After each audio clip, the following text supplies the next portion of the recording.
Good morning and welcome to day 2 of the Ladies and Juniors Nationals down here at the Cambridge Club.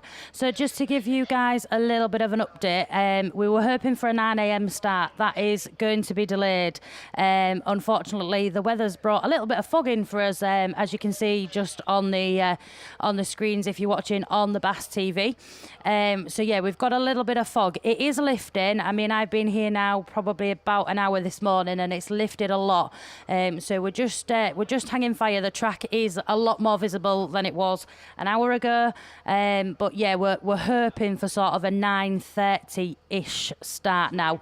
So that just kind of updates you guys sat round the track if you're still in your campers and bits and bobs. And obviously for you guys on the Bass, just to give you that little bit of an update that's where we're at. That's why we're not underway in racing. We haven't forgotten you. We haven't not turned the live stream on or anything. It's just we're just waiting for the weather to give us that little bit better visibility. The last thing we want is any accidents because of the fog. So that's the kind of plan of attack today. We've got a little bit of a change in the running order as well, due to some classes having semi-finals and quarterfinals. So the junior saloons are going to be coming out first once we get that up and running as well. So yeah, slight change in the running order from yesterday. So you're going to kind of need to keep your ears open as to what's going on, and then we'll go from there. While we've got a little bit of time though, we've got a full list of sponsors for all the classes, and so what they've done to enable us to be able to put the live stream on for you guys watching at home this weekend, each class has actually got 2 sponsors for the live stream as well. So we thought it'd be really good to just have a few minutes and go through all the sponsors for you guys as well. So just bear with us. I've got my list here. We'll run through all of that and give all those an extra little bit of a plug. As I say, we'll never apologise for giving the sponsors a shout out. Without the sponsors, we wouldn't be able to do what we do, and that enables us to do the things. And obviously for us, and certainly for myself as a woman in the sport, it's great to see the ladies and juniors being live streamed. And I know we've had quite a lot of people watching from right across the country. I know my son Tyler's absolutely ecstatic because his uncle Mikey is over in Australia. They're like 7 hours in front where he is in Australia, in Carnamah.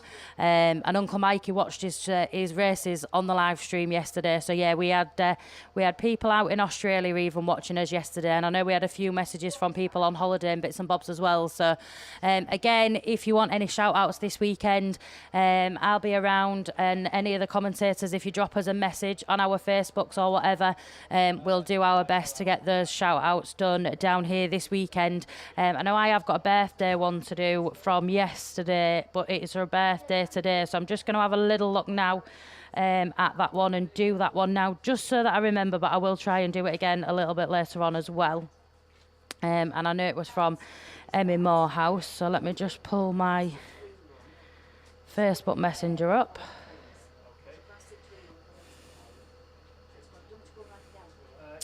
Happy 15th birthday to Katie Wakey. So yeah, happy birthday from all of us down here. I think you are on track this weekend, but yeah, big happy birthday to you. Emmy sent that one in to me yesterday. So let's have a little look at these class sponsors then. So Class 1 this weekend, your class sponsor is Polysport. So thank you very much to them. And for the live stream, your sponsors are SMG Home and TG Plumbing and Bathrooms. So thank you to them. Class 2, BP Grassing, is your class sponsor. Then your live stream sponsors are the Scarborough Club and Agri-Scrapes. So again, thank you to them. Class 3, Camborne Vehicle Services, is your class sponsor, and your live stream sponsors for that one then are the York Club and Agri-Scrapes. Class 4, Hillview Garage, is your class sponsor, and then it's the Yorkshire Dales Club and BP Grassing for your live sponsors on that one. Class 5, Watts Roofing Supplies, is your class sponsor. The East Anglian League and the Southern League are your live stream sponsors. Class 6 Madeira Building Supplies is your class sponsor, and the Gloucester League and the Kent Leagues are your live stream sponsors on that one. Class 7 then, JHHW Photography is your class sponsor, so thank you to them. Map League and Agri-Scrapes are your live stream sponsors. Class 8 Timber Displays is your class sponsor, and your live stream sponsors are the South Wales League and BB Bennett Bill. Class 9 is Elite, and for your class sponsor, and your live stream sponsors are the Southern Ireland League and Kev Atkins Snap-on Tools. Class 10 is your class sponsor is Pertec, and your live stream sponsors then are the Shropshire League and Agri-Scrapes. Junior Specials DM Racing is your class sponsor, Simon Farrer from SGS and Classic Panel Company are your live stream sponsors.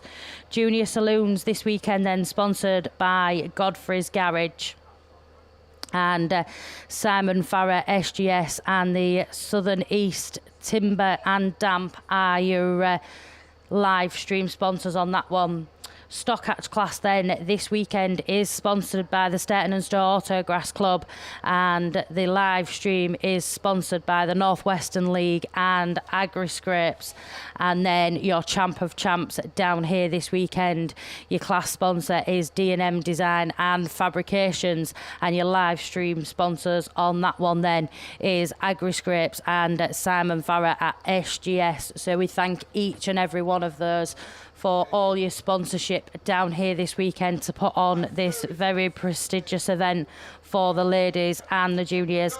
I know I've certainly had a cracking weekend down here this weekend. Not done as much on the mic as I sometimes do, but I've thoroughly enjoyed taking you through the class 3s and then heading back down into the pits and being a racing mum as well. So yeah, that's certainly loved being part of the team down here this weekend. Claire Perkins then, thank you for your message. Good luck to Katrina Inster and 117 today. Fingers crossed you make the semi-finals. Good luck in your third heat.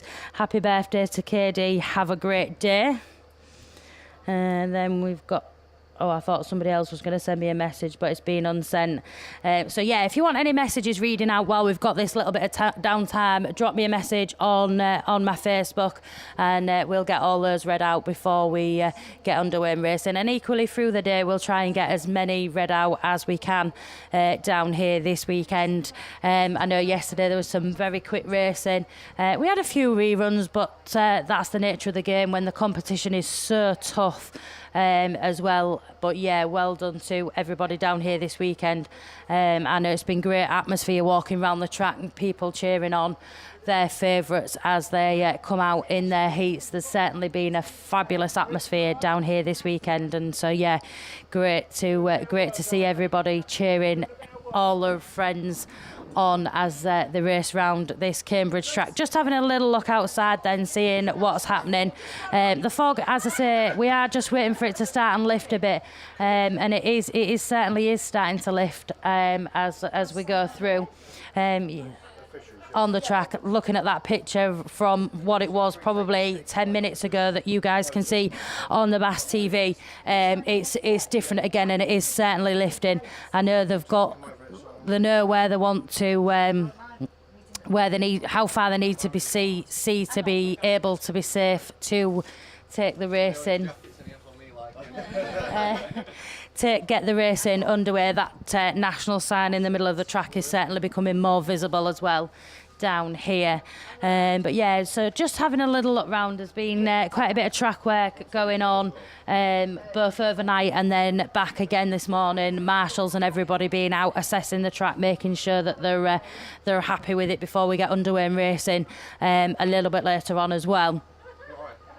So let's just have a little look round and see if we can give you any more updates on this one at the minute. As yeah, we're just the rollers just doing a bit of track work on this turn too.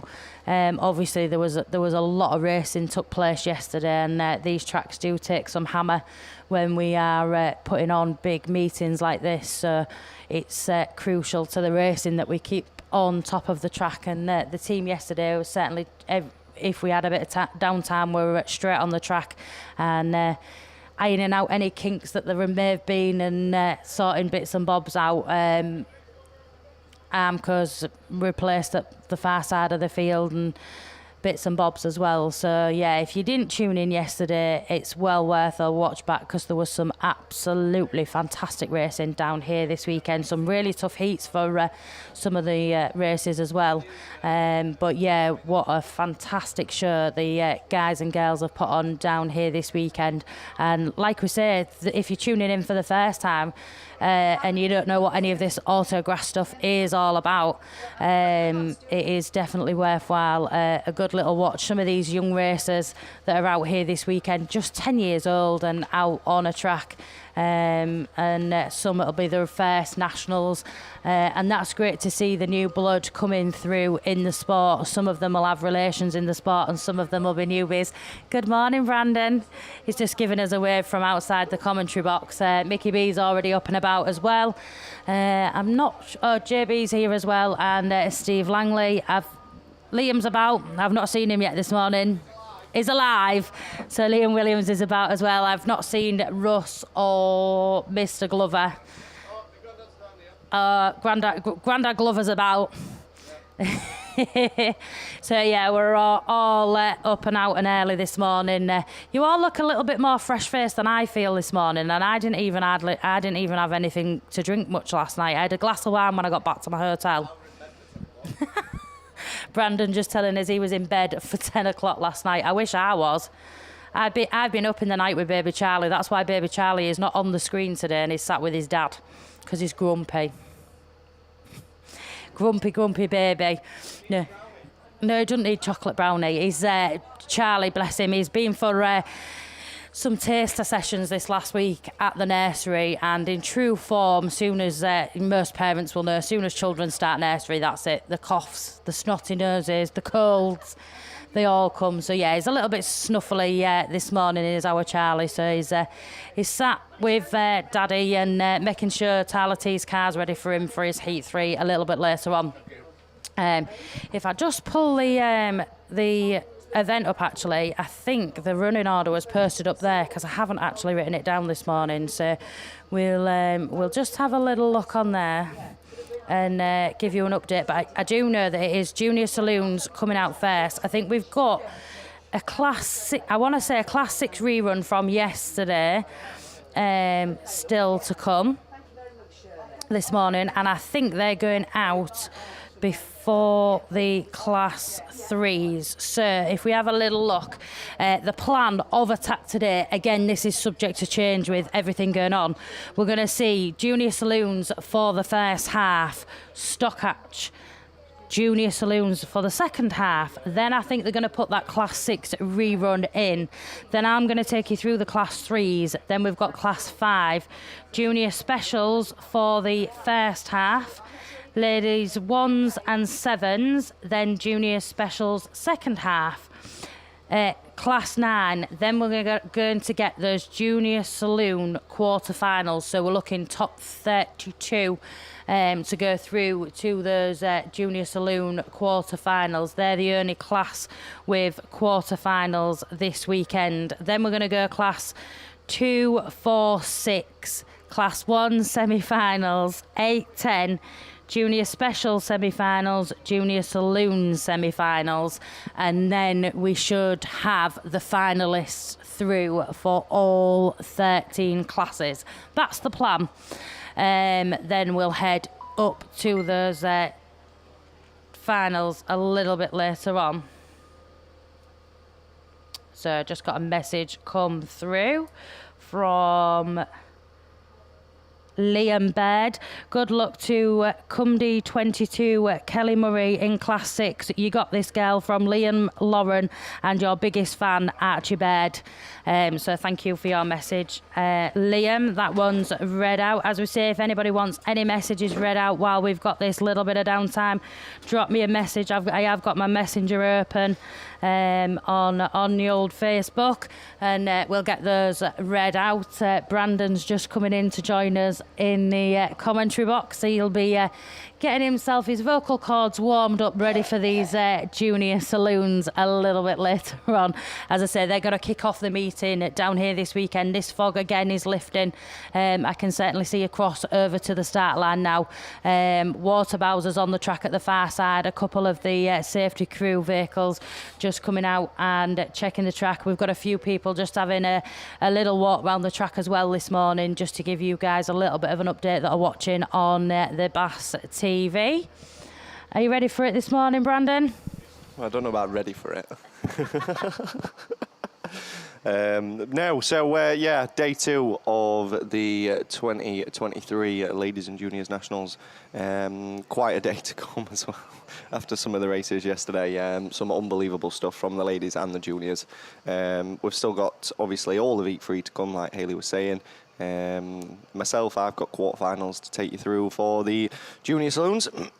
But a little mention on something I mentioned yesterday. So Adam Cochrane is currently sat in hospital at the minute. He's fallen off a ladder or something at work, and when I say he's obliterated his ankle, he has obliterated his ankle.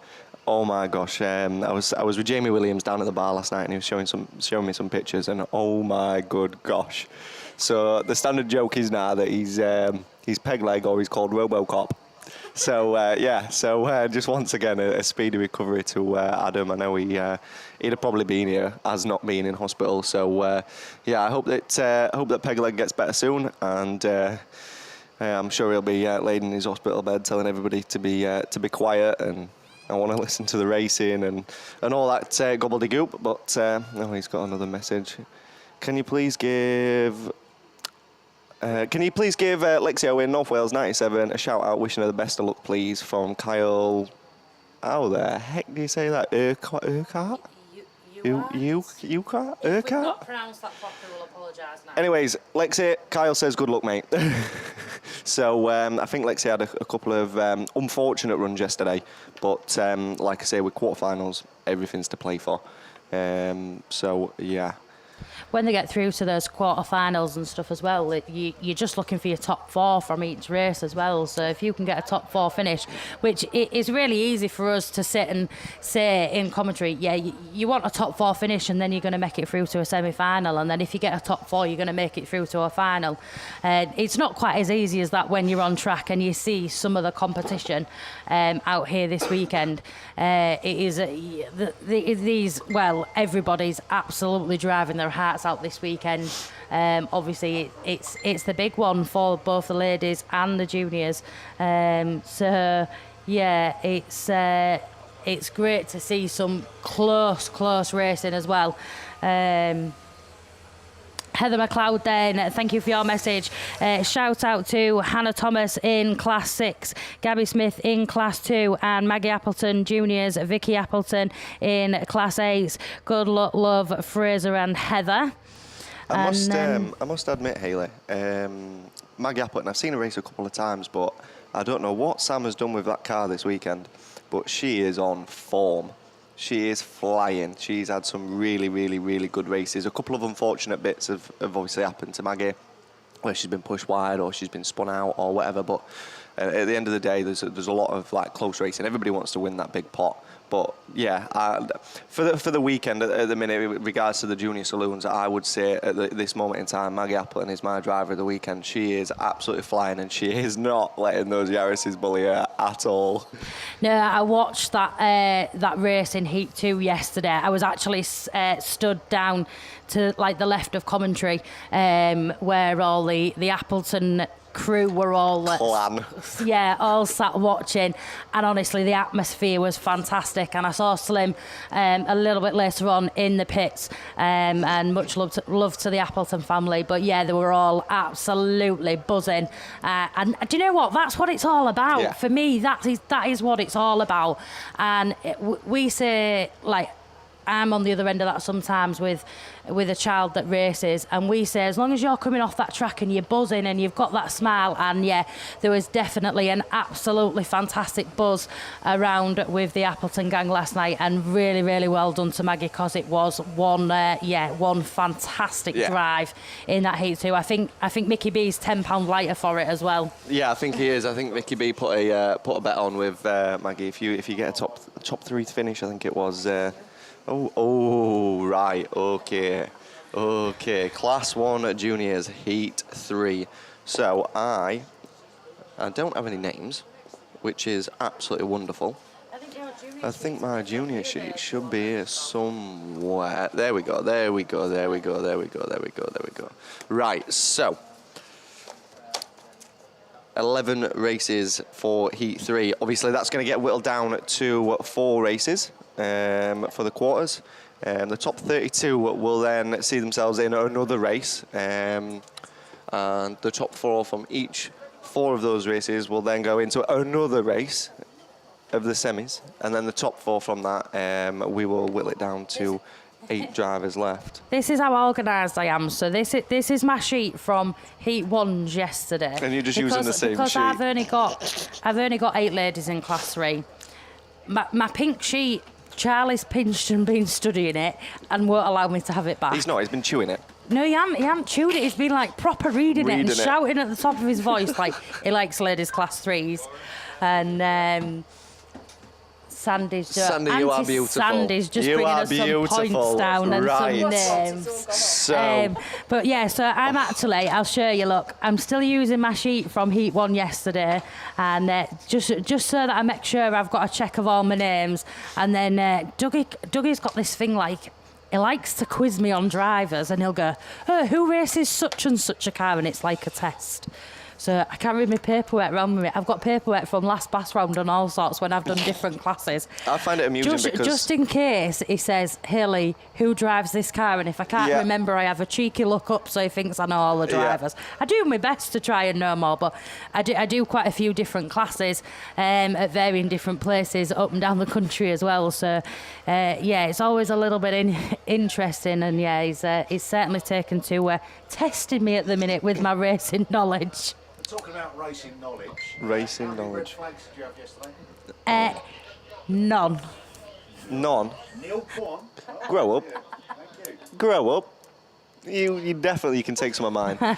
So I did have 15 last weekend, though, to be fair, that I have added to the pot. Yeah, I don't think when me and you were talking yesterday morning at the start of the meeting, I don't think Mickey was around, and I don't know if he heard it. But what I've said, Mickey, is come the end of the season, obviously we're going to tally up, aren't we? We're going to tally up what everybody owes in, and we're all going to put it into the pot, and it's all going to get donated to the Alzheimer's, isn't it? And what I've said, Mickey, is if obviously you're keeping a tally of what everybody's got, come the end of the season, I'm going to double the amount of red flags I've got, and that's the amount that I'm going to donate. Excellent. He's not listening. He's not listening to me. He never listens to me. He's like, we'll ignore Lover Junior. That's what we'll do.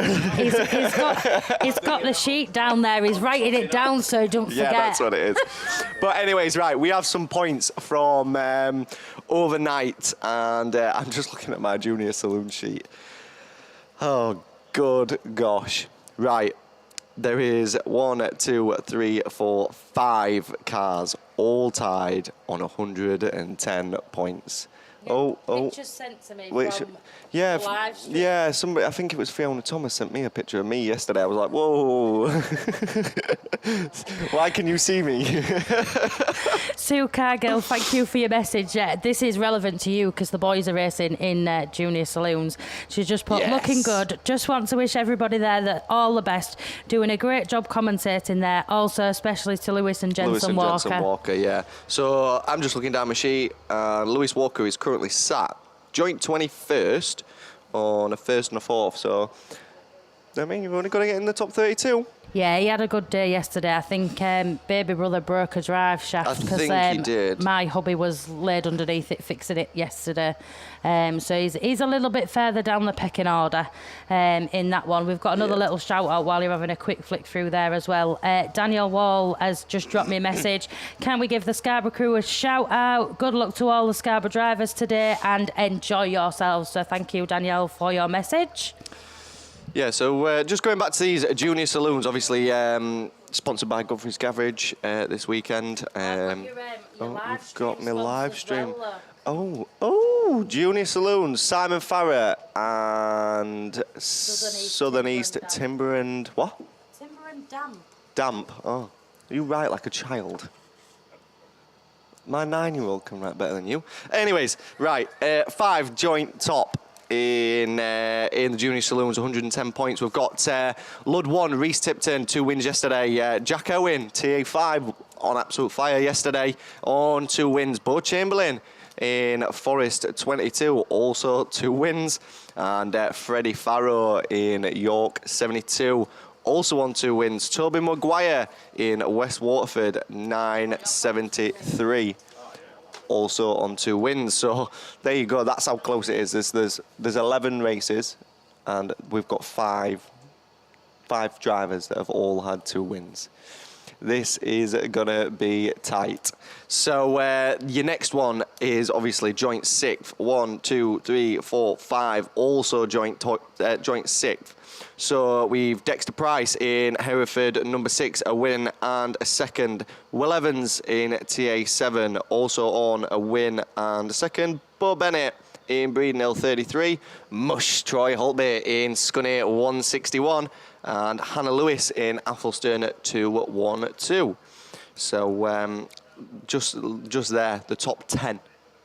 It's 2 places. There's 5 drivers on 2 wins. There's 5 drivers on a win and a second. Oh my gosh, have we got some racing to come. Radford 1 of Owen Green on a 1st and a 3rd. And then you go down to Reese Davis and Maggie Webster, both again on a win and a 3rd. Will Hadley, Molly Bob, Jacob Pratt, Lester Mayo, Ryan Cunningham, Lexi Owen on a 2nd and a 3rd. Pip Melly a little bit way down the pecking order. I did expect Pip to be a little bit further up the points, but currently sat on a 4th and a 2nd.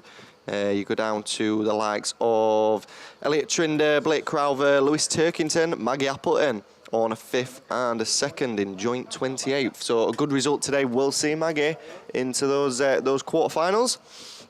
And looking at the Heat 3, Bayek, there's some races. Bayek.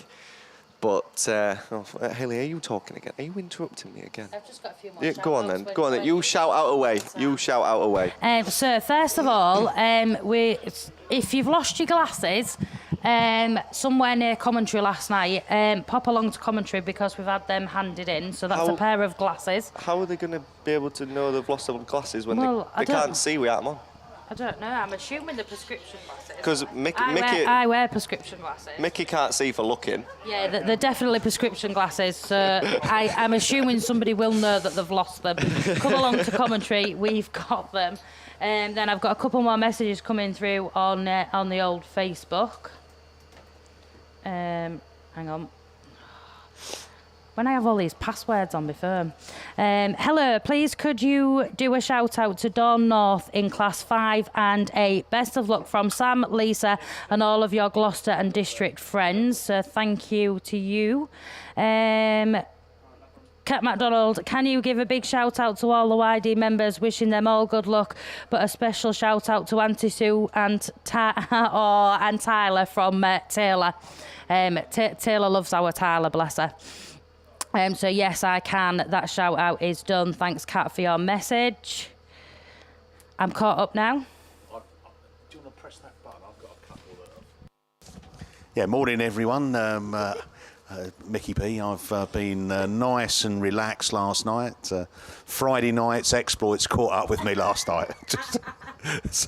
So the intake of alcohol was reduced, and yeah, I was in bed early watching Match of the Day. So there you go. Right, I've got a message here from Andy Kershaw.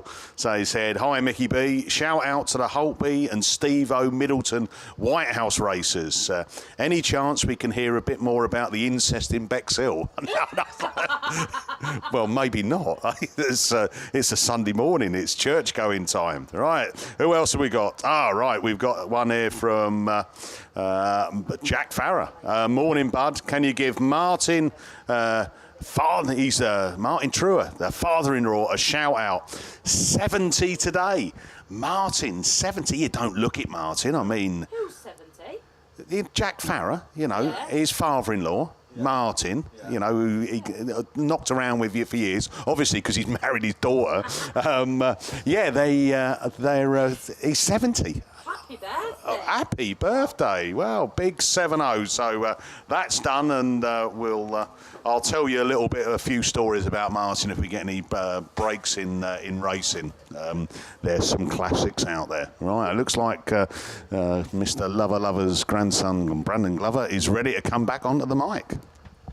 Yeah, cheers, Mickey. So I think, obviously, we've got marshals at post now, just a few last-minute preparations going on, and I'm looking at my sheets, and they've done it different to yesterday. Yesterday was really good. They gave us numbers, what the points are scored with the name, and now we've got to fend for ourselves. Yeah, but it's technology, isn't it? I'm not cut out for this. You know what I mean? I think people automatically think because we commentate, we know every single person. Yeah, but you should do. But I don't. That is the problem, I don't. Anyways, I'll try my best. I will try my best. I'm sure that I'll have the ears next to me, and she'll be like, it's this car, it's this car, it's this car. But one car that I do know is pulling up to the line is York 53, Owen Broughton. He's coming out in race 1 alongside Cambridge 134, Cambridge 22, Stroud District 49, York 53, Nottingham 184, Spalding 53, and TA 123. So I'm going to just look at this other magic sheet. And nope. I can't read these for reading them yesterday. I couldn't read them yesterday. I'm not going to be able to read them today, am I? Do you know what I mean? Come on. Anyways, we are getting ready to send day 2 away in racing, and we are looking around the circuit and we start to see yellow flags start to fly. That last vehicle just making its way off the circuit, and we will be looking at that first marshal post, and they will give the indication that we are away and ready to go. And we're just looking round, just waiting for that start line flag.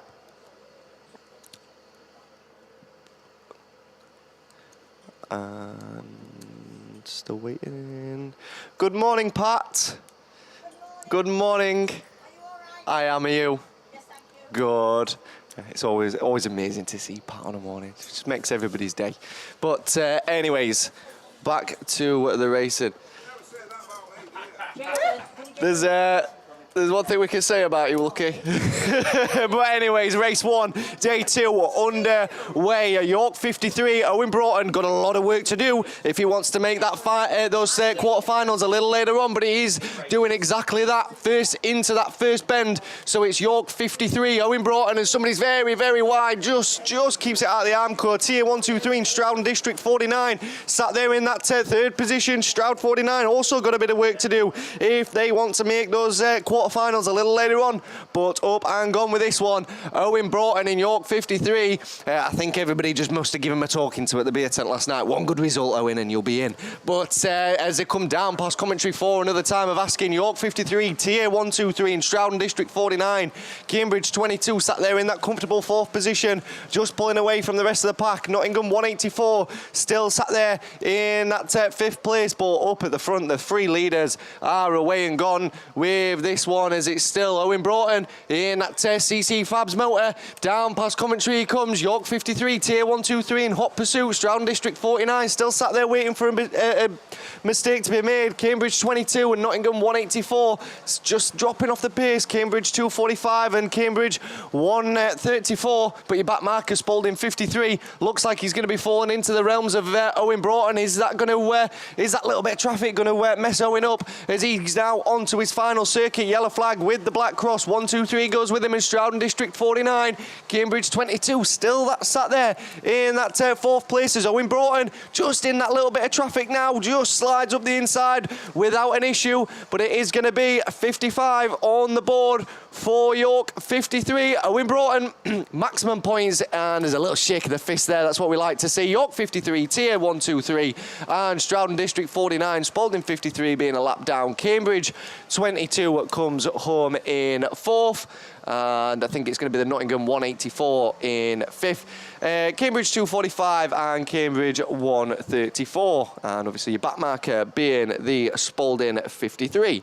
So that is race one done and dusted. Is 55 points going to be enough to see Owen Broughton in those quarterfinals a little later on? I should think so. He's sat on a second and a DNF. 100 points. 100 points. I think you'll what? You'll have a pound on it. Yes, we'll have a pound on it. We'll have a pound on that, Mickey. I will have a pound on that.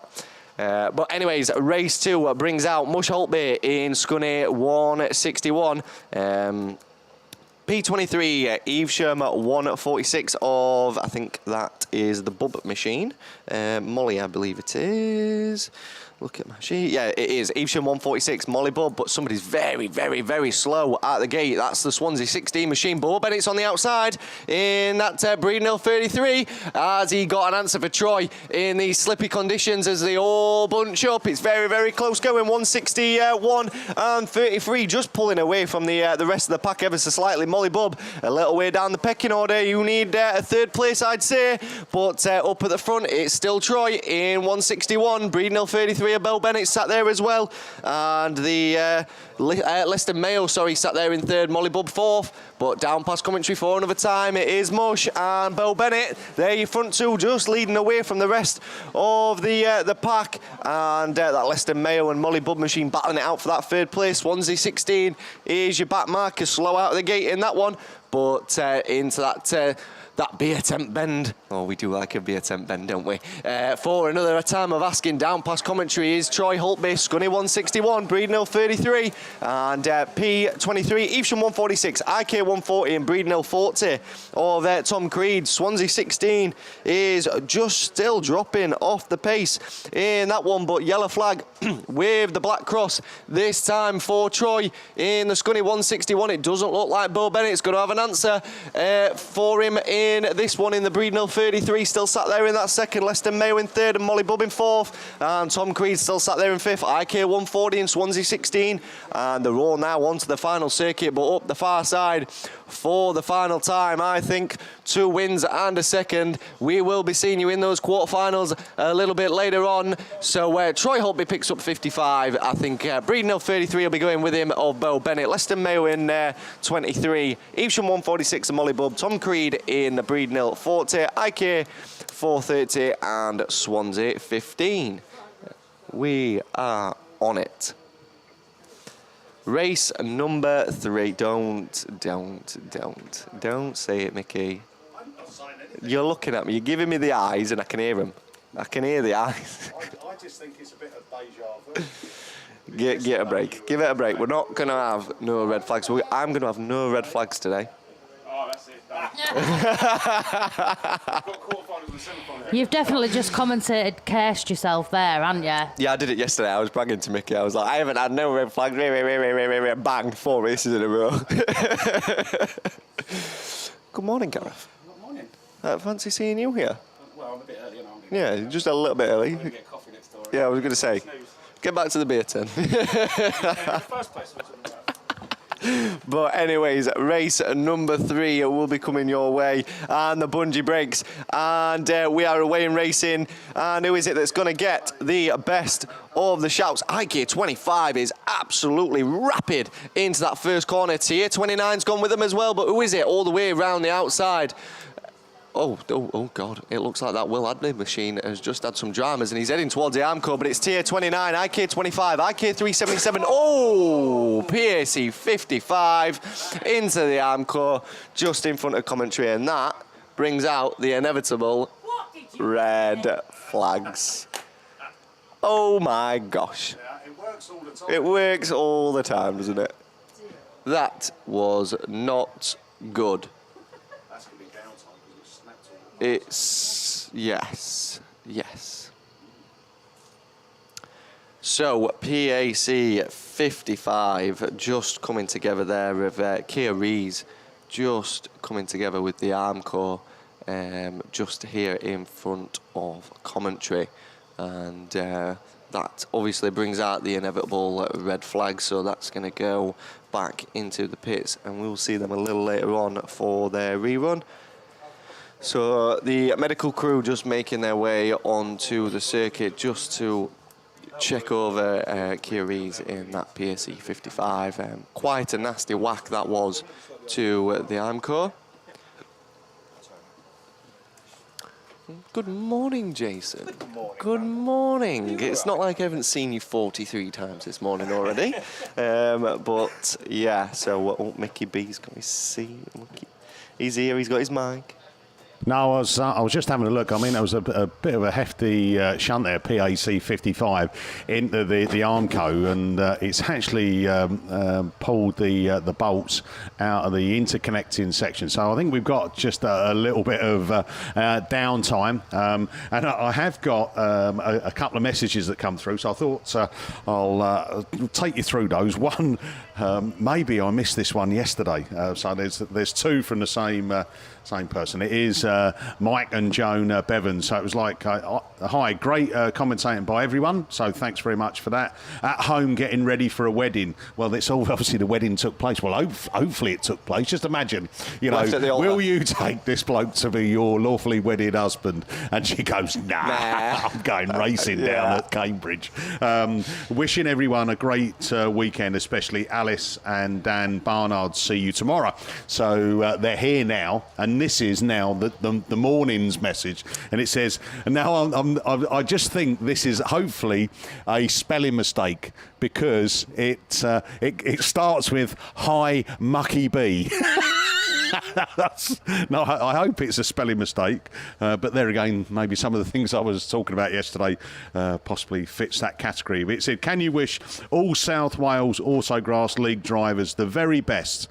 So, as we do for everyone who's taking part. Also, South Wales Autograss League are proudly hosting next year's Ladies and Junior Nationals. Right, so we're going down to South Wales, where the old wind turbines are, and you can have a stroll down the hill down to Pendine and walk on the sand, get sand between your toes, then nip to the pub on the corner for lunch, and then after that a little bit of culture as you go to the museum down there as well. It's a racing museum that so there you go. It's all thrills and spills down at South Wales. Looking forward to that. Well, a bit presumptuous that if I get an invite down there. Hold on a minute, we've got Jordan Godfrey. So good luck today for Hope Bolton and Kirsty Godfrey. Bring back the trophies. So that's that one. And then Jamie Thompson. So big shout out to the Scunny Mafia and Ellie Bailey. You can win it again. Well, she'll have to do it the hard way, won't she? Because started yesterday morning with black flag for jump start. And it's one of those, isn't it, that's like those split seconds, and it can either go for you or against you. And unfortunately, but she came back strong, didn't she? A win in her second one. And that tees it up nicely for, I suppose, another 55, I would say, Brandon, and nothing else will do. But we know she's got the capability to do that, and we wish everyone well. Mike Joan Bevans, you're back at me for... Oh, first one you read out was September 22. Oh, brilliant! Only you, Mickey. Oh, well, hopefully the wedding went well. They're celebrating their first anniversary, aren't they? Yeah. Oh, yeah. So happy anniversary to whoever's wedding you went to. Oh God. You could probably hear over the microphones a bit of banging. Yeah, that is the old fence crew doing a sterling job. Putting a shift in. They are putting a shift in, yeah. So once they get the bolts put back in, there we go. We're on live stream. We can. You're on telly, fellas. Best behaviour, please. As there we go. The bucket of bolts is brought out. There's a couple more posts going in as well. I say it was a heavy shunt, wasn't it? That just loosened. And looking at those posts, they are like telegraph poles, aren't they? So they do take some shifting. Oh yeah, they do have. PAC 55. She cleaned that fence up pretty well. I didn't quite see what happened. I was watching the front cars, and then next thing you know, boosh. I tell you what, it does happen though, Brandon. I'm like that. Sometimes you've got your eye on the, say, top 2 or 3 that are going round, whichever turn, and then you hear a noise, and then you look round and you think, oh, hold on a minute, there's a car that's into the arm cone, and you don't actually see what's gone on. The benefit of live streaming now is that you can play it back. And watch it at home, or anyone that's on the field, and I'm sure everyone's done that, have got back and they've scanned through the footage and gone through. JB, Jason Baker, as I used to call him, Doctor Who. Doctor Who, yeah. Yeah, that's he's still there. When I first met Jason, he was a clean-shaven lad, and now he's like Grizzly Adams. Hey, he's like Grizzly Adams, and he's also added to the population of the world. So he's. Okay, baby. Didn't you? Yeah. Oh, look at that. He's been on the sponge. That's what he's been. Yeah. So, right, just a quick update on the red flags from yesterday. So, as we say, each commentator 10p for every red flag, and again, any donations gratefully received. But Heat 1, the top red flag scorer was Brandon. After that bragging of, I've done 5 races and no red flags. Then it went Pete Tong, and he ended up with 5. Next on the scoring list was Gareth. Again, was one of those that he'd finished all of his races, and then he had 3 reruns come back out, which we managed to sort out. So he was on 3. I had 2. Mr. Lover, Paul Glover had 2. Liam had 2. Steve Langley and Jason, we were sharing. So unfortunately, whatever Jason got, Steve picked up, and the same vice versa. They both had a pair. Russ only had 1, and that gave us a grand total of 17 red flags in Heat 1. Then Heat 2. Well, it started to hot up, or it felt like it was going a little bit worse than Heat 1. And by the way, when I say 17 red flags and 22, that's not bad. It's not. By the way. Right, who was top point scorer? Oh, Gareth. Oh, he came back strong in that Heat 2. He ended up with 6. Brandon, near enough, did the deja vu with the number of red flags. You finished with 4. So you've done 9 so far this weekend. I ended up with 4 as well. Liam did the Desmond Tutu. Yeah. So he had another 2.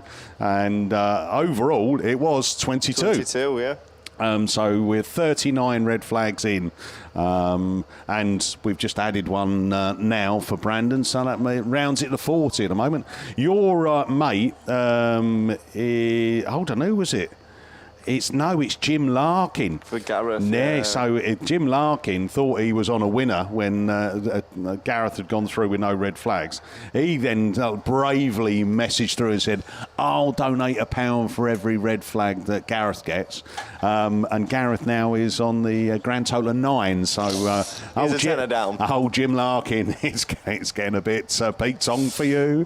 But we're into third heats. There's only quarterfinals for junior saloons. Junior specials, there's semi-finals. And I believe that's it. Ladies ones. Is it ladies ones as well? Ah, right. Okay, so ladies ones go to semi-finals, then the finals, and then we're in those that old champ of champs, and then we'll tot it all up. And then we'll see how much we've got. As we've said, Brandon said he's going to double all of his red flags and make that contribution, so that's great. Eric Hollinsby made that £20 donation yesterday. You remember he found the wallet and from the IK club and brought it up to the bus, and the guy who collected it dropped 20 quid off and said give it to him as a reward. Eric didn't want it, and he donated it to our Alzheimer's fund. And Adam Leyland, ABL Signs, will match this weekend's total again. He did that down at men's nationals, and that cost him £14.60 because, looking at it, 73 red flags for men's nationals. 73, and we're on Heat 2 and we're on 40 already. Yeah, but then if you put this into context, right, we had 17 red flags on Heat 1. Down at the men's nationals Heat 1, we had 36. So, but then, I don't know whether or not they had a talking to, or, but we then reduced down to 19. And then third heats, which you would thought, well, it's going to get a little bit messy now, isn't it, with everyone chasing points. We only ended up with 3. So that's pretty good going, that, isn't it? And at the moment, we're on 39. So I think we're doing okay. Oh, coffee's arrived. So at that point, I'm going to hand you over to Brandon because I can see the next grid of junior saloons up on the line. Yeah, cheers, Mickey. So it's going to end up an expensive weekend for some of us, isn't it? But anyways, just while that fence repair just gets finished off, we will take you through race number 4. So Radford 1, Owen Green, currently sat on a first and a third. You've got Pennine 96 and Pennine 85. Maggie Appleton out there in the Scarborough 15. Evesham 127. IK 125. Yorksdale's 619 is also coming out to play in this one. And Gloucester and District 63 should be up there as well. So, I can just hear them buzzing the arm core back together, tightening all the bolts back up. Like I say, it was a big old shunt that was for the PAC 55, and just a few repair jobs to be done, and we will be able to go away and race in with race number 4. Of course, bringing the junior saloons out first today because they have got quarterfinals to do a little later on, and then semis. Go. Just to call Steve Fisher to start line. Steve Fisher to start line, please. This is a customer announcement. You could work in Tesco's, Mickey. Yeah, bing bong. This is a customer announcement. Can we have Steve Fisher to the start line, please? Oh, Mickey. Well, you know, John Gaffney, you know, the story I've told before where his mates, he hates flying, and his mates was a big wind-up at the airport, so they got a message put over there. So anyone who listens to me commentate and it's anything to do with him, I always start with ping pong. Yeah. So that's what I should have done there before my announcement, but I'm a bit slow. It's Sunday morning. Yeah. Oh, dear. It's always a pleasure, innit? But right, what we are going to do is we're just going to go quiet for 2 minutes because I have got a cup of coffee that I do fancy having a quick sip of. These guys out here just finishing this fence job, and we'll be away and racing once again.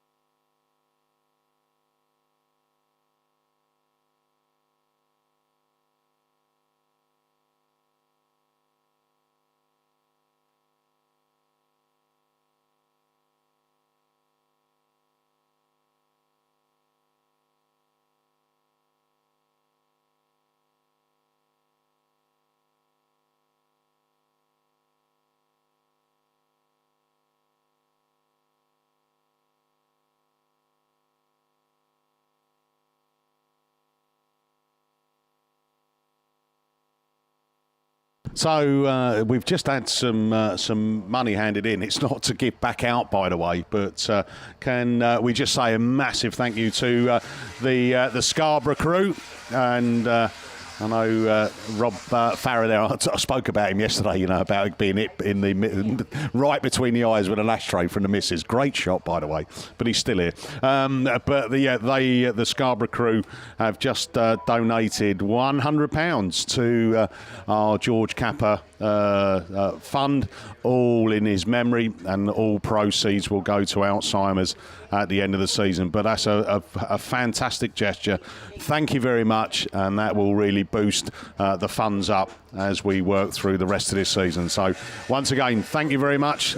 Great gesture. Yeah, mega stuff like that from the Scarborough crew. Absolutely brilliant. It's really going to bump up this weekend, that, isn't it? That's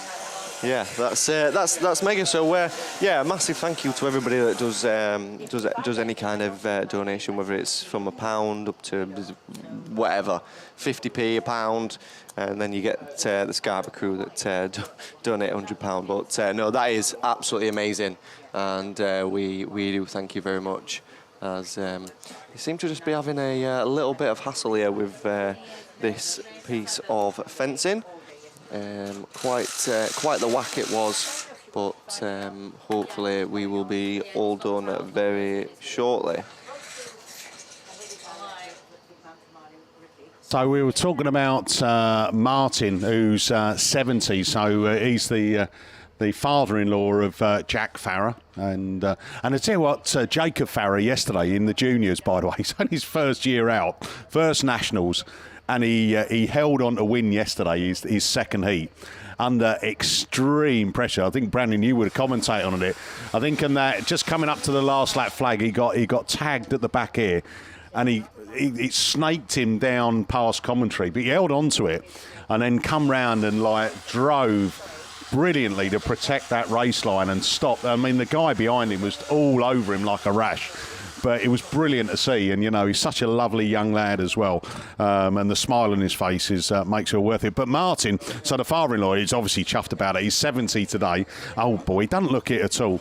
But back in the day, you won't realise this, but he used to model for Yves Saint Laurent, and it was a male blusher that they were trying, and Martin, back in the day, good-looking lad he was. They chose him, and he did it for I think about 18 months, and he gave it up really because it was making his skin a little bit blotchy, But and since then, he's carried that story around. Well, when I say he's carried the story around, he's never really divulged it. That he used to be a male model, and Yves Saint Laurent, an employee for 18 months with male blusher, never really took off really, but it's something that I'm sure he's very proud of. Oh, Mickey. Well, you don't think that's true? It wouldn't surprise me. It would not surprise me. If you go and see him, he's a good-looking lad. Even at 70, It's like the Peter Pan of the Farrer crowd. Oh dear. But that's your first part of your daily dose of story time with Mickey. I'm sure there'll be plenty more to come throughout the day. There always is. But every weekend we look forward to our Mickey's story time. We all get a little campfire going. And we've all got his hot chocolates and marshmallows. So it does look like that digger is just starting to move away from the fence. The last couple of bolts are just being tightened up. This fencing crew has been they've been kept on their toes this weekend. A very, very tricky track by the looks of it. My first time ever coming to Cambridge. Obviously myself not racing this weekend, but just watching some of it, even some of the top cars in the country. Oh shit! Oh, phone's ringing. Oh, but yeah, even some of the top cars in the country that you watch week in, week out, and they'll go to any track in the country and they'll be at the front. What? You guys do waffle on, don't you? Yeah. We don't waffle. We talk.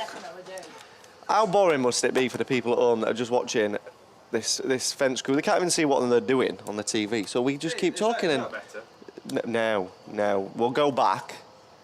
Yep, there we go. Morning, Russ. Russ is awakened from dad life and probably photography life. But yeah, no, as I was saying, it's the first time ever coming to Cambridge, and like I say, watching some of even the top cars in the country over that far side, it's as if the straight cambers off towards the fence, and you see some of them come round, and then suddenly halfway down the straight they're going to be sideways, and it's like, whoa. But it does look like a very, very difficult circuit to race. But oh, is this little Toby? Hey, mate. We've got big job. Right, so anyways, that fencing crew is done and dusted. The quads heading back to the centre of the circuit. By the time we've done these, then I might just be able to drink my coffee. But are we all right, Russ?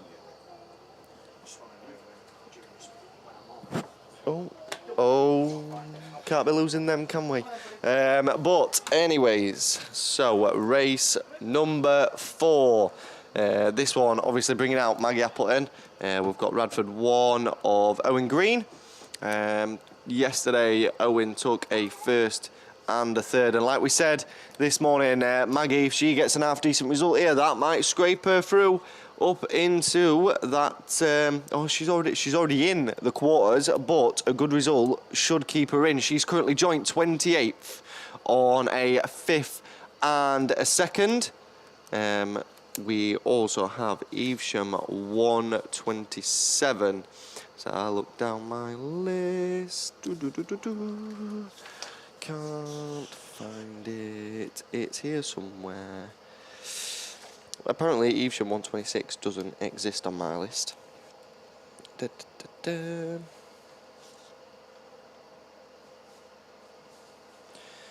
No, we'll give that one up as a bad job. Let's me have a look at my sheet from yesterday. As I think we're just waiting for a couple of marshals to get back to the circuit.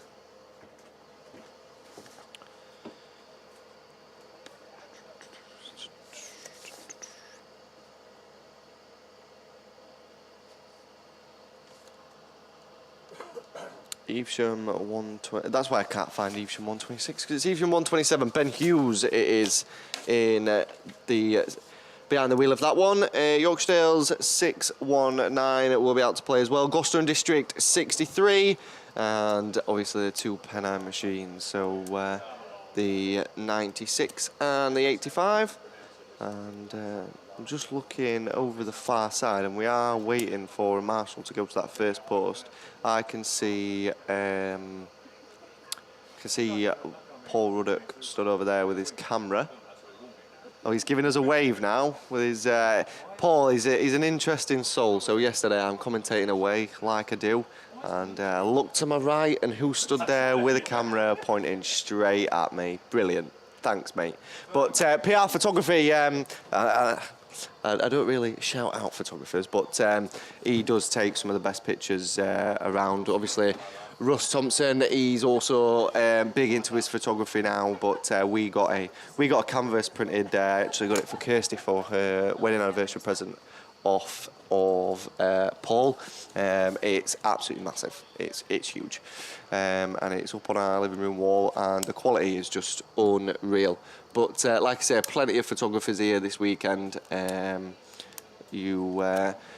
think obviously you'll see it all on Facebook, but definitely help these guys out.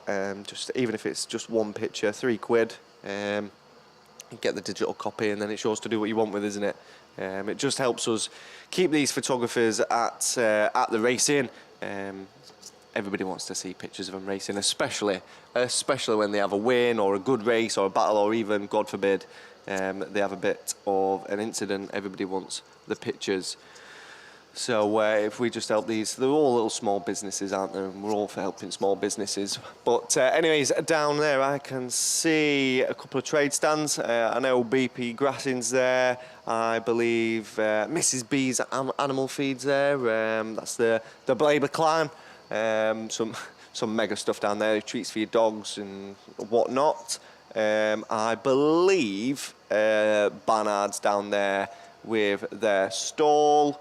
What else is there? DM Racing's down there. I've seen one of his, I think it's a booster engine he's got stood up on a stand.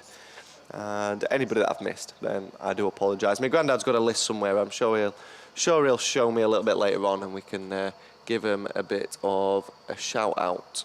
But yeah, brilliant turnout for the ladies and juniors nationals. I'm not really sure what we're waiting for at the moment, but we have got the juniors on the line, eager to go. So race number 4.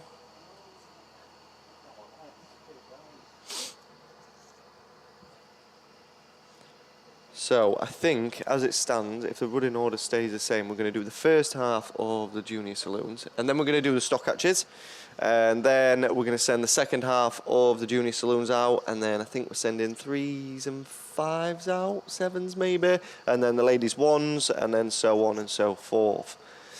So obviously, busy day for me today. We've obviously got 11 races in heat number 3, 4 quarters, 2 semis and a final, as well as keeping Kirsty's car running for heat number 3, and then she's obviously going to have semis, and then fingers crossed, hopefully see her in the final as well.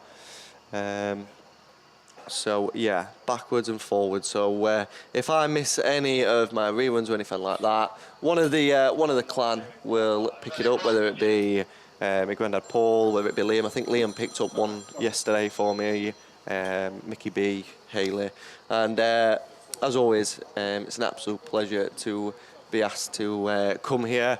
I've got a very cheeky message off Kirsty Godfrey a couple of weeks back saying, I've got a bit of a big ask for you, Brandon. I was like, oh God, what does she want now? Well, I don't suppose you fancy commentating junior saloons on the Nationals? Yeah, no problem. I'll commentate the junior saloons at the Nationals.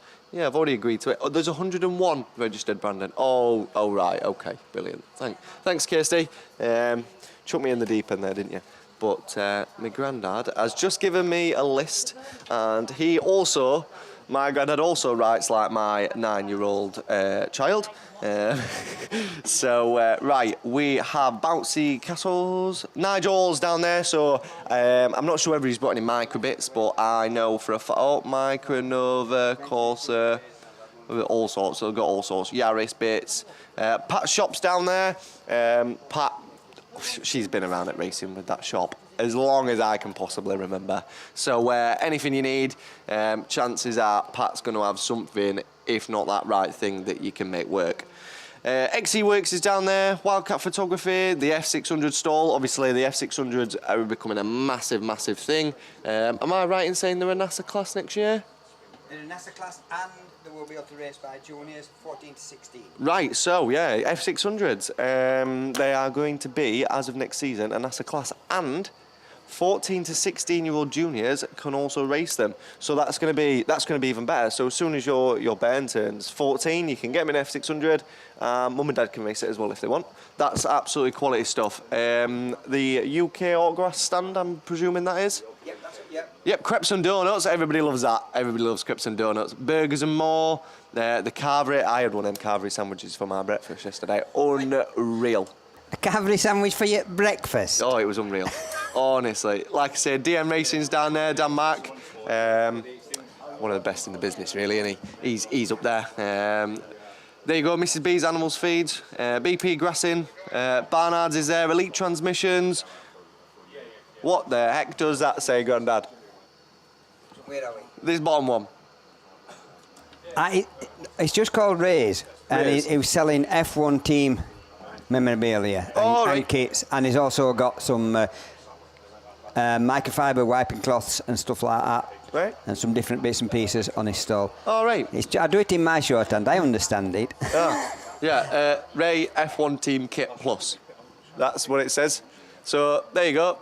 Get your son down there. That's something that the kids are going to love, aren't they? Everybody's going to love an F1 T-shirt. Lewis Hamilton or whatever. I mean, I'm I'm not old, but I don't like any of the modern ones. I'm like Jenson Button. I like F1 drivers. Jenson Button, that's where I'm at. As soon as he stopped, I was not interested anymore. Mickey Hakkinen. Mickey Hakkinen. Yeah, See, going back a few years. See, I was never around, but like the greatest F1 driver ever. We used to have Ayrton rivalries Senna. because my brother's called Michael and he was a Michael Schumacher fan. Yeah, Michael Schumacher. Yeah, obviously. Mick now races, doesn't he? Mick Schumacher, the son of. I mean, we're saying this like we know them all. Never met any of them in my life. We've got Coffee Angels down there. We had a brew from there yet?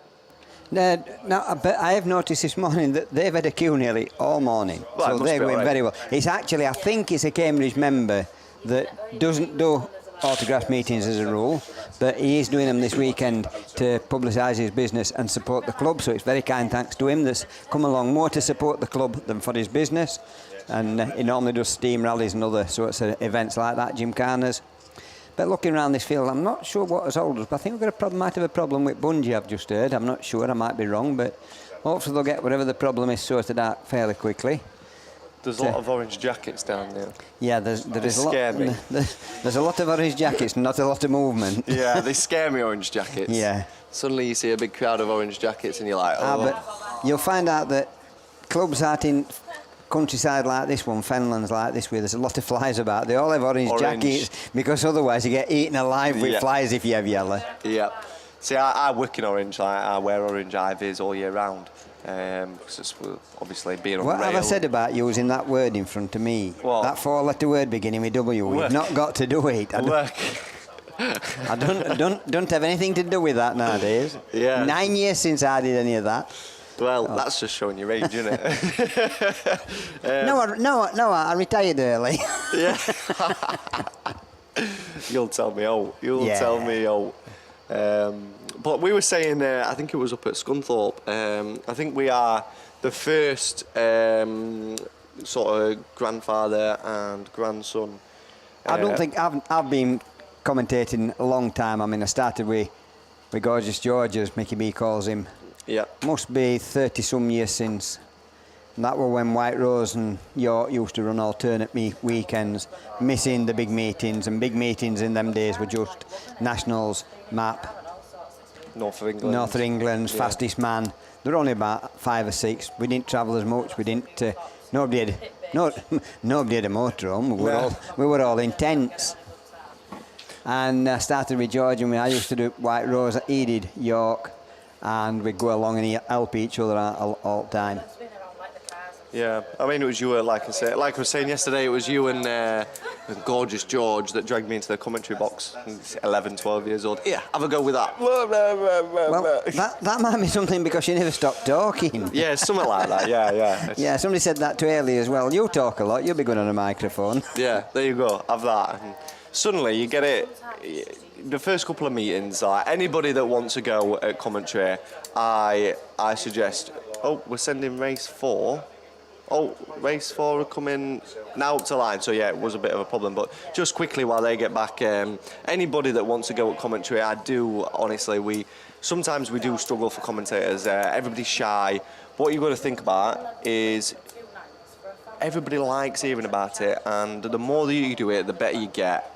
And to me, when I first did it, I was like, the red car followed the other blue car, and yeah, we all start like that. We cut numbers.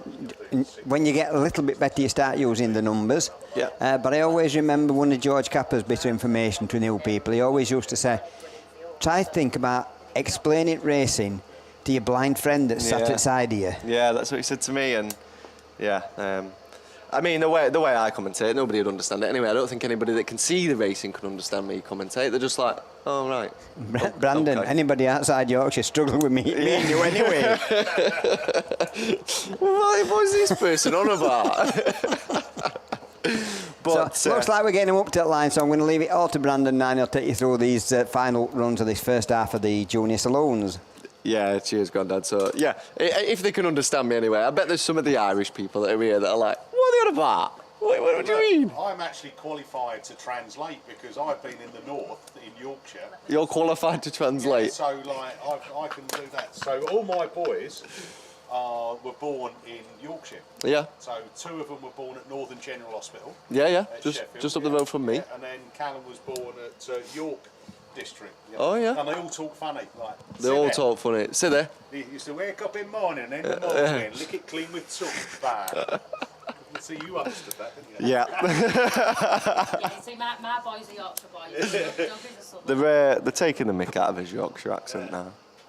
Nah. Sit there. Yeah, but seriously on that point, I was talking to a lad in London and he says, I can't believe it. You go into a pub in Yorkshire and people talk to you. Yeah, that's one thing I'll say. Like, obviously, I work all over the country, like up and down the country. Scotland, we're down in London a lot, Wales, wherever. And We're going. well, we're away in racing, so we're red flags. Our red flags are for John. We're having story time with Brandon today. But Maggie Appleton absolutely flew out the gate then. That was very, very fast. Red flags. I think there is a problem with the bungee of some sort. So they'll all head back. I don't know whether they'll line them guys straight back up or whether it'll be a case of go back round and try again. She got it up here and all. Both hands though, she was getting battered and blue. I bet she's bruised this morning. Young Maggie, she took some. Oh, she took some hammer yesterday, did Maggie, yeah. But if there's one person that can build a mini, it's in our Sam and Slim, innit? By it, can they build a mini? She's a tough girl, so... Yeah, she's made of tough stuff if she's out like her father anyway. But yeah, so I really do hope that she manages to squeeze into the quarters because she's driven amazing and she's tried And it's her tried first it. season as well. Yeah, it's her first season, yeah. I know that... Yeah, looking at it, they're going to back him straight back up to the line. I think it was a case of, a bungee issue. Yeah, I think half the bungee went and half didn't. So...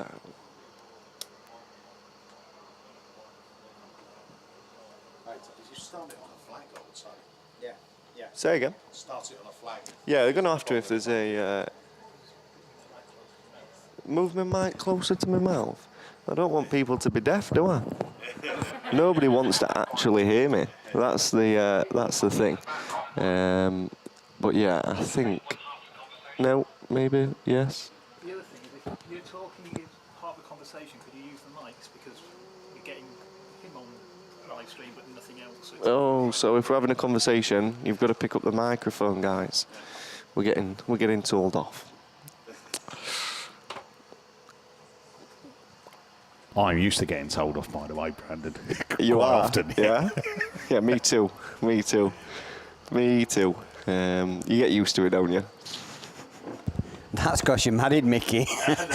All married men are used to being told off. I don't know. I got told off before I was married. They've changed their mind, Brandon. Oh, they've changed their mind now. They'll go back into the pits and they'll try again. But yeah, I used to get told off before I got married, and now the only difference is I get told off wearing a wedding ring. That was just putting you in training, that was. That's it. Yeah, she's not daft. She's definitely not daft. And, My other half will tell you he's always in trouble. It's just the depth that varies. Yeah, that's what it is. It's how deep a trouble you get in and how... Really? Oh, dear. I quit. I'm going home. I'm going it. Right, Kirst, get the car, trailer it up. We're going. But no, I know it's a little bit... I've got to say it because... she's my wife and whatnot, but I think Kirsty's done absolutely unreal this weekend. She's had a lot of problems this year. Obviously, she had the mini. The mini was so quick. Who actually that mini will be back out next year, and not by us, I must add, but a certain little junior mini racer that we are very, very proud of this weekend. Has quite possibly got a new very quick car coming. So I'll let you guys decide who that is. But no, yeah, we had the Mini, and then one thing led to another, and I had quite a nasty accident in the Mini, to the point where the cage was bent and it twisted over the car and it bent all the floor and this, that and the other. And so it was like, enough's enough for that. We bought a Yaris. She did not get on with the Yaris. She hated the Yaris. The Yaris was awful. And then I qualified for the Nationals. So Craig Conway put us a cage in a new car. We put his engine in it. And one thing led to another, and it just keeps breaking. So the master mechanic, Phil, her dad, I would say that you might be in trouble because your missus has just turned up at the front of the bus. Kirsty says she don't shout at you. she always shouts at me. Lindsay's got a face on because I didn't fill her water up. Oh, well, I told you, I always get told off, don't I? Always get told off, always. As Hayley said, it's about the depth. About the depth of the trouble. But it's only a water barrel, so I'm not in that deep yet. It can get worse. But yeah, and this weekend she just seems to have clicked with the car. It seems to be good. I say that now. Someone's going to go wrong in it. Someone's going to go wrong. I've commentated Kirsty already. But yeah, so... yeah, massive well done to the wife, and we had a bit of a Barney last night over a battery of all things. So she was like, I want to charge the battery. I was like, it's got an alternator on for a reason. Do you know what I mean? I'm not in the sport for doing things that I don't need to do. Brandon, lesson in life, just charge the battery. Do you know what happened? The battery got charged. Correct answer. It did indeed. After we'd both thrown his teddy out, I was loading the car up. We're done. That was it. We're done. And she just went, just charge the battery. So what did I do? I think what it is, really, I think there's a secret motive there. It's all about the making up, isn't it? Hey, that's it. I'm going to manufacture an argument about a battery, right? And then it'll be a bit of a make-up and all of that, yeah. I wish. I wish. So, Mickey. They've got two bungees. And they're both broke. They're trying to sort it out. You tie them together like it. Yeah, I think you do see it around the country that sometimes the bungee mechanism does start to stick, and one end goes up quicker than the other, and that's why you get a little bit of a disjointed start. And I think that's what they're just trying to get sorted out. We've got plenty of racing to get through today, so I think they are trying to get it rectified rather than just getting it started on the flag, which we can do, start the race on a flag, but it's probably not ideal, just to make sure that everyone's got that's the what opportunity. They're going flag, I think. And it's very difficult to kind of pick out a jump start when you're starting it on a flag, because it's at what point, when someone either drops it or moves it, is that the trigger point, And it is like when I know yesterday, I think there was a couple of really close calls that I think there was a black flag decision, and then on review, where the pin has been released, that is the point that it's go, and some of the drivers on the line they're watching the pin. So as soon as that pin goes, that is effectively trigger point, and that's why you get some. It looks like some people might have jumped the start, but it's not. They're right perfect, a 10 out of 10 start, and that's what we saw a couple of times yesterday. And the great thing about modern technology, years ago, that would have been tough, hard luck, wouldn't it, if someone made a decision. With technology and reviewing it back and having that ability, you can actually get the right decision. But sometimes it can still get a little bit Pete Tong on that, because even if you look at VAR in football, right, they still get it wrong as well. Did I tell you, I did watch Match of the Day last night. It was good football, by the way, and I didn't know any scores, right, until people started talking about one chap was going, "Oh, did you hear the result on that?" And I was like, "I don't want to hear. I'm putting my fingers in my ears. I'm going to watch Match of the Day later. I want to be surprised." But no, a good win there for Tottenham. 5-2. West Ham are flying high. Basically, Mickey, you're trying to make yourself look good and tell Gilly that you went back to camper early, you didn't stop in beer tent while early in the morning. I didn't say what I did after a match of the day finished, though, Paul, did I? No, honest, I was goosed. I was goosed last night. I needed to, to have a decent night's sleep, and I did until. Hands up, anyone around the track that gets woken by the noisiest generator. They always seem to be parked next to you, don't they? They're off and running, with the old. Oh, good grief! Not another generator. I've wired in, Paul, an inverter in the motorhome, so it's great. I'll charge me watch this morning. Well, when I say the watch, we said yesterday, it's the step counter, isn't it? No one really uses it to tell the time anymore. It's tea, please, my sweetness. And Mickey, anybody told you don't need an inverter? They'll charge you off 12 volts. They only run on 5 volts. I know, but if I tell you the reason, Paul, why I've got the inverter, is because the up near where the telly is, it's a plug-in, the round plug-in into like the cigarette lighter in the motorhome. And Jill and Callum, right, they won't admit it, but they used to charge their phones with it. So they rive out the TV plug-in and then shove the charger in, then pull it out. And they damaged it. So it's happened twice.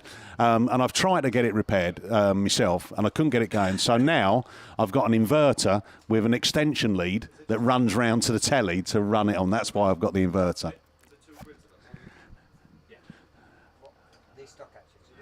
Stock hatches. So Brandon has been excluded from the chair, and it's over to Jason to take you through runners and riders of the stock hatches. And we have seen your sheets, so we'll have a look for them now. You've seen my what? Oh, right, okay. Right, so just to keep everybody up to date then, so we've got issues with the bungee. We are going to be going off the old flag start, so what we've done is we've just pulled the juniors off, make sure that, because a lot of these haven't done or may not have done, should I say, a start from the flag, so we'll give them a briefing, but these adults have, more often than not, done a flag start, so we're going to move to the stock hatches. The juniors will be jiggled about a little bit, obviously with their quarters and their semis to come up. So we are going to get back racing again once James has raced back up the track. And we're going to go with the stock hatches, sponsored by Sturton and Stowe Motorsport Club this weekend. Obviously, Agriscapes are your sponsors over the course of this year's championship. So a big thank you to both of those, as well as all of other sponsors this year. So here we go then. We are away and racing with your ladies at stock hatch, and it is going to be Helen Blake that gets the best of the break. Shropshire and Telford 17. Jasmine Bluck is the one to go with her. Up the inside, Sophie Eggleton around the outside in the Ludlow at number 47, but coming out your early race leaders, there's a little bit of contact behind her, is Jasmine Bluck in the start number 17. Helen Blake, though, hot on her tail in the Yorkshire Dales 137 machine. We've then got the Invicta Kent number 91, Nicola Kingsley, slotting into third place. Demoting down the Hereford machine of Tracy Lewis. Back further down, look back up though, and the Wessex 18, Tiffany Graves. That outside line worked well to her yesterday, but following the traditional racing line sees her down towards the back of the field this time round.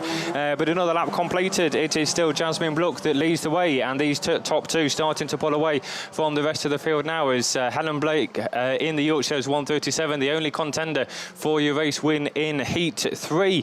She's taken a first and a third this weekend. But up at the front is the Star car with an 8th and a 3rd. First place should see her through into the final a little bit later on. Helen Blake, she's lost it, got it square with. We've got one in the fence. Up here, we've got red flags up on this one, as we've got, I think that's the Hereford 61, Tracy Lewis, just parked straight in front of us. We've got a roller as well, up on the top brain. That's Tiffany Graves out the wheel of that. Completely missed that one in the Wessex 18. So, right, all sorts going on in the stock hatches. So, out edition, commentary will go quiet just while the medical crew and the marshals see to Tiffany and to Nicola. Sorry, Tracy.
Right then, just a quick announcement. Up on the start line is a drivers' meeting that's been called with the bungee issues that we're having. Any drivers in spectator land, if you're able just to get across the track, please. I think they're just going through the race start protocol for the weekend, given the bungee issues. So anybody that's in spectator land, if you can pop down to the start line.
Right then, so the congregation is dispersing.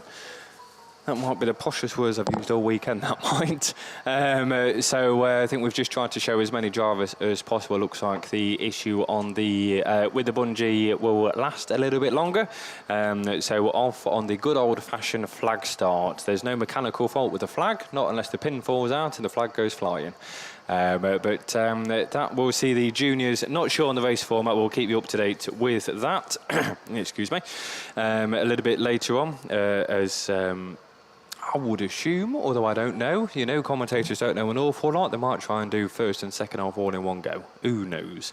Because we do have, obviously, the quarters and the semis in the junior saloons a little bit later on. We're going to go back to Stockhatch. Not heard anything as yet on the radios about that last race. We didn't see it. We're not entirely sure what happened with Tiffany. We just saw her facing the wrong way and car parts scattered across the track. So hopefully we'll see her out later on. Likewise with Tracy Lewis. We did see that one. We'd struggled to miss that one, to be fair, happening straight in front of us. We'll see out then at race 2 as the drivers get themselves ready. Should see out Rhiannon Sanders in Invicta Kent 29, Ruby Atkins Scott in the South Somerset 40, Daisy Stevenson in the Evesham at 98, Trina Hopper in the Scarborough 101, Kelly Louise in the Hereford 182, and Alicia Brooks in the Radford 197. Excuse me, they should be your runners and riders in this next one. Yeah, just announcement there, Jason. Can all drivers now return to the pits? All drivers back to the pits. Racing will start very soon. That's that bit done. Sitting on 2 out of 2, looking like the only person unbeaten yesterday, Hereford 182, Kelly Louise took 2 out of 2. Daisy Stevenson consistent with 2 seconds. Trina Hopper, half as consistent with a second and a DNF yesterday. Alicia Brooks, 2 fifth place, really could do with the points. Looking down the order, Rhiannon Sanders, likewise in the Invicta Kent 36, desperately needs a good result in this one to find herself in the final later on. We've got 12 cars signed on.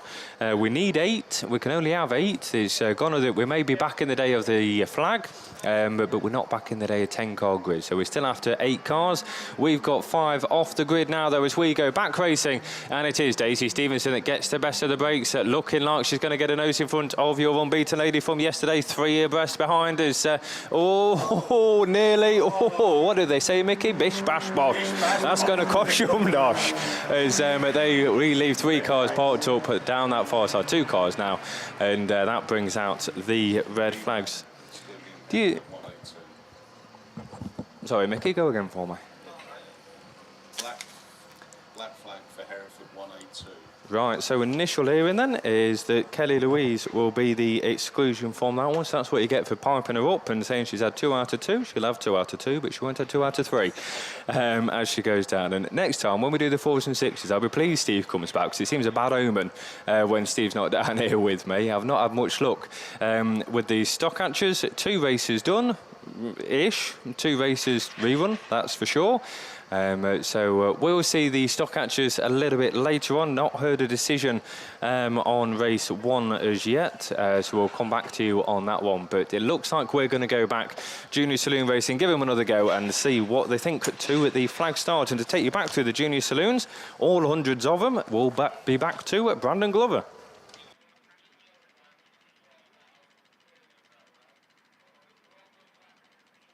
Yeah, cheers, Jason. So just a little bit of controversy going on with the start system. Now, a lot of the sort of old-time racers will have done a flag start, but to these juniors, it's going to be a sort of new concept.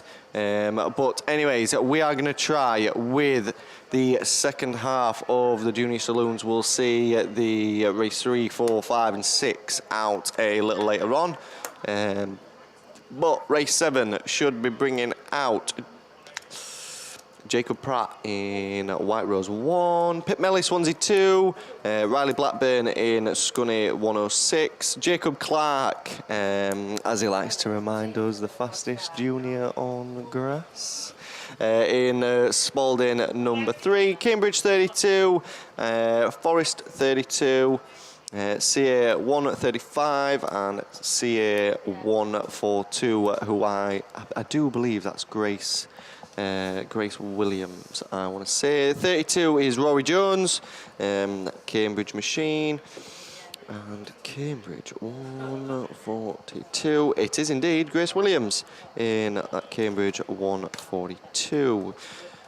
Forest 32 is, I'm just looking down my list. Everything's gone a bit Pete Tong for us today, hasn't it, really? It's all up in the air. Paul, run, mate, because we're on a tight time schedule, mate. Don't fall over that barrier, because I will laugh a lot. Lexi Hinton in the 32F machine, and so that is your runners and riders. Paul just holding up the business. Telehandler lifting a stock arch off the circuit. The legend that is Sandy Williams has joined us in the commentary box. All right, yeah, okay. So anybody watching on BAStv, I don't know if you can see it on the camera angle that's on. No, you can't. But on the first marshal post, obviously we're going to do the standard wind-up. We'll check for the yellow flags. The person holding the red flag is going to do his pirouette. He's going to do a dance move. And Lynn Cooper is stood there with the Union Jack. And the movement on the Union Jack, I'm not 100% whether they're going on the drop or whether they're going on the movement of the Union Jack. That is going to indicate, in effect, your bungee lift. That's going to be the start of the race. So let's see how these juniors get on with their flag start. Not having the best of mornings regards to red flags, but albeit there is plenty of time left. So we have got quite a few that is in with a chance. Riley Blackburn in the Scunny 106. Yesterday a 5th and a green flag, meaning a 4th position. He drove an absolute outstanding race to bring home a 2nd.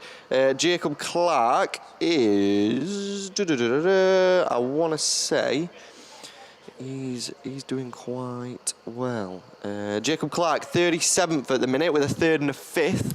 So a good result might see him into the quarters. Pip Melly joint 22nd on a 4th and a 2nd in Swansea 2. Grace Williams is 39th with a DNF and a 1st. So a 1st might just see him in.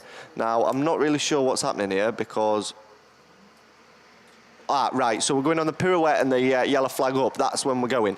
But anyways, we are away and racing with race number 7, Grace Williams and Pip Melly, Jacob Pratt on the outside in that White Rose 1 machine. But Riley Blackburn in the Scunny 106 is in the mix as well, but it is Williams over Melly and Pratt. Blackburn there, Jacob Clark in that 4th position. A lot of work to do if he wants to make those quarters a little later on, but it is a long way around the outside of those minis. But up at the front, Cambridge 142, Grace Williams, Pip Melly, Swansea 2, and it's Jacob Pratt, White Rose number 1, as Jacob Clark ever so slightly too wide, scrubs off all kinds of speed, but down past Coventry, Williams over Melly, Pratt and Blackburn, Clark there as well, and CA 32 and 32F is your back marker. There's a battle on for that 4th position, but both of these boys need the points, both Riley Blackburn and Jacob Clark. But up at the front, it is still that Cambridge 142 machine, but Pip Melly still in reaching distance. Jacob Pratt just dropping off the pace ever so slightly, and Riley Blackburn and Jacob Clark both falling away from these front 3 cars, but still the battle on for that 4th position between those two. But up the far side, it's still Grace Williams. Definitely needs another 55 on the board, if they want to make that quarterfinals a little later on. But it's last lap flag, Grace Williams, Pip Melly and Jacob Pratt. Riley Blackburn still holding off Jacob Clark as he looks to the inside. Can't quite make anything happen this time round, as Riley's gone ever so slightly wide and allowed Jacob Clark through in the Spalding number 3 machine. But Grace Williams coming round into the traffic now. Has Pip Melly got an answer? Not quite this time. Grace Williams in Cambridge 142.55 on the board. Pip Melly in Swansea 2, Jacob Pratt in White Rose 1, Jacob Clark in 4th in Spalding number 4, Riley Blackburn in Scunny 106, Cambridge 32, 32F, and the Cambridge 135. So that is race 7 done and dusted. Brilliant stuff. That is what we like to see, and that is good stuff. So race 8, Lexi Owen, North Wales 97, Scunny 211, Lewis, what's his name? Mine's gone blank. What is his name? Lewis Blatherwick. There we go, there he is. He's there. Yorkdale's 139, Lud 20, West Waterford 973. And that is Toby Maguire, currently on 2 wins. St Neots 18, Seven Valley 29, and IK 264. So Lynn Cooper just swapping marshal posts. We've decided not to use the Union Jack flag now, so it's on the pirouette and the yellow flag up. That's when we are going. So we are away and racing. The bungee breaks. The bungee's back working now. So who's going to get the best of the starts? Seven Valley 29's in the mix, but Lexi Owen's there in that North Wales 97. Toby Maguire all the way around the outside. Is he going to be able to make that work? It does look like ever so slightly just drops off the pace. Seven Valley 29, North Wales 97, and Toby Maguire in that West Waterford machine sat there in that 3rd position. But Lewis Blatherwick in Scunny 211 in that 4th place, looking for a mistake to be made. Yorkdale's 139, I think it is. Yeah, it is indeed. That's that Walker machine, but under strong challenge now. Lexi Owen just getting a little push round that bend, but it's still Seven Valley 29, North Wales 97, West Waterford 973, and Scunny 211. Yorkdale's 139 sat there in that 5th place, as they go up that far side for another time of asking into that beer tent bend. Still Scunny at Seven Valley 29. 29, sorry. And Lexi Owen on the inside into that first position. North Wales 97 now, over Scunny 29. West Waterford 973 and Scunny 211. Just trying to reel these front three cars in. But Lewis Walker in that 5th place, also looking for an answer, but not quite got anything this time, as it's still Lexi Owen up the far side. The yellow flag with the black cross, meaning one circuit left to navigate for Lexi Owen in that North Wales 97, as the West Waterford 973 also slots up into that 2nd position. Severn Valley 29 demoted down into that 3rd place as Lewis Blatherick, in that Scunny 211, also looking to try and gain ground. But Lewis Walker there in that 5th position, looking to try and make some points up. But Lexi Owen in North Wales 97, 55 on the board, and a brilliant win for her in Heat 3. West Waterford 973 in that 2nd position. Severn Valley 29, Scunny 211, Yorksdales 139, Lud 20, IK 264, and St Neots 18. So that is race number 8 also done. Brilliant stuff. That is what we like to see. Race number 9. Severn Valley 147, Scarborough 19, and Scarborough 19 is... Who's Scarborough 19, Mickey? 19, is it not 18? Definitely says Scarborough 19. Daisy, it is indeed. How did I not know that? Scarborough 18. It's Daisy McManus, but it says 19 on my sheet, so I'm wondering. Misprint. Yeah, could be. So Daisy McManus out in this one. Evesham 24, SR 52 also in the mix as well, and I believe that is that Edwards machine. It's going to be here somewhere. Where is it?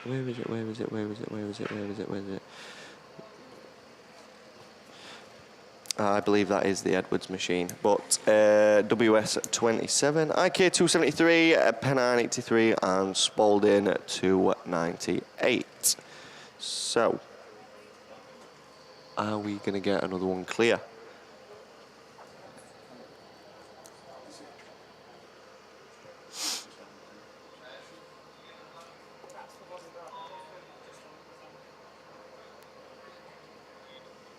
So, we have track clearance and the bungee lifts, and we're away, and racing. Connor Forster is quick out of the gate in that Spalding 298 machine. SR52 gone with them as well. I believe that is the Edwards machine, but Forster is up and gone in this one already. But Spalding 298, Star 52, WS 27, Evesham 24, IK 273, and Severn Valley 147. That's a Hadley machine in that 7th position. Daisy McManus in the Scarborough 18 at the back of the pack, but Connor Forster and Nick Edwards, I believe it is, in that SR52 are up and gone from the rest of the pack. So it's Spalding 298, SR52, and then a little way back it's the WS 27, IK 273, Evesham 24, Severn Valley 147, and Scarborough 18.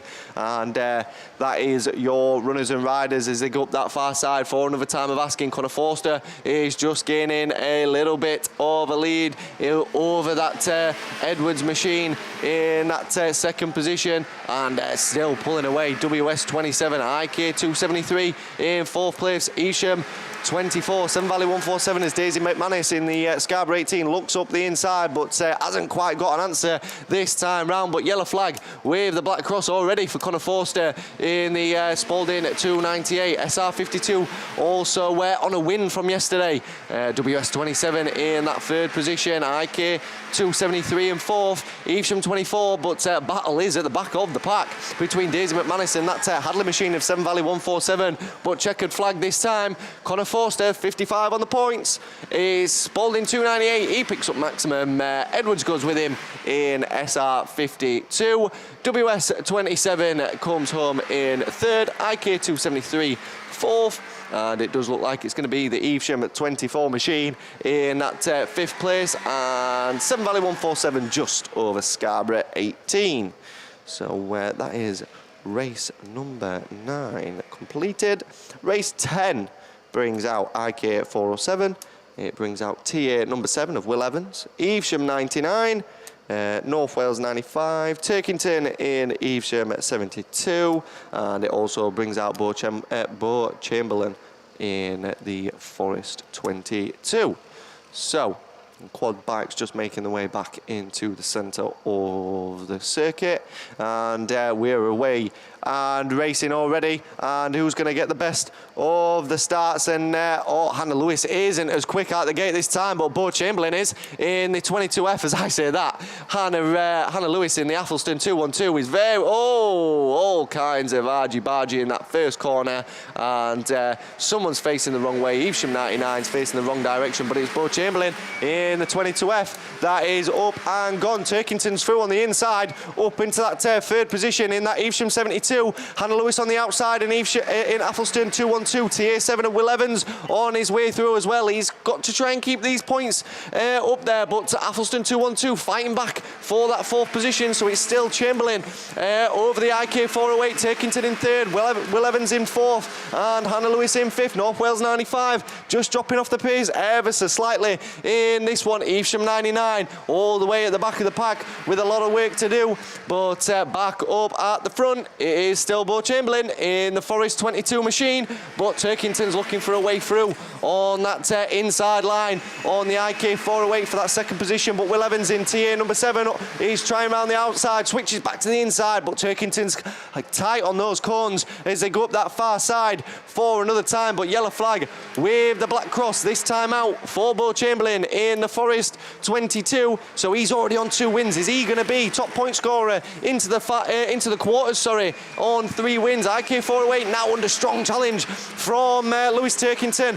and Will Evans in the TA number 7 as they both try all the way around the outside, and it does look like they're going to hang Turkington out to dry, but Will Evans can't find a way through as they go up the far side. IK 403 on the final bend, but 22F 6 maximum points, 3 wins out of 3. Is Turkington going to be able to make anything happen all the way around the outside as there's contact between TA7 and IK 408? Just takes it over the TA number 7 machine. Turkington in 4th, Hannah Lewis in 5th, and the North Wales 95. Evesham 99.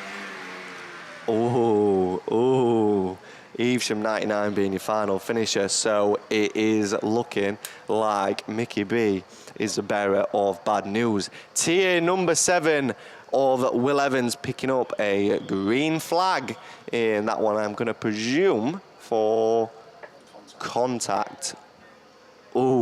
Controversy. So Will Evans picking up a green flag. Now he's joint 6th overnight on a win and a second. I should think even with a green flag that will still be plenty. I should think so. But that's going to put Turkington back up into 3rd place, and we should see him out on 2/3. So that could be 3/3. Consistency is key. We could see him in the quarters a little bit later on. But anyway, up on the line, we have race number 11. And before I can even go through him, IK 188 is the best of the breaks, but to watch Blake Clover in the White Rose 18 all the way around the outside. Can he make it stick? Not quite this time. IK 188 and Forest 10, West Watford 986 and South Somerset 16 there in that 4th position, but watch Blake in that 18 machine. And there's contact over the far side. Someone's facing the wrong way, and it looks like it's the SS15 and the West Watford machine that end up in the wars, but red flags. Red flags. Rerun Brandon. But Blake Crowther not having the best of starts there, so that could be a blessing in disguise for Blake there in that one. So that is going to go back into the pits, and we will see them a little later on. So Mickey's got the radio to his ear, and he's Chief Marshal for the weekend. He's going to tell me what's going on. We look up to the line, and I can see Maggie Appleton's rerun. So race 4, Pennine 96 Pennine 85, Radford 1, and that's that Owen Green machine. But Maggie Appleton is absolutely rapid out of the gate in that Scarborough 15 machine. But watch that Pennine machine on the inside.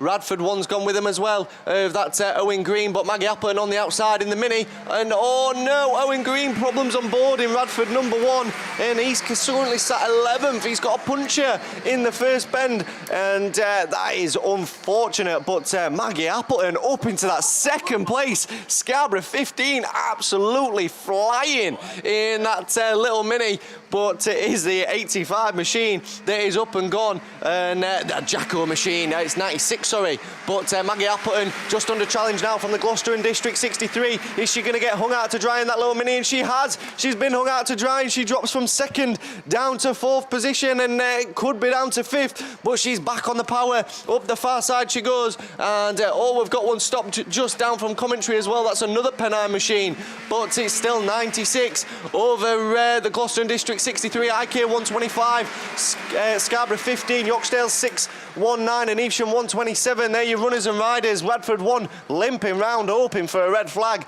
with a flat tyre, and the Pennine, I think it's the 85 that's parked up here because 96 is leading.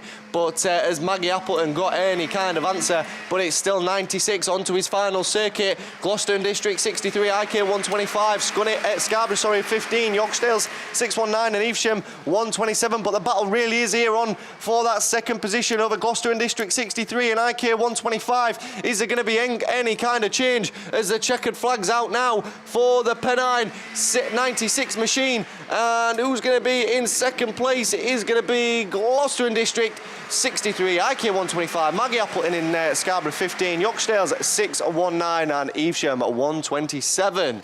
So absolutely gutted there for Owen Green in the Radford 1. Puncher in the first corner was sat overnight on a 1st and a 3rd, but he should pick up final places, points there, maybe. We'll see what happens. And that might just scrape him into the quarters. Remember, we're looking for the top 32. So, on the line, I can see, what can I see? Who can I see? I can see the TA5, I believe it is. It is, yes, I can see TA5. And yeah, Farah's there in the York 81. York 81, that's Jacob, isn't it? Yes, Jacob. And Jack Owen, he's also currently top joint point scorer. We saw Bo Chamberlain take a win earlier in the Forest 22. Jack Owen's TA5's out in this one, also on 2 wins. And this is the first attempt, from race number 5. Obviously, the Bungee broke. We sent them all back to the pit so they could have a discussion on the flag start. But the Bungee lifts, and somebody's flown out of the gate, and it's Lud 1 of Rhys Tipton, also on 2 wins. So somebody's going in to the quarterfinals, not on maximum points here, but Rhys Tipton up and gone in that Lud 1. Jack Owens there as well, PSC 33, that's a Sheehan machine, TA 9 and Cambridge 33. But what's Jacob Farah doing down at the back of the pack? He's got a lot of pedalling to do, but it's still Lud 1, TA 5, PSC 33, and the TA number 9, Rhys Davis, in that 4th position. PSC 33 has got the work to do. Rio Sheehan currently on a 2nd and a 4th, but it's 1, 5, 33, number 9, 33 again of the Cambridge machine, and that Farah machine, PhD number 5, is your back marker in this one. But up the far side, there's a change for 3rd place as Rhys Davis looks up the inside of that Rio Sheehan machine in PSC 33, but as he hung himself out to dry, is Rio back up the inside? It doesn't quite look it, but it's still Rhys Tipton, Jack Owen and Rhys Davis. Rio Sheehan in 4th, Cambridge 33, but Farah's hot on the heels now, trying to gain some of those all-important points, try and get into those quarterfinals a little bit later on. But up at the front, yellow flag with the black cross is being shown for Rhys Tipton, but Jack Owens is reeling him in that TA number number 5 with 1 circuit left to go for number 1 and number 5. 9's gone with them as well as 33. Cambridge 33 sat there in that 5th position. York 81 and PhD number 5. But up at the front, it's still Reece Tipton. Already got 110 points. Is he going into the final on maximum points? I think he is. Lud 1, 3 wins out of 3. Jack Owens in that 2nd position. Tier number 9, PSE 33, Cambridge 33, York 81 and PhD 5. So, that's race 5 done. I feel like it's only me that's commentated today. Does anybody else want to go? Nobody else is fancying it, are they? I'm on after you. You're on after me. Brilliant stuff. So, we will look up at the line. I can see Nottingham 47. So, this is, we're doing it in order now. Race 6 we have up there. As the cones are just getting picked back up, I'm going to have a sip of my cup of coffee, the second one that Hayley's quite lovely brought us.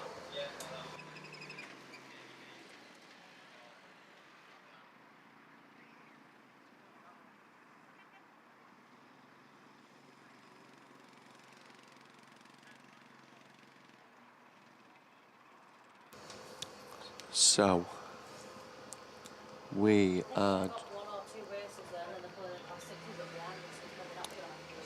Yeah, I think there is only a couple of races left. I know I've got race 6 to come, and I've got a rerun of race 3, a rerun of race 4, a rerun of race 11. How many is that? 0. I have 0 reruns. No reruns for me today.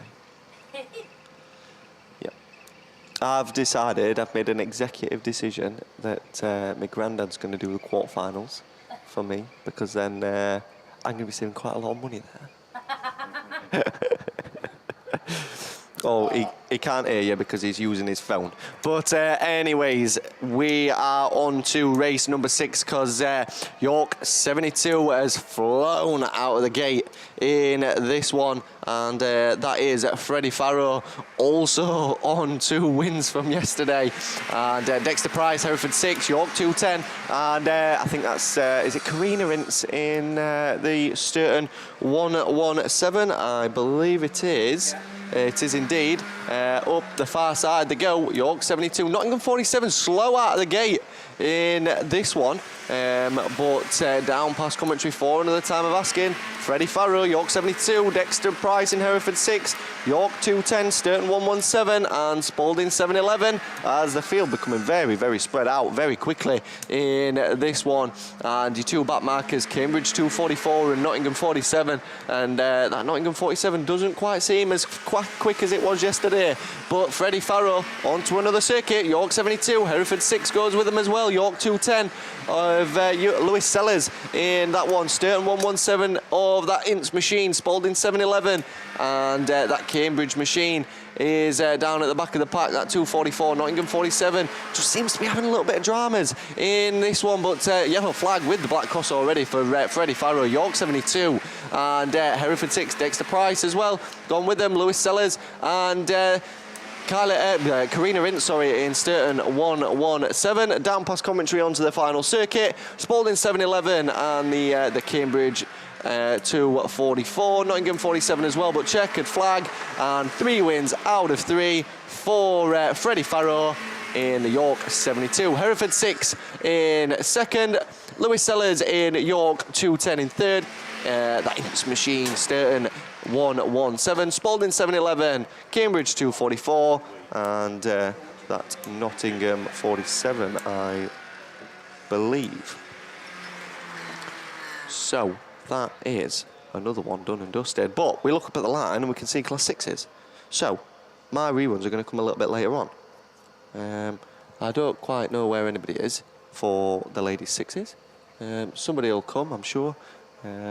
But we are just waiting on Track clearance, I don't know where anybody is, but the bungee lifts. Oh no, it's not, sorry, it's not sixes. There's another run of Class 1s. It looked like Karis Thomas was coming out to play then. But anyways, it's the TA 29 rerun of race number 3 on this one. IK 25 on the outside, Hadley's on the inside in that Severn Valley 107. It looks like he's gone all the way from 3rd, and he's battling for that first position as there's contact in that turn 2 and 3, in turns 1 and 2, sorry. Up the far side they go. It's still TA 29 in that first position. Severn Valley 107 in second. That's that Will Hadley machine. IK 25, IK 377, and the York 310. So still 29, 107, 25, 377, 310.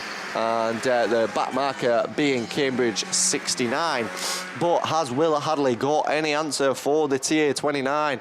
Up the far side they go. Will Hadley's currently sat on a second and a second, so he's currently sat on 90 points, but it's still TA 29 onto another circuit. Severn Valley 107, IK 29, and oh, somebody's in the Armco down the bottom end. IK 377 is promoted up a place, and so has the Cambridge 69.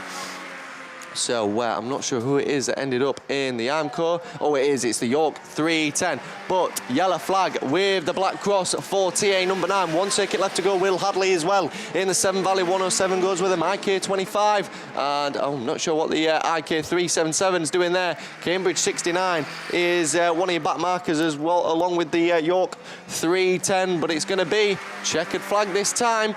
And TA 29 picking up 55 points, and we'll see you in the quarters later on. Will Hadley goes as well. Severn Valley 107, IK 25, and it's going to be the IK 377 that goes with them as well. Cambridge 69 and York 310. So that is a rerun of race 3 completed. So we have a rerun of race... No, we haven't got a rerun of race 4. That's been done. And we've just got a rerun of race 11 to come your way. So I'm going to go quiet for a little bit until we come back for some quarterfinals later. I can see Class 6 machinery up on the line, so it's going to be over to Mr. Steve Langley. Thank you very much, Brandon. So yes, indeed, this is a rerun of Heat 2, Race 1 of the Meridian Building Plastics sponsored Class 6s. Not quite sure where we are with regards to exclusions or indeed otherwise, so I think we'll have to pick them out as they come past us. They're going to be greeted with the sight of a little bit of water as well going down on the far side of the track as the sun continues to beat down here in Cambridgeshire. So if you're watching at home on the live streaming, you're missing a good one here. So weather's good, atmosphere is good. It's all very much set fair as we get through day 2 of the Agrascapes Limited sponsored 2023 Ladies and Juniors National Autograss Championships. Big thank you to Agrascapes, your overall meeting sponsors, and indeed to all of our individual class sponsors, well, basically all of our sponsors. They're sponsors for lots of things. They're best turned out cars. I know RC Race Fab being the sponsors for that, so big thank you to Richard Cooper. That's the RC, if you were wondering. I'm sure you weren't, because you know. So there we go. That's the fount of my knowledge for this morning. So it's probably downhill from here on in. I was trying to listen to you. I'll tell you what, I was distracted by how cool it is downstairs. Ain't it just, yeah. Steve and me have been working upstairs all weekend in this double-decker bus, and there's not much airflow, there's nothing going on up there, so it is rather muggy. But downstairs, it's like you've got aircon down here. So, yeah.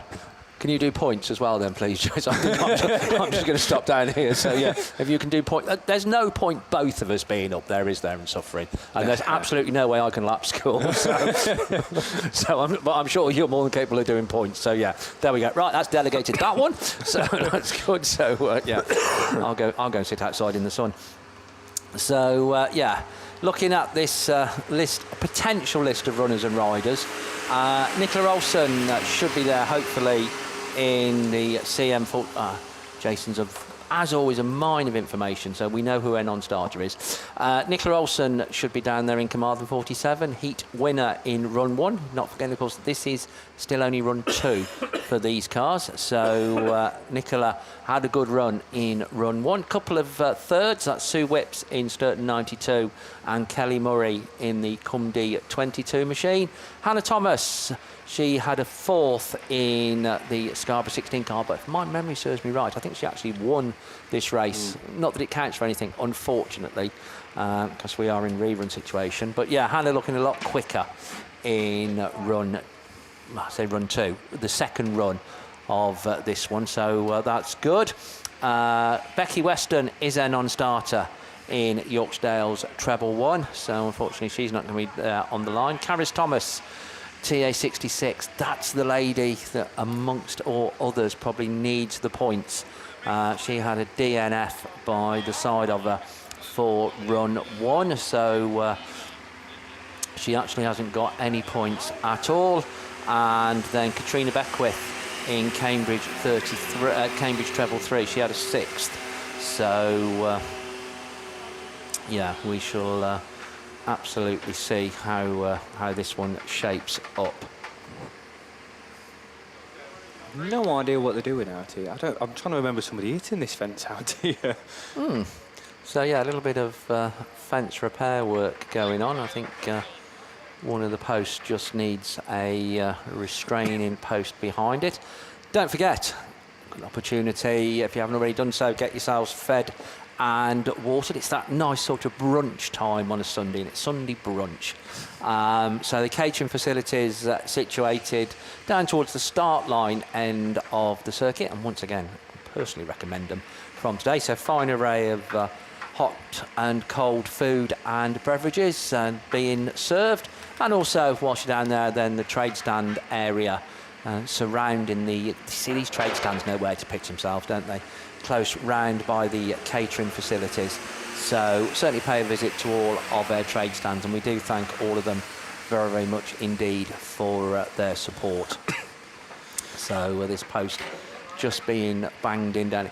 Did I hear you talking earlier on? Mickey B's here as well. He hasn't got a mic, so actually we can give him a mic, can't we? So there we go. Did I hear you talking about red flags and reruns and stuff? How much do I owe you then from yesterday? How did we do yesterday? Well, yesterday you two weren't too bad, by the way, when I was just having a little tot up earlier.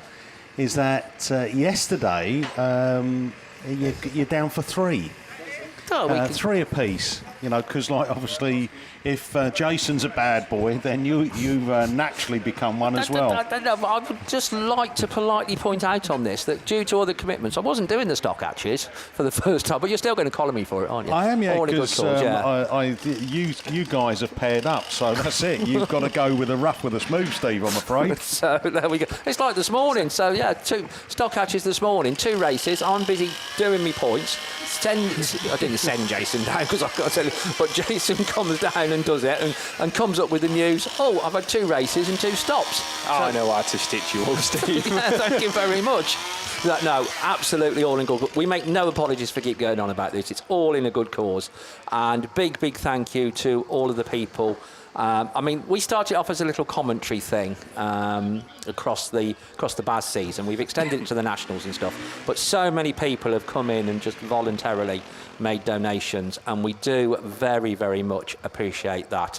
And there's some quite big numbers in there from the voluntary donations as well. So, no, it's great. It's all in memory of a smashing gentleman, Mr. George Capper, and certainly in aid of a very, very worthwhile cause. So yeah, thank you all very much, and we'll keep you posted. And yeah, we're gonna have a nice total towards the end of the season. I think certainly the way these drivers are driving, we're gonna have a cracking total at the end of the season. So sort yourselves out, drivers. Don't you know mortgage rates going up? Right, Class 6, we're underway. We are racing with this rerun. Then we get away from the line, and it is Nicola Olsen in Carmarthen 47. that is the first one to show on this freshly watered track. Is that going to catch him out a little bit? I'm not sure, but looks like Tivy 66 then, Caris Thomas favouring that outside line and then going for the cutback on that start line turn. Hannah Thomas, as predicted, right in there in Scarborough 16. These three just pulled away a little bit from Sue Whips in the Sturton 92 machine. But down that far side, Nicola Olsen not having this all her own way in any shape. It's a South Wales 1-2 as they come past us. Another lap completed. Carmarthen 47, your race leader. Caris Thomas, not so much to say about it though in the Tivy 66. But maybe I think she was leading this initially in the first one. I think it took a couple of attempts to get it done yesterday. Ended up pulling up, but she's not doing pronunciations that good any better today. But she's trying to make up for it this time. She's currently sitting in a position to grab herself 45 points, but she's after those extra 10 to try and put herself in the final later on. Nicola Olsen still leads though. And Scarborough 16 looking safe and sound in third place. Close Pash going on for fourth, Sturton 92, and Kelly Murray in Cumby 22, and not forgetting Katrina Beckwith there in the Cambridge all the threes. But down that far side, it's South Wales Lady against South Wales Lady. It's Nicola Olsen against Caris Thomas, and it's going to be Nicola Olsen that takes them on to the last lap. Caris Thomas still there, keeping her honest there. The battle's still on for third and fourth as well. Or is Hannah Johnson just on her nose? Having a look at the inside now for the race lead. There is Nicola Olsen under pressure. Challenge on for the minor positions as well, but Nicola's under pressure. Caris Thomas, one last ditch challenge then around the outside, looking for those additional 10 points. Keeping her right foot in as they work their way around, looking for the grip, but I'm not sure it's going to be there. As Nicola Olsen comes back through then, your race winner in Carmarthen 47 from Caris Thomas in second. Hannah Thomas takes third ahead of Kelly Murray in the Cumby 22. Sue Whips in the Sturton 92, and Katrina Beckwith in the Cambridge 3, which for the second time completes Class 6. And well, we could say we've now completed Heat 2 of all the classes as well. Now, before we just hand over, quick request. West Country Videos, positioned just next to the hospitality unit, has just asked if anybody has got a little can of WD-40. It's not for his back, I have checked. It's not for his knees, I've checked that. I'm not going to ask where else he wants it. But if anybody has got a small can of WD-40 lying about that they won't mind just helping Jeff, West Country is positioned on the tower just adjacent to the double-decker bus. If anybody can help, thank you very much. We'll see you later on. Hayley sat next to us, so it's whatever's Hayley's commentator now, I assume. Class 3s, Jason. Yeah, my ladies' Class 3s are up there on the line. Just while I've got a quick 2 minutes, the water bowser's just made its way back onto the track. I just want to do a couple of little shout-outs. So, I was telling you this morning when we were kind of opening up and chatting through things that one of my brothers is out in Australia, so they're like 7 hours in front of us, and he was watching yesterday. It was like 11 o'clock at night there when my boy was out in his races. He's tuning back in from Oz, Carnamar in Oz today, and our guy has been texting me as well, and James and Liam, they're currently farming back up in East Yorkshire, sat on their tractors with their screen telling them what it is for the seeding, and the screen with the nationals on. So great to see them listening and supporting the ladies and juniors, and especially our little Tyler. But we've got bungees up on the ladies' Class 3s, just 8 of them racing down here this weekend, but they have had some fantastic racing down here this weekend. No driver unbeaten thus far this weekend, and your race leader on this one then, Spalding 77 Nicholson it is that takes up the running as your race leader from Carmarthen number 3 of Catherine Benyon. Then it's the Carmarthen number 4 of Donna Brown in that third place position.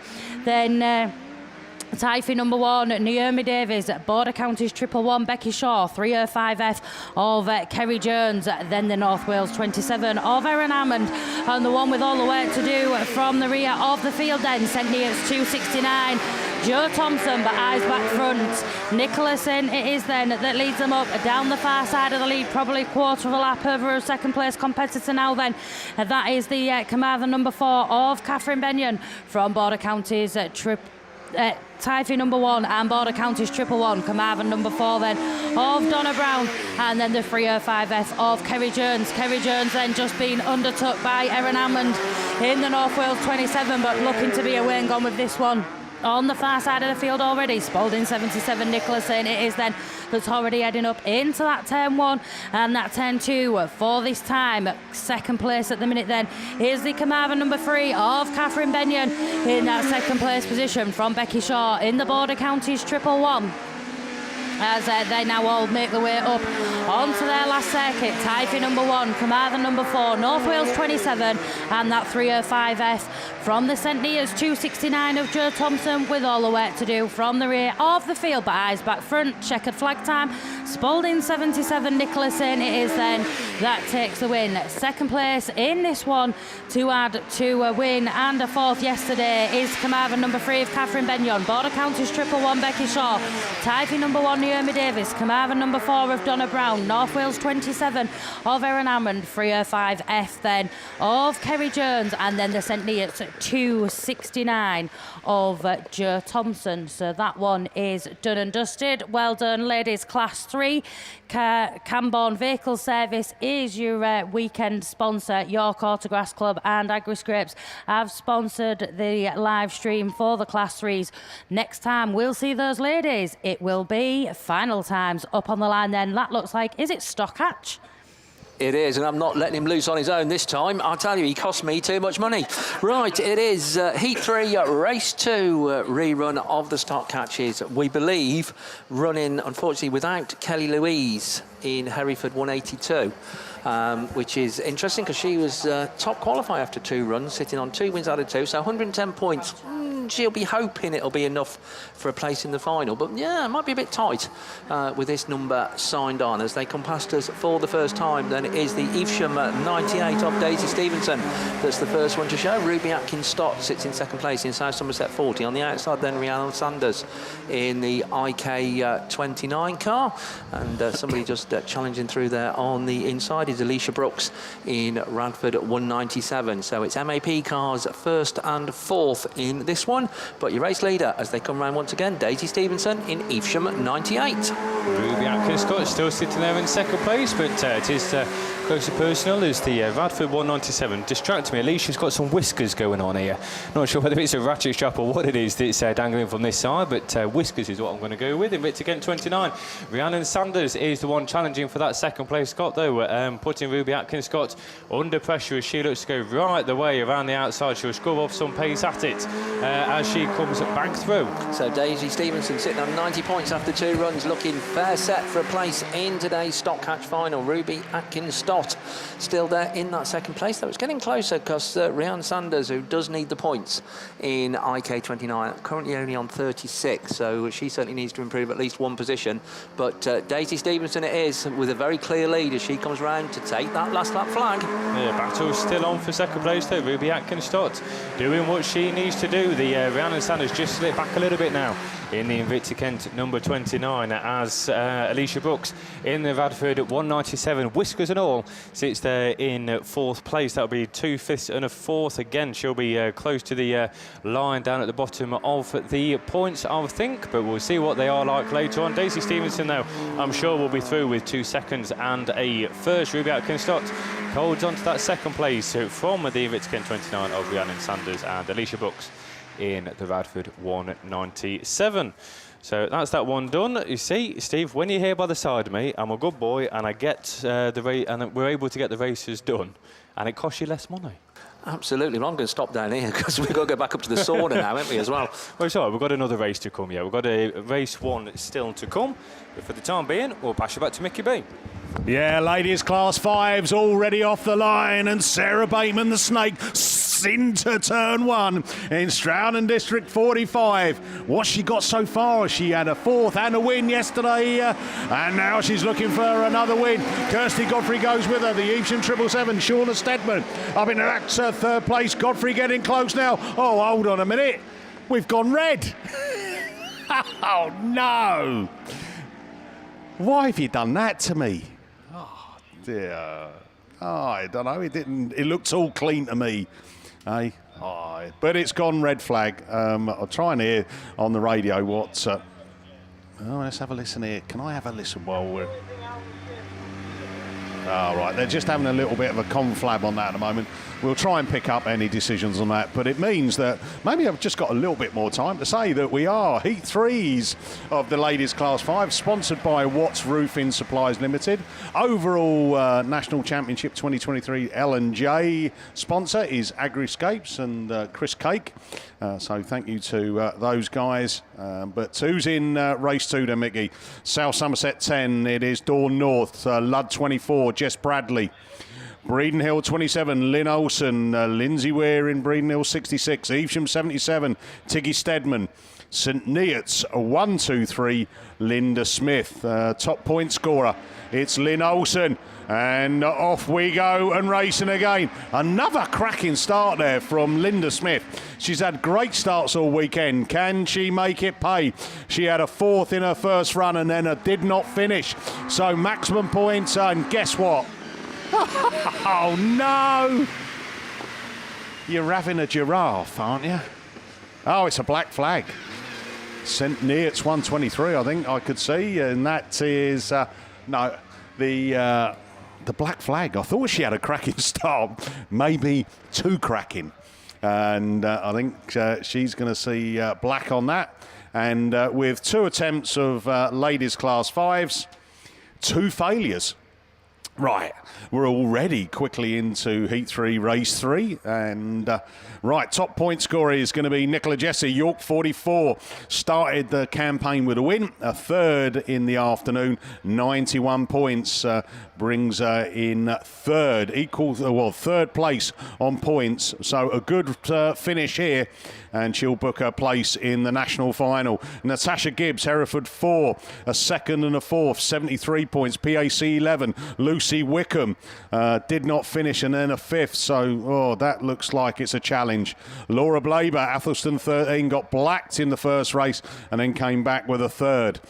Kaylee Parsons, Melton 31, a couple of 6, gives her 30 points, and then West Waterford 188, Trish Daly, 36 points after a 3rd, and then she didn't finish the 2nd race. So it's all up to play for on this one, and we are off and running, and I tell you what, a flying start there from Laura Blaber. Athelston 13 out of that grid 8. Nicola Jesse though goes with her as they slide it round turn 2. So it's Blaber then from Daly, Nicola Jesse, then that's PAC 11, Lucy Wickham is up in the mix there. The Natasha Gibbs, Hereford 4 running in that 5th place, but Nicola Jesse now exits that start gate turn coming up into turn 1, and she leads the way round. I say a top 3-4 finish for her, and she's in the final. But I tell you what, going side by side with Laura Blaber, Athelston 13, Nicola Jesse, York 44, as they bring it round there as well. Trish Daly still holding on to that 3rd place, PAC 11, Lucy Wickham. Oh, Daly's gone round. You spin me right round, baby, and she's out of this one as the 2 front runners keep on moving. As Nicola Jesse, York 44, Laura Blaber, Athelston 13, round into that turn 3. Look at the battle going on. Natasha Gibbs up. Oh no. Oh, good grief. Good grief. Dear. Well, that's not how I wanted the ladies class 5s to go. I'm being honest with you, I expected better. But the good news is 30p into the pot. And because these guys, they didn't expect to be down the stairs so quickly, but up on the line, it's got a stock hatch rerun. So it's back over to JB and Steve Langley. I'm getting used to this now, up and down those stairs. I tell you what, it's a low level. It's all right for some people like it, but like yourself, Mickey B, we're a bit crooked-necked in here. It's a low bus, but with high steps. It is off-putting. But we're going to go with race 1 this time, which should see out Jasmine Block, Sophie Egerton, Tracy Lewis, Nicola Kinsley and Helen Blake. The one missing, it should be Tiffany Graves in the Wessex 18. It doesn't look like she's out there because I can see the bright pink bonnet bumper of Sophie Egerton. Inside of her, though, is Helen Blake in the Yorkshire Downs 137. Little bit more contact as your Jasmine Block machine looks to come through. She was leading this last time out. She sits there side by side with 2nd place at the minute. Sophie Egerton around the outside. You've got the Invicta Kent machine of Nicola Kingsley down in the mix as well, sitting in 4th place, but it is Helen Blake looking to break away in the Yorkshire Dales 137 machine. Jasmine Bluck looks to try and close in though in the Shropshire and Telford number 17. Sophie Egerton is the one that currently sits there in that 3rd place slot. It is the Helen Blake machine that's the race leader, 91 points after the first 2 runs, so a heat win is certainly going to take her through to the final. Jasmine Bluck still runs 2nd in that Star machine. Sophie Egerton did not finish in a 2nd, so I'm not sure that a 3rd is going to be enough, but our race leader looking in good form is YD 137. Helen Blake completes another lap. Jasmine Bluck, no answer to her at the minute in this Star 17. Sophie Egerton behind in 3rd place. Then we've got Nicola Kingsley, the Hereford 61 of Tracy Lewis, managed to get the car repaired after coming to try and visit us in the Onco in the first attempt of this, but she's back out there and in 5th place. But as your 1, 2 and 3 start to spread themselves out a little bit more now with 1 more lap left to go, Helen Blake will lead them onto it. Yeah, about 3-4 car lengths clear of the SR car, then Ludlow 47, then a similar size gap back to Nicole Kingsley in Invicta Kent 91 and Tracy Lewis in Hereford 61. So the field very well spread out down the far length of the far straight from us, but it is going to be Helen Blake in Yorkshire Dales 137. We'll see Helen in the Stock Hatch final as she takes the checkered flag, takes a good win. SR17 in that 2nd place, Sophie Egerton 3rd. Not sure that'll be enough in Ludlow 47, IK 91 and Hereford 61 completes it all. So that does complete our Stock Hatches. Next time we see them, we will only see the top 8 because they will be out there in their final. Looking forward to that one, but I think it's juniors on the line, so it's a junior rerun, and Jason looks all armed and ready. I need to go and work out some finalists. Well, I'm thinking we won it yesterday, so if you want, you could do the points, and I'll wing it some more. Good man. With Brandon not being off. You keep winging. I need to go and work out some finalists. Yeah, we'll go and work on that. Finalists sound more important to me. But it is going to be no idea what happened in this one. I was only lap scoring, so theoretically we watched the racing, but doesn't mean that we can remember any of it. But runners of riders should be Phoebe Cake out there, Blake Crowther, Maggie Webster, Lily Chapman, Joshua Pittman, Kaylee Montgomery and Rebecca Sheehy in the West Waterford 986. In fact, I do remember that one actually. The West Waterford car was facing the wrong way down there. And I believe Joshua Pittman in the South Somerset 15. I might be wrong, probably am. But I think that could have been the one that was excluded from this rerun. But that's what we've got coming our way. Not sure who this... Oh, Godfrey's Garage are the sponsor of your junior saloons over the course of this weekend. Right, so where's my stock hat sheet just gone? I think it's there. Because what I'm going to do is I'm going to do this dual thing with a lap scoring. It's always fun and games as we go through. So we're just waiting for the race clearance, which we're going to struggle with because we don't like setting people off when we've got people on the start line. So some issue of some sort down there. But looking down at the list.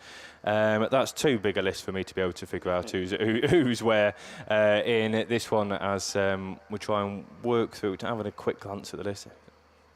I think it looks like one of the top point scorers, IK 188. That's Maggie Webster, equal 11th on points after 2 runs. So a 3rd and a 1st. And this is going to quarterfinals. And we're off, Jason. Right, away we go then. And it is going to be the Lily Chapman machine that looks to get the best of the breaks. Blake Crowther is the one that goes with him around the outside, though, as they all make their way back past us.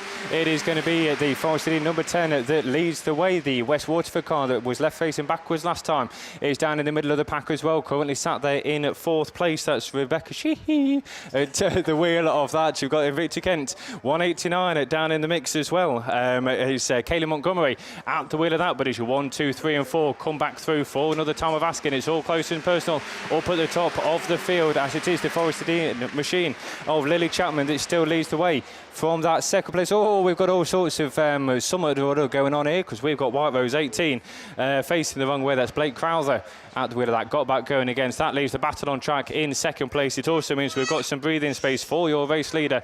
Lily Chapman it is that's going to take them on to another lap. Your race leader, it's close and personal for 2nd and 3rd though. So as they work their way through, it's the Invicta Kent 188 to Maggie Webster that sits in that second place slot from Rebecca Sheehy in the West Waterford at 986. We've then got the Montgomery machine up into fourth place now, as down at the back of the field sits Blake Crowther in the White Rose 18, but another couple of laps left to go. One more, in fact, for Lily Chapman, who is your race leader in the Forester D machine. Breaking a bit clear now of this battle is the Invicta Kent 188 of Maggie Webster. Third place, Rebecca Sheehy in the West Waterford machine. In third, Montgomery a little bit further back in the Invicta Kent machine. And White Rose 18 passing us as your back marker now. But as the checker flag gets made ready, some serious pace from your second place man of Maggie Webster, but it's not going to be enough. She closed up, but not quite enough to take the lead from your race leader. And now race winner Lily Chapman it is that takes the win from the Invicta Kent 188, from West Waterford 986. We then go to the Invicta Kent 189 of Kaylee Montgomery, and unfortunately on the last corner we lose the White Rose 18 of Blake Crowther. So there we go, that completes that race of the Junior Saloons. We've got Junior Specials, is it? Yeah, we've got Junior Specials up next. So on for the first time today, I think, over to Russ Thompson. Thank you very much. Yes, hello everybody. Good morning. We are still at good morning. It's 11:45, and here we are then for where we're getting towards the serious end of the Junior Specials for the 2023 Ladies and Juniors National Autograss Championships, of course. The J-Specs this weekend, sponsored by DM Racing. Thank you very much. Four drivers, in fact, have gone through 2 heats unbeaten so far. Dan Thompson in York 15, Lily Rose Pratt in Yorkshire 76, Corey Mumford, Forest 161, and Harry Daly in West Waterford 388. And so those two on 110 points. Then we have another 2, 4, 5 drivers on a first and a second. Don't forget, we are searching for the top 16 to make it through into the semi-finals. There are no quarterfinals for the Junior Specials this year because they didn't have that magic number of, I think, 71. There were 68 signed on for this year's championships. So yes, there's still points to play for and positions to be earned. There are no heat winners coming out in this first race, though.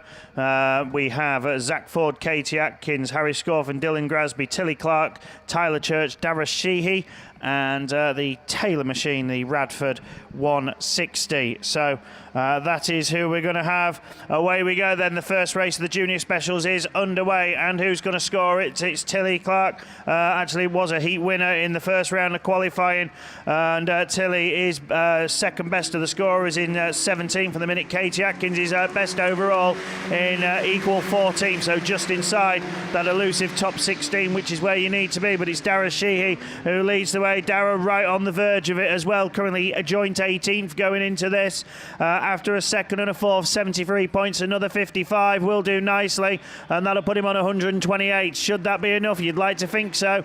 And he's going through then. West Waterford 989, then it's Zach Ford in Alphaston 44. He's also on 73 points going into this one, so 45 on that will give him 118. So you'd like to think as well that could be enough. Sometimes it's enough to make the final. Will it be enough here to make the semis? Well, at the minute he's second and he's searching for that lead position and challenging, but so far no way through. It's Tyler Church into third in York 307 ahead of Katie Atkins, who needs to do better than this. So does Tilly Clark in Radford 210. Then we have Dylan Grasby in the Evesham 120, and Harry Scorfen with it all to do in Scunthorpe 103. A long way back. We've lost the Radford 160 car into the centre green. But Dara Sheehy continues to lead, and it's 1 lap to go this time. Zach Ford has the leader in sight, but at the moment no way through. A lonesome third now for Atkins as Tyler Church has got problems and has pulled out of it, and he's going to be a retirement. So York 307 is going to head back to the pits. I'm not sure what the issue was, but he's out, but certainly not out and taking the win. Dara Sheehy wins this one. West Waterford 989. Then it's Zach Ford, Katie Atkins, maybe enough in third. Then it's Tilly Clark and Dylan Grasby, and Harry Scorven will complete the runners there. We lost 2 We lost the Radford 160 into the centre green and the York 307 back to the pits. So Dara Sheehy then, 73 going into it, a 55 there, 128. You'd like to think it'd be enough, but he was 18th going into that. A lot of points to be won by those currently sat ahead of him, but he's done all he can do.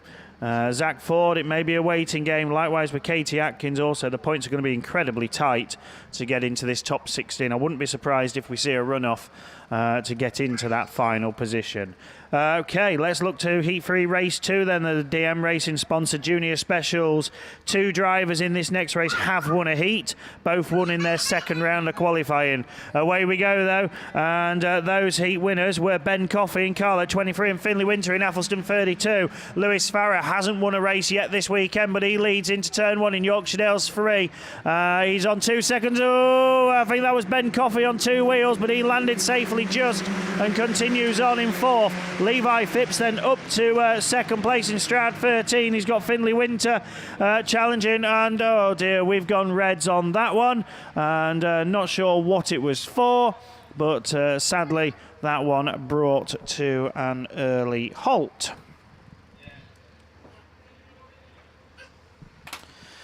So that lineup going into that one, Ben Coffey is currently joint 5th. Lewis Farrer is joint 11th and Finley Winter is 13th. The rest of the drivers, sadly, Josh Mason, Dexter Jones, Levi Phipps, Esme Mason and Vince Pascal probably out of the running to make it into the semi-finals. If it had been the quarters, there'd have been a different story, with Josh Mason currently 32nd. But, wow, we'll have to wait and see. Right, wow, what a race we've got coming up here. 4 drivers in this next race are all tied for 5th. So they're all on a 1st and a 2nd going into this one. Max Holtby, Maxton Young, JJ Poltimore and Alfie Ross all on a 1st and a 2nd going into this one. So from that race before, sadly, Esme Mason is going to be excluded from this one, but we see a cracker of a lineup going into this one, and it's Max Holtby just edging it with JJ Poltimore on his inside. Alfie Ross round the outside. Somebody else is in there. No, that's Alfie Ross there. Somebody else went even wide. I think it was Maxton Young, and it is 3 of the 4 you'd expect to be challenging up front, and it's Ross on the inside, Holtby on the outside. The 2 CGTRO cars then go head to head, but it's Holtby who gets the nod over Ross. Then we've got Poltimore in 3rd. Where's Maxton Young? He's also in with a shout, currently joint 5th as well going into this one, but he's back up to 4th, just ahead of the machine which is behind. I'll pick that up in a moment. It was the PAC 15 of Angel Jones. Then we go to James Smart, Alex Jesse and Elizabeth Carr, but it's up front. Look at that, we've got JJ Poltimore challenging Ross for 2nd place. It's Maxton Young who's got the work to do with that quartet, but it's Holtby who leads in Scunthorpe 6, Ross in 2nd, Poltimore going on the inside line trying to challenge, and those 3 are on their way. Maxton Young then looking secure in that 4th place, but 28 points, that'll be 128. We saw how tight it can be, so we'll wait and see. But Poltimore's now up the inside of Ross for 2nd in Forest 179. Can Sturton 717 fight back? Oh, they make contact and he gets sideways, so a little bit of frustration there, but it's Scunthorpe 6 with 1 to go. Forrester 179. Then we go to Sturton 717 just pushing out wide, and Maxton Young is slowly closing in, but it's going to be too little too late for him.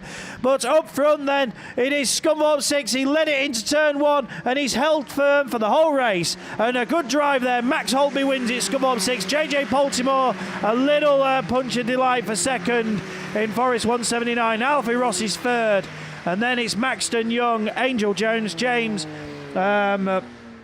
Smart, and then we had Alex Jesse and Elizabeth Carr. Brilliant race there.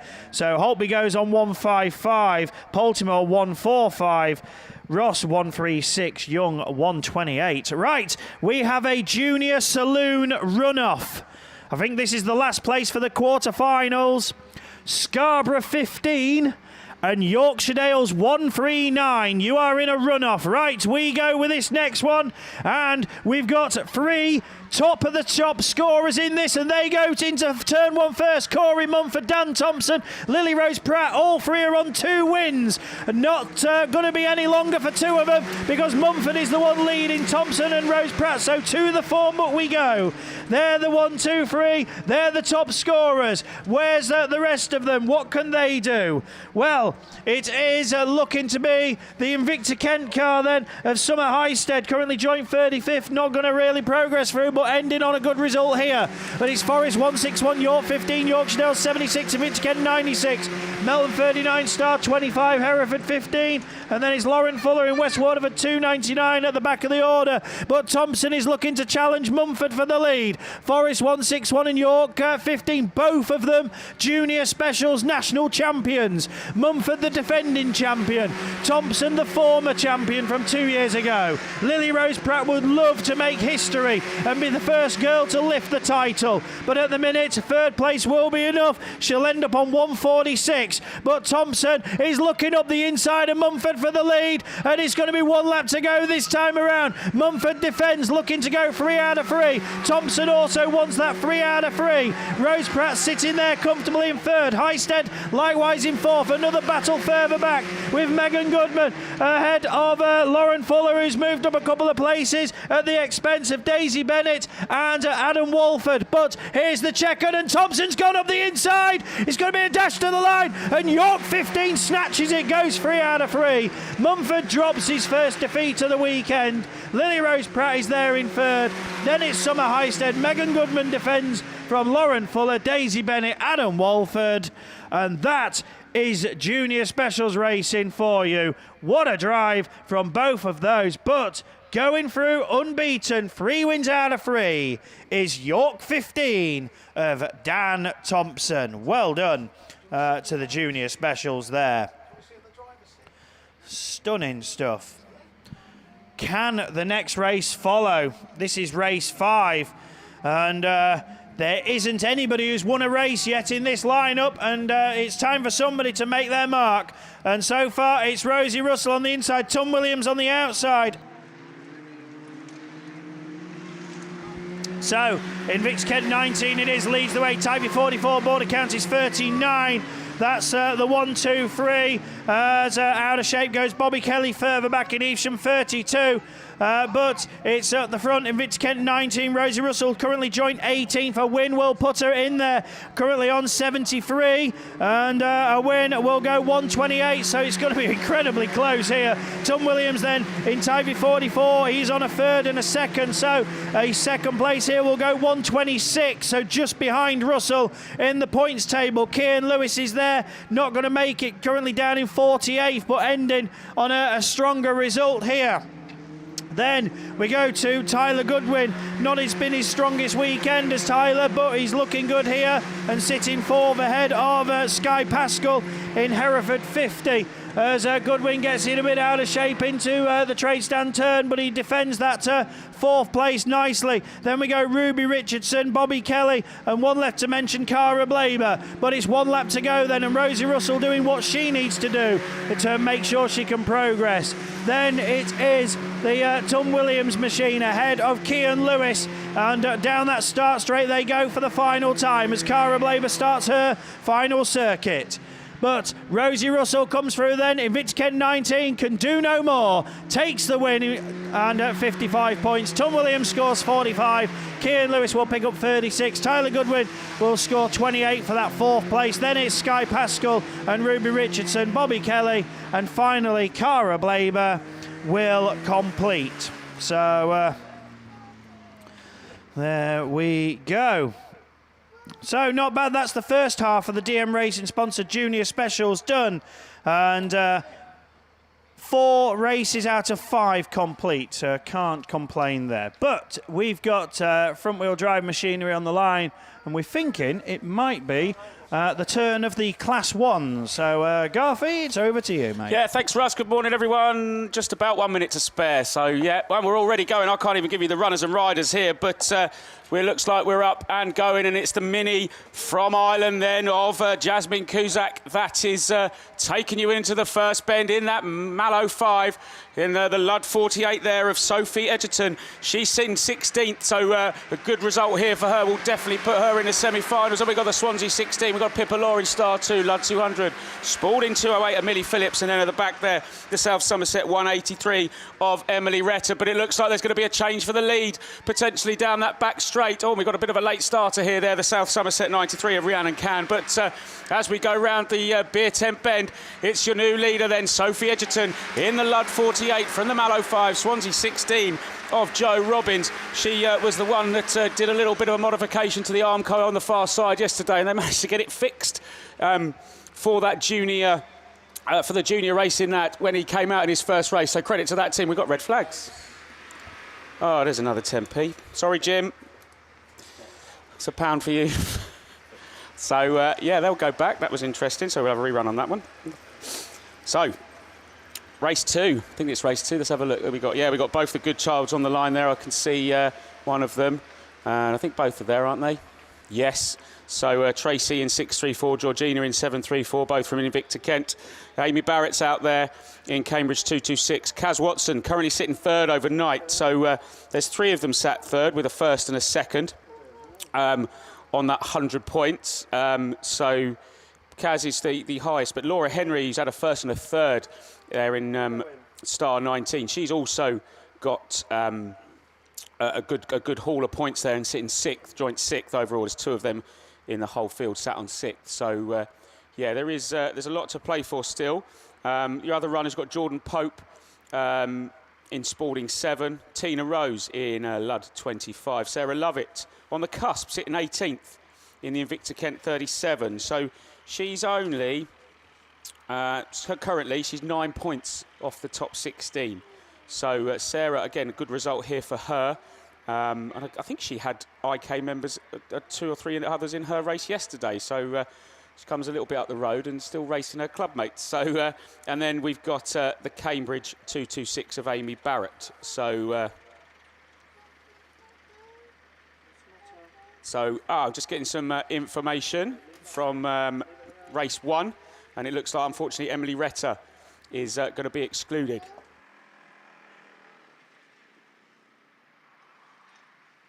So yeah, so I'm not sure, maybe that was a jump start, didn't quite see that. She was a little bit slow off the line, so we're not sure what that is. But we've got yellow flags then around the track. We've just replaced something down the bottom. So it looks like we could be ready to go racing. So it looks like Kaz Watson there could be she's the one in the top of the points in terms of this race, and she's coming out of grid 3. She's got Sarah Lovett's gone with her though in the Invicta Kent 37. Sarah will know that a second here could potentially put her in those semi-finals. And it looks like one of the good childs is going around the outside. I think that might be Georgina in the 734. Yeah, it is. But Laura Henry's up the inside of her in Star 19. Tracy Goodchild's there. Just settling in Lud 25. They just swap a little bit of paint as Tina Rose goes up the inside. And then we've got Jordan Pope in the Spalding 7 keeping up the back of the pack. But again, then it is, as I predicted, then Kaz Watson. She's out in front in that York 121 machine. Sarah Lovett definitely sitting there in second.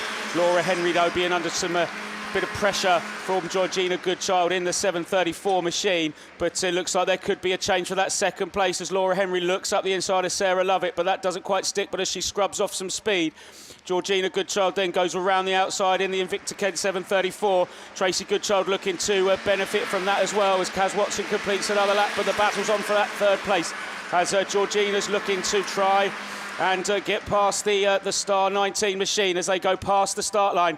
This is allowing Sarah Lovett, though, in the Invicta Kent 37 just to stretch away and settle into that second place. But while this is all happening, Kaz Watson saying thank you very much. I'll go on to my last lap as she takes that yellow flag with the black cross. And with that, Sarah Lovett loses the 3 car lengths that she had to Laura Henry as they go round the pits bend for the final time. She's left the door open. Is Laura going to be able to sneak up? No, it's just closed in front of her. But they're down the back straight into the beer tent bend for the final time. Another 55 points to Kaz Watson. We'll see her later in York 21. Sarah Lovett, you're going to have to hold your breath. And on the last bend then, Georgina in 7:34 takes that third place. Laura Henry takes the fourth. Then it's Tracy Goodchild. Then we have Tina Rose in Lud 25. And then completing race 2 is the Spalding 7 of Jordan Pope. So Kaz Watson will definitely see her later on. Sarah Lovett, she'll have to just wait and see if the results go her way. But she was sitting 18th. Second place, 45 points to add to those. That could be quite nail-biting time. But we move on to race 3. I see they're already looking to get started on that. So we got Laurie R. Davis, we got Ellen Burton-Jones, Meg Parsons, Charlotte Singleton, Karina Ince, Shania Jones and Victoria Tilson. So Victoria Tilson then, again, is sitting on the same points as Kaz Watson, and her next nearest rival is Karina Ince on 83 points, along with TA2 of Laura Al Davis. But with that, it looks like Laura Al Davis has got a great start in the Typhy 2, and I think that's Typhy 4 going with her as well in the Gold Yaris, as Victoria Tilson is on the inside. She's going to look to sneak up there. A little bit of door bashing there going on, but we're all still pointing in the right direction. So it's the Typhy club mates then, 2 and 4 for the first and second. Victoria Tilson's there, still there in third, as the Evesham 146 of Shania Jones. She's sitting 13th, so she probably needs a third here just to try and cement that place. I think a fourth might not be enough as she dives around the outside of Victoria Tilson then as they come around the beer tent bend. Also there is Lud 19 of Meg Parsons and Karina Ince in the Sturton 117, and then Charlotte Singleton there at the back of the pack in York 87. But we're around the start line turn for another lap to go. Maybe 2 this time round, I think, but it's still Typhy 2 then of L'Oreal Davis. Will 55 points to her 83 is definitely going to do her no harm. I don't think it's going to be enough for Ellen Burton-Jones in Typhy 4 in second. I don't think she's going to have enough. I don't think 100 points is going to be there, but I might be wrong. Depends, as Shania Jones then definitely secures that third place from Victoria Tilson, who with a fourth will definitely see her later. But it is last lap flag then for your 2 Typhy cars. Still 2, followed by 4. Then it's still Evesham 146, Sydney it's 296, Ludlow 19, Sturton 117. And then the Yorkshire 87 of Charlotte Singleton still down there in that 7th place. But last turn then, L'Oreal Davis cementing her semi-final place in the Typhy 2 machine. Then she's going to add those 55 points to her 83. Then it's going to be Ellen Burton-Jones in Typhy 4. Then it's Evesham 146 of Shania Jones. Then it's the Lud 19 of Meg Parsons. And we seem to have lost Victoria Tilson. So as Karina Ince and Charlotte Singleton comes over the line, I'm just hearing over the radio that, Victoria Tilson. So 100 points, not going to add to that. She's had 3 cones, so she's had a black flag. So Victoria Tilson then was laying 4th. That would have got her in the semi-finals. 100 points, I don't think she's going to have enough, because that now puts her on the same points as Ellen Burton-Jones. So that's, that'd be interesting. That'll be a little bit of a wait. But that one's done. So race 4 then of these third heats. Got Hannah Mallison in Leeward 2. She's had a third and a first. Sarah Trott then, not been beaten so far yesterday in S2. Maddie Tilson, 13th currently overnight in St Neots 16. Rebecca Stevens, I think she's racing for pride in Penhouse 75. I don't think even a win will be enough for her. Amy Johnson in Victor Kent 34. Severn Valley 147, Rachel Haddy. And Lindsay Allen in that currently 8th place with 2 seconds in the Pennine 307. So I think Lindsay's the only mini out in this one. And she's coming out of gate 2. And I think that's the recognisable Rachel Hadley machine in grid 1. I'm just trying to see. I think that's Sarah Trott in grid 3. Then we've got Amy Johnson in the bright green Yaris. Then there's a gap. And then we've got, I think it's the Penhouse 75, Rebecca Stevens. Definitely on the outside is Hannah Mallison. So process of elimination, I think that's might be Maddie Tilson in 7. But yeah, it is. As they break, then Sarah Trott's got the run on them at the moment. Lindsay Allen's going to go with her, but Lindsay doesn't need to do anything silly. 3 seconds would definitely get her in, but she's let 2 of them past, as Hannah Mallison wants a piece of this as well, because she's looking for some good points. But it is Sarah Trott then from Maddie Tilson. Then we've got Lindsay Allen, Hannah Mallison, and the Rachel Hadley machine. Amy Johnson a little bit far back there in the Invicta Kent 34, and then Rebecca Stevens at the back of the pack in the Penhouse 75. But Sarah Trott, though, taking an early command of this race in the Swansea 2. Then it's Maddie Tilson. She's getting a good second here. This might be enough for Maddie. 45 points to add to her 81. So, again, it's all a bit nail-biting if we lose Amy Johnson into the middle there in the Invicta Kent 134. Not sure if it was a flag or she's got an issue on board the green Yaris there. But she's no longer taking part then. So, Sarah Trott completing another circuit in Swansea 2. Then from Maddie Tilson, still there in that second place. Lindsay Allen still third. Hannah Mallison still fourth. Rachel Hadley still there in fifth and putting some pressure on Hannah. I think Hannah might, fourth again. I don't know, they're all mixing and matching. It's all about what everyone else does. So I'm going to give up, I think, predicting who's going to be in the last 16. But anyway, last lap flag then for Sarah Trott. She's definitely going to be there with 165 points if she can do one more circuit in the Swansea 2. Maddie Tilson, definitely. She'll secure her place. She's in the top 13. So not many people will beat that score. But then checker flag then, unbeaten through the heat. Sarah Trott takes the win in Swansea 2. Then it's Maddie Tilson instantly at 16. Lindsay Allen in Pennine 307. Hannah Mallison in Leewood 2. Rachel Hadley in Severn Valley 147. And then completing that race is Rebecca Stevens in Penhouse 75.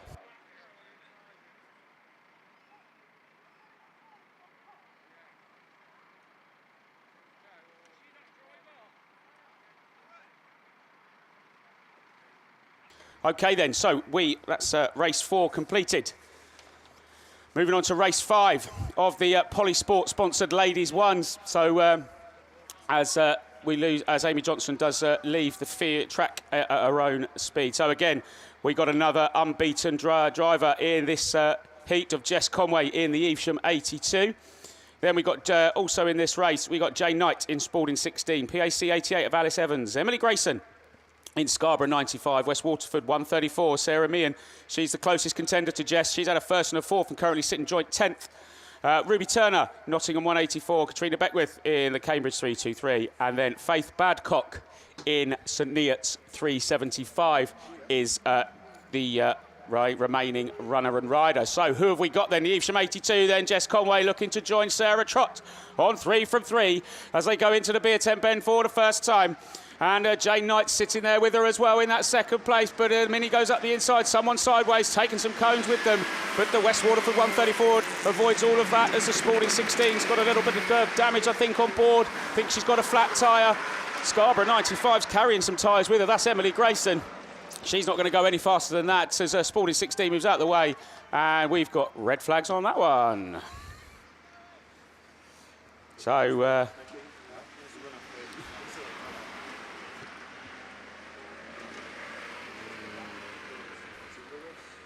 So they'll go back to the pits. It looks like we have got a junior runoff. Yeah? Who is it? Is this the junior runoff? Do we know his names? Oh.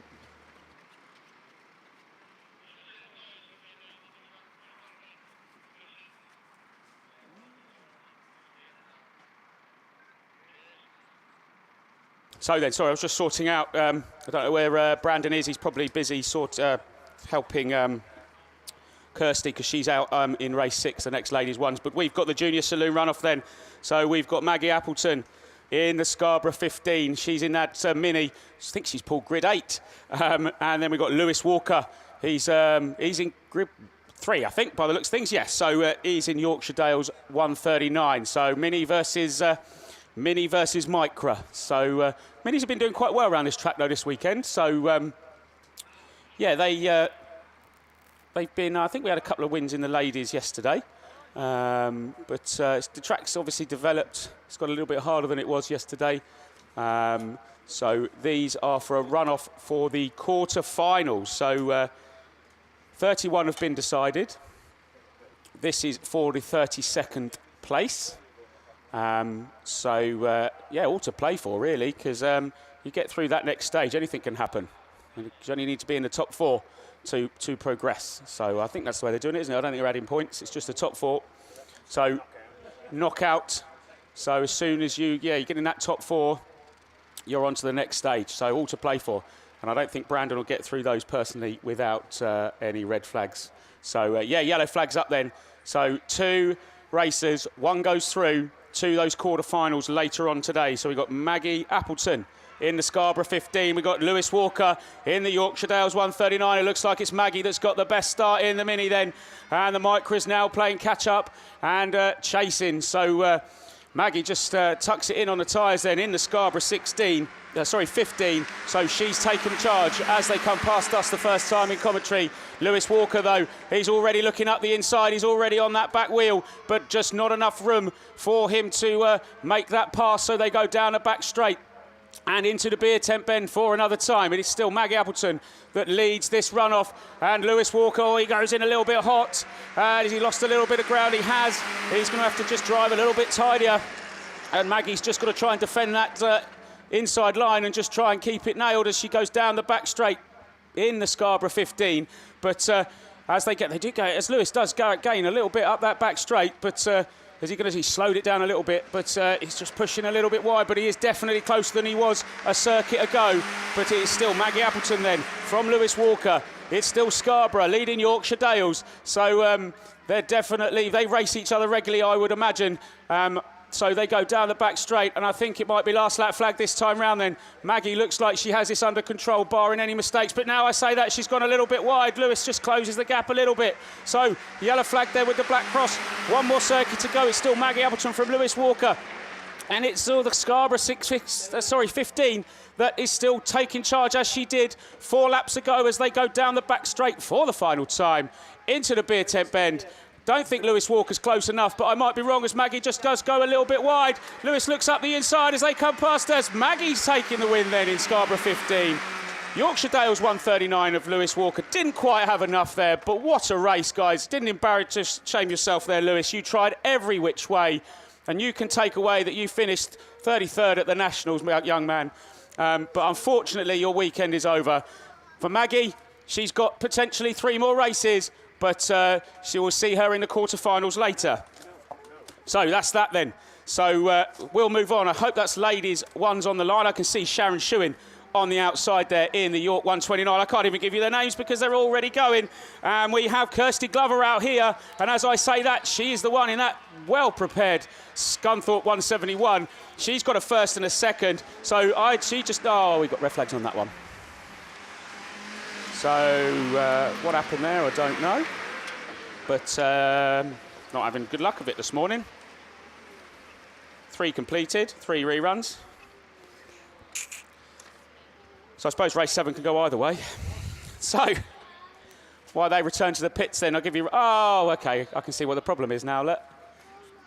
BC 150 of Chloe Ray sitting 13th, so she would be... good result for her. She could be in those semis. She's pointing in the wrong direction. She's squared wheeled across that start straight into the beer tent bend. So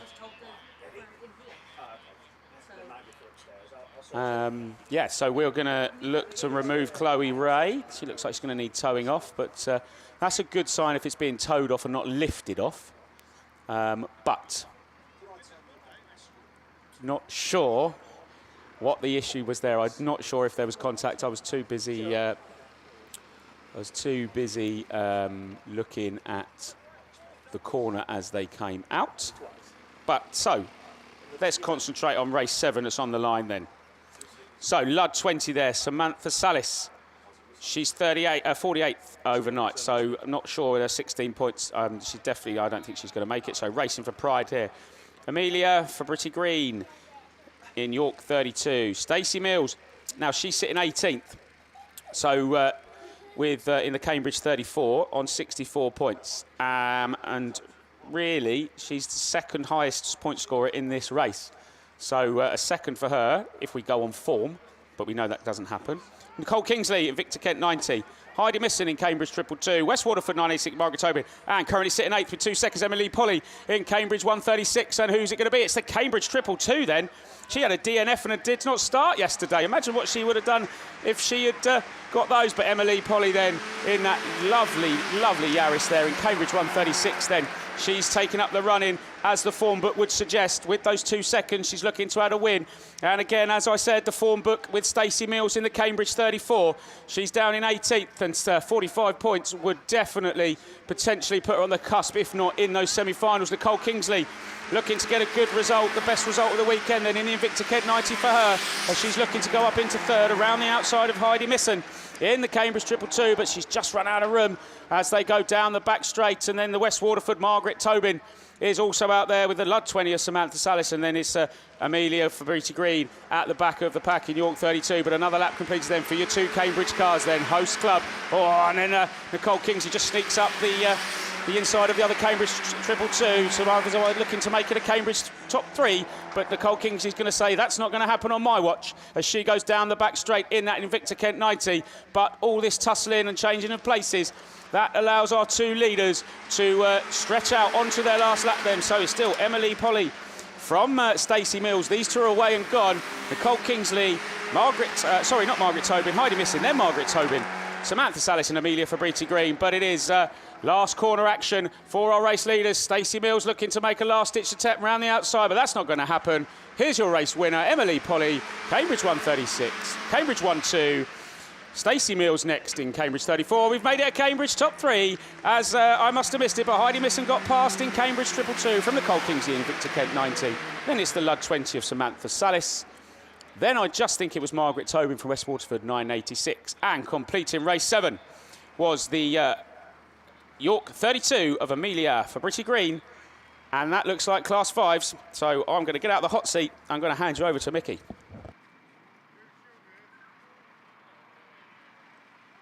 Yeah, thanks very much, Gareth. Yeah, we've got ladies Class 5s. You remember, all 3 of them went red earlier. So our Watts Roofing Supplies ladies Class 5s, Agroscapes, our overall sponsor for the ladies and Junior Nationals 2023.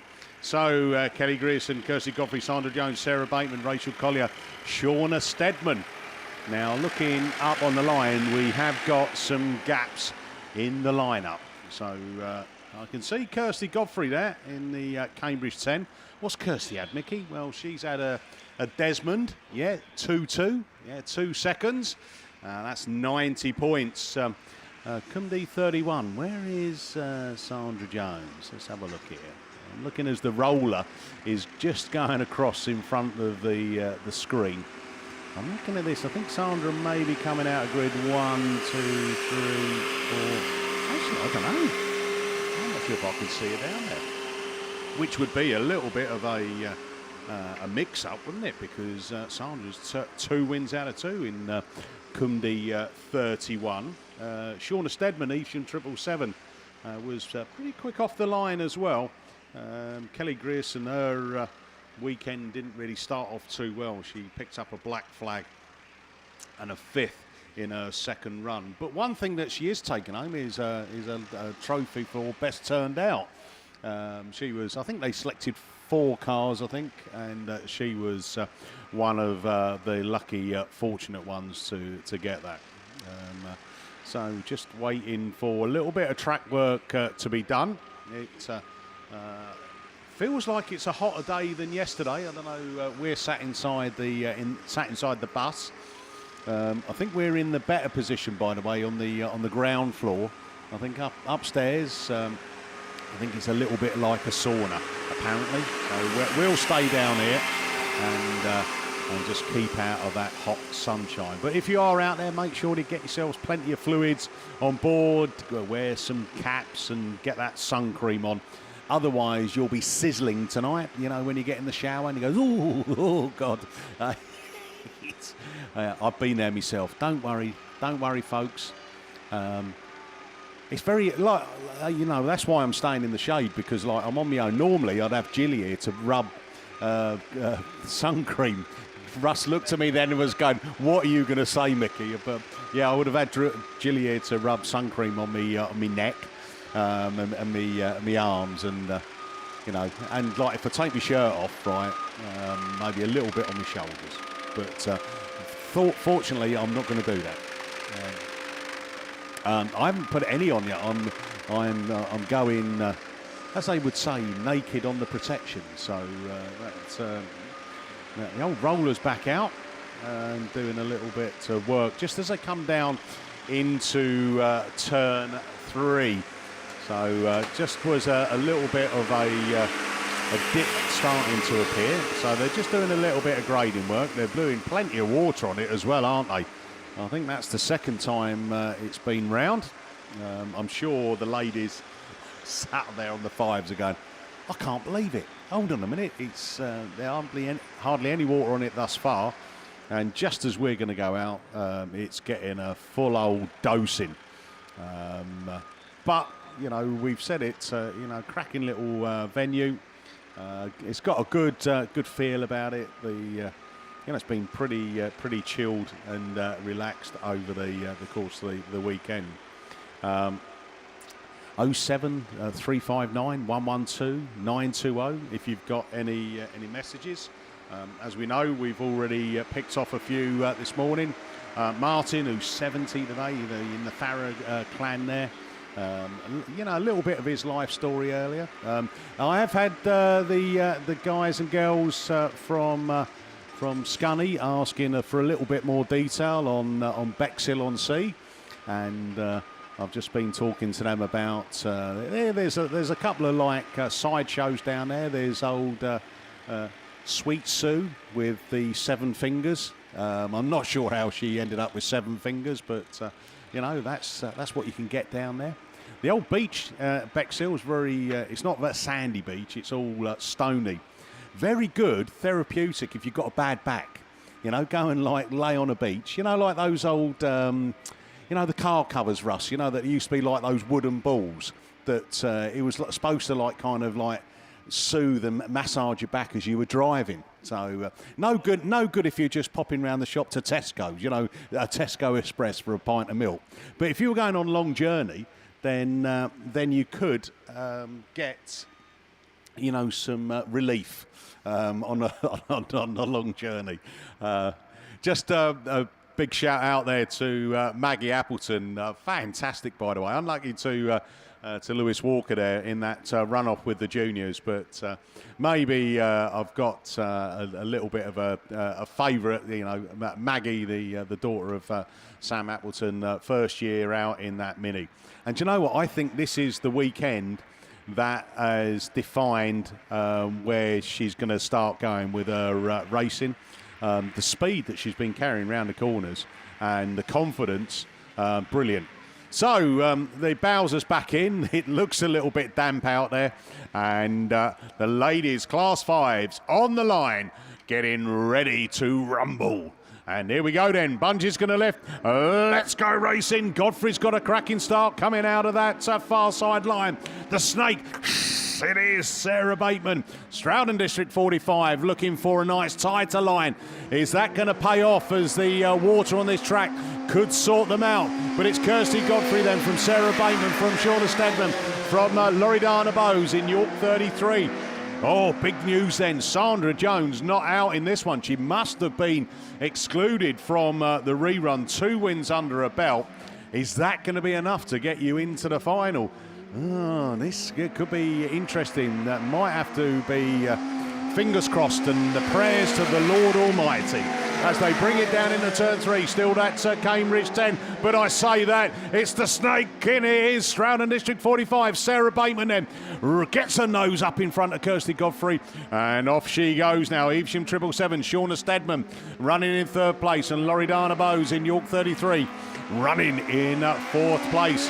Another lap under their belt, and it's now Kirsty who's getting all the mud flicked up and the wet sloppy stuff into her face, but and that's probably why she's just easing off. And let's have a look at the points that she's got. Well, 2 seconds. No, she's living up to form, isn't she? Hey, this would be consistency, wouldn't it? 3 seconds. Maybe she's saving the win for the final. Sarah Bateman then, Stroudon District 45. In that 1st place, sliding it around that Stargate turn and up the opening straight for the final time. Kirsty Godfrey, Cambridge 10, holding that 2nd. Then it's Shauna Stedman, Evesham 777 and Loredana Bowes in York 33. So 1, 2, 3, 4, as you were. Checker flag, Sarah Bateman, we'll see you in the final. Kirsty Godfrey, we'll see you in the final. Shauna Stedman, third place. That puts you on 118.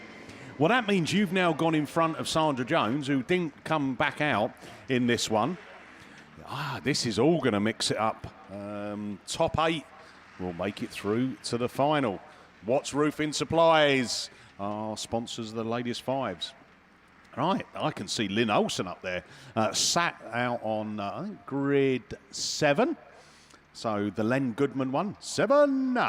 And it brings out Lynn Olsen then in the Breednil 27. 100 points to a name. Running second on the points coming into this. Jess Bradley, Dawn North, Lindsay Weir, Tiggy Stedman, Linda Smith. Who else has got a chance? Dawn North, by the way, South Somerset 10. That car has been flying. But looking at it, she's not out there either. Well, that's her weekend done and dusted then. As we bring it into turn 1, Lindsay Weir, Breednil 66. I'll tell you what, she needs 55 points. If she gets this win, she's in the final, I think. Breednil 27, Lynn Olsen running in that second place. I don't think Lynn needs to do anything crazy. Second place, 45 points, would put her place in the final as well. So we are starting to see the top 8 form as we bring it round that turn 2, that beer tent turn. And it is still Breednil 66. Lindsay Weir then from Lynn Olsen, from Tiggy Stedman and Evesham 77, Ludd 24, Jess Bradley. I think she might have a problem on board because she is starting to curb crawl round at the back of the pack. But no mistake who's leading this one. It is Breednil 66, Lindsay Weir. She's had a third and a fourth. She's got 64 points to her name. Stick 55 onto that. That's 119. So that will then put her in front of Shauna Stedman. It will put her in front of Sandra Jones. And I think they're starting to push some of these crowd favourites down out of the top 8 places at this rate. But with one more lap to go, Breednil 66, Lindsay Weir, can she hold on to it? Can Lynn Olsen do anything? I think Lynn's going to say, do you know what, Nikki, I'm happy with second. It puts me in the final. And it is that Ludd 24, Jess Bradley. She is curb crawling. Has that got a problem on board? Tiggy Stedman running in third place. This will be her final race of the weekend, but I'm sure she's enjoyed her national. But checker flag at the ready. Breednil 66, Lindsay Weir. Well, I think you've made it the final, just. Breednil 27, Lynn Olsen, you're through. Evesham 77, Tiggy Stedman, you're not. But again, 1, 2, 3. You've done a 5-4-3. So each race you've improved. So take that home and live off that for the next week. Ludd 24, Jess Bradley across the line. So Jess, that's your weekend done as well. Right. Why didn't they do this first time round? 2 reruns and 2 reruns complete. It means that we've got race 3. Top point scorer, Nicola Jesse, York 44. And with a win and a third, 91 points, currently sat third, or was sat third. We've started to see some of the other finalists forming. And we'll find out now. Another good start there from that Athelston 13, Laura Blaber. And Laura takes them up into turn 1. Woo, I tell you what, Natasha Gibbs. Oh, you spin me right round, baby, right round. And she's now parked up on that crown of the bend, but she gets the car going. Let's go back to the cars at the front then. Laura Blaber running in that Athelston 13. West Waterford 188, Trish Daly just holding off the challenge there from Nicola Jesse, but Nicola Jesse will keep applying the pressure as they bring it down past commentary. So Laura Blaber, Athelston 13, Trish Daly, West Waterford 188 from Nicola Jesse. Shimon in York 44. There's your 1, 2, 3. Natasha Gibbs now running further down the pack after that spin. And Melton 31, Kaylee Parsons in 4th place. But I think Natasha just starting to pick up the pace again. She knows that it's over for her for this year. But Laura Blaber, Athelston 13. She had a black flag, a third. If she puts 55 points onto that, that'd be 1891. Oh, I don't know. I'm not sure if that's going to be enough, but she'll go out on a high as we bring it round the turn 2 for the penultimate time. because we've got one more lap to go on this one then. Laura Blaber, Nicola Jessie's up into the second place. This will book her place in the final. 2023 Ladies and Junior National Final for the Class 5s. And Laura Blaber then, just with 2 to go. And if this is the end of it for the weekend, what a way to sign off with a maximum 55 points.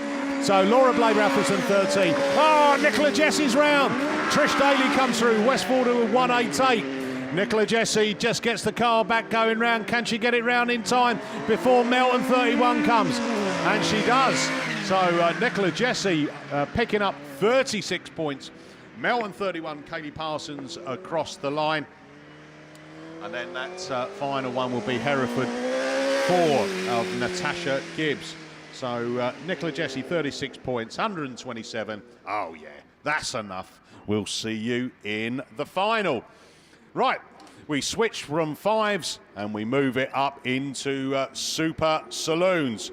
And we are already off and running. I'll tell you what, Hereford 44, Nicola Gibbs in that green machine. But eyes to the front, and Samantha Graney is looking to go for it. And but she's got Ella John in front of her. Then it's Julie Hawthorne, Fernio, Radford 176 running in that 3rd place. She just comes up the inside of Nicola Gibbs. Door left open there. Sue Harris now in that 5th place in Radford 140. And guess what? Yes, red flags, Mickey. So slow it down, girls. Just slow it down. That's it. They've all seen the reds now. And rerun. So we started the Class 5s. All 3 of those races went red. And the 7s have already started like that. That's not very good. But JH and HW Photography are sponsored Class 7s. Up on the line, we're going rerunning with junior specials. So it's over to Mr. Russ Thompson. Yeah, thanks, Mickey. I didn't know if you saw this message, actually, which was passed to us. Quite important, really. There's a dog in a bit of distress. It's a silver BMW.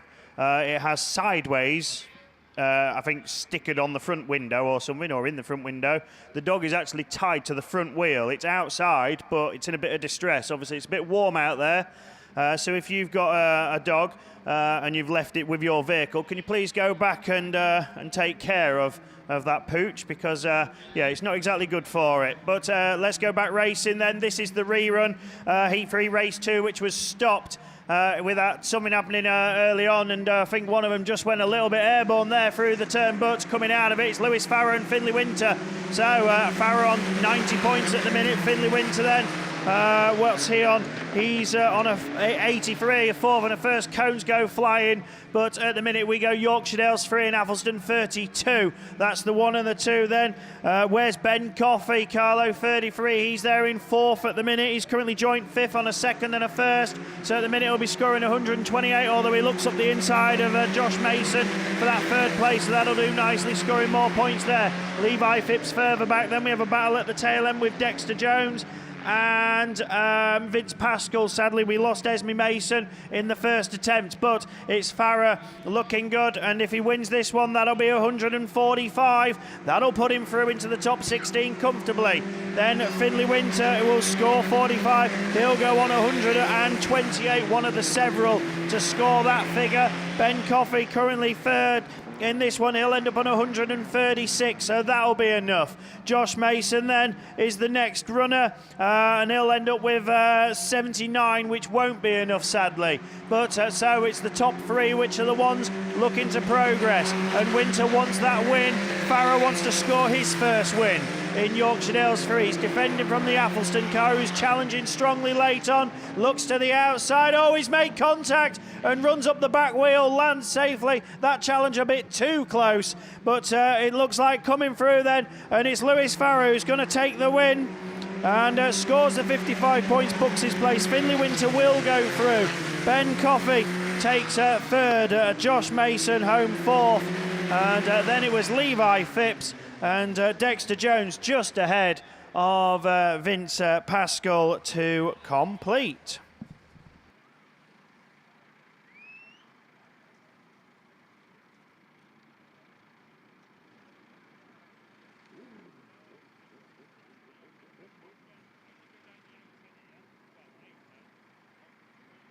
Right, so that completes that. I'll be back very soon, I'm sure, with the next run of the junior specials, but it's back to the Super Saloons. And that means it's over to Mickey. Yeah, cheers, Russ. We're back with Super Saloons, and it is Heat 3, Race 2. And it brings out Kirsten Bartlett, South Somerset 2. 2 seconds, 90 points. Mel Gallagher, LM7. She started with a third yesterday morning and then backed it off with a win. 91 points. Michelle Barrett, York 2.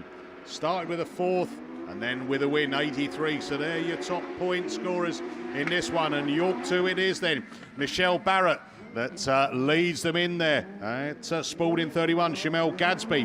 A win and a fifth, 76 points. So this is all about trying to earn some big points. Where's that Kirsten Bartlett machine?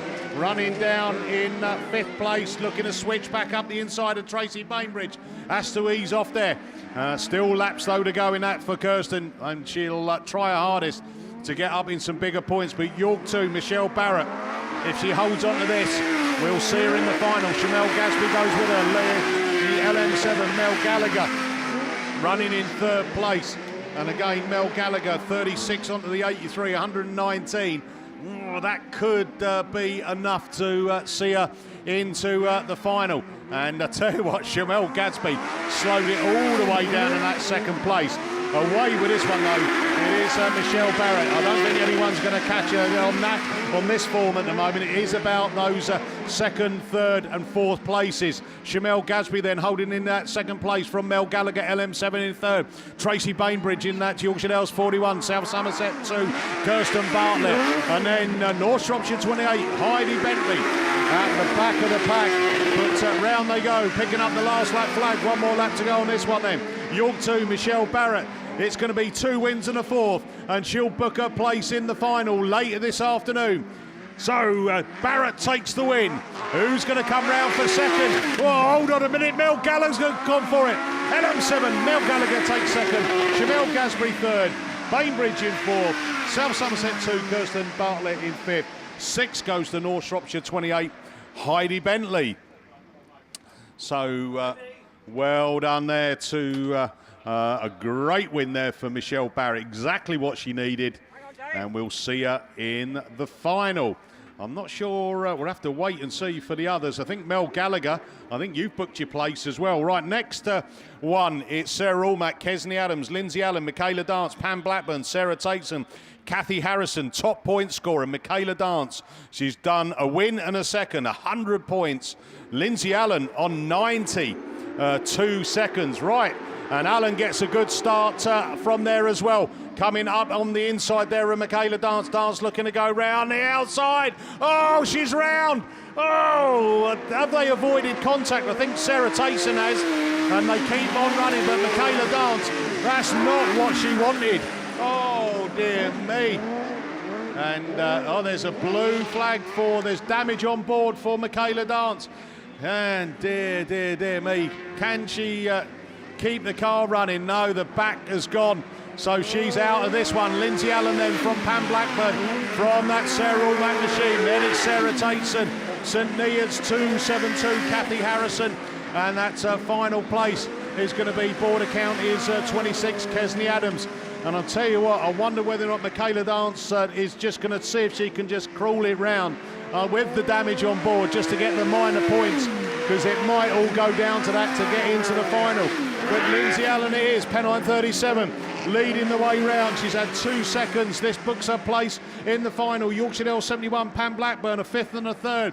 A second, that'll put her on 112. I'll tell you what, it's getting tight as they bring it round again. Lindsay Allen, one more lap to go from Pam Blackburn, from Sarah Allmack in Yorkshire Dale's 19. York of 209. Sarah Tateson running in that fourth place. And Neots 272. Kathy Harrison in that fifth. And I'll tell you what, Michaela is trying her hardest to curb crawl it round and get those minor points, because on 100 it's not going to be enough at this rate. So checker flag, Lindsay Allen, see you in the final. Pam Blackburn, wait and see. Third is Sarah Allmack, Yorkshire Dales 19. Then it is that York 209 from Sarah Tateson. Board account is 26 of Kesney Adams. St Neots 272, Kathy Harrison. And coming round, 1, 2, 3, 4, 5, 6, 7th place points with the wheel near enough ready to dispatch itself from the car. But PAC 53 takes those 7th place, was it 7th or 6th place points? Oh dear me, I don't know, Mickey. It's going to be nip and tuck, but we've got one rerun to come on the ladies' 7s, and we've done our 5s. So we will start to hear some of the finalists coming through, but we've got a rerun of race 1 to come a little bit later. But up on the line, we are going back down to, I think, ladies class 1s for some of the reruns. So it's over to Gareth. Thanks, Mickey. Yeah, this looks like it is Heat 3, Race 2 of the Polysport sponsored Class 1. So I think there's a couple there that I can spot. I think I see Pippa Law there in a distinctive Yaris there in grid 7. We've also got Jasmine Cusack. She had a great start in the Mini in Mallow 5, first time round. Swansea 16's there from grid 1 of Joe Robbins. Sophie Edgerton, she got her way through into the lead just before it was stopped. So she's looking, I say, she's 16th. She's the highest point scorer in this race. We were looking, she was looking, that win would definitely have put her into those semi-finals.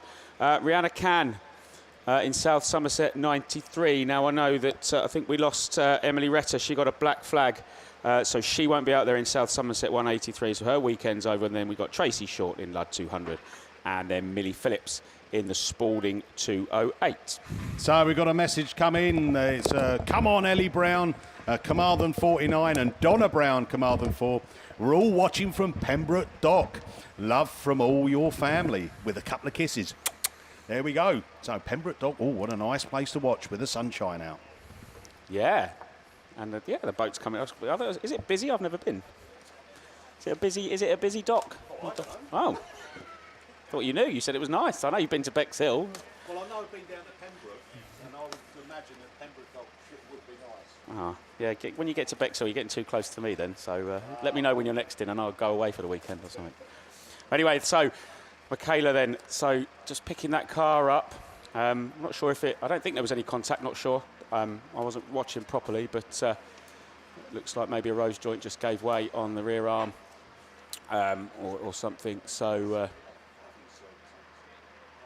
hopefully nothing too major on that. And I don't say, not looking at the points on that, so she'll definitely, if she's in that final, she'll definitely be a contender for that that trophy, that title later on in the Class 7 final. But our attention now goes to the rerun then of this race 1 of the Polysport sponsored Class 1s, as I think they're just going to move the PAC 53 into the middle of the track just so we can get this race underway, and then hopefully when this race is completed they'll take the Class 7 off the circuit. So yeah, it's looking like we could be ready to go, as there's yellow flags pretty much everywhere apart from post 1, but obviously that's the last yellow flag to be raised in the air. So yeah, it looks like we're ready to go. Cones are replaced, and the PAC 53 is just lower to the ground, and the bungee's up already. And Pippa Law's got a great start there in the Star Machine, but it's again that Mallow 5 Mini of Jasmine Cusack. Then she's got the drop on all of them.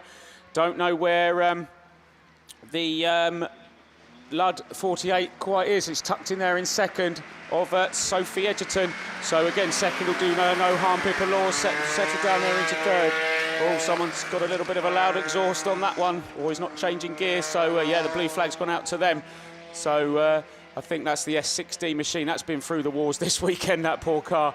But anyway, back to the front then. It is still the Mallow 5 of Jasmine Cusack, but Sophie Edgerton wants that first place to secure that top 16 position, and she did it last time out, and it's pretty much the same as we were, as she's looking to wind that Yaris up round the outside of the Mini as they go down the back straight, but she's looking to go into the beer tent bend to try and make sure that she can get past Jasmine Cusack, because we've completed another circuit. Pippa Law is also there, just defending off that 4th place challenge from the SP208 of Millie Phillips. So these 4 have left. Lud 200 of Tracy Short, and then the South Somerset 93 of Rhiannon Can, and it does look like that S12 then, S16 of Jo Robbins has got another DNF to her name, so unfortunately not the best of weekends for her, but it is already the yellow flag then with the black cross on this second attempt. We've got a challenge for that 3rd place as their door rubbing, but Pippa Law just shuts the door, gets a little bit of a tap then from the SP208 of Millie Phillips, and she's made the gap a little bigger and she's gone through, but Pippa Law looked to make that challenge going down a back straight. But as we come out of the last turn, Jasmine Cusack's held onto it this time in Mallow 5. Race for pride for Mallow 5. Sophie Edgerton, hopefully see her later in Lud 48. Then it's the Spalding 28 of Millie Phillips. Star 2 of Pippa Law. Lud 200 of Tracy Short. And then the South Somerset 93 of Rhiannon Can. That's her weekend done and dusted. Hope she's had a good one. She's returned to the pits. We finally got that one done. So, we're moving on. I'm looking at race 5, I think. Heat 3, race 5, because I can see the Evesham 82 of Jess Conway there, top of the shop. 2 wins from 2, looking to join Sarah Trott on 3 from 3. So, who else have we got out there? Jane Knight should be out there in SP16. Alice Evans, PAC 88. Emily Grayson, Scarborough 95. West Waterford 134 of Sarah Meehan. Now she's currently 10th, so a good run here would secure her place in the top 16. But Jess Conway's been very fast all weekend. Ruby Turner, Nottingham 184. She's currently 22nd, so again, it could be touch and go if she gets a good result here. She had a 6th and a 7th, and I think Katrina Beckwith in the Cambridge 323, again, racing for pride, along with Faith Badcock in St Neots 375. She's had a black flag and a 6th, so she's currently down in 51st place. So, again, the St Neots machine there, just racing for a little bit of pride. So, they're all ready to go as the Michaela Bevans Class 7 is just removed from the track, and they'll get on and repair that, hoping that she's got enough. She's done enough in her first 2 heats, plus those. She did manage to finish plus those points to make the final. But anyway, let's go back to this Polysport sponsored Heat 3 Race 5 Class 1s. And we're just looking at the start line. We've got yellow flags around the circuit, and we're looking to go racing. Who looks like grid 1 is empty, so we definitely could be short of someone. So we are short of someone, and I'm not sure who that will be. Oh, but not the best start then for Jess Conway. But as she changes gear, it leaves the Sarah Mia Mini for dust as they go into the first turn then. Spalding 16's also there looking to make the way up the inside of the West Waterford 134. So it is Spalding 16 that's putting the challenge in. It's 3 abreast for that second place as the Scarborough 95 then of Emily Grayson is saying, I'm going to go the long way round, but it is the Spalding 16 of Jane Knight that's popped out in that second place. Emily Grayson is still there. Trying to challenge around the outside. She's now switched to the inside, trying a bit of a change of tactic. Looks like it's going to work for Emily Grayson. She's now up into that rear quarter of Spalding 16, but not quite got enough grip. She's going to force her way through, though, as we've lost Katrina Beckwith in the inside in the Cambridge 323. But down the back straight, then a new second place, as it is Emily Grayson from the Jane Knight. But this is allowing Jess Conway just to stretch her legs in the Evesham 82, and she's going to go into the semi-finals this afternoon, 3 from 3. But it's still Emily Grayson from Jane Knight. West Waterford 134 of Sarah Meehan still there. Then we've got the St Neots 375 of Faith Badcock there in that 5th position. And then at the back of the pack is Ruby Turner in the Nottingham 184. But one more circuit to go then for Jess Conway, looking to make it 165 points to go into those semi-finals in Evesham 82. Emily Grayson still there in Scarborough 95 from Jane Knight in Spalding 16. And West Waterford 134. Sarah Meehan, I'm not sure if 4th's going to be enough. 1st and 2 4ths might be a bit touch and go for her to make that top 16, and she's just got a little bit out of shape. And what's that done? As that she hit a tyre, and it seems to have done something to the car, and she's not going to finish. But Jess Conway takes the win in Evesham 82. Emily Grayson takes 2nd in Scarborough 95. Then it's Spalding 16 of Jane Knight. And then it's Ruby Turner in Nottingham 184. And then Faith Badcock in St Neots, 375. And unfortunately, I think that is Sarah Meehan's weekend over. Not sure fourth may have been enough, but we'll never know now because she's not made it around the last turn. She hit the tyre. I don't know whether it popped the drive shaft out, popped the gearing linkage out. I'm not really sure. But she seemed to come out of that start line turn, hit the tyre, and that was it. It just came to a slow, grinding halt down there by the beer tent. So unfortunately, I think Sarah Meehan, I think that's your weekend over. But started off so well for her with a win yesterday morning. Anyway, that's race 5 complete. Race 6 then in this third heat. That's going to bring out Sophie Sheehan in the PAC 33, Wessex 36 of Charlotte Hart, Lud 77 of Gail Davis, Sharon Shuin in York 129. Now, Chloe Ray was stranded in the first attempt in Border Counties 150, so and she's currently sitting 13th. So again, on 81 points, a good first or second here for her.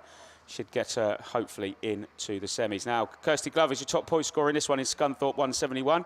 She's had a second and a first, joint third. There's 3 of them that went into the third round on joint third. Now, I know Victoria Tilson got a black flag in her race, so she's not going to improve on her points. So that lets Kirsty Glover. I know Kaz Watson won as well, but we've obviously cleared the mini off and we're away and gone, and it is Kirsty Glover then that's got that inside line up the inside. Oh, she's been a little bit tagged by the Border Counties 150. Looks like we're all running and riding here. What looks like I've got a full complement of 8, but it is Rebecca Henbury then that is out in front. Oh, one I didn't mention, along with Alicia Fitzpatrick, who's a little bit further down, who I didn't give a mention before the race, but it is the West Waterford 558 then that goes down the back straight. Gail Davis is also there in Lud 77. Sharon Shuin looking for another third in that York 129. She's currently sitting 16th, so she needs some points, but she's dropping back as the PAC Sophie Sheehan and who's that gone round the outside? That's the Border Counties 150 of Chloe Ray. And Kirsty Glover slowly making her way back up the field as she was behind the Alicia Fitzpatrick a lap ago. And just dwindling at the back there is Charlotte Hart in the Wessex 36. But the Mini's going further and further back as it's still Lud 77 then from BC 150, West Waterford 558, PAC 33.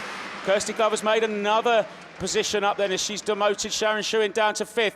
Kirsty Glover, I think you could be finishing 3rd in this race, and that'll definitely put you in the semi-finals. Look at the pace of that Yaris down the back straight. She's got that definitely dialed in the Scunthorpe 171, but she's got one more circuit to go as, oh, and Sophie Sheehan's all over the place. That's someone in the Armco. Keep it going, ladies, and that's red flag.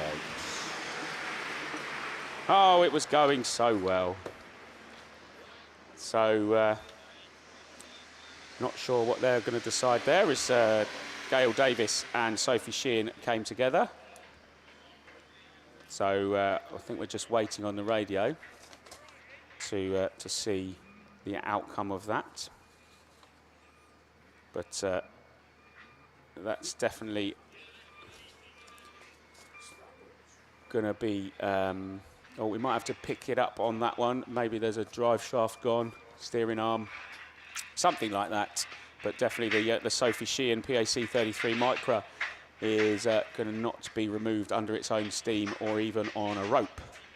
So the forklift is coming over to assist the South Wales car to go back to the pits. So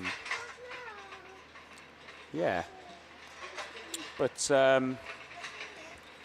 yeah, while we've got a. I think we're just waiting on that result. So I think that is Junior Specials on the line. I don't know whether it's a rerun. West Waterford car apparently was black flagged before and shouldn't really be there. Oh, okay. So I believe that incident is irrelevant. right, okay. So I think the West Waterford of Rebecca Henbury in 558, because I did say there was all 8 out there, shouldn't have been out there. So that race will have to be re-raced, I believe. That's not a decision. Please don't take what I've said as gospel.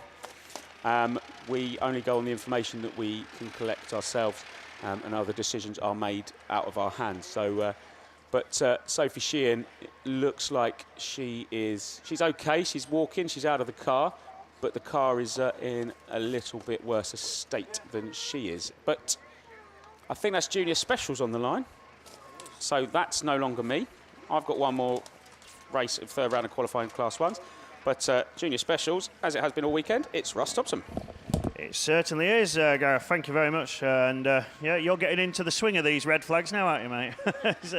Certainly. It's going well. We've had one stoppage of the Junior Specials, but the rerun was completed. We've got 4 more races to go of the DM Racing sponsored Junior Specials. We started with 68 signed on, so we were just shy of the magical, I think it was 71 required for quarterfinals. We are just searching for the top 16. I think some of those are already now locked in. I've been trying to work out the points ahead of time. Yeah, I think I've got at least 10 of them certain to go through, but there are plenty more who can join. So obviously we've got a bit of time. Let's see who's in this next race then. We currently have 2 drivers in the top 16 going out in this one. We've got Aaron Richardson in Pennine 1. He's currently 14th, equal on a 2nd and a 3rd. Lewis Middleton, White Rose 20.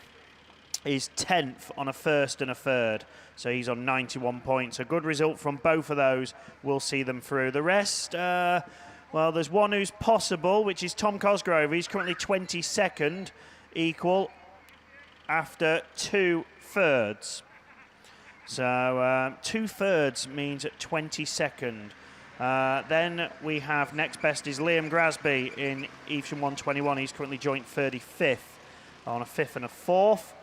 Then we've got Harry Wild, who's had a bit of a wild weekend in North Wales 21. He's had a 4th and a 7th, so not the best. He's down on 38 points, equal 46. Finley Tarry, a 4th and an 8th, means 34 points for Radford 204.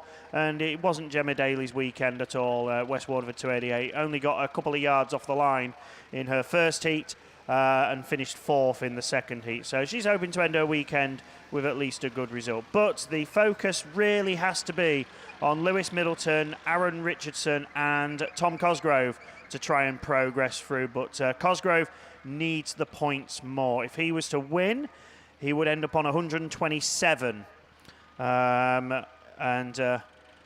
Anything less really is going to be questionable. So I've tried to work it out, and I think at the minute, going into the after adding up the races which have gone first, trying to guesswork, Lewis Middleton actually sits 16th on 91 points. So at the minute, that is the benchmark, but it will go higher than that. I can't really say much more because, again, I don't do the official scoring, so it won't be down to me when it comes to the end of it. Looking at the remaining races, race 7 is a bit open for those who are in it, and nobody's currently in the top 16 going into this. Race 8 sees one of your top point scorers, Harry Daly, and then we've also got Harry Berryman there in joint 11th. Everybody else is out of the top 16 at the moment, and then there's no top 16 runners in the last race either, but there are a couple who are close. And again, a good points haul from any of those could see them progress through. It's going to be really tight, this, I think, to find the top 16 here.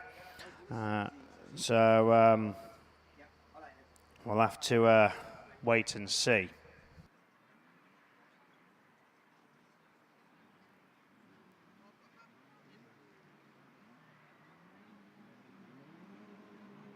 Okay, so the roller is making its way into the centre green. We're almost ready to go then with race number 6 for the 3rd round of qualifying for the DM Racing sponsored Junior Specials here at the Agriscapes Limited 2023 Ladies and Juniors Nationals, and away we go. Richardson was quick on the get-go, but Middleton and Cosgrove are also there. It's to the form book, and it's White Rose 20 on the inside. Somebody going around the outside. It's Grasby in the Evesham 121. So at the minute it's Middleton, Grasby, Daly. Oh, there's contact. Tom Cosgrove gets airborne, and Aaron Richardson climbs up him non-stop there, and round he goes. That was messy, and that I can see being stopped. So there we go. We built it up, and it was action-packed. Unfortunately, we've got some damaged cars.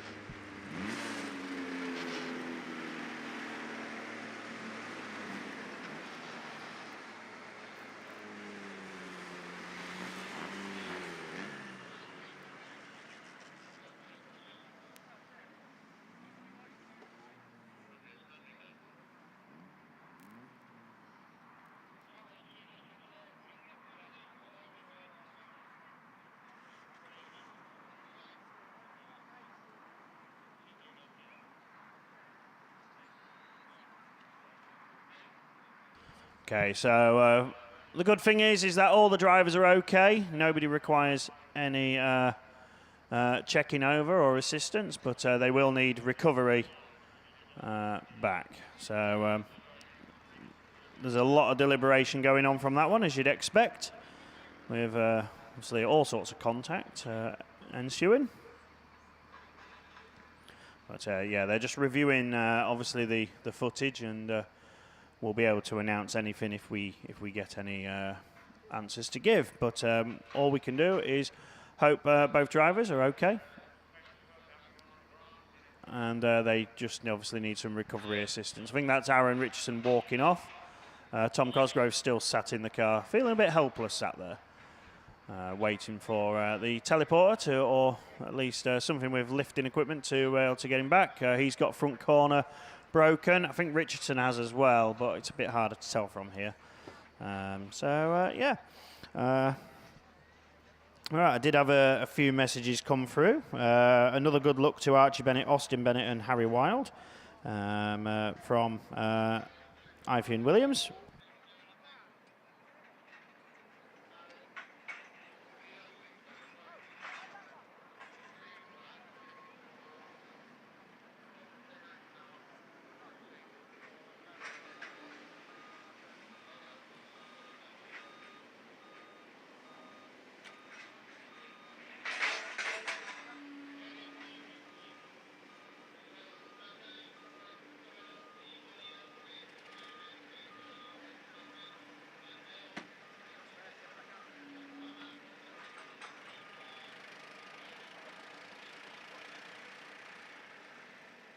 Okay, so the word from the marshals then coming through is that ARC 25, Tom Cosgrove, will be allowed in the rerun, but he will start on a green flag penalty for an earlier cone infringement. But Pennine 1, Aaron Richardson, will be excluded from the rerun for causing the incident and stoppage. So that is the word from the marshals. So sadly, Pennine 1, your chances are all but over after that one, sadly. And Tom Cosgrove, you will get to fight another day, but the best you will score is a 3rd place result after picking up a green flag.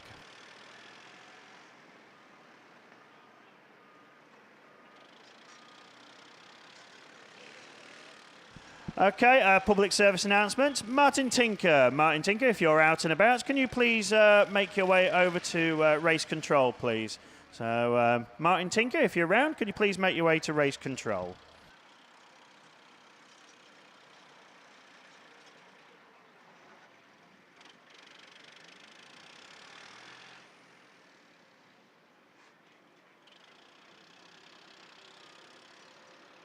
Right, okay. I don't think we're going to have time, actually. We have got some finalists to read out. We've still got the roller out there.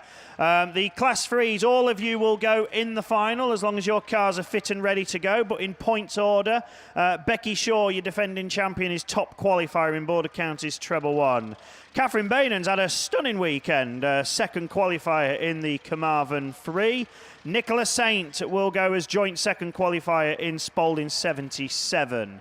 Naomi Davis goes through in Typhy number 1 as your 4th place qualifier. Donna Brown at Carmarthen 4 is your 5th best scorer in the points. Erin Almond at North Wales 27 is your 6th place scorer. And then Kerry Jones, Forest 305, qualified 7th. And Joe Thompson, your final qualifier in St Neots 269. The Class 5s, you did have to qualify. You needed 94 points to make it. So not the highest, but all the same, if you've made it, you are there and in with a chance. Lynn Olsen is your top qualifier, though. Brino 27, 145 points, a 1st and 2 seconds. Sarah Bateman is there in Stroud 45, a 4th and 2 firsts, 138 points. Kirsty Godfrey at Cambridge 10, 3rd qualifier, consistency. 3 second places for Cambridge 10. Nicola Jesse is qualifying in 4th, York 44, on a first and 2/3, 127 points. Shauna Steadman is there, Evesham treble 7 on 2 seconds and a third as a qualifier, 126 points. Lindsay Weir makes it in Breenhill 66 as 6th qualifier, a third, a fourth and a first. Today's win then doing enough, 119 points. 2-point scores for Sandra Jones was enough, 110 points, 2 wins and a no score for Cumdee 31. She has qualified as at 7th position. And last but not least then, a 2nd, a 4th and a 5th. Doesn't matter now because she's there. Natasha Gibbs, Hereford 4 makes it as your last and final qualifier. Just missing out, a black flag yesterday cost Laura Blaber her chances. And then Jess Bradley, Tiggy Steadman completes your top 10, but sadly they will be cheering on from the spectator side for the final.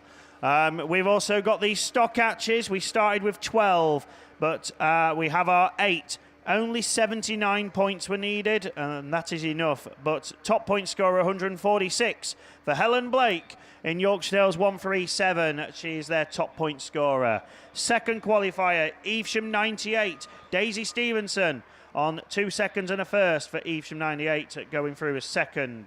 2 wins and a no score for Kelly Louise. It sees Hereford 182 as 3rd qualifier and 110 points. Just ahead of Ruby Atkins Scott, South Somerset 40 makes it in Ruby Atkins Scott, that is, a 3rd, a 4th and a 2nd, 109 points.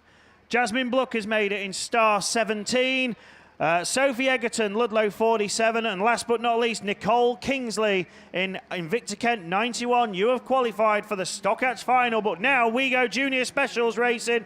This is Heat 3, race 7, and it is the Border Counties 116 looking for a way up the inside, but it's Nick Grabowski on the outside and Carlo 18, but it's Bradford who leads then in the Border Counties car. Owen at the wheel of that one, he's gone wide, and Jamie Bolton looks for a way through. Radford 72 looking up the inside.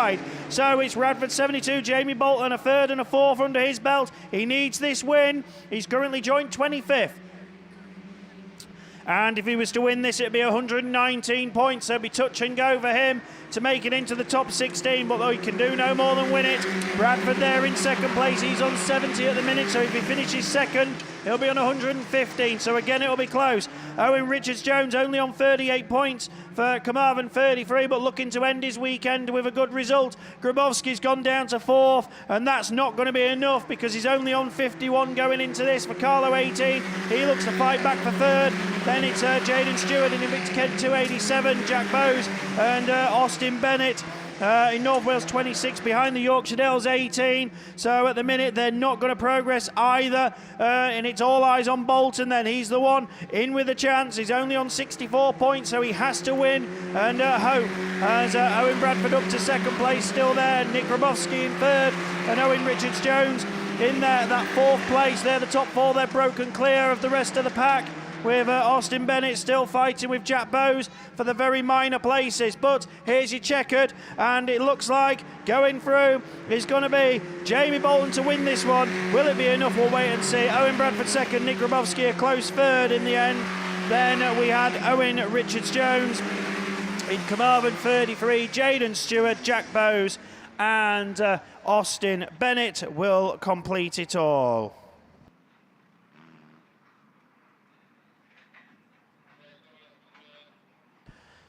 So that one then is completed, and we'll have to obviously wait and see to see who is likely to progress, but we will switch to Heat 3, race number 8. And we have a top point scorer in this one then. Harry Daly is on 2 wins for West Waterford, 388. Harry Berryman, Scarborough Treble 1, currently 11th. Everybody else is out of it at the moment. We've got Yargo Evans, Denver Whitehouse, Sean Bradford, Lucy Conway and Jack Highstead. Away we go, and it's Conway who made the best of the start. So Yargo Evans is very slow away, sadly, in time for 6. Oh, Berryman's on 2 wheels, and he landed just about safely. And was there extra contact? There we go, Reds on that one. That's a shame. But, oh dear, Harry Berryman went on 2 wheels for quite a long time there. but landed safely. Hopefully he's okay. He's just behind the marshal's post, so out of my sight. So I can't quite see him there.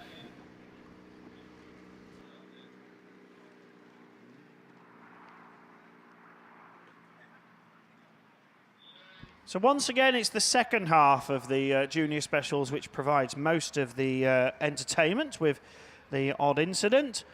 But hopefully no ill effects on Harry Berryman and he can fight again. But we'll see what the marshals say on that one first.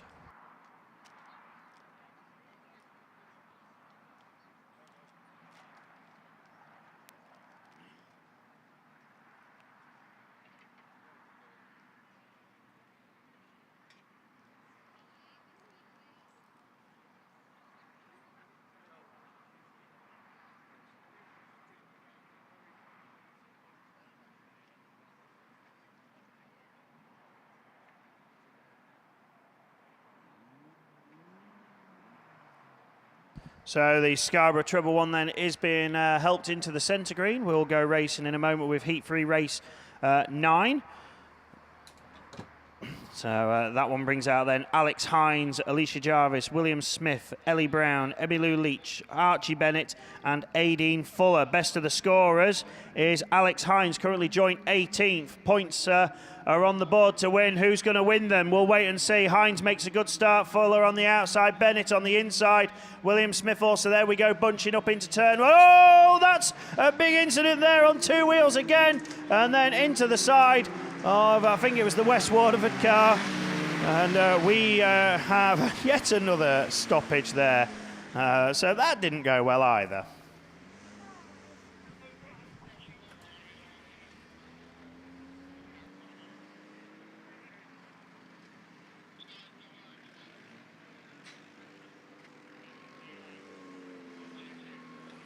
So, incident-packed junior specials then as tensions rise.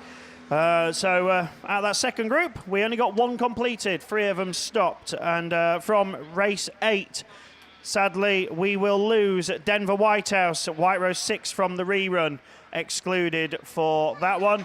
We'll wait and see on what gets said regarding race number 9.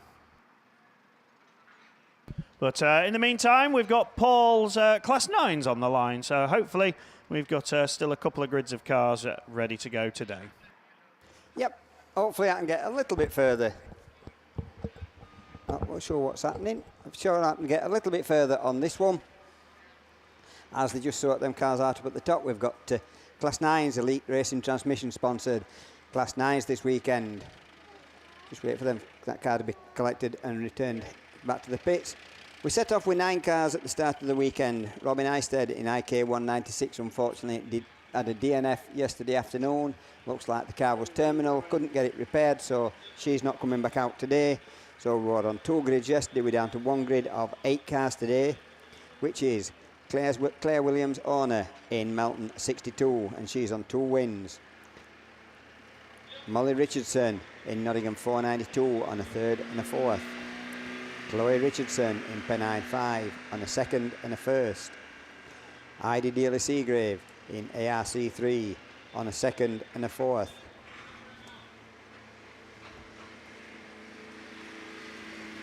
Macy Carlin Grasby in Evesham 218 on the 4th and the 3rd. Sharon Barker on Evesham 26 on a 4th and a 2nd. Sarah Trott, consistent racing this weekend from Sarah in Atherstone 23, 2/3. And then Jenny Ulan in CW9 on a 1st and a 2nd. So we've got 1 driver on 110 and 2 tying on 100 points, but they will all make it through to the final because there's just 8 of them signed on. And I'm not sure, I've got 8 cars down there. Yeah, I could have, yeah. You can see Molly Richardson, Heidi Dealey Seagrave. Not sure who that is on the outside. So a little bit of track work going down and being done while we're waiting. While we're waiting for them cars to be recovered. So then we'll be away and racing with these Class 9s.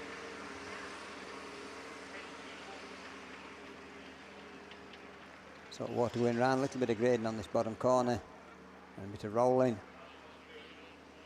As soon as they're satisfied that's a good surface for racing, we will be away and racing with the ladies class 9s.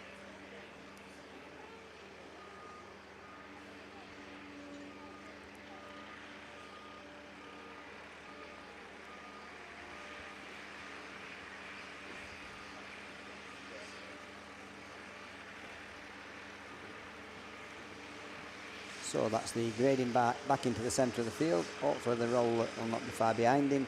Looks like they're just going to put a sprinkling of water all the way around this track. In fact, it looks rather damp at the moment, but this surface will take it. It's opening fairly quickly. Roll again back into the centre of the field. So we just need the Bowser now to make his way off the field. That's just going to go around that bottom bend. And then we should be away and racing with these ladies. Class 9s, Claire Williams, Orna, Molly Richardson, Chloe Richardson, Heidi Dealer-Seagrave, Asa Carling Grosby, Sharon Barker, Sarah Trott, and Jenny Ulan. That's Jen Ulan, that's down there.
So the hopefully that water cart is making its way back to the pits. Looking down at the line on the TV, it looks like we've got one. Yep, we've got 8 cars on that grid as we watch the Bowser make its way off the track. Go and get another tank full of water before he comes back to do his deadly deed next time, and then we'll have Claire Williams, Orna, Molly Richardson, Chloe Richardson, Heidi Dealer-Seagrave, Macy Carling Grasby, Sharon Barker, Sarah Trott and Jen Ulan, all doing battle in these class 9s. Still not got yellow flags around this field for some reason. I'm not sure what's happening, whether they're, I think they're putting another cone out at that far side.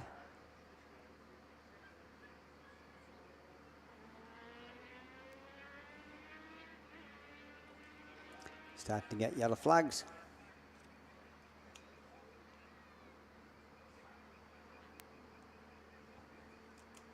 Over to Marshall Post 1.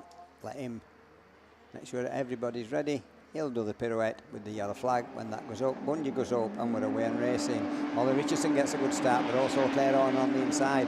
Not sure who that is on the outside. Not the Claire Orna, actually, it's on the outside in Mountain 62. Yep, Claire Orna slides it round that corner. Claire Williams Orna, sorry, and then it's the OPCW9 of John Houlihan in that second position. Sharon Barker in third place, but she's got one going around the outside of her. Is that the Penai 5? Could be that's going around the outside, but it is Claire Williams Orna that comes round to complete another lap in Mountain 62. Then it's Jen Houlihan in CW9, Pennine 5 and Evesham 26. Atherstone 23, Sarah Trott, all the work to do from the back of the field. She's had 2/3, but she's at the back of the field at the moment. But up that far side into the beer tent corner for another time, and it's still the Mountain 62 or Claire Williams owner that brings them round. With Mountain 62, CW9, Pennine 5, ARC 3, Evesham 26, Evesham 218, Nottingham 492. So there's a battle on for that third position at the moment. It's Sharon Barker in Evesham 26 that gets it from Evesham. 218 of Macy Carlin Grasby as yellow flag for Claire Horner and Jen Houlihan. Them two are well clear. Pennine 5 of Chloe Richardson. Then it's the Evesham 26 of Sharon Barker. Evesham 218 of Macy Carlin Grasby. And then it's Molly Richardson in Nottingham 492. So checker flag at the ready. And it's going to be Mountain 62 that takes it from CW9. Pennine 5, Evesham 26, Evesham 218, Nottingham 492, and just a little bit of a gap until we get back to the Atherstone 23 that completes the ladies' class 9s. Looking up to the line, we've got the same first quarterfinals of the day, and it's top 32, so I might struggle to find some names here because I've not got the names for the actual race at the moment, so whether I'll get them before we get too far. But we have got 32 of them. Started with, let me start with 74 of them at the start of the weekend, and we're down to the top 32, and it doesn't matter what points they've got in this. This is it. So obviously it says heat 3, but don't worry about that. That's quarterfinals. Yeah. So I have got quarterfinalists. In the first one, we should have Reece Tipton in Lud 1. This one's not that race though, because that's got S2 in it. That's race 2. Because there's your 53. I'm glad Russ can see cars from me, because I was just going to read through race 1. As you know, you'd expect to start with race 1, but we'll start with race 2. So it is 22F Bo Chamberlain from West Waterford 4973, Toby Maguire, IK 188, Maggie Webster, IK 408, Sonny Hayes, SS2 Pete Melly, SR52 Nick Edwards, WW 986 Rebecca Sheehay, and then the York 53 of Owen Broughton.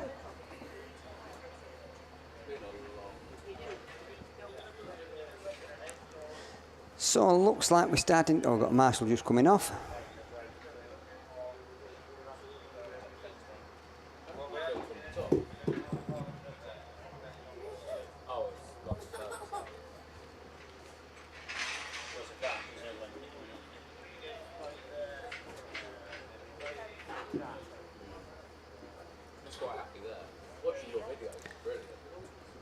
So hopefully that's not going to be long now before we. Oh, we've got recovery vehicles down on the track near the start line, so I'm not sure what's happening with that. But as I said, we should have not got the points for the what you needed to get into these quarterfinals. I've just got a list of the quarterfinalists, but thankfully I've got them.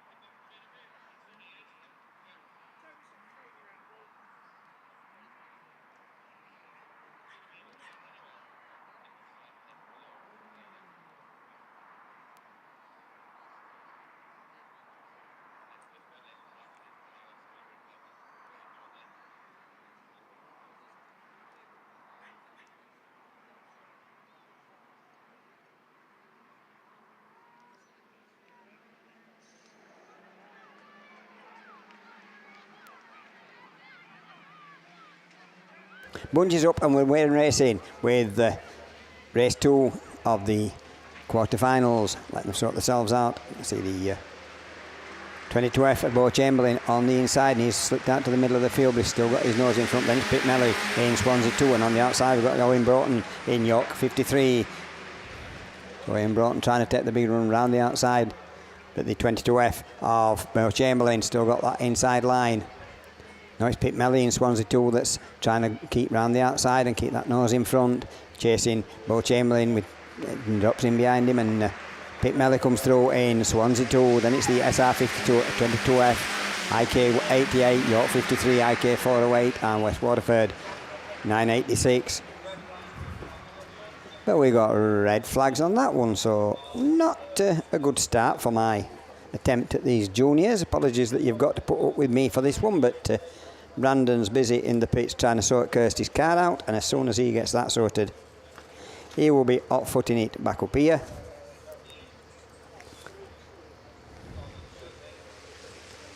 So that's one rerun I've got. So we'll it's a close race.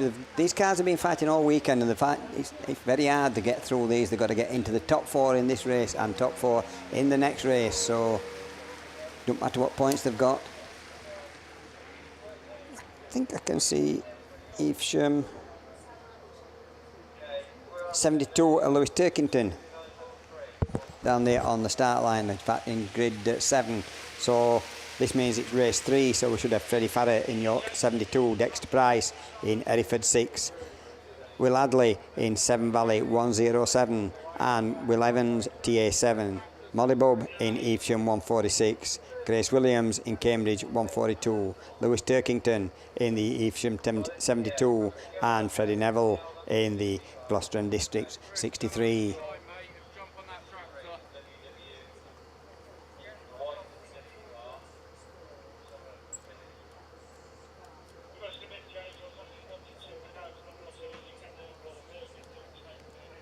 So just got a little bit more fence repair to do up here. It's taking some hammer this weekend, this fence. Hopefully we'll get it sorted fairly quickly, and we'll be back racing with the semi-finals of the Godfrey's Garage sponsored Junior Saloons.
So we're just going to have a little bit more downtime, unfortunately, while they get the JCB to this top end, because one of the posts at the back of the Armco needs a replacement dropping in at the side of it. So as soon as he gets up and he can push that down into the ground, we will be away and racing, hopefully, with the race 3 of the quarterfinals on the Godfrey's Garage sponsored Junior Saloons.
A quick message for Jake Owens, TA5, Jake Owens, or one of his hierarchy that's with him.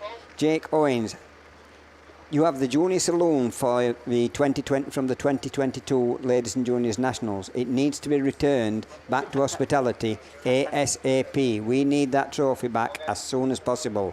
So that's TA5, Jake Owens, that needs to return that trophy as soon as possible. Thank you. Thank you. That's the only one I missed.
So that's the JCB, and everybody moved from this bit of fence repair we've been doing.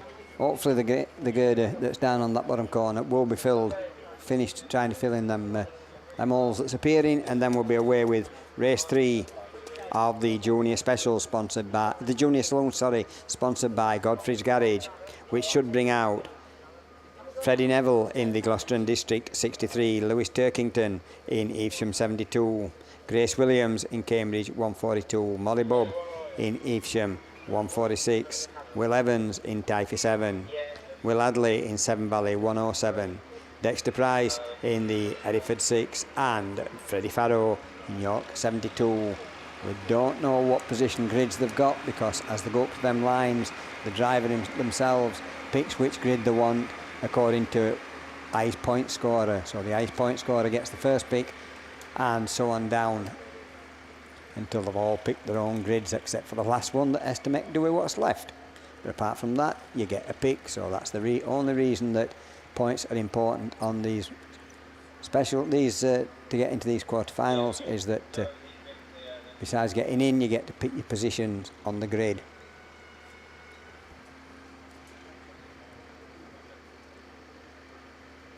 We've still got the roller doing a bit of work at the far side, the grading bar up here on the exit of the beer tent bend. As soon as they get their little bits done and into the middle, hopefully we will be away and racing.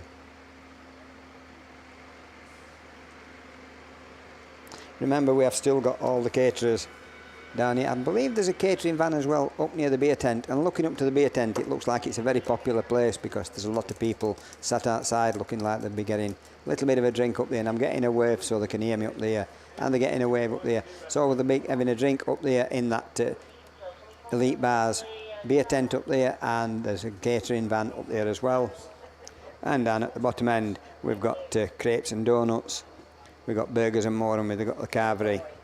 We've got an ice cream man that's, I think he keeps moving around various places, so that gets us different people. Class 7 man, Mark. Oh! Shirley Grice, Mark Grice. Oh, what? He's going to get in touch with him and see if we can get it back up here for that one. But I'll leave that with you just in case. Yeah. Okay. Is that all? Right, so we're getting track clearance, I think. We've got one of the marshals who's been off for a discussion on the cameras is not going to go back in. He's not going to hold us up any longer. We have still got the roller that's just making his way off the track at the far side. Stop back the builders. They've stopped back the builders on the track. That's what they said they were doing. Right. So that's into the centre of the field. We need to start getting yellow flags up here, so we can have race 3 of this quarterfinals for these juniors.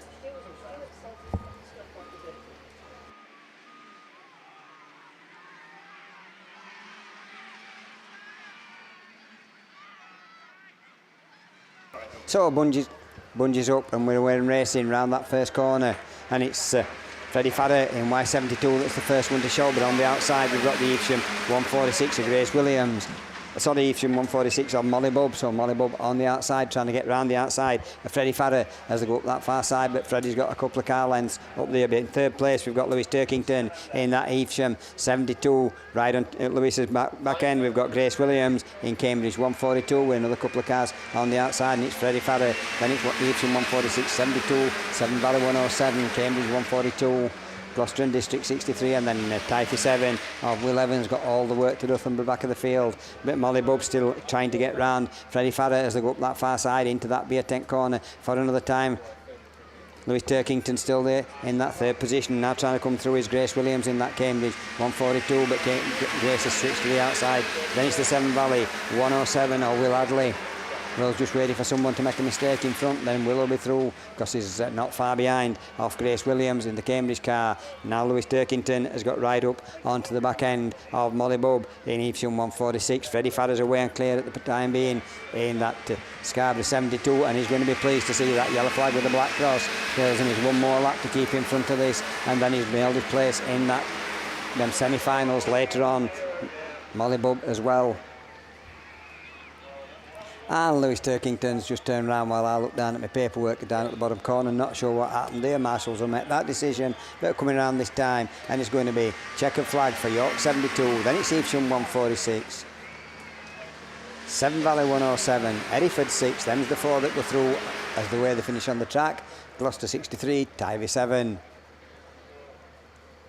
And then we're just waiting for the Evesham 140. The Cambridge 142 of Grace Williams to come through, and Evesham 72 of Lewis Turkington. Unfortunately for them too, they got tangled up on the bottom corner.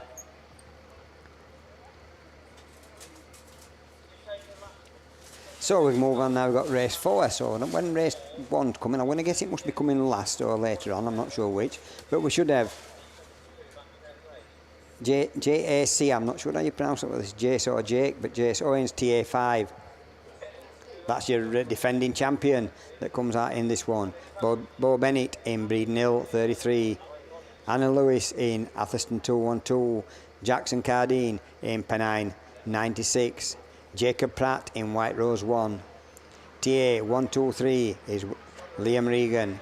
And then the Radford 1, Owen Green. And getting through after the runoff is Maggie Appleton in Scarborough 15, but who's the first ones to show? Actually, the Typhy 15 is Jace Owens in there in that 15 minutes. Then it's the Breeden Hill 33 of Bo Bennett in that next position as they go down into that bottom corner. Bo Bennett looking up on the inside of Owens as Owens gets out a little bit wide. That puts Bennett up into that lead position. And then we've got the Atherstone 212 of Anna Lewis in that third position, being chased by the Typhy 123 of Liam Regan. Liam looking to move up on the inside, but not close enough. So Breeden Hill 33, TA5. Atherstone 1-2, White Rose 1, and Scarborough 15 having a battle for that final place. That's Jacob Pratt and Maggie Appleton. but up into the 10th corner, and it's still Bo Bennett in the Breeden Hill 33. We Owens in the TA5 looking to move up now side by side, and then it's Aston 212, Pennine 96 of Jackson Cardine in that next place. At the two leaders, and it's now the TA5. Owens gets up into the lead past Bennett. Bennett also coming under pressure from Anna Lewis in the Atherstone 212, but it's yellow flag with the black cross this time, stalls them one more lap to go, and it's Typhy 5 from Breeden Hill 33, Atherstone 212, Pennine 96, TA 123, Radford 1, Derby 15 and White Rose 1. Radford 1 that I've not mentioned, that's Owen Green, that's in that 6th position, and White Rose 1. Jacob Pratt gets it all out in line on that bottom corner, but checker flag at the ready, and your qualifiers is going to be TA5, Breeden Hill 33, Atherstone 212, Pennine 96. That's the 4 that go through into the semi-finals a little bit later on this afternoon. So that takes us down now to the Godfrey's Garage sponsored Junior Saloons semi-final race 1 that's been hanging around for a while. And we should have Rhys Tipton in Lud 1, Troy Altby in Scunthorpe 161, Lexi Owen in the North Wales 97, Rhys Davis in Typhy 9, Connor Forster in the Spalding 298, Leslie Mayo in Pennow 23, Elliot Trinder in IK 125, and Rio Xian in the PAC 33. So just get the track markers put back into position, and then we should be away and racing with this race 1 of these quarterfinals for the Junior Saloons. The results that I call out, by the way, are as they finish on track. If there's any complaints or any flags being issued, that could change. So don't take it that I've said they've got in them positions and they're going through automatic, because I've got a set of earphones on that I cannot hear anything else. I don't know what the radios are saying. So we're getting yellow flags around this field. Marshall on post 1 puts his red up, spins round with his yellow, puts it up, Bungee goes up, and we're away and racing. And who's going to be the first one to shout on this one? And it's good even break. They're all still together, nearly straight line as they come up into that first corner. North Wales 97, Lexi Ewing on the inside. I could see that one. Who's that coming around through? It's the Lud 1 of Rhys Tipton. So Rhys Tipton leads actually Troy Altby in there in that 161 in that 4th position. And Pennine. Spalding 298, Connor Forster in that 2nd position, but it is the Lud 1 of Rhys Tipton that leads him round the beer tent corner. And he's away and clear, and then just behind him we've got Connor Forster in Spalding 298, then Troy Altby in Scunthorpe 161. IK 125 of Elliot Tinder, all the work to do from the back of the field, and Elliot's done that because moved up 1 place past the North Wales 97 of Lexi Owen, but round that beer tent corner for another time, and it's still Rhys Tipton in Lud 1 from Connor Forster, then it's Troy Altby, TA9 in that next position, Rhys Davis, then the 4 that matter. They're getting away from the rest of the field. If they just stay in them positions, then that's going to get them through into the semi-finals, because we've got a little bit of a gap until we get back to the 5th place, which is the PAC 33 of Rio Sheehan. So Rio's trying to close that gap, but not managing at the moment, and he's only got 1 more lap, because Lud 1, Spalding 298, Scunthorpe 161 and Typhy 9, they're all onto their final lap. They've just got to keep in them safe positions and keep them cars moving to get into these semi-finals a little bit later on, but it is still Rhys Tipton in Lud 1 that still leads it. Connor Forster coming around the outside in the Spalding car, then it's Troy Altby in 161, TA9 of Rhys Davis, and the Pennine 23, North Wales 97, IK 125 and PAC 33 completes that one. So and them doing very well with them quarterfinals. We've got 3 of them that's run to a conclusion, and we've got a rerun on 1 of them. Looking down to the line, I think we've got 5s or 9 or 7s. I'm not sure which one, and I ain't got Mickey B, so I don't know what he's got. He's got a rerun on Class 7s. He will be coming in here hot-footed, shortly, I'm sure. But I can just see a rerun on Class 7s, and if it is this one, oh, he's coming, he's here. We'll let you go through these runners and riders with Mickey B. Yeah, thanks very much, Mr. Lover Paul Glover. We are off and running with the 7s. Out we go. Ella John gets a good start there. Samantha Graney goes with her. Julie Hawthorne-Fernio. Radford 176. Is she going to look to try and put a charge on? Oh, Ella John's across the front. Oh, Julie Hawthorne on the brakes. That's just slowed her down there. Ella John's gone pushed out wide. Samantha Graney comes up through the middle and exits that start gate turn with that lead position. Coming up into the turn one again. Then it's Julie Hawthorne-Fernio. Ella John behind her as well as they come in round that turn two. Round commentary, so Samantha Graney, Julie Hawthorne-Fernio, Ella John from the Cundee 69 of Anita Smart. And Hereford 44 of that Nicola Gibbs running towards the back of the pack. Round they come again in, Samantha Graney. Well, what have you done, Samantha? A win and a fourth. This puts you in the final. Julie Hawthorne-Fernio, Radford 176, a third and a first. That gets you in the final as well, so you're looking at your two of your top 8 that are leading and second respectively as they come round that turn 2 for the penultimate time. One more lap to go. Pennine 8 then, Samantha Graney, Radford 176, Julie Hawthorne-Fernio, second, third is PhD 6, Ella John. Now we go down to the Cundee 69, that's Anita Smart and Natasha Gibbs there in the Hereford, Nicola Gibbs in Hereford 44. But here she comes then. Cheer her over the line. Pennine 8, Samantha Graney takes the win. Radford 176, Julie Hawthorne-Fernio second. Third goes to PhD 6 of Ella John. Hereford 44, Nicola Gibbs from Cundee 69, Anita Smart. So that is all of your ladies class 7s done and dusted now. Next time we'll see them, it will be the top 8 in the final of the 2023 Ladies and Junior Nationals. Wow. Right, up on the line, we are going to Ladies Class 2. So it's back over to Mr. Lover, Paul Glover. Thanks very much, Mickey B. We'll take you on through the BP Grassin sponsored, motorsport sponsored Ladies Class 2s. I can see the Vicky Robbins in St. Neots 34 down there. So we've got race 1. We've got race 1. First one out, race 1. That makes the change.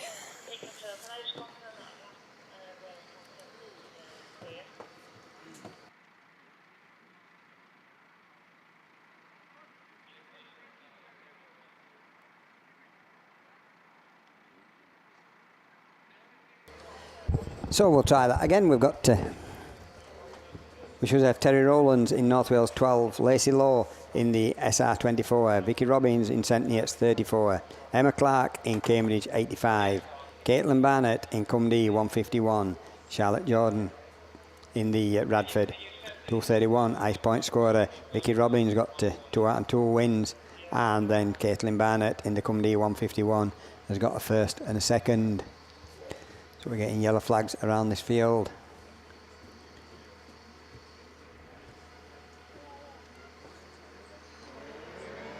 So Bungee's up with a Wayne Racing. I can see St. Neots 34 of Vicky Robbins on that far side. Caitlin Barnett in that Cundee 151 on the inside. So the side by side as they go into that corner. Not far behind, we've got Charlotte Jordan in the Radford 231. Coming through into that third position is the SR 24 of Lacey Law. She's on 2/4, so she needs plenty of points to get into this final. But the two at the front, if they stay where they are, they will both get into this final this afternoon. But it is the Cundee 151 of Caitlin Barnett that's got that inside line and trying to get that lead position as they come down here to start another lap. St. Neots 34 in second, SR 24, Cambridge 85, Radford 231, North Wales 12. One with all the work to do from the back of the field, that's Terry Rowland. But up the far side, the two leaders still battling for that first position as Caitlin Barnett still hangs on to that lead position with Vicky Robbins not far behind. And then we get back to the SR 24 of Lacey Law, Cambridge 85 of Emma Clark, Radford 231 Charlotte Jordan, and the North Wales 12 of Terry Rowland. But up the far side for the penultimate time, because when they come round this time they couldn't see the yellow flag with a black cross that tells them one more lap to go, and it's still Caitlin Barnett in the Cundee 151 from Vicky Robbins, and then the SR 24, Cambridge 85, Radford 231 and North Wales 12. So Caitlin's got a little bit more gap as they go up that far side, but Vicky's trying to close up as they go into that beer tent corner, but I don't think she's close enough to make any impression on this final corner. So it's going to be a checkered flag, maximum points, Cundee 151, St. Neots 34, SR 24, Cambridge 85. Radford 2:31, and North Wales 12. And that completes race 1, Heat 3 of the BPG Motorsport sponsored ladies class 2s. So I think the second race should bring out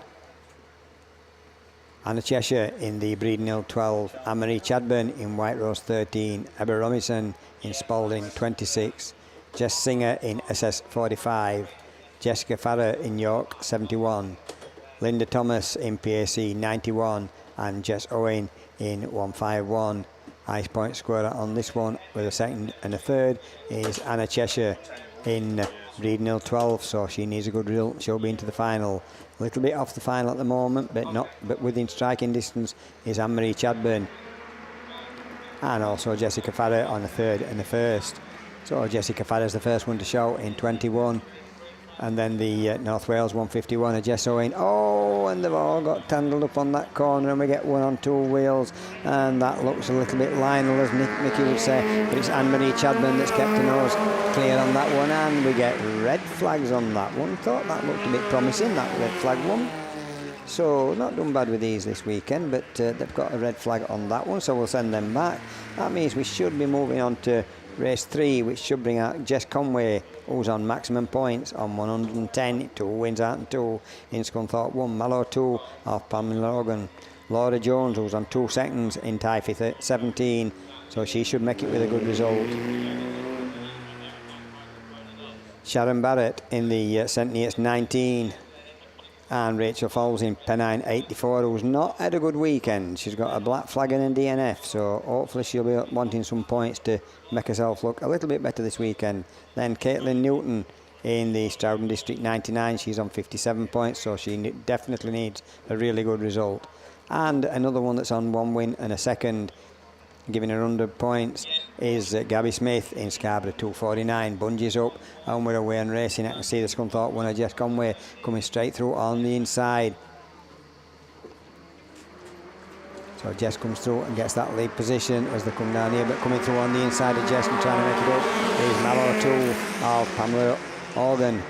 She's only on 45 points, so I think a win wouldn't be good enough for her, but nobody's going to get a win if Jess carries on like that. It's got Jess Conway in Scunthorpe 1, is away up that far side into that beer tent corner, and she's well clear of the Mallow 2 of Pamela Organ in that second position. Then Chase Pamela is the Typhy 17 of Laura Jones. If she gets that third position, I think that will cement her into the final a little bit later on, but she could do with a few more points. But it is Scunthorpe 1, Jess Conway that still leads it as they come round here to complete another lap, and then the Mallow 2 of Pamela Organ in that second position.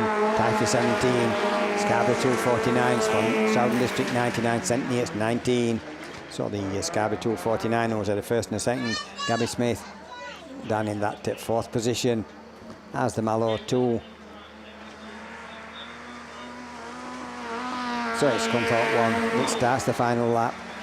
And then Typhy 17 was up in the second place. Scarborough 249 up into third. Mallow 2 slowing down, not sure whether they've picked a flag up. But it is the Scunthorpe 1 of Jess Conway that leads them round this beer tent corner for the final time, and it's checkered flag at the ready. So it's Scunthorpe 1 that takes maximum points. Second place is going to go to the Typhy 17, and then it's the Scarborough 249. Stroughton District 99 just hangs on from St Neots, I think. So that completes that one. So looking down to the line, we should have race 4 down there.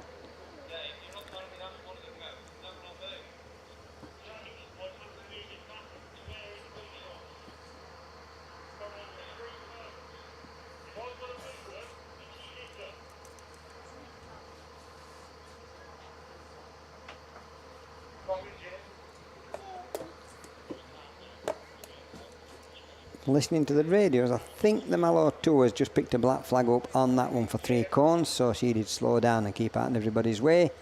So that means we should be racing on to race 4, which should bring out Sinead Tivey in the West Waterford 12, Donna Owls in Cumdee 60, Faye Steventon in Pennine 89, Nicola Bettany in Radford 92, who's a defending champion and on 100 points with a second and a win. So she'll be looking for another win or some more good points to get her through into the final.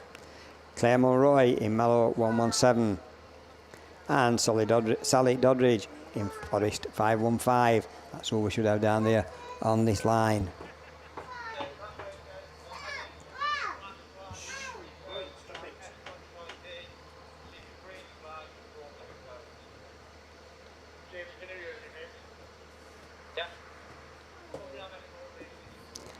So we're just waiting for marshals to get back into the positions.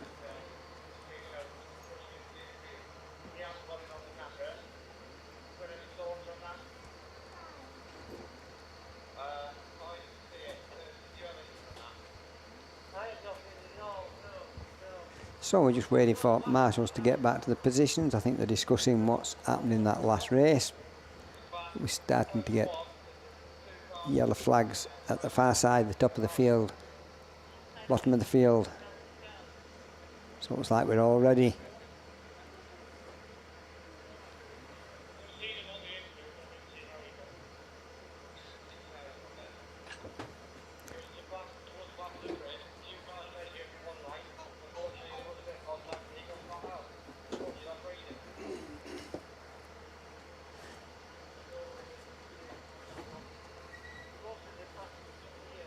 So marshals, I think, already. Yep, yellow flag goes round, red goes down, yellow goes up, and we're away and racing. We've got 5 cars in this one. We should have 6, but we've only got 5. Let them sort themselves out. But it's Nicola Bettany in Radford, 92, that's going to make sure that she gets into the final because she's on 100 points, and this will give her 155 to put her into the final. Then it's the Mallow 117 of Claire Mulroy. Claire Mulroy is being chased by the 515F of Sally Doddridge.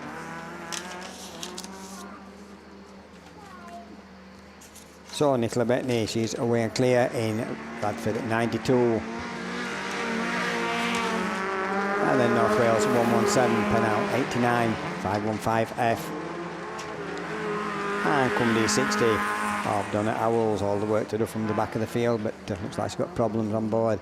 But it is the Radford 92 and Nicola Bettany that comes round to complete another lap, and then we've got a battle on for that second place, trying to move around the outside one of them. But it's the Pennine 89 and Mallow 117. Pennine 89 is Faye Stevenson, who's got that second position, being chased by Claire Mulroy in the Mallow 117 with the Scarborough.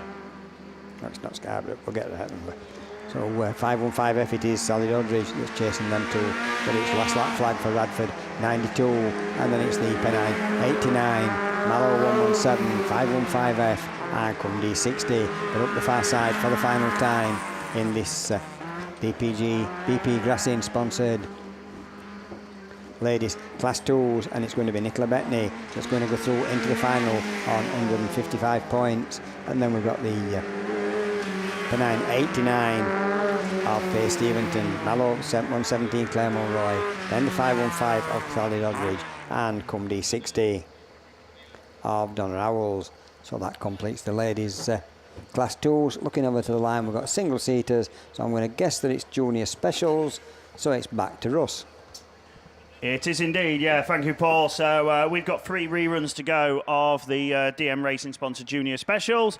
This one is Heat 3 Race 6, because I can see Finley Tarry down there and Gemma Daly. So this one was stopped with a bit of action, starting off at turn 1 and 2, and then it carried on all the way down to the trade stand turn. And it sadly, we've lost Aaron Richardson, but the rest hopefully go.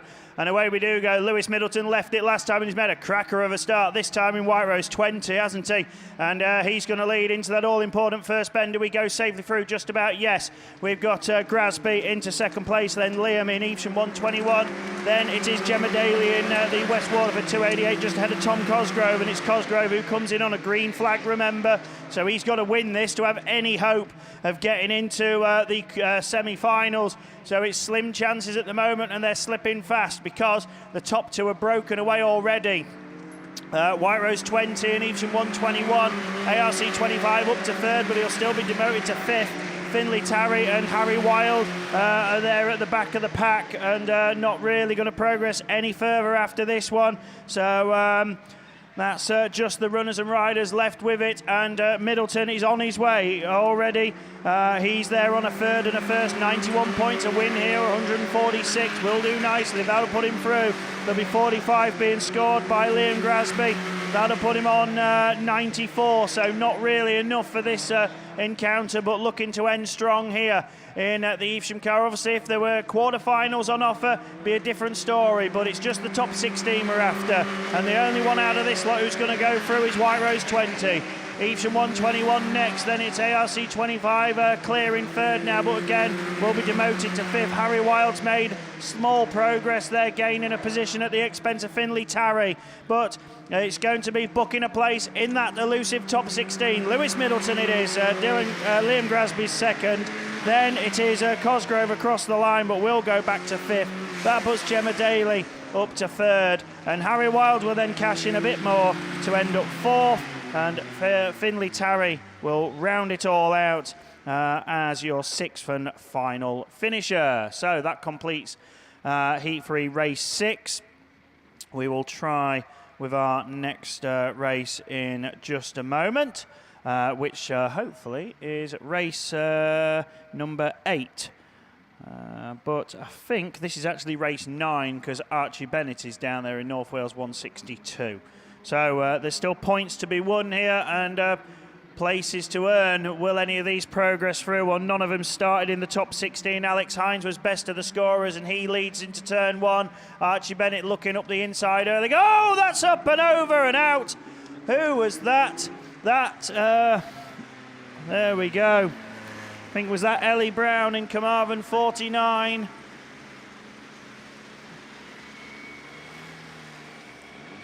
So we need the medical team out there on their way. Hopefully, driver is A-OK.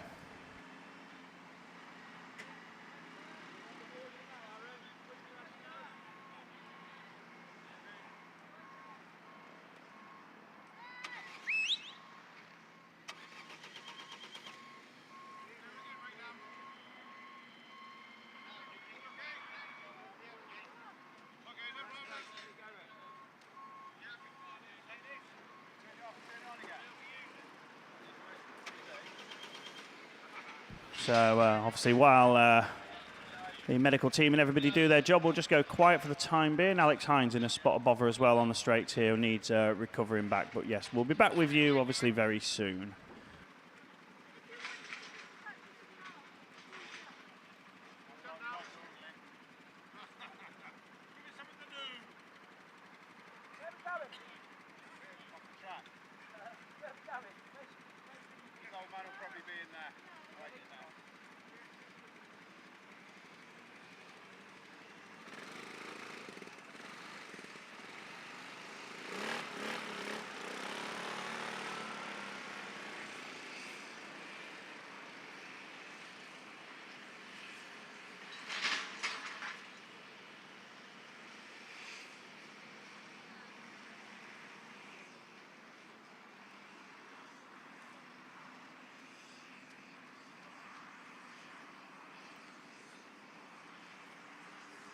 Molly's race done. Just on the inside. Molly's race done.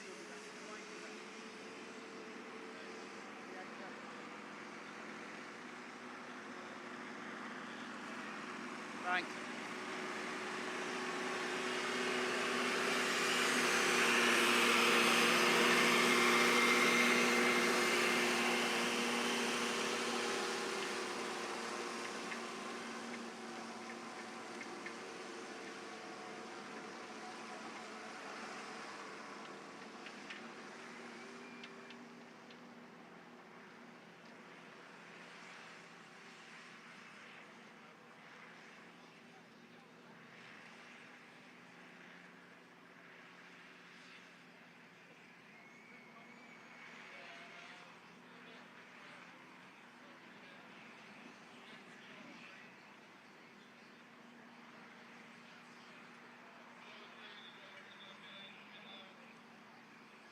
Okay, so we're given the word that the driver is out the car and is okay, so that's great news.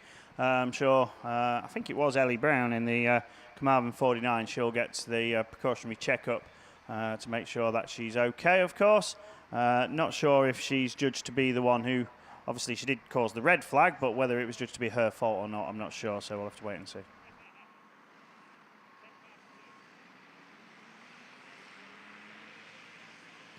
So the Commandment 49 then on the teleporter will be helped away. And but yeah, hopefully Ellie is perfectly fine. But yeah, bit of a big one over that one, must be said.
So while we have this downtime, we can read out the Class 7 finalists for the 2023 Ladies and Juniors Nationals. We started with 22.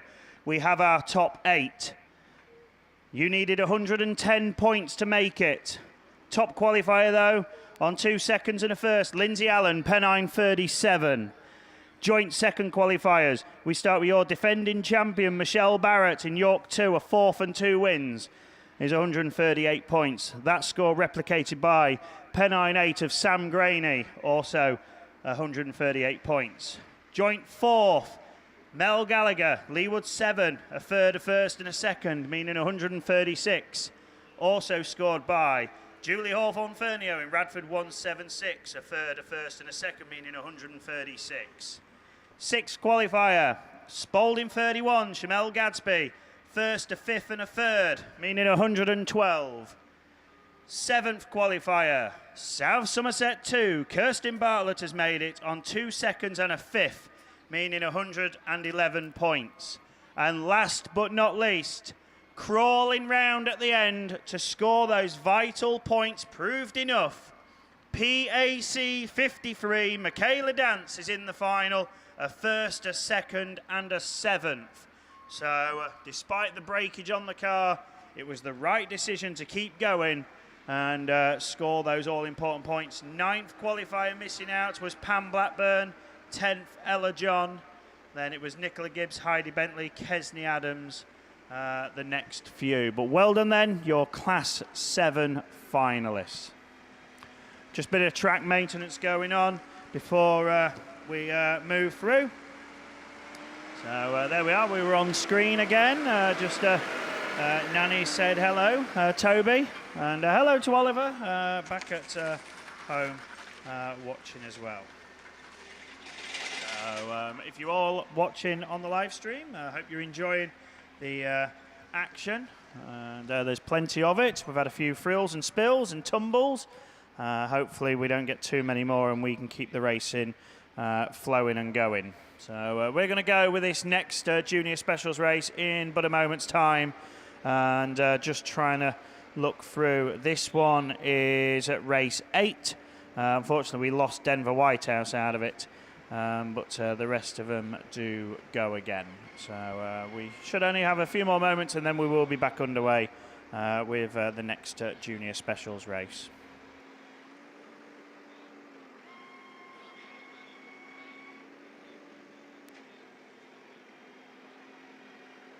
Okay, so word is Ellie Brown then unfortunately excluded after that rollover from the rerun. So that completes her weekend. But the rest of them will go again. We also lost, I forgot to mention before, Emmylou Leach out of that one. Yeah, so depleted lineup for race 9 rerun, but we go with race 8. Away we go, and Lucy Conway then can't make the semis, but open to end on a high lead in this one. We've got the West Waterford 388, though Harry Daly unbeaten going into this, and at the moment he sits third just with the border counties 117 and Sean Bradford. Somebody else, though, ahead of him, that's Harry Berryman in Scarborough Treble 1. Yargo Evans further back in the Tivy 6. And with it all to do is Jack Highstead in Invicta Kent 961. Daly just needs a comfortable finish here. Third will be perfectly fine. Sorry.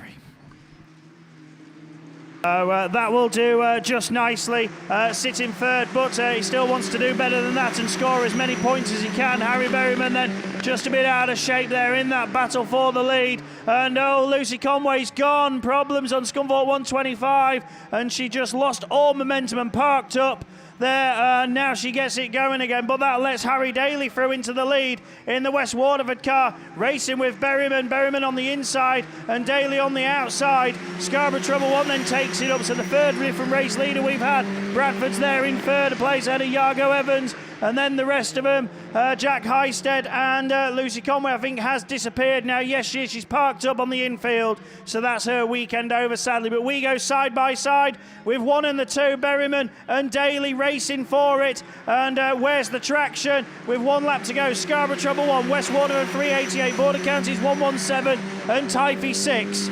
Invicta Kent 961, and that is your running order. Berryman has now broken clear in that leadership, or has he? Because Daly is looking to reel him back in the final half a lap. But into the beer tent turn we go for the final time. It looks like Berryman's going to do it, and Scarborough Treble 1 is going to hang on and take the win. West Waterford 388 second, Border Counties 117, Tivy 6, and Invicta Kent 961. So that one's complete. Still got a rerun to go, which we'll try again later on. So thank you, DM Racing, for your sponsor. In the meantime, it's been a while since we've seen the little Class 4s, but they are patiently lining up there and they're almost ready to go. So we'll hand you over to Steve to take you through. Thank you very much. I think it's been nearly 24 hours, isn't it? So there we go. Right, yes. Hillview Garage, sponsors of Class 4s. We have 6 of them signed on. Doesn't look like we've got 6 of them on the line. I know Claire Herdman, dare I say she's broke Radford 47, but they were having all sorts of problems with Radford 47. So not sure I can see Claire down there on the line. And in fact, I can only see 4, I think. So we'll have to pick the others up as they come past. The one to beat so far in Class 4, nobody's managed to do that, has been your defending champion Kelly Wetherick, racing this year under the South Somerset 272 number. She's had 2 wins out of 2 in the heats that we've seen. Catherine Harding in TA13 has had a 3rd and a 2nd. Claire Compton in North Shropshire 434 has had a 2nd and a 3rd. Bethan Davis has been consistent. She's picked up a couple of 4ths. All of these cars, as we say, will obviously go through to the final, but they are racing for choice of grid position.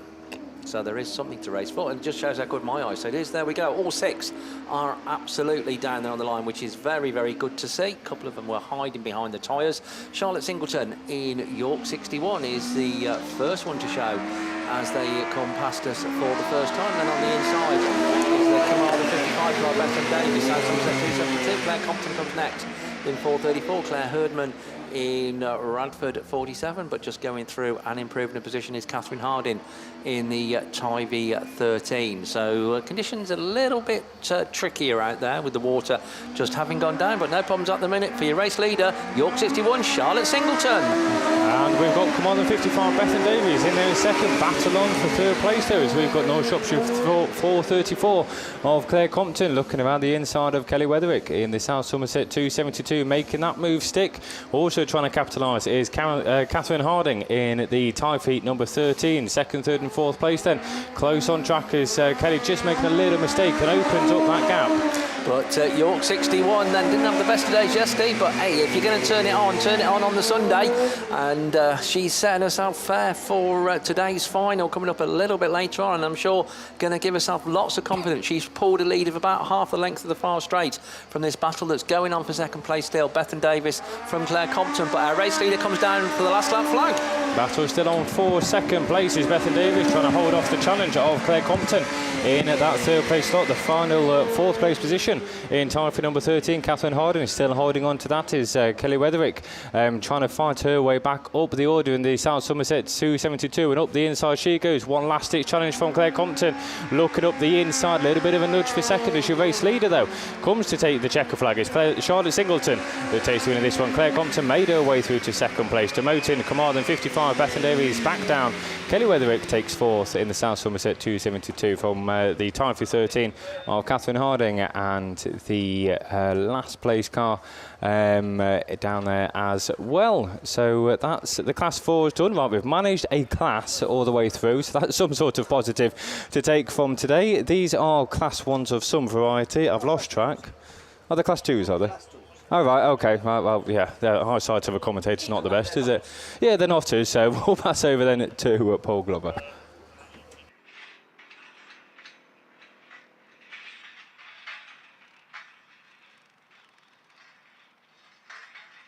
So thanks, Jason. Yeah, I think I might be wrong. I'll have another look in me binoculars, but I think these could be class 2s rerun. I've got a class 2s rerun. Might not be. I've got a class 2s rerun, a rerun of the junior saloons. We'll see what we've got.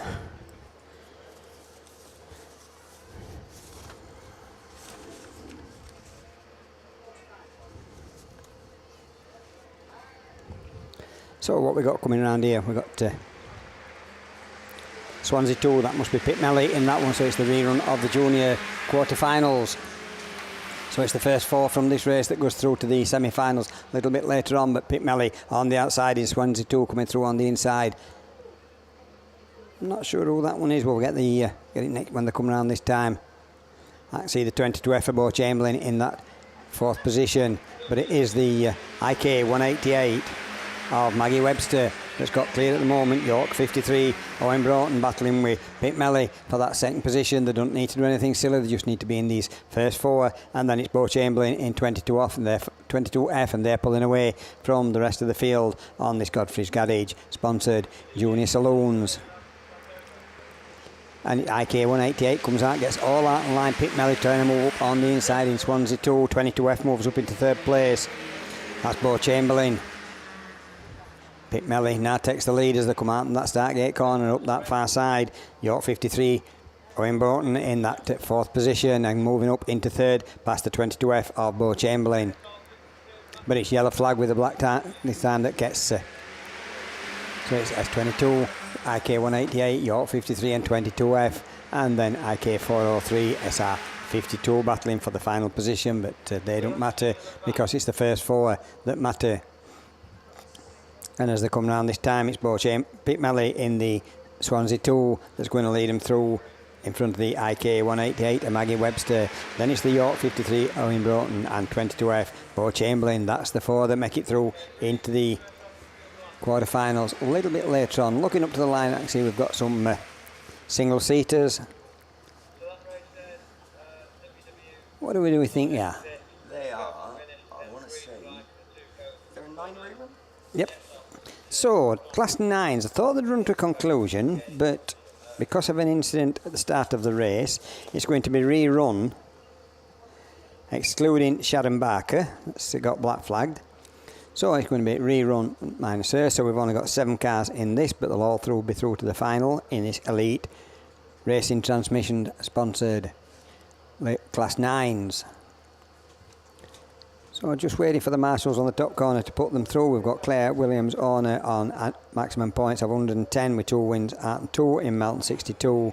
Then we've got 2 that's tying for second place on 100 points, and that's Chloe Richardson in Pennine 5 and Heidi Daly Seager and Jenny Olahan in the 100. And we've got red flags on that one, so although they did very well on the first one, they have not managed any very far on this one. And Sarah Trott will not be happy on that because she had a disaster of a race on the last one, and she got up near the front, and then the red flags come out. We've got Heidi Daly Seagrave across there in ARC3, and I'm not sure who the other one is. And I think looking down to the line, we might have got us Class 1 rerun. So Gareth's going to take you through the Class 1 rerun. Yeah, thanks, Paul. Hopefully they'll get it done this time, but I'm not sure. But anyway, just while we tidy up the mess there from the Class 9s, Heat 3, Race 6 then of the third round of qualifying for the Class 1s in the polysportsponsored.com class this weekend. So we thank them for that sponsorship all weekend. And it looks like, I'm not sure how many are on the line, but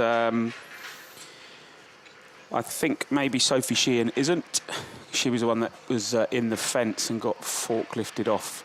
But I know they did get it repaired because I saw the Rio was out in it in the quarterfinals for the junior Saloon. So, but maybe she's been excluded from that. She's down in 30th, and that probably even a win wouldn't be enough. Anyway, next we should have Charlotte Hart in Wessex 36. She's again down in 48th. She's had an 8th and a 7th, so just racing just to get a race under her belt while she's here in the Wessex 36. Gail Davis in Lud 77 down in 51st. She had a 6th and a black flag yesterday. Now the next next three are probably looking to make that top 16. We've got Sharon Shuin in the York 129. She was 16th overnight, joint 16th. I think there was a few of them on 16th.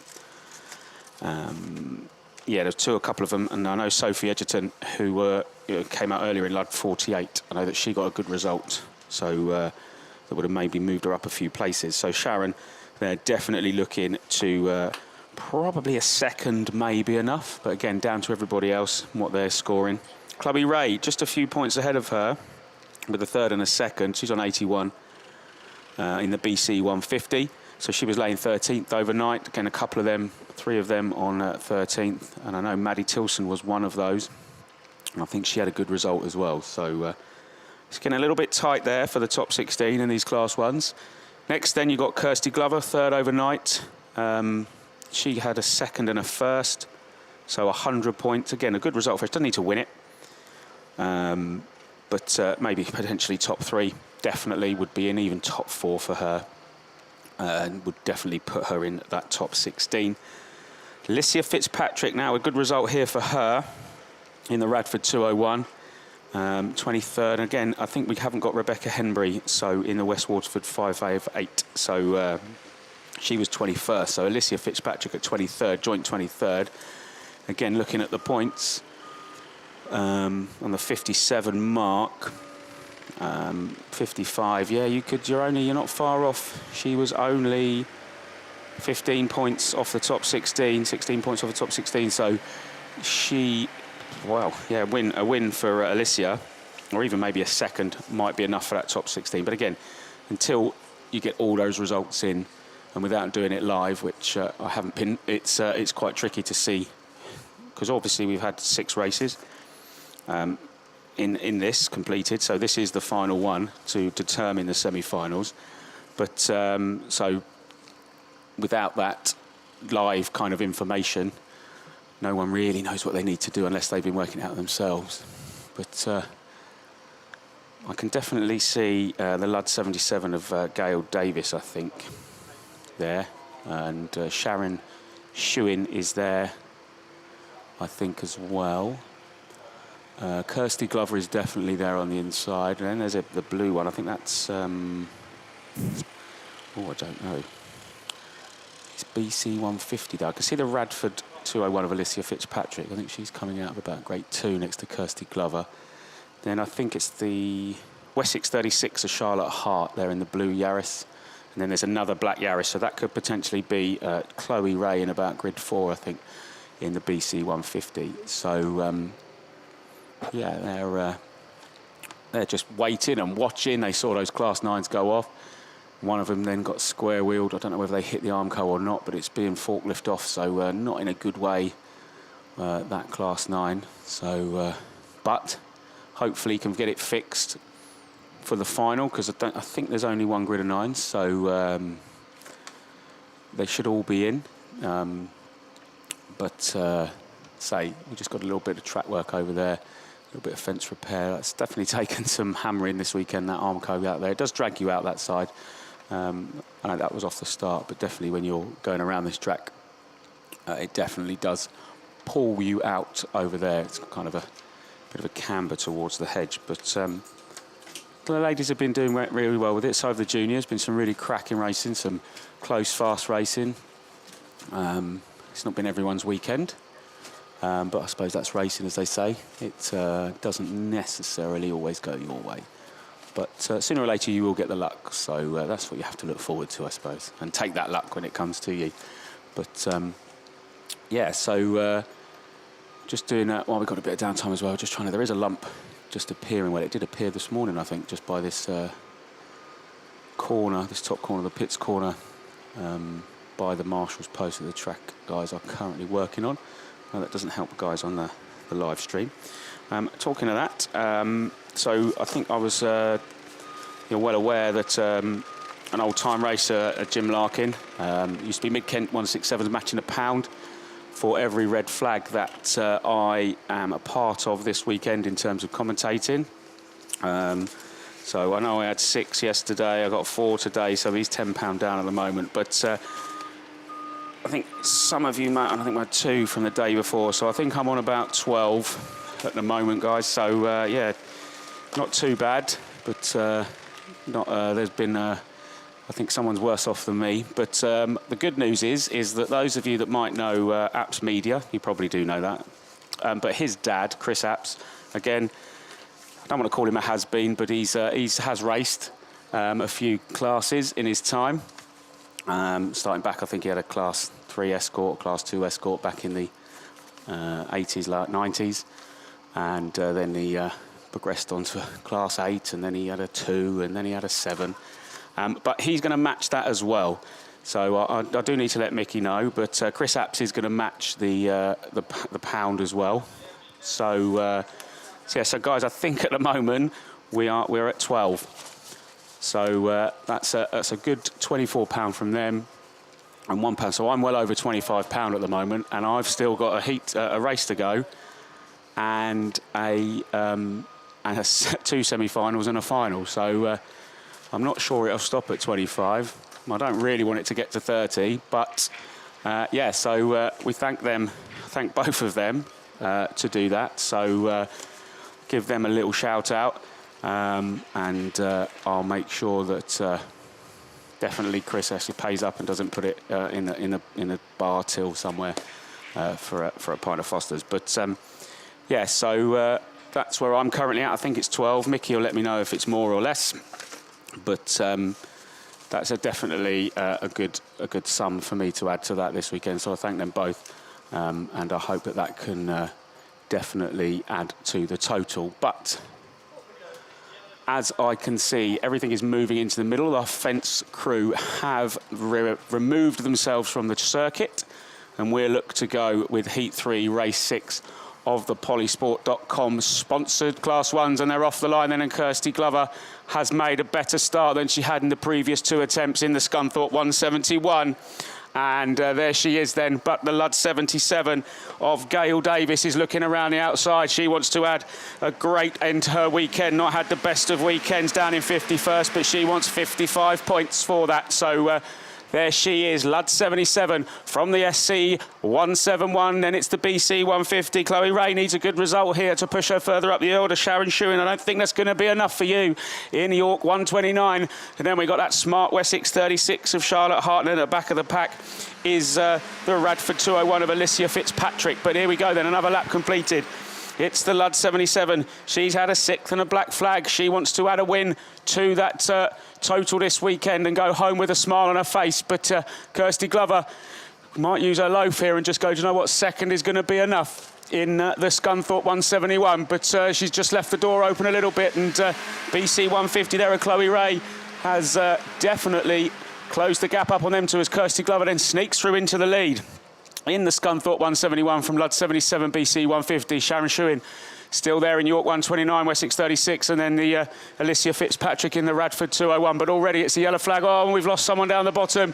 Are they all going to avoid? Oh, yes, just about, as Kirsty Glover goes on to her last lap from Chloe Ray, Sharon Shuin, Charlotte Hart, Alicia Fitzpatrick, and then Gail Davis, who was running at the front, and commentator's curse. So, Gail, I'm sorry, I apologise. But it is checker flag then. She's going to take 2 wins and a 2nd into the semi-finals. Kirsty Glover in the Scunthorpe 171 from the BC 150 of Chloe Ray. Then it's Sharon Shuin in York 129, Wessex 36 in 4th of Charlotte Hart. Alicia Fitzpatrick there takes the Radford 201. And then the Lud 77 of Gail Davis there completes that run. So they got it done. We can tick that off. So they've gone back to the pits, so they'll just have the nervous weight then of the semi-finals. So the top 16 may have a run-off for those, we don't know. But that looks like Class 6 is on the line. I'm not sure if Steve or Jason are about. But if not, I'll try and find the programme and maybe some paperwork. But we're already going then with the ladies' Class 6s, sponsored by Meridian Building Plastics. So, yeah, it's the Typhy 36 then of Sophie Lewis. That's your race leader. She's away and gone. Rachel Collier's looking around the outside. Oh, and they've just tagged with Emma Canning in the Evesham 291. But that's 3rd and 4th as they go around the pits bend and down the back straight. It is still the Typhy 36 of Sophie Lewis from, I think that's PhD... oh, brilliant. Thanks, Paul. PhD 12 of Nia Jones. And we got red flags on that one. So I'm not taking the red flag for that one, by the way, just to let everyone know. Just because Steve and Jason are too busy doing something else. I did see Jason got upstairs with about 12 bags of sandwiches, so I don't know what he's doing up there, but... so, oh, here he is. You've got a red flag. He says he's not taking my red flag. Oh, absolutely. No, that's yours. Absolutely. So, yeah, sorry, we were somewhat caught up on trying to sort out semi-finalists for class for the juniors, and we got them. Can't tell you what they are yet, or can we? Ooh, might have a bit of time actually. So I tell you what, let me go and get some paperwork.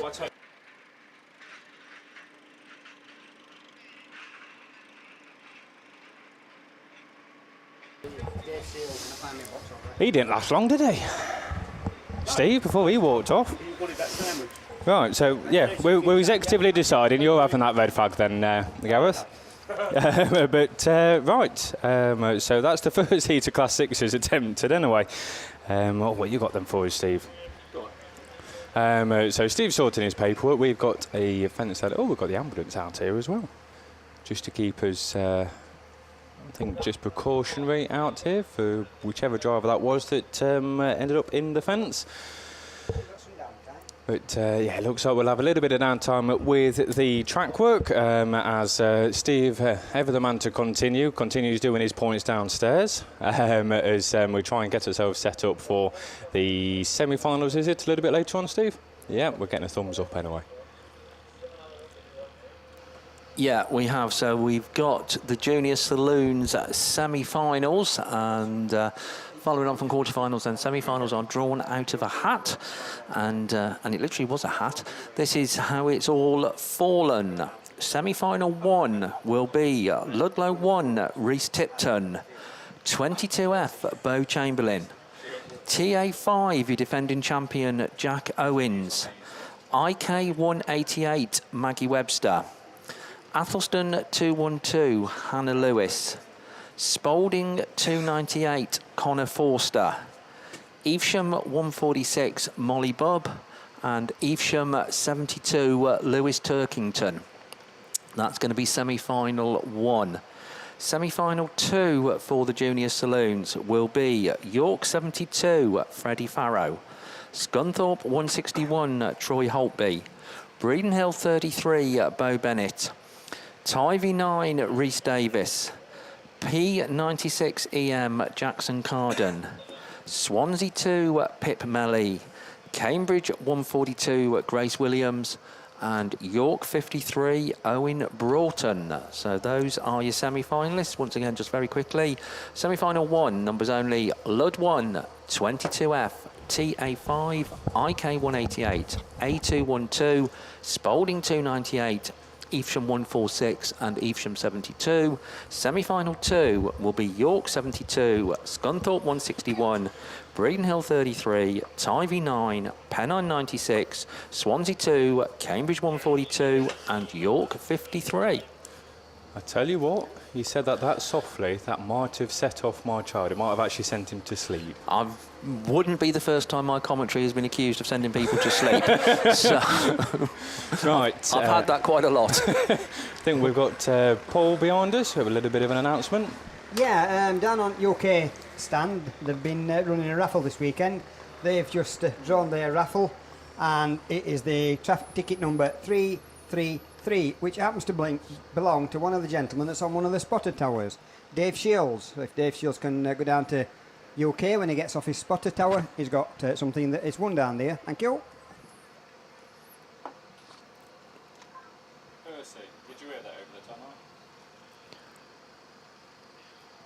So, yeah, just a bit of fence repair work still going on up here to my right. But we are getting ever closer to finals time, folks. So I don't want you to think that all I think about is food, but yeah, it probably is. Yeah, just a reminder that you won't want to be missing the finals, so get yourselves fed and watered well beforehand from the catering facilities that are here. Just looking ahead to this evening, I believe, and Jason is just a fount of all knowledge here. He's going to put me right if I've got this wrong, but I believe there is some entertainment. Is there a disco on in the beer tent tonight for people stopping on site? I think so, but I've lost track of what day it is. So that might have been 3 days ago. I think I read sort of, we really should know. We really should know what we're doing here, Jace. So yeah, I think there is. But yeah, so you are certainly more than welcome to stop on site tonight if you want to, and don't fancy the journey home. I'll tell you what, I've got an informant. There is a disco tonight. So there you go. Your memory was right. There we go. There is a disco on tonight then, up there in the beer tent. All the bar and beer services provided once again by Elite Bar Services, who are getting, quite rightly, a bit of a good reputation across these major meetings. So some people from my part of the world, well, that's by the by, but yeah, they do quite a lot now. They did the men's nationals, they've done the ladies and juniors, and they do quite a few of the major meetings, and yeah, do put on a good service. So Elite Bar Services will be up there open for business, and yeah, disco on site as well. I'll tell you what, who I'd like to see in there, now that the meeting's done, is the Cambridge members and the other people that have put on this weekend. I think it's worthwhile we've got the downtime. Another mention is to the standard of event that they've put on this weekend. I think from driving through the gate, hopefully nobody's walked through the gate, driving through the gate, I think, as you said yesterday, it's felt like a nationals, which can be difficult at ladies and juniors, and a cracking job done by Cambridge. Yeah, absolutely. Not the biggest club in Nasser, I think, no disrespect to them by any stretch. But yeah, super job by Kirsty and the team. So yeah, I know we got a little bit to go, but very much make sure that you take a very well-deserved bow and have a very well-deserved drink Oh. I was going to say on your chairperson, but no, Kirsty might clip me around the ear if I say that. Stop looking at photos on your phone. Yeah, but I'm looking at a photo. I was right, you know. You reading out the semi-finals, it sent me kid to sleep. If no other service has been performed, so there we go. So I know that there is Zach Bowen. I know Mickey B has that effect, and sort of like absolutely every time he comes on and commentates, if Zach is watching and listening, then yeah, he has a very soothing effect, does Mickey B on Zach. So yeah, there we go. We do have our uses somewhere along the line. So all I will say is a little bit late for this now, 2:45 in the afternoon, but don't forget, if you are out there, this sun is hot. It's deceptively hot, I think. So please, please make sure that you've got yourselves sun creamed up and get yourself covered wherever and that sort of thing. So get your sun hats on or a bit of shade, because I say it is very hot. Plenty of liquid, non-alcoholic in the heat, but sorry, Elite Bars. But yeah, keep yourselves well hydrated and stuff. So there we go. That's Dr. Langley's advice for the day out there. So yeah, I mean, obviously, Ladies and Juniors Nationals, first weekend in September. Still plenty of racing to go, but obviously getting a bit of the way through the season. I think if we have a sort of like recap of the season, I think it's been a wet one. Largely weather orientated, isn't it? So I think absolutely it's difficult to imagine sat here, as I say, in this glorious Cambridgeshire sunshine, but certainly the start of the season very much affected by the weather. If we look back to the men's nationals, then the allocation process, quite rightly, was amended because clubs just not able to run meetings at the start of the season, etc., etc. First rounds of both the British Autograss Series and the UK Autograss Championships were lost to the weather. They're obviously going to be run on their reserve dates. Yeah, so a couple of rounds of both of those series still to go. And the first round 2 weeks' time, actually. So looking forward to that. It will see the British Autograss Series heading down south to that cracking venue of the Southern League, the Bearley Raceway. So looking forward to that one. And apologies, I don't know. You'll know, Jason. Where's UK in 2 rounds' time? East Midlands. East Midlands. East Midlands, hosted at the Nottingham track. So hosted at the Nottingham track. So that's the places to aim for in a couple of weeks if you want to go and see Championship Series racing. And then it's all going to be rounded off. It's like the 30th of September, 1st of October, I think, in it that weekend, which will see the British Autograss Series Circus crossing the Irish Sea. Get ready, Irish ferries, here we come. And heading to Mallow. Looking forward to that. Been there across in the past, and it is always a cracking meeting and an absolutely superb Irish welcome guaranteed over there. So yeah, that's going to round off the British Autograss Series over there in Mallow, and the UK is going to be finished at Ludlow. That's the one. Oh, there we go. So yeah, Ludlow, the track with the best sunset out of all of Autograss. Has it? It does, yeah. Oh, jolly good. So I'm obviously, you know, people tend to be involved in sort of like one of the series or the other, and you know, no secret, obviously I'm involved in BAS, so I'm just trying to work out and convince Sally that yeah, we're actually doing the right thing, doing sort of like 6 hours and ferry crossings and all that sort of thing to get across to Mallow when Ludlow is like 40 minutes down the road. So there we go. So no, it should be two cracking rounds.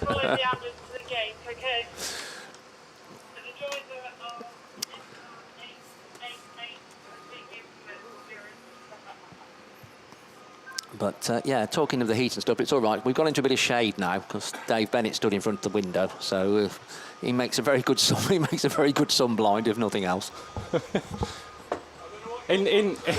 He's just stood next to him now. Yeah, I tell you what, more back to this weekend. We've got the trophy presentation a little bit later on. Is it normally half an hour, sort of there or thereabouts? Sort of ish after racing finishes, yeah. So even if you're going home tonight, folks, don't get diving off straight away. There is a trailer being prepared. It's probably, knowing the efficiency of the Cambridge Club, already been prepared, situated behind us here in race control. And you will get the opportunity to show your appreciation, and it will be very well-deserved appreciation, to all of our trophy winners. And any Nationals trophy is difficult to win, without a doubt, but particularly if you look at sort of like the junior saloons, your 4 trophy winners on that, then what they've had to battle through in terms of the numbers signed on originally, quarterfinals, semi-finals, and then the final. So, yeah, probably the hardest earned trophy in Autograss is the Junior Saloons Nationals title. But, yeah, as I say, all 13 will be very, very well deserved. Last year, of course, that we will be crowning only 13 champions at the Nationals, because I think next year, I'm looking at Jason, it's going to be 16. Is that right? Maybe. Maybe. Or am I speaking out of turn? That won't be the first time in this illustrious career. I'm not sure if it's next year or the year after. Right. Okay. Should we go with next year? Because I've heard that. Yeah. It might be wrong. It won't be the first time we're wrong today, would it? Somebody's going to put us right if we've got or if I've got this wrong. I won't try and put the blame onto Jason, because this is totally me waffling on. Stock Hatch obviously have become an affiliated NASA class for a couple of years now, and F600s are following suit, and I believe they're going to be fully affiliated, i.e. will be at the Nationals for next year. Apologies if that's wrong. But not only will there be an F600 class for men's and ladies, but F600s are also going to have a junior class for juniors above the age of 14. I think so. I think it is, yeah. Well. Yeah. We're both looking rather worried here, aren't we? Even by air standards, this is winging it, isn't it? But yeah, I believe the age of 14, then, so there could well be 3 F600 junior classes next year at the Nationals. Yeah, there we go. Thumbs up from Paul. What do you reckon? You're going to be racing one of the junior classes, Paul? I don't quite know how to put this. Well, the high might get it. I'm not sure the rest of it will.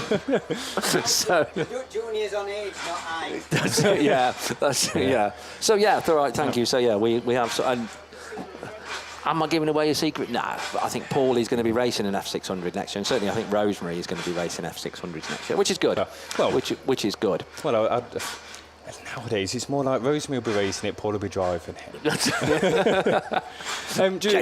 Just quickly before I get myself in trouble, Gareth Matthews, if you're dotted about somewhere, if you could pop back to race control for us, Gareth Matthews, if you're about.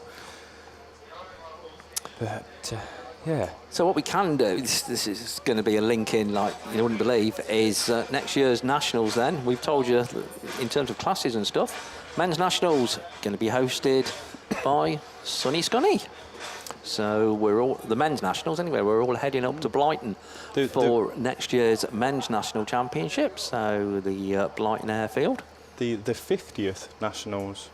I never clicked on it. It was actually Scunthorpe that pointed it out. The 50th National Autograss Championships. It is indeed. So hey, there'll be a party.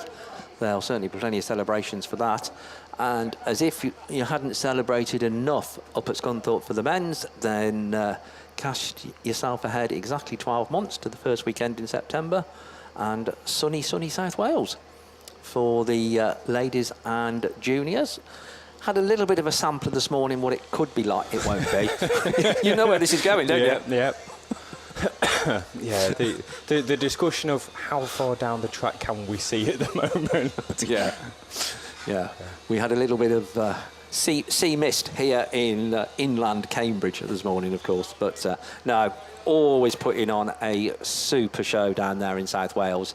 And like Cambridge and like all clubs and leagues do now, and it hasn't always been the case, no disrespect to some of the previous hosts, in terms of putting on the ladies and juniors, then I know that just as Cambridge have, South Wales will treat the ladies and juniors with absolutely the same level of intensity, care, and effort as they would the men's and as people do for the men's, which is nice to see, because it is the big event in the calendar for a very large proportion of our sport.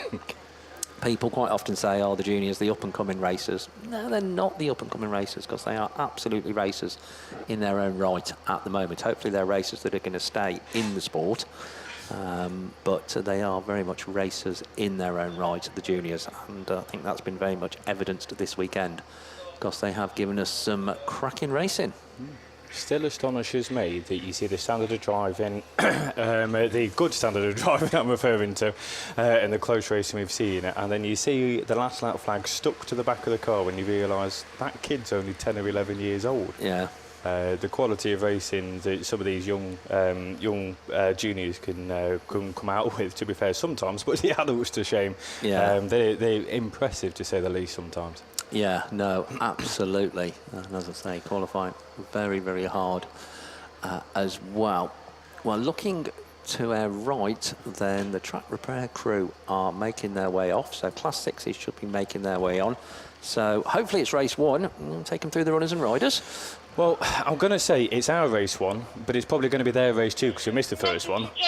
That's true. So we're going to go with race 2. Hannah Thomas should be out there in the Scarborough number 16. Cumdy 22 of Kelly Murray. Ellie Bailey, your defending champion in the Scunthorpe 33. Nicola Olsen in Carmarthen 47. Caris Thomas in the Typhy 66. Katrina Beckwith, the final one out in this one in the Cambridge 33. So top point scorer overnight then is out in this one. Nicola Olsen with 2 out of 2. Well, I say overnight, she was only on 1 win last night because we had to complete him this morning, but irrespective, still sits top of the table.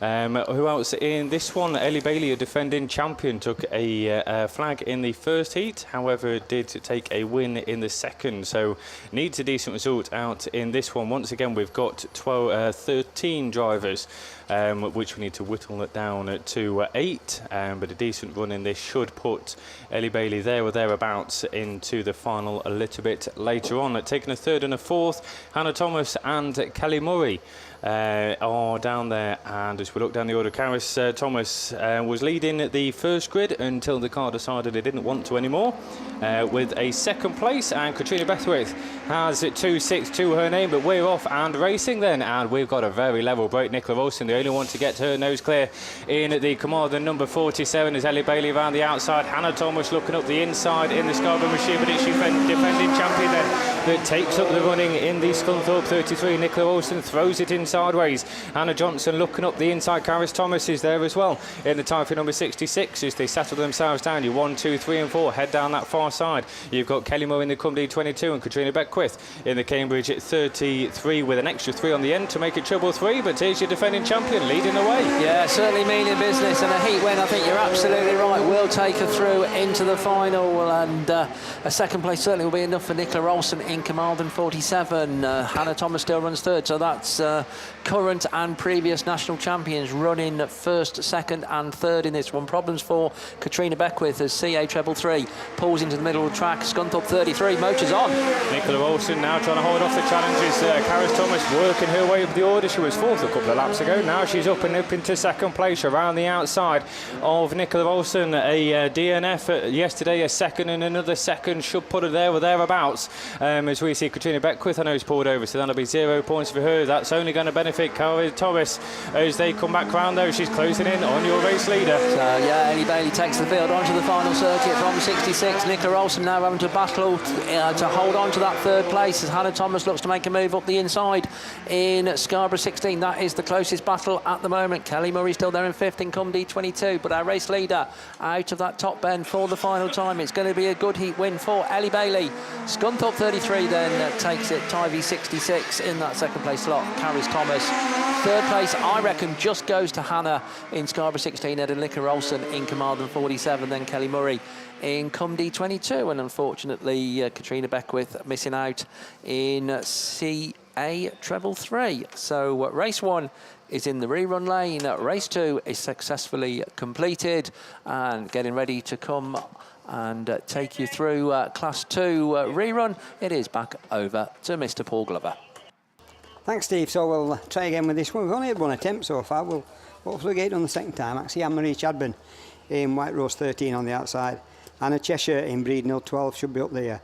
Emma Robinson in Spalding 26. Jess Singer in SS 45. Jessica Farrer in York 71. Linda Thomas in PAC 91.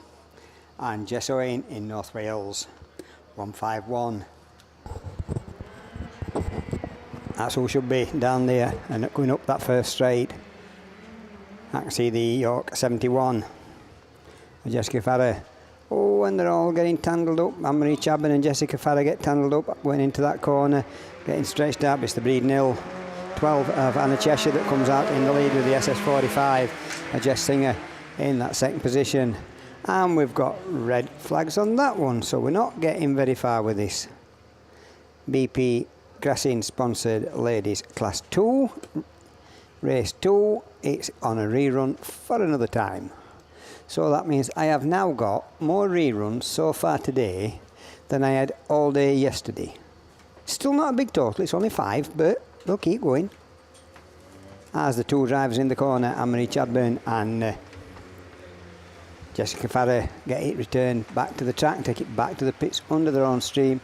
Looking down to the line, I can see single-seaters. I've got Liam outside of me, so that means we're moving on to ladies Class 8s. Yeah, cheers, Paul. So, good afternoon, everyone.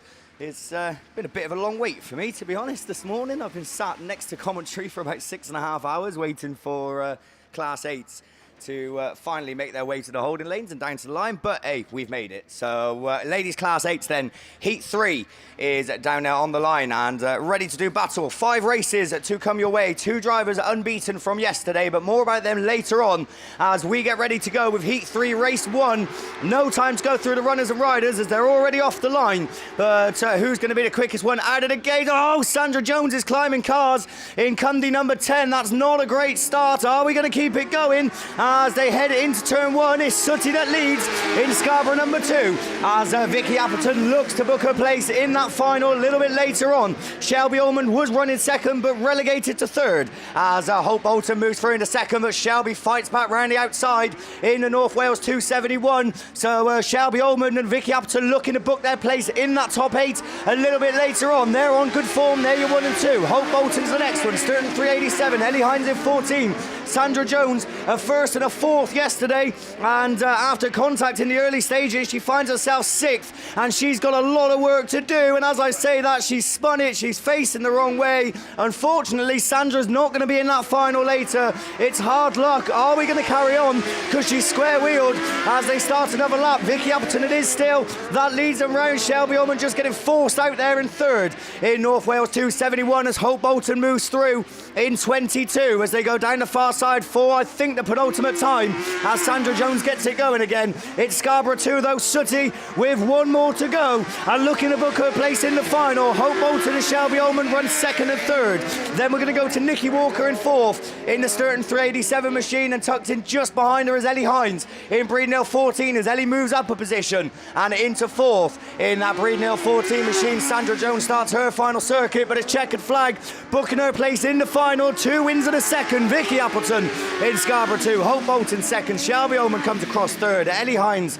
is in 4th in Breeden Hill 14.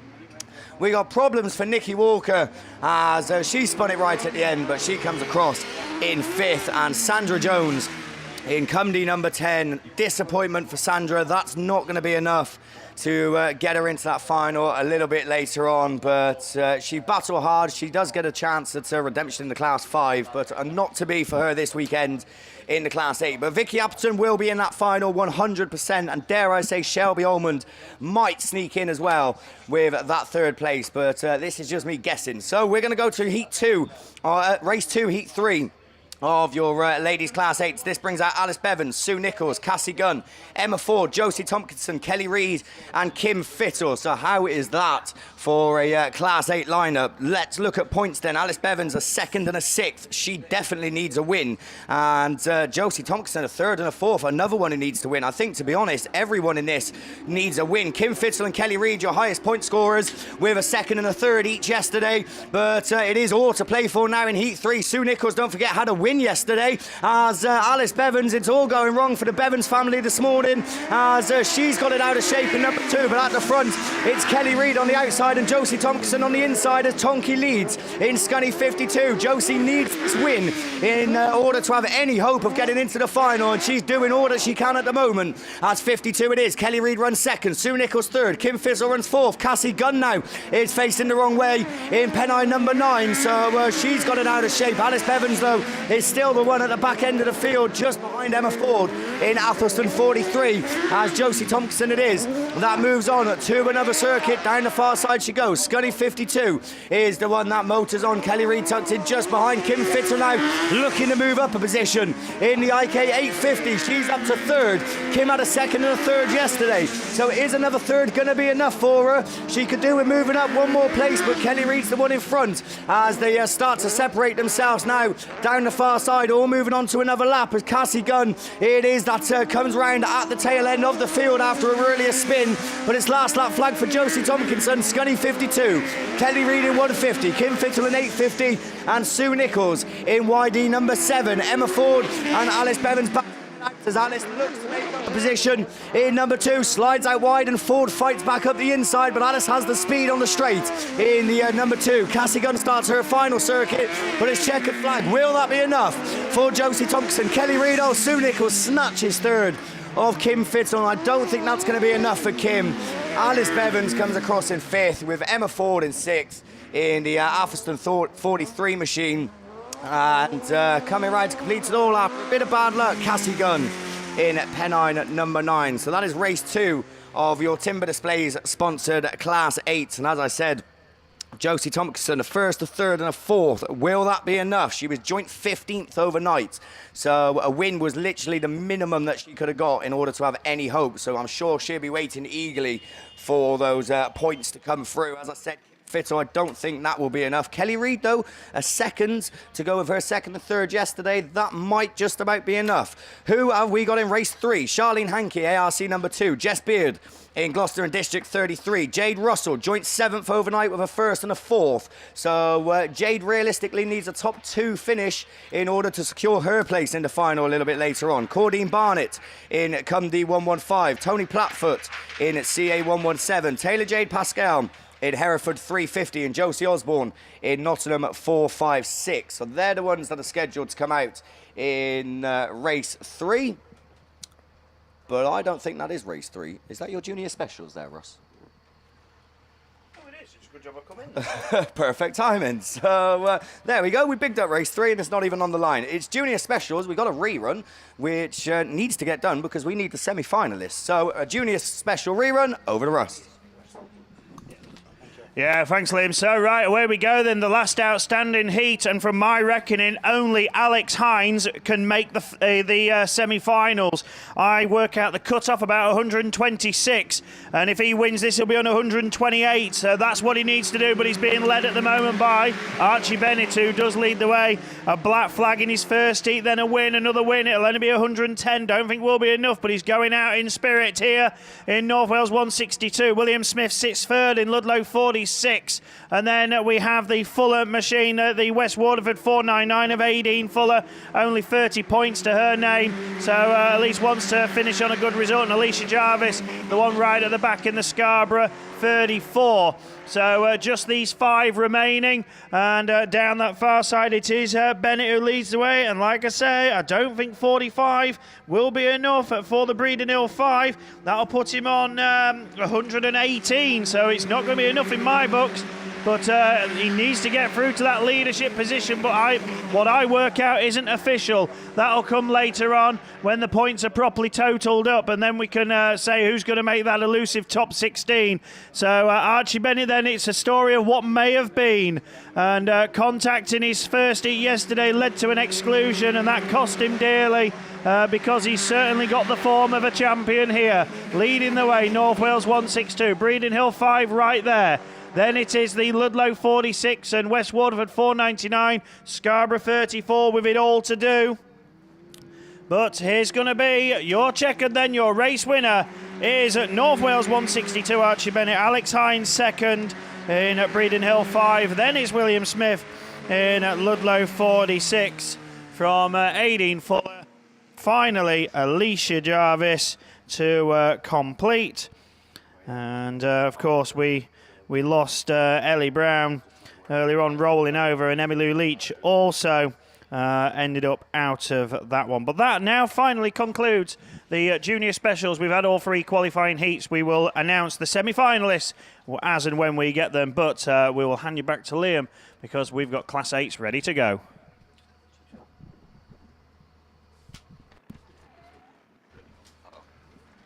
Yeah, cheers, Russ. So this is Heat 3, Race 3 then, of your ladies Class 8 stand there on the line. So we'll give you a quick reminder who's in it. No, we won't, because we haven't got time. So Bungee's up as the 8s get away. Charlene Hankey then needs a win to have any chance of getting in the final. 4th and a 3rd yesterday, and she flies out of the gate and into turn 1. But keep your eyes on Jade Russell. She's the top point scorer in this one. She runs second as it runs to the form book this time in the top 2. Claudine Barnett slots in 3rd in the C115. But at the front, Jade Russell looking to make that move in the Invicta Ken 65 machine, as she had the 1st and a 4th yesterday. So another win would definitely put her in now. I think a 2nd would be enough. So she doesn't want to do anything stupid. Charlene Hankey needs the win. Barnett runs 3rd. Beard runs 4th. 5th. Just about Tony Platfoot as the 350 machine looking to go right round the outside and make a move. And I'll tell you what, she's made it stick. She might even go past Jess Beard, who gets it wrong in the 33. But at the front, Charlene Hankey sticking to the wide line, and Russell's up the inside in IK65. Doesn't make it work this time, but she is just eagerly waiting for that gap to open up again so she can get her foot down and try and sneak through. But I think if it stays like this, both of these drivers have a chance of getting in the top 8. Russell switches her line, goes on the outside, and this time has made it work. So Charlene Hankey needs to fight back, and she needs to do it quick, because we're on to the final lap. 65 number 2 and 115 is running there in 3rd. The rest of them are out of any chance of making the final. They're racing for pride, but it is certainly coming down to the top 2 as Jade Russell it is that goes into the top turn, and I think safe to say books her place in that Class 8 final a little bit later on. Charlene Hankey I don't think would have done enough in 2nd.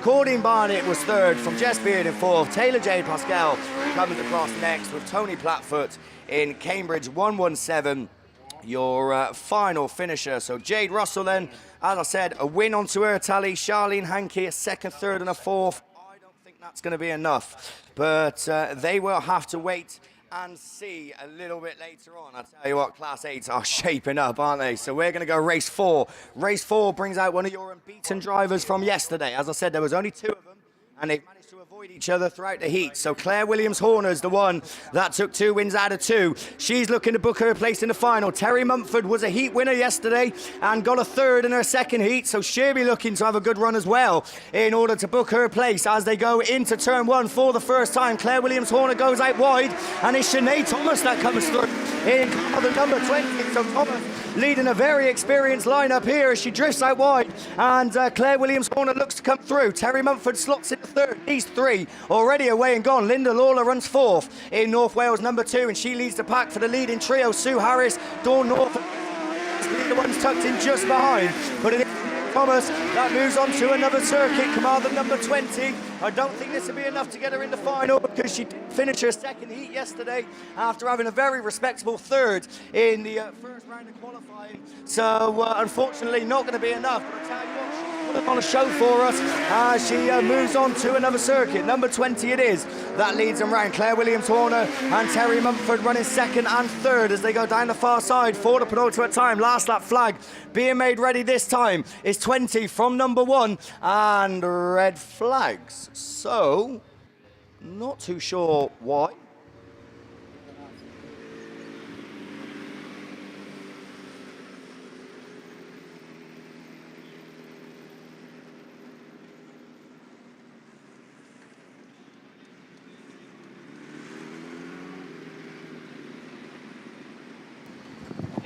Right then, so I think just having some technical problems there, but for those of you that didn't hear then, I don't know what the red flags were for, so not too sure. I didn't actually see anything go on, but I'm not a marshal, so I've obviously missed something somewhere. So unfortunately, we will have a rerun of race 4 to come your way of your ladies class 8s. First one for me today. So I would say first of many, but I've only got 2 more races left, so we'll wait and see, Mick. I'm not going to say anything too soon. But just a quick announcement then before we go on to race 5. Please do put all rubbish, whether it's yours or not, into the bins provided. There are plenty of black bags around the circuit and plenty of bins, so please do your bit, because the club have more than enough to do at the end of the weekend. So please help us out. Right, we're racing. Abby Jade Bennett then, unbeaten yesterday. 2 wins out of 2 for the Forest of 8 machine as she leads the way. Can she be the first person to go into that final unbeaten? 3 wins out of 3. Of course, you get choice of grid position in the final, so the more points, the better as they go into that top turn for another time. Abby J. Bennett on serious form here as she leads around. Tia Reese now is up to second with Julie Hawthorne-Fernier running third. Sharon Barker, your defending champion. Jennifer well down the order in 5th, and she's got serious work to do. 2 thirds yesterday. She needs at least the top 3 finish as she lifts the front end up massively on that far side, but it's doing her no favours. Abby J. Bennett though onto another circuit. Tia Reese, Julie Hawthorne-Fernier. Barker goes out wide and Houlihan's through on the inside in the Forest of Dean machine as they go onto another lap down the far side for another time. Abby J. Bennett has got this Class 8 seriously wound up and she looks menacing as she comes past to start her final circuit. Tia Reese, a first and a second yesterday, another second will put her in the final, and she's running very strongly. We've lost someone, I think Sophie Pitts it is, that's facing the wrong way. The yellow flags have come out, they've all gone around her, and it's for the final time because this checkered flag. It's 3 wins out of 3. Abby J. Bennett into the final unbeaten, absolutely delighted as she pumps her fist across the line. Tia Reese will be joining her. Julie Hawthorne-Fernier gets third. Jennifer along in 4th, and I think that could be the end of her title defence this year as Sharon Barker comes across in 5th in Evesham at 25.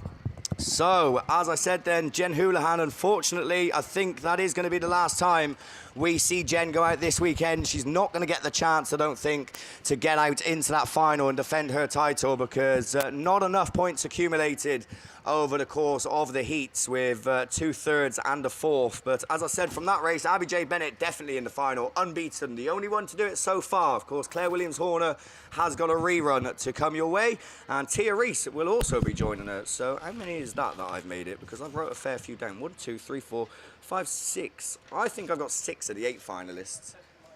I'm not going to tell you because I'm going to keep it to myself because it's probably all wrong. But obviously, as I said, we have got a rerun, and I think there is 2 in that rerun that can potentially get in. But we will see a little bit later on when we do eventually get back to the rerun. So big thank you then to Timber Displays for their very kind sponsorship of your Class 8s. As I said, 1 rerun to come your way.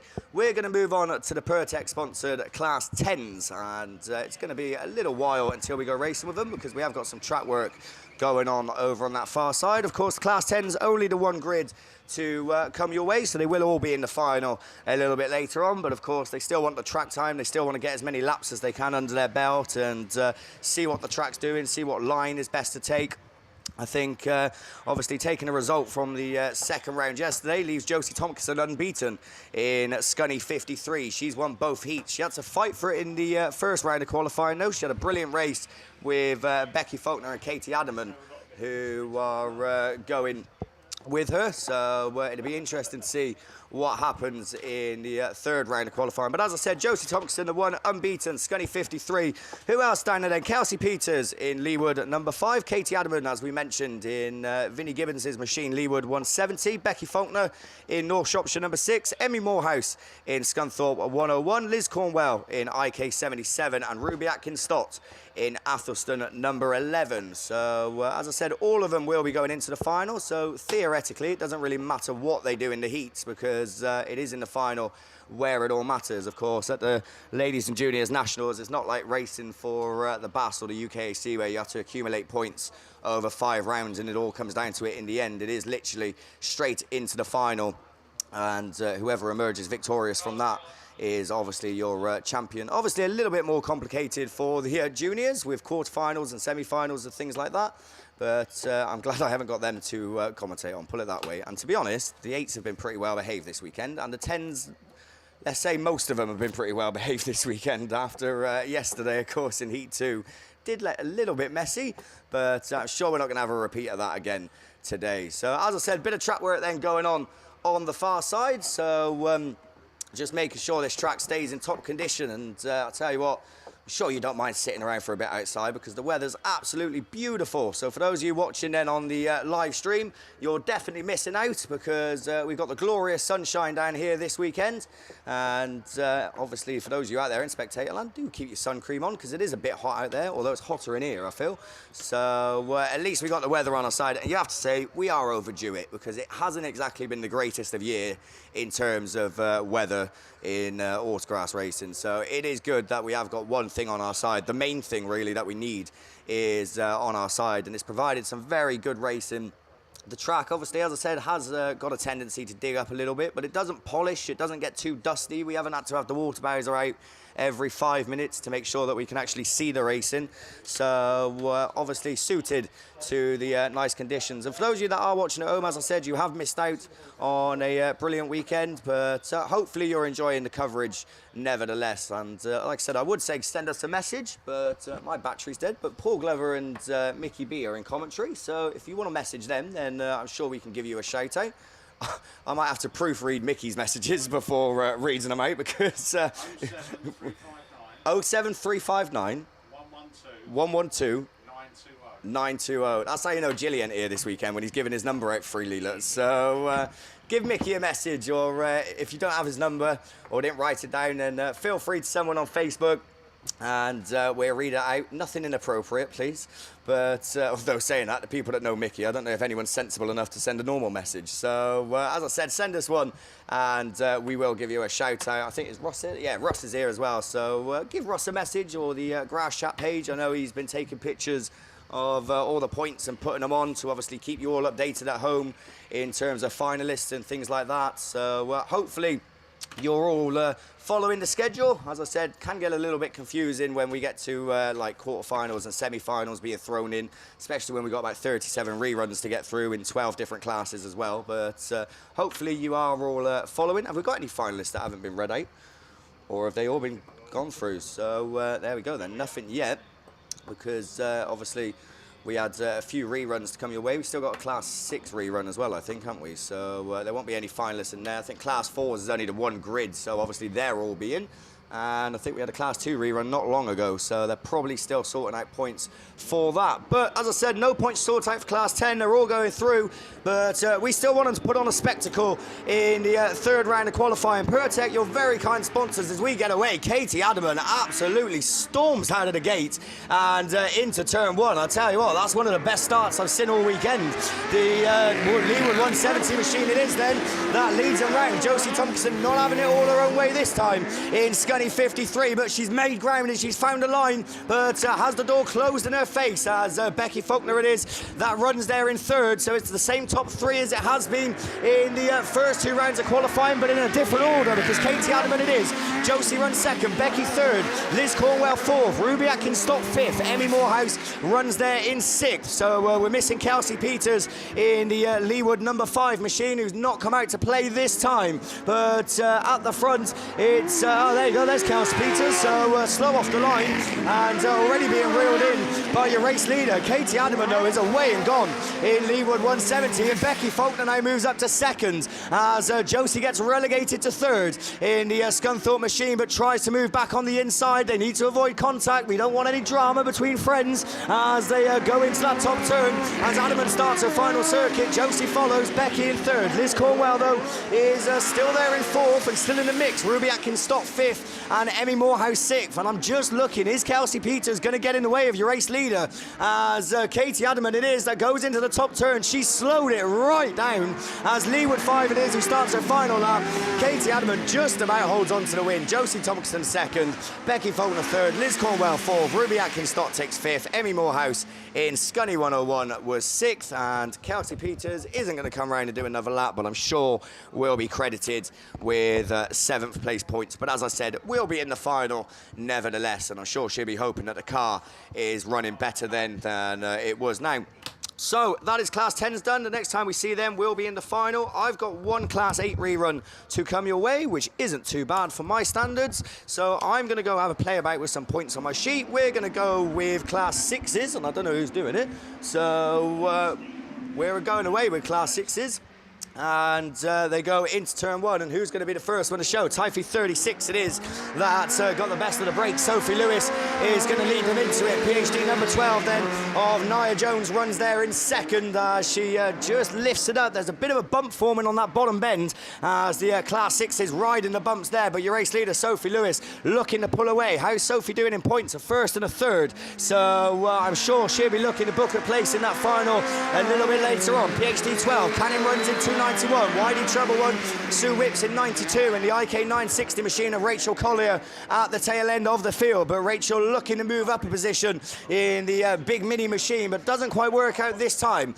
Sophie Lewis it is who motors on. Oh, Sue Whips gets it all wrong. She found herself on the infield, but gets it going again. Where's the race on the field though? Because your leader's gone. The race is for third as the 291 machine of Emma Canning was coming under strong challenge from Becky Weston, but Becky's just had to back off a little bit in the Yorkshire Dales Treble 1 machine as the last lap flag gets made ready this time. Sophie Lewis then with one more to go. She's led from the word go, and it looks like she's going to lead until the word end as the PhD 12 machine is still running second, but Emma Canning looking menacing in that third place position as she looks to move through. Rachel Collier now is moving through a little bit more as well in the IK 960 machine, coming under strong challenge with Becky Weston in YD Treble 1, but a checkered flag. Sophie Lewis takes the win, books her place in the final. PhD number 12 of Nia Jones. Emma Canning takes third. Ooh.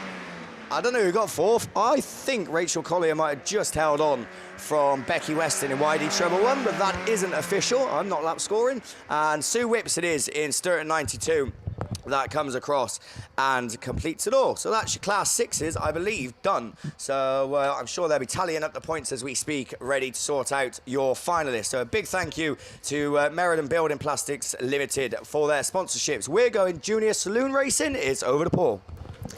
Thanks, Liam. So, yeah, we're going on to the semi-finals for the juniors. Got two races here. I think so, yeah.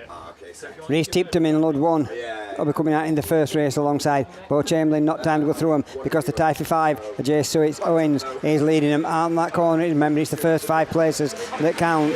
That's the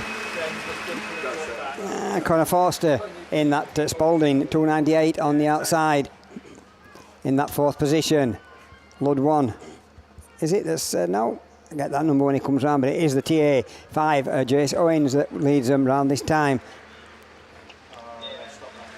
And then we've got the Ludlow 1 of Reece Tipton in that 2nd position, and we've got red flags on that one. So we've failed on that one. See if we do any better on the next one, because the next one should bring out Freddie Farrer in York 72, Troy Altby in Scunthorpe 161, Bo Bennett in Breedon 5, Rhys Davis in TA 9, Jackson Cordine in Pennine 96, Pip Melly in Swansea 2, Grace Williams in Cambridge 142, and Owen Broughton in York 53. We've just got one that's up there. I think that's the Atherstone 212 of Anna Lewis that's parked up there. Didn't see what happened.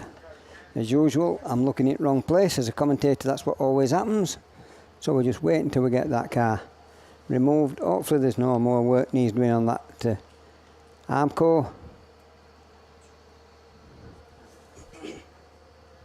Got another car up there. Anna Lewis gets that car back under its own steam. A little bit worse for wear, but she'll get that back to the pits and they'll work on it quickly. And whoever's allowed into the rerun will be coming back out a little bit later on. And the other one's Connor Forster in the Spalding 298. So Connor looks like he's got a flat tyre on the front right, limping it back to the pits. As soon as they get back into the pits, the marshals get back into the positions. They will be there before the cars get into the pits. Oh, Connor Forster had one in that 4th position, so he was going to get into that semi-final.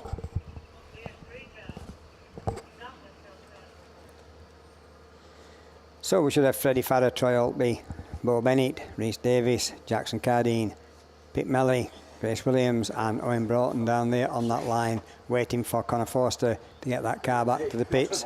Oh, is it That's not mine. Oh, is it junior special? Yeah. Oh, yeah. That'd be good. They'll both be good then. Depends how many are left running at the end of it.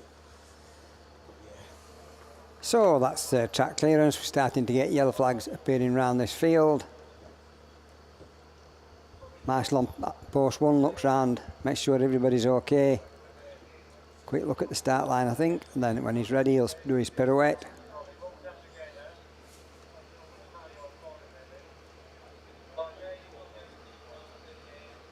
Not sure what the hold up is at the moment, unless it's Marshall's discussing things.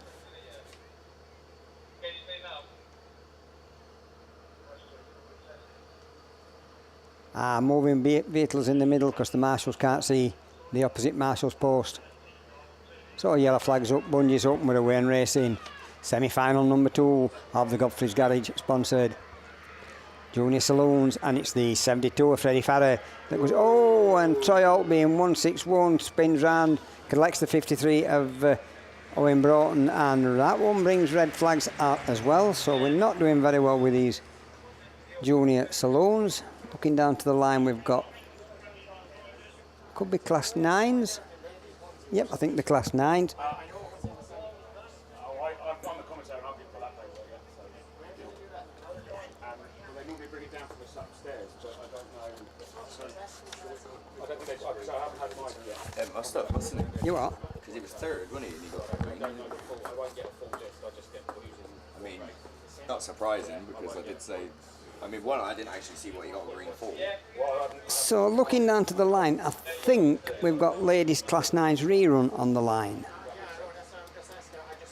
for the 3rd attempt. I think they'll publish them because they've got a lot to do with the semi-finals and all that. So I think that's the least of their worries at the moment to bring that out. So I was doing very well on red flags until I stood in for our Brandon.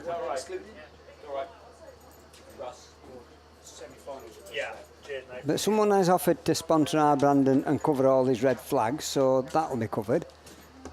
But I think the class 9s.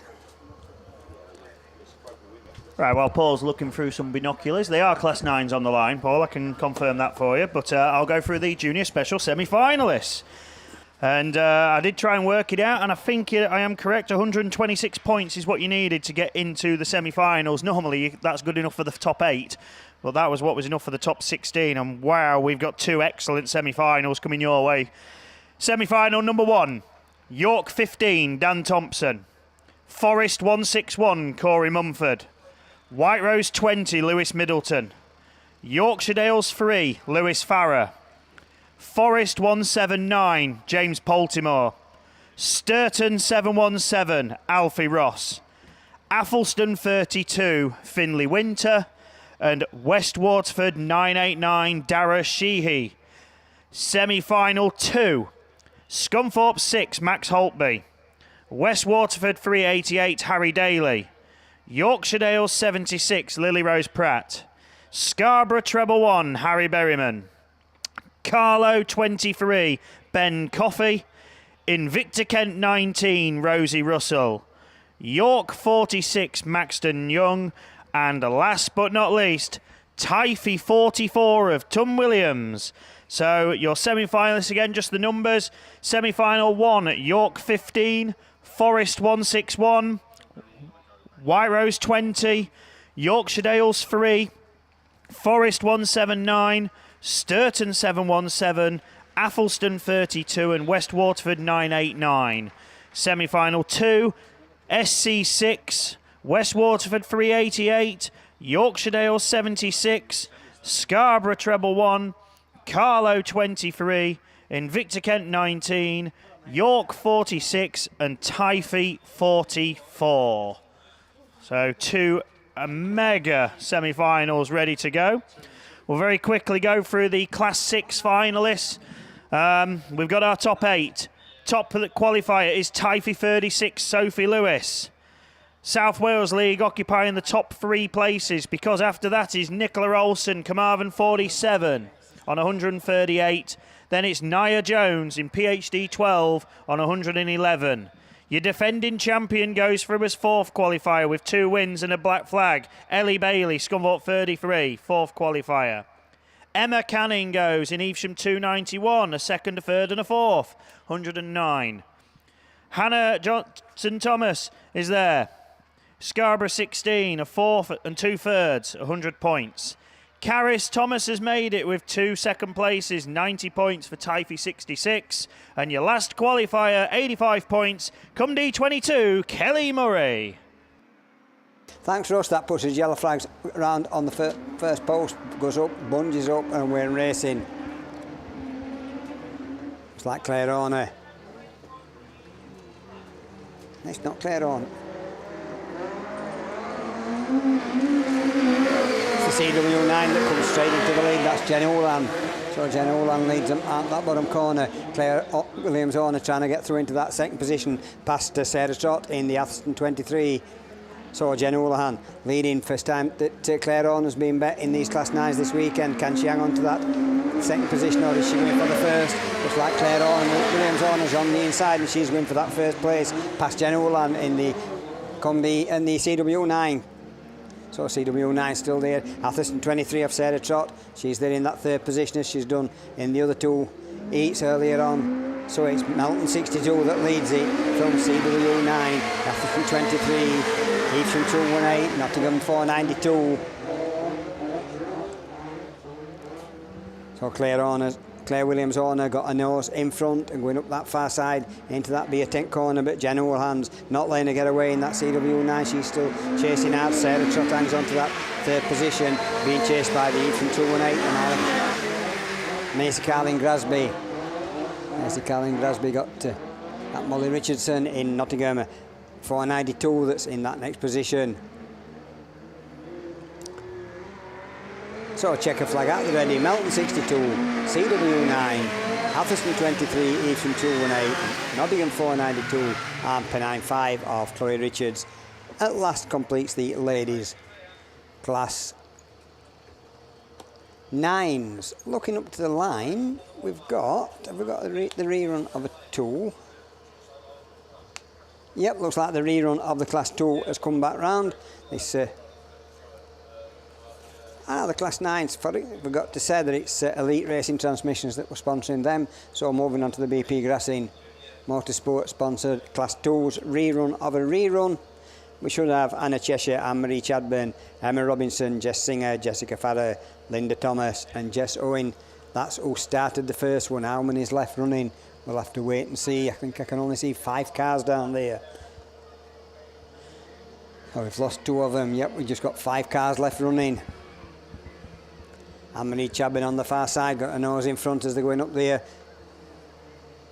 71 comes through on the inside, so Jessica Farrer gets that lead position on her inside. We've got the Spalding 26 of Emma Robinson that's trying to get that lead position. Breed Nil 12, Anna Cheshire in that 3rd position trying to pick some places up as the Spalding 26 of Emma Robinson goes through and gets that lead position past the York 71 of Jessica Farrer and then the Breed Nil 12 of Anna Cheshire. Chasing Anna Cheshire, we've got the SS 45 of Jess Singer and then the White Rose 13 of Anne-Marie Chadburn. But it is the Spalding 26 of Emma Robinson that needs this because she's only on 43 points. Whether it'll be enough, we'll have to wait and see. Jessica Farrer, she's on 91, so a second place will be good enough, I think, for her to get into the final. And then it's the Breeding L12 of Anna Cheshire, and then the SS45, Jess Singer. Up that far side for the penultimate time, because when they come around this time they're going to see the yellow flag with the black cross tells them one more lap to go, as Spalding 26, Emma Robinson leads them round this time. Jessica Farrer in York 71 still in that second place, then the Breeding Hill 12 Havana Cheshire, SS45 Jess Singer, and the White Rose 13 Anne-Marie Chadburn. But cars getting well stretched out on this field as Emma Robinson leads them up that far side round the rethink corner for a final time. Checker flag at the ready, and it's going to be Spalding 26 from York 71, Breeding Hill 12, SS45 and WR 13 completes that one. So that's the Class 2's finished. Looking up to the line, not sure what we've got. I think there could be, not sure. Thought we got, I think the Class 1's for their ladies semi-finals.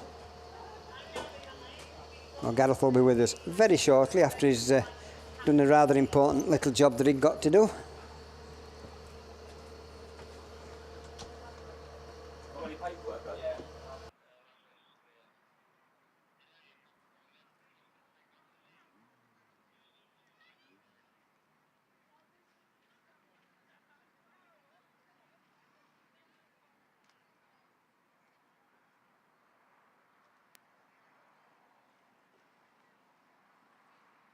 So then, yes, ladies. Oh, sorry, they're all ladies this weekend, aren't they, in the classes? So Class 1, Polysport.com sponsored, and it looks like we're ready to go already. So I'll just give you some runners and riders, and as they come out. So then it looks like it's the Typhy 2 of Laurie Owl Davis then, and then Kirsty Glover's there in the Scunthorpe 171. She's there in second place. So we're looking for the top four, and it's the Cambridge 34 then that we've got of, I think that's Stacey Mills in that Cambridge 34. Then it's the Evesham 82 going down that back straight and in there in that fourth place. So yeah, there she is then in this is the second semi-final, and it's still Typhy 2. From now it's Cambridge 34, then that is Stacey Mills. She is up into that second place. Kirsty Glover just drops down into that third, but that's good enough to make it through, and so for Jess Conway as well. So Jess Conway was, she had 3 wins from 3 in this, but looks like she's going to have to settle for fourth at the moment, but she's under some pressure from Chloe Ray in the Border Counties 150. Sharon Schuins there and challenging Sophie Edgerton. And then at the back there's Hannah Mallison in the Leeward 2 machine. So that's all 8 as they go down the back straight for another time. And it's already the last lap flag then for Typhy 2 as she goes down past us then. So it's still Typhy 2 of L'Oreal Davis from Stacey Mills in Cambridge 34. Kirsty Glover in the Scunthorpe 171. And then Jess Conway, Evesham 82. Chloe Ray, I think she's just going to miss out, unfortunately.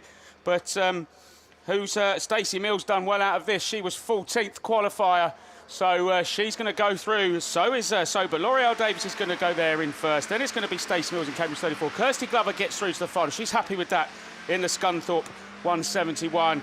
Jess Conway's also there in Evesham 82, and then unfortunately Chloe Ray misses out in Border Counties 150, along with the Lud 48 of Sophie Edgerton. Hannah Mallison in Leeward 2 and Sharon Schuin, but no doubt they'll be happy with that. And we seem to have got an ambulance on the track for some reason. Not sure what that's for.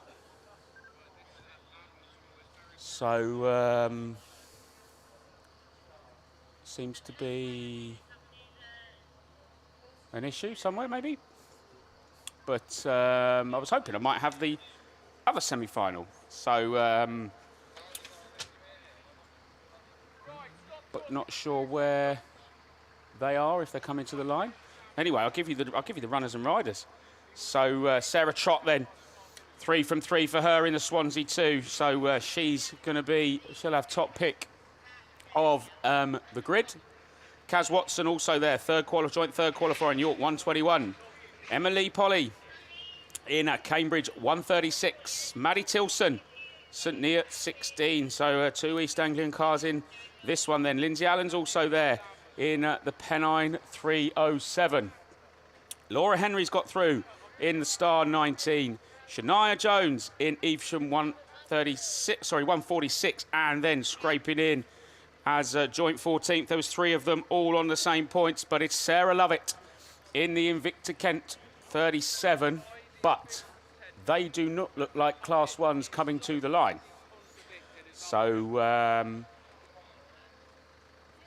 I don't know where they are, but that looks like specials. I'm not sure if is it junior specials? Is that a junior special semi-final? Or is it a Class 8 rerun? Liam's walking towards me with some authority, so it looks like it could be a Class 8 rerun.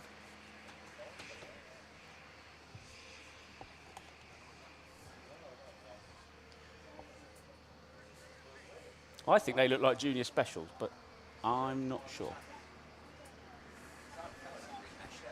Sorry? Yeah. I don't know where Mickey's got his binoculars out. I don't know, but oh, we're getting a bit of water down as well. It's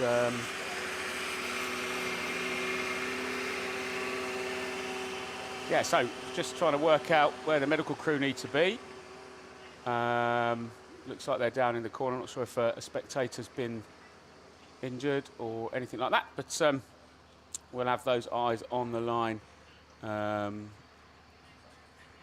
And we're trying to identify what they are. They are 8s, junior specials. They'll tell me off again, won't they, now, the ladies? They did that at Pennell. I thought it was 8s and it was junior specials. Or no, yeah, junior specials.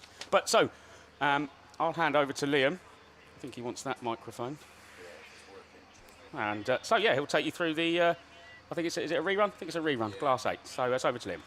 Yeah, cheers, Gareth. So Class 8 rerun, I think, is assembling down there on the line. The only rerun I actually have that is outstanding is the one with Claire Williams-Horner and Terry Mumford, I believe. So I think this is the one where we've got 2 drivers that are able to make the final a little bit later on. So obviously it depends on what they do. I've had a bit of a tally up myself, and I wouldn't say maths is my strongest subject, but I think I've worked out 6 of the finalists so far. But as I said, if these 2 that are in contention in this race don't do anything, then obviously it can shuffle things around all over again. So the 2 that are in contention, as I said, Claire Williams-Horner unbeaten yesterday with 2 wins out of 2. She's seen Abby J. Bennett go unbeaten throughout her heat, so Claire will definitely be looking to do the same. As I said, I think the more points you get, then obviously you get to choose your grid when it comes into that final a little bit later on, and that will be important. I mean, it could also be irrelevant, because if you go and choose a good grid and then they go and water the track, then obviously it won't work out in your favour. But obviously you want as many points as possible to get into that final, so I'm sure Claire will be looking to make a statement and do it unbeaten. We just seen her obviously take a win in the Class 9, so she's looking to take the double this year, as it looks like she's actually just come to the line now. So 2 wins out of 2 for Claire. The other one then, Terry Mumford, heat winner yesterday afternoon when, well, I say yesterday afternoon, more like yesterday evening, wasn't it? So she had a first and she had a third in heat 1, so she's sitting on 91 points. She was 5th in the overnight standings, so she's looking at, I'd say, top 3 would be enough to get Terry into that final a little bit later on. The rest, unfortunately, I think are just going to be racing for pride in this one. I don't think anyone else has a chance of making the final, but it is still a very competitive lineup. Nevertheless, it just goes to show how competitive Ladies 8s actually are. So the other ones joining then, Linda Lawler in North Wales, number 2. She had 2 5ths yesterday. Sue Harris in Radford, number 9. Sue had 2 6ths yesterday. Dawn North is going to be down there. Sinead Thomas, a 3rd in the DNF, but it was Sinead Thomas that was leading it the last time round.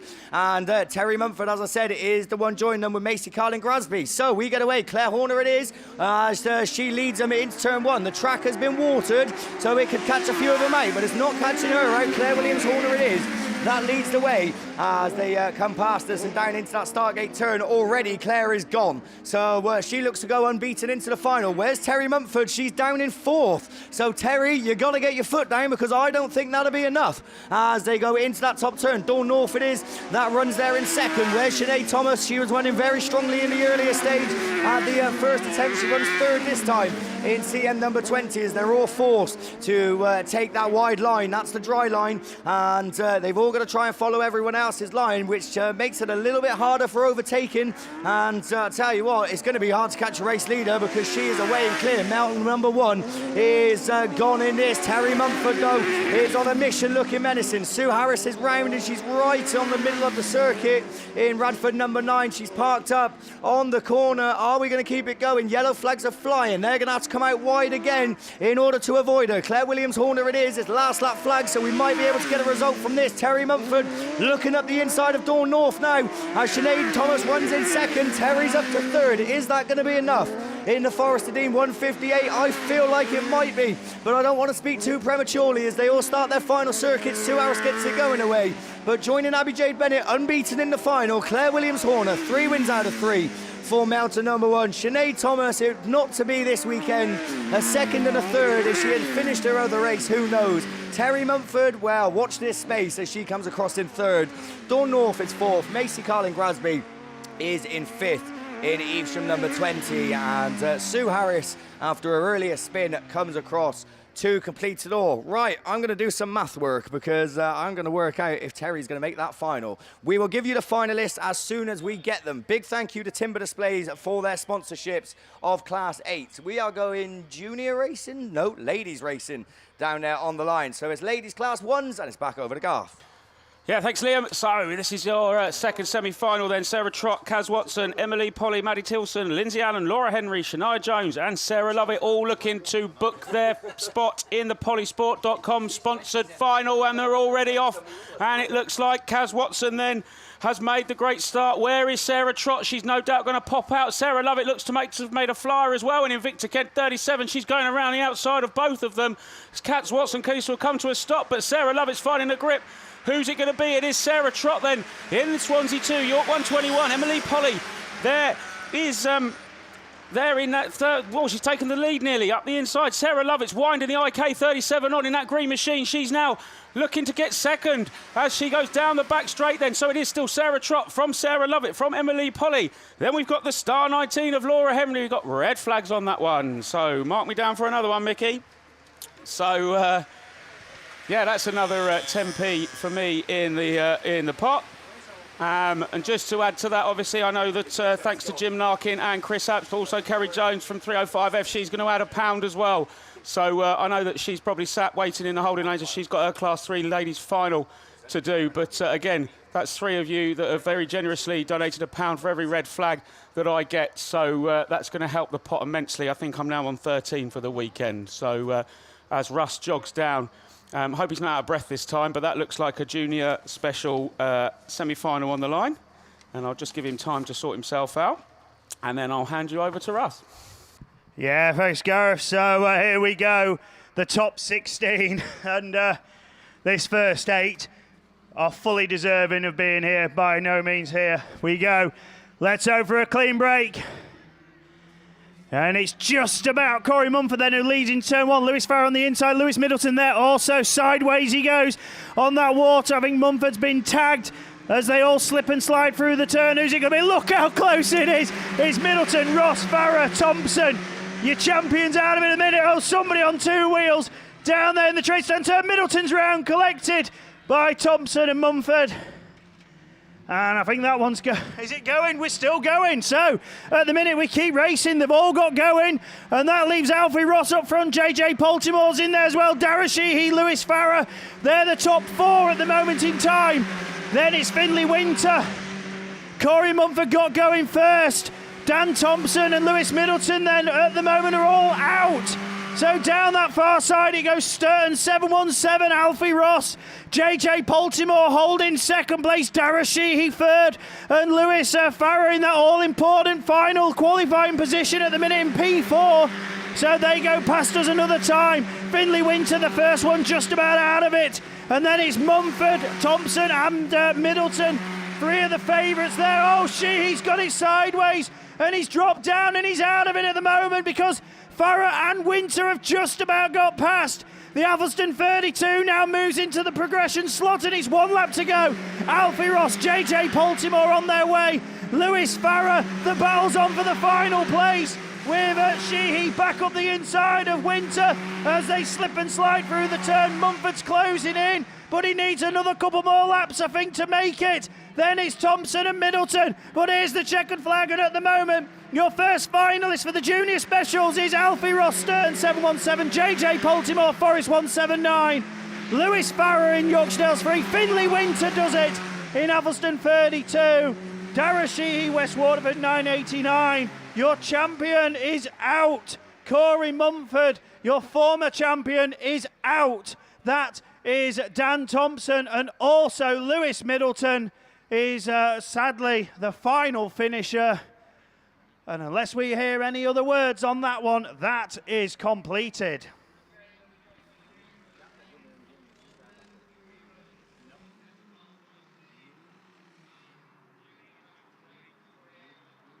So we have been given the all clear on that. We have our first 4 national finalists. Who will join them? Race 2 is away, and it's Max Holtby on the inside. We go 4 wide up towards turn 1. Tom Williams right on the wide line. Lily Rose Pratt's also there in Yorksdale 76, and Harry Berryman. We go 4 wide past us. Now it's Holtby, Berryman, Rose Pratt and Williams. The rest of them have got to fight for it now if they want to get through. I think we've got 1 left on the line. It's Harry Daly. Oh, round goes Ben Coffey, and tangled with somebody. Lily Rose Pratt also on the infield and back on track.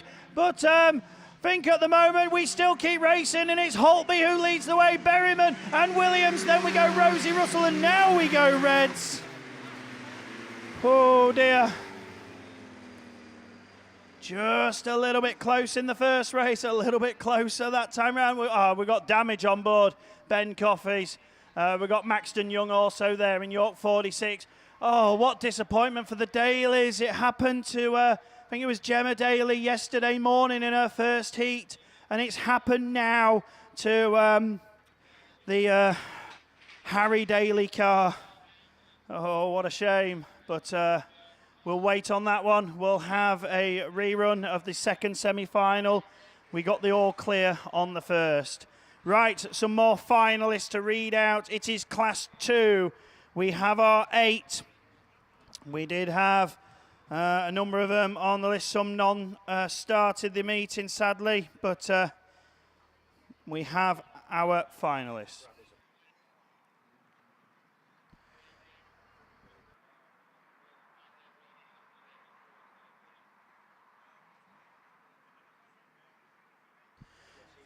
So, our Class 2 finalists. Unbeaten, top of the points, 3 wins out of 3. Jess Conway, Scunthorpe 1. Joining her is Vicky Robbins in St. Neots 34, 2 wins and a second. Also, your defending champion, Nicola Bettany, on 2 wins and a second for Radford 92, 155. Also, 2 wins and a second, Caitlin Barnett in Cumdee 151. So 3 drivers there tied for second place. Jess Farrow is there in York 71 to prove it's not over for the Nova as she goes on a third, a first and a second, 136 points. That score equalled by Gabby Smith in Scarborough 249, a first, a second and a third for her, 136 points. Then we see 7th qualifier Lara Jones, Typhy 17 as your 7th qualifier on a trio of seconds, 135. And last but not least, in the Class 2 final, we see Hannah Cheshire, Breeden Hill 12, on a second and 2 thirds, 117 points. Missing out was Emma Robinson, Faye Stevenson, and Lacey Law, the next few in that one. So at the minute, we've got no cars on the line. I think we're trying to get the remaining races done before we get to those big finals, aren't we? But for the junior specials, it just got a little bit close. And there's talks, I think, still on race 2. So, Right then, official. So we can say, obviously, Harry Daly will not start the rerun due to not starting there. He was broken down on the start line, sadly, and also excluded, which is a shame because she's had a tremendous weekend. Lily Rose Pratt, Yorkshire 76, also excluded from the rerun. So that is it for now. I think we've only got the semi-finals left to go, haven't we? There's a class, I think there's a junior saloons, there's the junior specials, there's a class 1, which was race 2.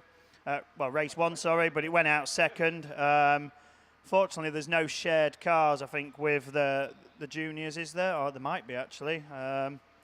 So I'm not sure if the Evesham 146 is in both, isn't it? Is that still a rerun, Paul? Yeah, so... Well, Paul's holding the fort with both of his needing rerun.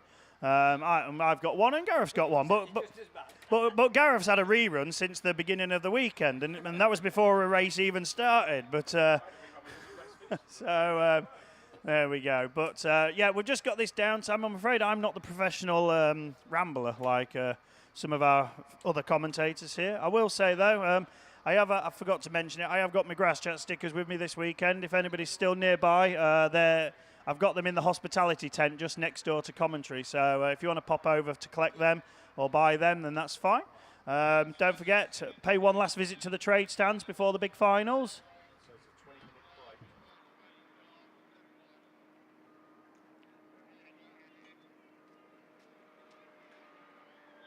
Right, okay, so... word is that you'll see the marshals coming off. We're going to have 20-minute downtime for the marshals because it is baking hot out there. So we've got the marshals coming in, and then 20 minutes. We will then get our reruns done, and then we'll be straight into the finals. Right, here we go. Class 8 finalists.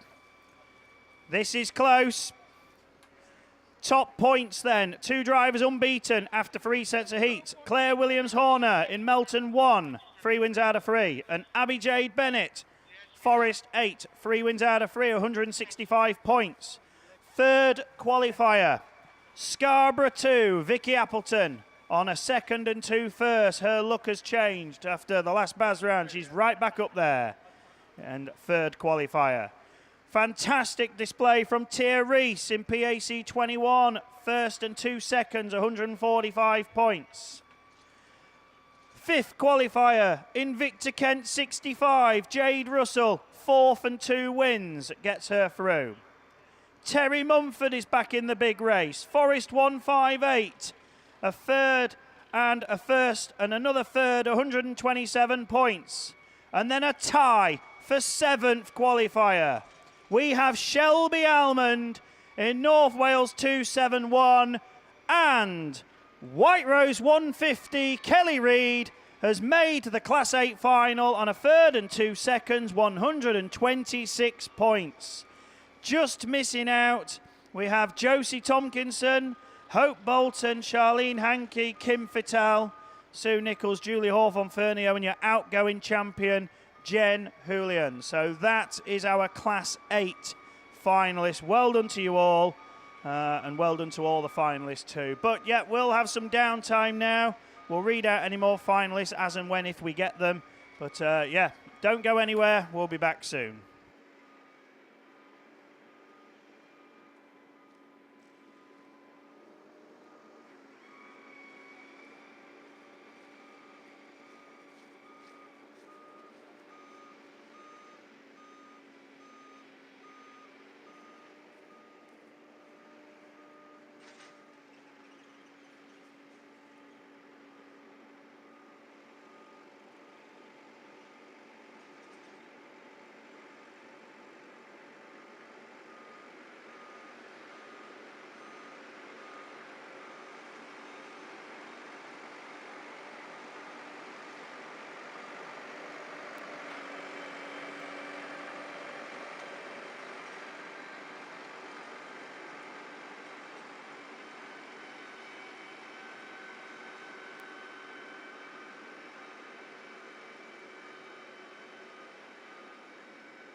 So, ladies and gentlemen, just a bit of an announcement here. Can you just make sure that you have got all your campers locked up and secure? Unfortunately, it sounds like we might have had a camper that's been, maybe say the entry that's been forced into it when it shouldn't have been, so which is a bit of a shame, really. But just make sure that everything is safe and secure with your own. We have got a report of one vehicle that looks to have been forced entry. Okay, thank you.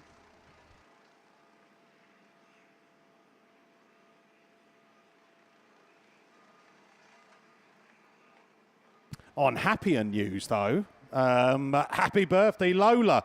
9 tomorrow from Mummy, Daddy, Mason and Kobe. So happy birthday, Lola. 9 tomorrow. Hey, one more year and you can be driving.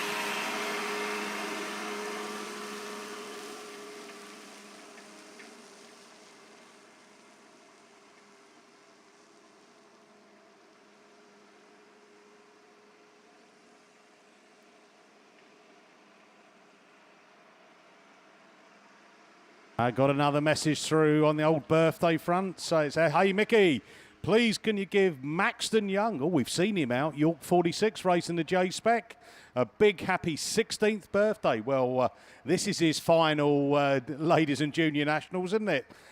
Race fabulous this weekend, yeah, we tend to agree as well. And fingers crossed for the rest of the day. I'm just having a look down. And which one's he in? He's in the semi-final number 2, and that came to an early conclusion. When I say conclusion, it got stopped, red flags. It's a rerun to come, excluding Harry Daly and Lily Rose Pratt, which means there's only 6 left in that semi-final. And Maxton Young came into it equal 12th. So he's got a chance there, hasn't he? Who's left in that one, by the way? Let's have a look. Max Holtby, Scunthorpe 6th, Harry Berryman, Scarborough 111, Ben Kofi in the CW23, IK19, Rosie Russell. We've just mentioned Maxton, and then Tim Williams in that Typee 44. So there we are. Yeah, we've said happy birthday, Maxton 16, and that's from Mum, Dad, and Naya. So. Well done. If you any more messages that you want to send through, please put it through either on the number. Oh, hold on a minute. We've got another one that's just popped up here. Can you say happy birthday? Oh, no, it's not a birthday. It's a 40th wedding anniversary to Phil and Carol Wall. Please, mate, from the York Club. Well, there we are. Mr. Yill, or in the old days when he raced under the Scarborough number, Mr. Silly. Hey, Phil and Carol Wall, 40 years. Now, that is one lady that deserves a big, fat gold medal. So, happy anniversary, guys. I'm sure you're celebrating hard.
concentrate falling on your ass, mate.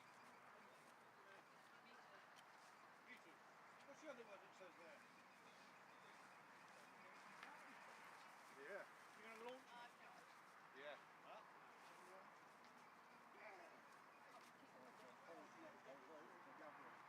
Shit.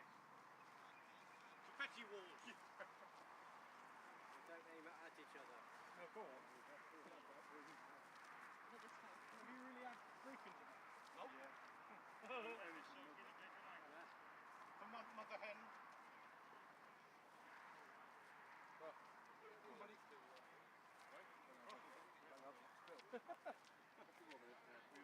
The overalls won't let me. Say again. The overalls won't let me. Oh no. Get your mark.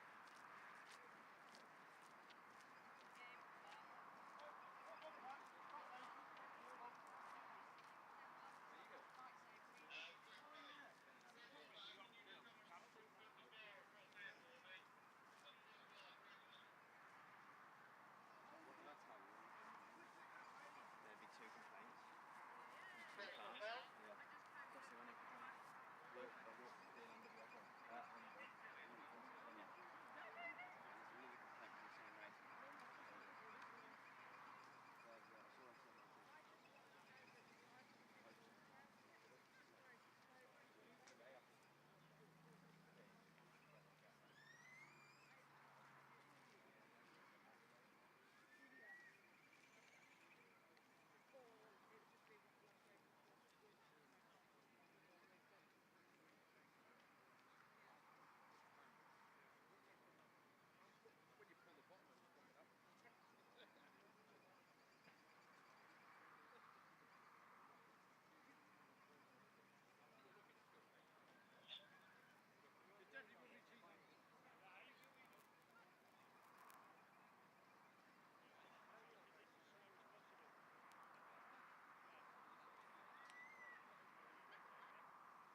Okay, ladies and gentlemen, it's time to start making your way back to trackside because we have got cars coming up to the line. We've got marshals in position. We will be very shortly underway trying to get through these junior saloons semi-finals. Just make sure our Brandon's not here before I start talking too much because he's supposed to be doing them, but I think he's busy with Kirsty's car. So we should have the two junior saloons. I can see one down there. Oh, York 53. Owen Broughton is over there off on that far side, so it's semi-final 2 that's coming out first. So we should have Freddie Farrer in York 72 as the set-off. Yep, it's the semi-final 2 and it's the York 72 that comes straight into the lead. So Freddie Farrer puts his nose in front, Troy Holtby just behind him going around the outside. We've got the York 53 out of Owen Broughton as Troy goes straight to the outside and he's got that lead position. York 53 in second place, leading 33 of Bo Bennett in that third position. As the York 53 of Owen Broughton looks up on the inside and gets that lead position. What's happened to Troy? He's dropped back 3 or 4 places. He's had to come up right round the outside. But it is Owen Broughton in that York 53 that's got that lead position as they complete another lap. Troy Holtby again going out a bit wide, letting the Pennine 96 come through on the inside. That's just Jackson Cardine. And we've got red flags on that one again. So not doing very well with these, are we?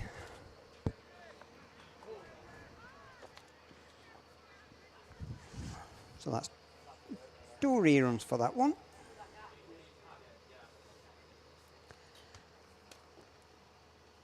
So then we've got the race 1 on the line. Lud 1, Reese Tipton. Bo Chamberlain in 22 Forest. Jace Owens in the Typhy 5. Maggie Webster in IK 188. Anna Lewis in Atherton 212. Connor Forster in Spalding 298.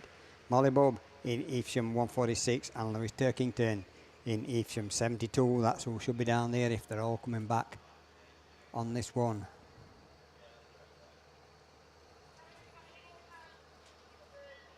Only count 7 of them there. We've got 1 missing, so somebody must have been excluded after the rerun. That's Cambridge 142. Grace Williams goes back behind the quad. So it'll be up to the marshals as to if anybody's excluded in that last one.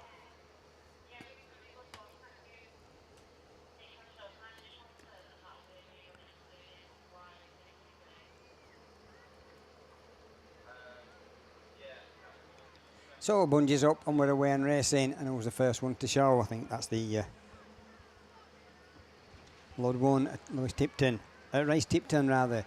That's the first one on that lead position, but he comes out a little bit wide, and following through is a 22F of Bo Chamberlain with the Type 5 of Jace Owens, your defending champion. He tries to move up on the inside in that Type 5 inside Lud 1, Reese Tipton, but Reese hangs on to that second position as he drops back a little bit. Just behind him we've got the Forest 22 of Bo Chamberlain. So them 3 trying to get away and clear. So it's TA 5, Lud 1, 22F, Spalding 298, Evesham 72, and 2 of them tangled up on this top corner. Again, hopefully they'll get it moving. One of them gets going. That's the IK 188, but before the other one gets moving, we get the red flags. So I think I've done a total of 2 laps in 2 races. So the Godfrey's Garage semi-finals for the junior saloons goes back to the pits. We'll leave it at that and we'll come back a little bit later on. Hopefully our Brandon will get back. He might have more luck than I'm doing.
Right then, folks, if you haven't got yourselves trackside, you've probably got about 30 seconds to do it, because we are about to start the finals here at the Agriscapes Limited sponsored 2023 Ladies and Juniors National Championships. We'll be kicking things off with the Sturton and Stowe Motorsports Club sponsored stock hatches. Top qualifier, YD 137 Helen Blake. She's joined by Daisy Stevenson in Evesham 98, Kelly Louise in Hereford 182, Ruby Atkins Stott in South Somerset 40, Jasmine Bluck in SR 17, Tiffany Graves in the Wessex 18 machine, Sophie Egerton in Ludlow 47, and Nicole Kingsley in Invicta Kent 91. They will have had choice of grid positions in that order, so trying to identify Helen there on the line in YD right 137. I think she's gone for grid 1, hasn't she? So yeah, but here we go, the first final of the weekend then. Sturton and Stowe Motorsports at Stock Hatch get away from the line. Sophie Egerton makes the best of the starts in the Ludlow 47 machine as they all dive into that so important first corner, but it is the West Midland League car that comes past us as the early race leader. Hereford 182 makes it the West Midland League 1-2. Kelly Louise in that second place. Jasmine Bluck runs third in SR 17. A whole gaggle of cars then racing for fourth place. Your top qualifier, Helen Blake, YD 137, currently holds that fourth place position. Down that far side, Daisy Stevenson in Evesham 98 looking to try and improve her position, but your race leader, it is Sophie Egerton in Ludlow 47. In second place is Kelly Louise in the Hereford 172. Jasmine Bluck is there as well. Helen Blake no longer in the trophies with a green flag issued in the Yorkshire Dales 137. So she currently lies in sixth place, so she needs a couple more spaces if she wants to lift a trophy this weekend. But we've got a challenge on. Jasmine Bluck looks like a woman on a charge in the Shropshire and Telford number 17 around the outside, looking for second place she comes. But Sophie Egerton it is then, lead 4-5 car lengths. Hereford 182 and SR 17 still that battle. 4 second, YD 137 runs fourth on track, but we'll go back those 2 places. Plenty to do at the moment for Nicole Kingsley in the Invicta Kent 91, running towards the back of the pack if she's going to get her hands on one of the trophies. But it's another lap successfully completed for Ludlow 47. Kelly Louise though having to hold off on the bit of pressure, though it's just a little opened up a little bit more. Jasmine Bluck under pressure. Helen Blake trying to break into the top 3 here in the Yorkshire Dales 137. Daisy Stevenson holding back the rest of the field in the Evesham at 98. South Somerset number 40 is the lady Ruby Atkins Scott that's trying to get past her as she race leader. The gap's starting to open up just that little bit more, but second place is coming. No challenge at the minute on Sophie Egerton in 47. 182 perhaps getting slightly closer, but still not really within striking distance. Jasmine Bluck looking safe in third in SR 17. Yorkshire Dales 137. Helen Blake seems little she can do. The closest battle is actually for what will be the fourth place trophy. Daisy Stevenson in Evesham 98 still holding on to that, but Ludlow 47 no challenge. Kelly Louise out wide, that's allowed a little bit of an opportunity now for Jasmine Bluck in that Shropshire and Telford number 17. Helen Bluck all on a lonesome in fourth place on track. Like Steve says, this battle for fourth place, what will be in the end is hotting up. Daisy Stevenson trying everything she can to hold on to that trophy, final trophy position in the Evesham number 98. Ludlow 47 though goes on to her final circuit here at the Cambridge Autograss Raceway. Hereford 182 having a close battle now for that second place slot with SR 17, but switch back over to the far side from where we are and to the bend to our right, because we're about to meet and greet our first 2023 Ladies National Champion. It is Sophie Egerton in Ludlow 47 that takes it. Kelly Louise second in Hereford 182. Jasmine Bluck third in SR 17. YD 137 finishes fourth, but will go back, so the fourth place trophy will go to Daisy Stevenson in Evesham 98. Ruby Atkins stopped then in the South Somerset 40 machine. Then comes Nicole Kingsley in IK 91, and unfortunately sitting and watching on for quite a bit of that final was Tiffany Graves. Did well to get there in WS 18, but totally unofficial and subject to everything else. Of course, we can say that your first national champion of the weekend trophy is going back to the West Midland League, because it's going back to Ludlow 47. Well done, Sophie Egerton. Right, that's that one done. We've got one done. We've just got another 12 to go. But we will get there. We've got a couple of semi-finals still to come our way. I think 1 junior special, 2 junior saloons, and 1 ladies class 1 semi still to come your way to find out who will make your top 8 in those 3 classes, whittling them all down as we look to find out who will be our national champion. We've got a step to go before that. It looks like we're going to go with junior specials up next on the line, seeing them being pulled forward as Russ walks in. So we'll hand over to him then, and we'll go with the junior special semi-final.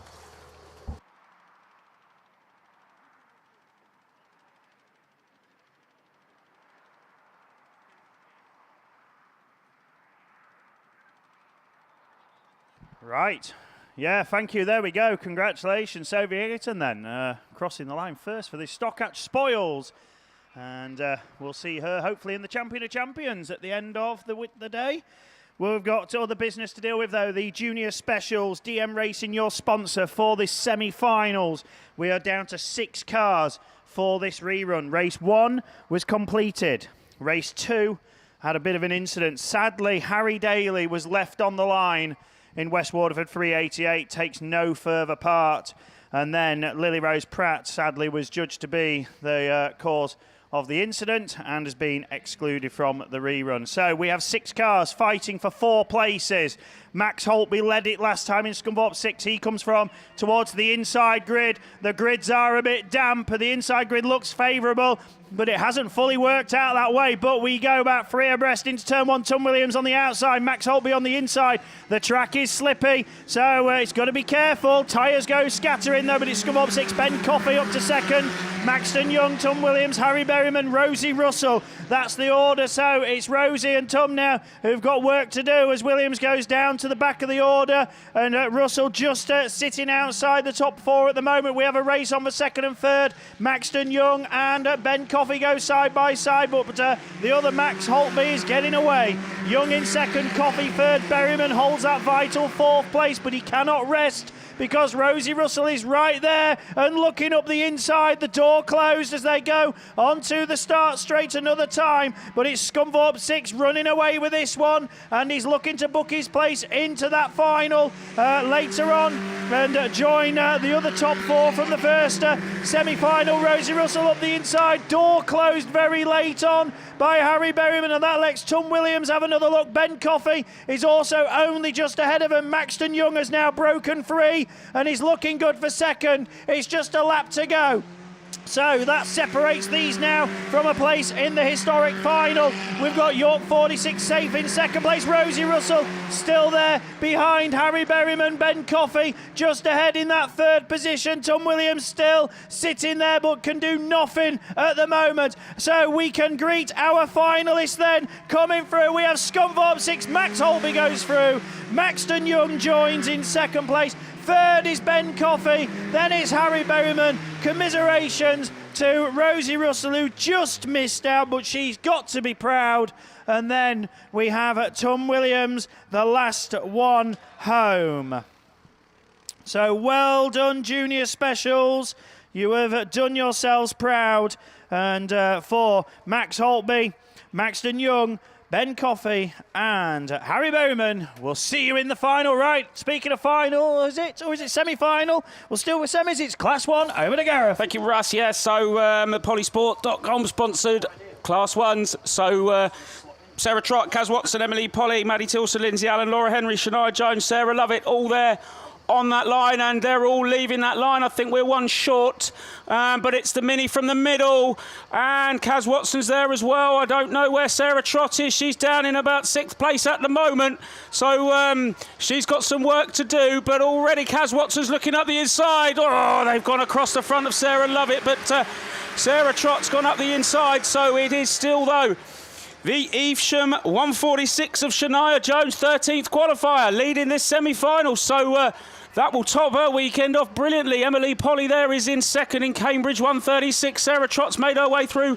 to that 3rd place in Swansea 2. Kaz Watson now just holding on to that vital final 4th position, but she's left the door open for Sydney at 16 of Maddie Tilson, and she's going to take that opportunity. Sarah Lovett's also taken the opportunity. The Mini of Lindsay Allen has been shut on the door, and I think her chances are gone in the Pennine 307. But the Evesham 146 has got a little bit wide And that's allowed the second, third and fourth through. And so a new race leader then, Emily Polly. Cambridge 136, Sarah Trott now up into second. In that Swansea 2, St Neots 16, and Maddie Tilson is still in that third place position, but Sarah Trott wants to go into that final with 4 from 4 as she's looking all over the back of Emily Polly. And the final position is still there with Shania Jones. Is Sarah Lovett just going to miss out? In Invicta Kent 37, Kaz Watson third qualifier. I don't think she's got enough time to make that top 4. As they go down the back straight, it is still Emily Polly, who looks like she's going to book her place in the final this afternoon, along with Sarah Trott and Maddie Tilson, who's going to get the 4th place. It is Evesham 146 of Shania Jones. Sarah Lovett just missed out in IK 37. So does Kaz Watson in York 121, and Lindsay Allen in the Pennine 306.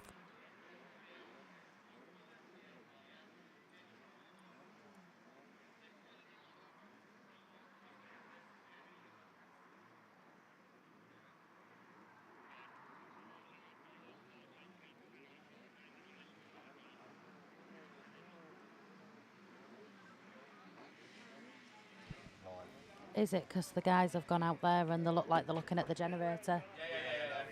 Yeah. No, so I'm guessing, although we... yeah, so we're not actually sure whether we're still live streaming to you guys on BAStv, so I'm going to waffle like we are and go from there. We've lost power in the generator, and... We're just going to hold the race while we get the power back on, just in case that we are not commentating well, we're definitely not commentating trackside, but we may not be commentating through to the live stream as well. But yeah, we're just having a little look now when we've got the team out there, so please just bear with us if you are watching on the live stream. And then hope we will be live streaming to you. We will be back with you very shortly. As I say, the team out there very quickly looking at the generators. We've kind of lost everything. So yes, I think you guys can still hear me on the live stream, but you they're just trackside. They can't hear us. So Gareth is just checking the live stream to see that we are still live streaming, and we are. So yeah, we're going to head towards ladies at class 3s.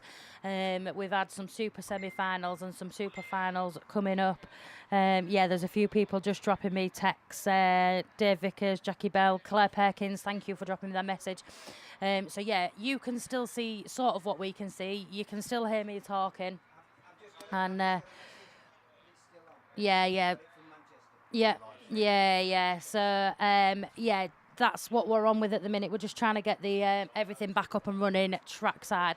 So just bear with us while we try and organise this.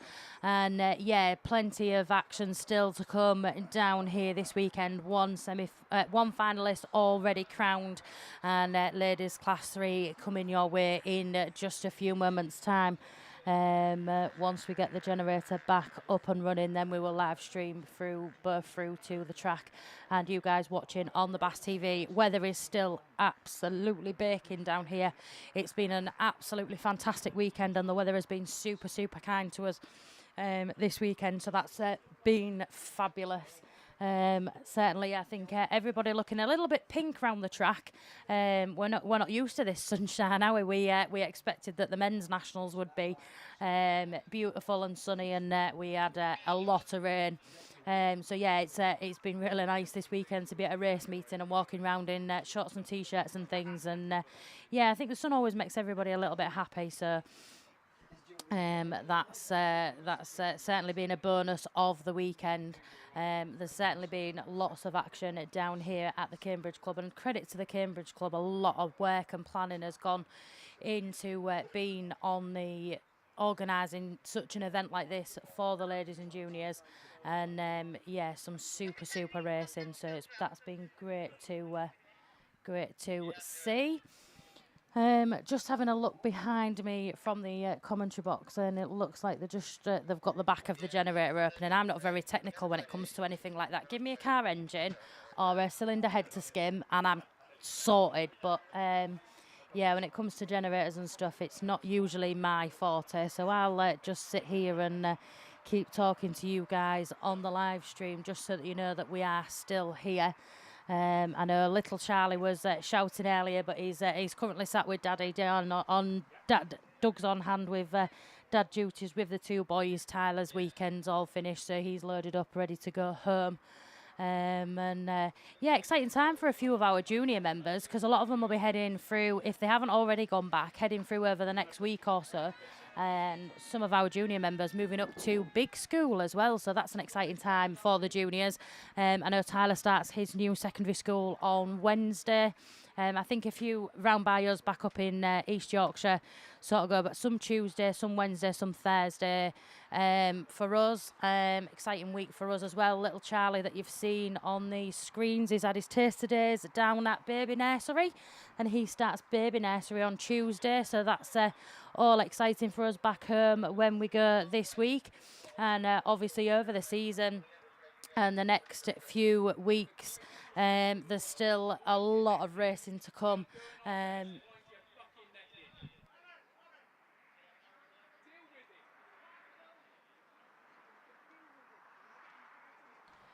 So yeah, we're just trying to get things sorted here. But yeah, still plenty of racing to come, both here this weekend and then over the course of the next few weeks as our season draws to a close. I think there's still quite a few race meetings to go. Oh, we have got a fixture box, so let's have a little look what's going on in the world of racing over the next few weeks, just while we get things sorted down here this weekend. No, this is just a rule book. I'm still live streaming. So yeah, yeah, there's been a bit of confusion because all the power's actually gone off in commentary. That's a member's handbook. It's not a program for the racing season, so we'll see. But yeah, so I'm still talking to you in a commentary box with no power trackside, but we're still live streaming to the rest of you guys on YouTube on the live stream. So yeah. Yeah, so I'm going to Yorkshire Dales next weekend, but I'm just having. Oh, I have got the fixtures. Oh, cancelled it. So we're just having a little look what's still to come for the rest of this season. So the Yorkshire Open is on at Yorkshire Dales over 2 days, and it looks like Mallow have got a 2-day meeting on as well.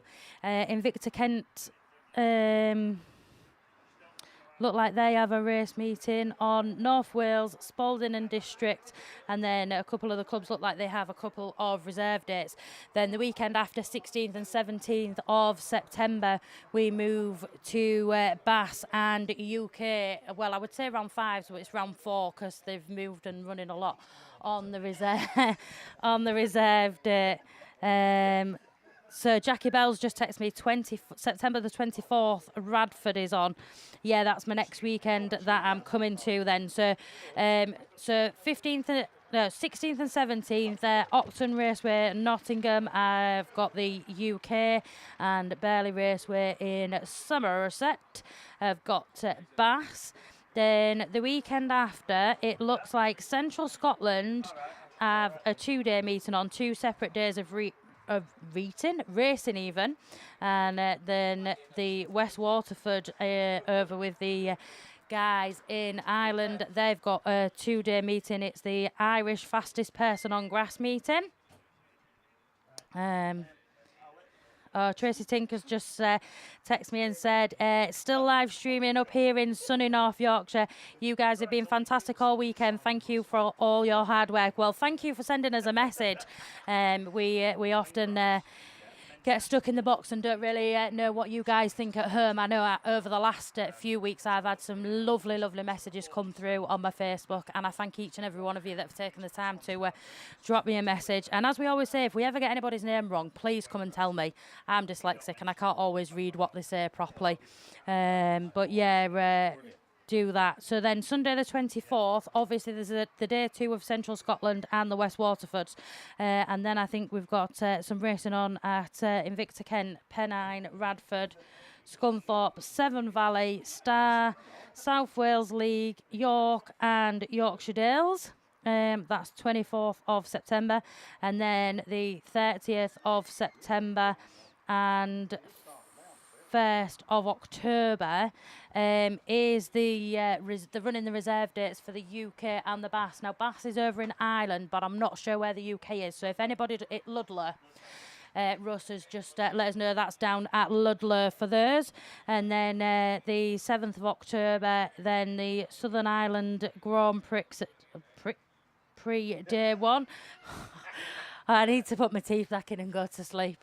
Back down in Somerset, they've got their 2-day meeting, and then on the 8th of October, there's a meeting on down here at Cambridge. Invicta Kent have got one on, North Shropshire have, Scarborough Club have, and the Yorkshire Dales Club have also got race meetings on that weekend. Then the 15th of October is the Winter Series Round 2. At Nottingham, and the Forester Dean and Penhow have got a race meeting down for that as well. Before the 22nd of October, Scarborough Club have got a meeting on over at the Hummunby track, and then to finish off the season, 29th of October, Nottingham have got the Winter Series Round 3. Oh, another fellow commentator just dropping us a message. Hi, Tim Jones. Yeah, the UK is at Ludlow, all sounding great on the mic. Thank you very much, Tim. I met Tim for the first time over at the Men's Nationals earlier on in the year. And we had a few beers on the Sunday night round the beer tent as well. So it was a good weekend. Really, really enjoyed myself down there, and again, really enjoyed myself back at the ladies and juniors. First time for me on the mic, so that's been super exciting. And yeah, I've had the pleasure this weekend of taking you through ladies class 3. We only had 8 drivers and 1 race, but I've had time to be a racing mum as well this weekend. Obviously when you've got children and things in the sport, your life always becomes a little bit more busy. So yeah, that's always a little bit challenging. I don't always get a chance to go down and see Tyler after his races. So yeah, it's been nice to kind of do a bit of both this weekend, and again working with some fantastic people on the commentary team. Carol Berryman's just messaged me in. Love listening to you guys. You do a fab job. Go Harry, go. Finals, here we go. Yeah, Harry's just finished in his top 4 in his semi-final, so that is certainly hotting up to be a fantastic junior special final, as all the finals will. And we do say it a lot. Some of these juniors, we forget that they're just 10 years old when they start, and they go right through to being 16. So some of them this year, it'll be their last junior nationals, and what a show they've put on. There's been so competitive in both the saloon and the special classes, and yeah, it's super exciting to see kind of what the guys and girls do and watch them grow through the sport. For me, it's like watching people grow through the sport. You watch them grow up and then progress through into the men's and ladies classes, and certainly hold their own when they move up as well, and at just like 16, 17-year-olds. So that's been a little bit interesting. I think the bits and bobs just starting to fire back up possibly. And as I look down there, we've got the Stockhatch finalists just making their way round for the parade lap on the back of the trucks, just while we've got this little bit of downtime trying to get the generator back up and running. Just having a little look. If I can see Jason and Steve's paperwork to reel off the finalists. I'm not sure. Ah, fabulous. So, for you guys listening on BAStv, you can kind of hear what I'm saying, but still trackside, we're not quite live yet. Or we maybe are just going live. Hi, guys, around the track. So we had a little bit of an issue with the generator. I think it's just cut out again. So the team are just having a little look at what they're doing. So they're going to bring the stock sort of round so that we can give them their parade lap. And I think Steve or Jason or both will probably come and tell you who those finalists were and your top 4 places. So yeah, we're just still live streaming through to the BAStv as well. So we've just been bringing them up to date with what meetings we've got coming up over the next few weeks as we sort of come towards the end of our racing year. And then the put your teeth back in, Hayley Goodwin. Your winter rebuilds will start, and bits and bobs as well over the winter. Dinner dance season as well. We always say love a good dinner dance, and yeah, that's all going to be happening over the next few weeks. So I'm just having I think we're now starting to live stream back round the track. And Steve Langley is just coming to sit next to me in the commentary box. So I'm going to go quiet for a second once Steve's got himself ready. And then I'll let him take you through your Stock Hatch finalists and winners. Yeah, so come on then, we need plenty of noise on that top part of the circuit. These are your first finalists and trophy winners of the weekend. The qualifiers, Helen Blake in YD 137, Ruby Atkins Stott in South Somerset 40, Tiffany Graves also from the Southern League in WS18, and Nicole Kingsley in IK 91. But it doesn't matter what part of the country you come from, then show your appreciation to your trophy winners. They're the ones on the front truck, I think. In 4th place we've got Daisy Stevenson in Evesham 98. In 3rd place Jasmine Bluck in SR17. In 2nd place Kelly Louise in Hereford 182, and the lady grinning quite rightly from ear to ear with the laurel wreath round her neck is your Stock Hatch 2023 Ladies National Champion. That is Sophie Egerton in Ludlow 47. But as I say, it matters not where you come from, then please show your appreciation. Stock Hatch always providing close, exciting racing, and certainly doing that this weekend. So making their way down then in front of the trade stand area. I think a lot of spectators down there, so we're going to expect lots of noise from you people as they make their way round. As I say, they are the first finalists and first trophy winners of the weekend. Another 12 classes to go, but well done to them, one and all, but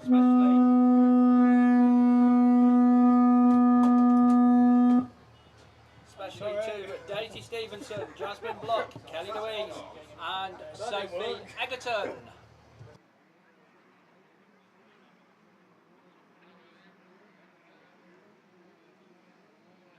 So yeah, there your Stock Hatch ladies making their way back into the pits. Well done to them. Up on the line, it's the Camborne Vehicle Service sponsored ladies Class 3.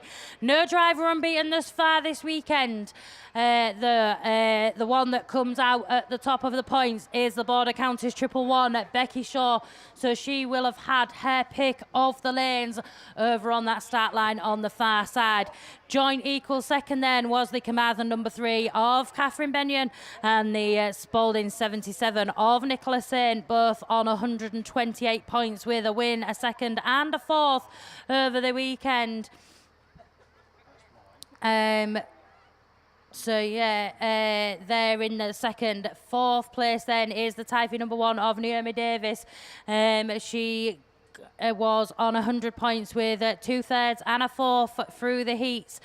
Carmarthen number 4 then, Donna Brown picked up 3/5 over the weekend. North Wales 27, Aaron Armand with an 8th, a 6 and a 6.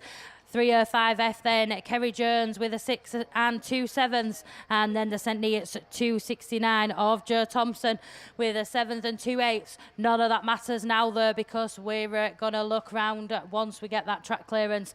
They're all in the final and they're all going to be putting on some fantastic racing, as Class 3s always do. Certainly one of my favourite classes in the sport. And yeah, it's been super exciting to take you through them down here this weekend. So we're just having a little look round. We've still got red flags flying around this track. So I think they're still trying to sort out a couple of things. And then we will look to be underway and racing once we get some form of track clearance down here this weekend. As we look to that Class 3 final. So just having a little look round, we're still flying those red flags around this track. So I think there must be some discussions going through for the from the marshals before we head through into the into that one. I think the camera crew are just checking the. We have 3 lots of. 3 lots of microphones in the commentary box. We have one that's like a traditional style mic and 2 that have got headsets with microphones on. But you can hear yourself talking when you're when you're commentating, and I know it puts me off. Mickey likes the handheld microphone like myself.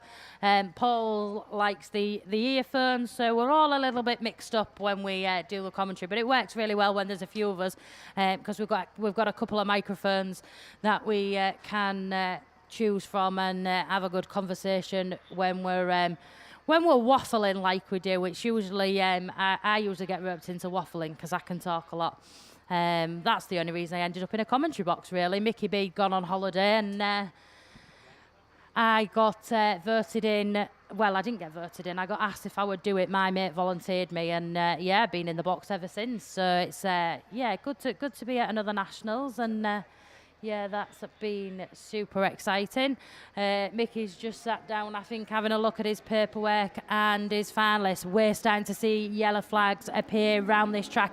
We've got bungees up, and we are away racing with the Campbell Vehicle Service sponsored ladies class 3s. Spalding 77 then of Nicholson. It is that takes up the running as your race leader, Becky Shaw and Catherine Benyon. But it's Catherine Benyon in the Carmarthen number 3 that takes up the running as your race leader from Nicholson.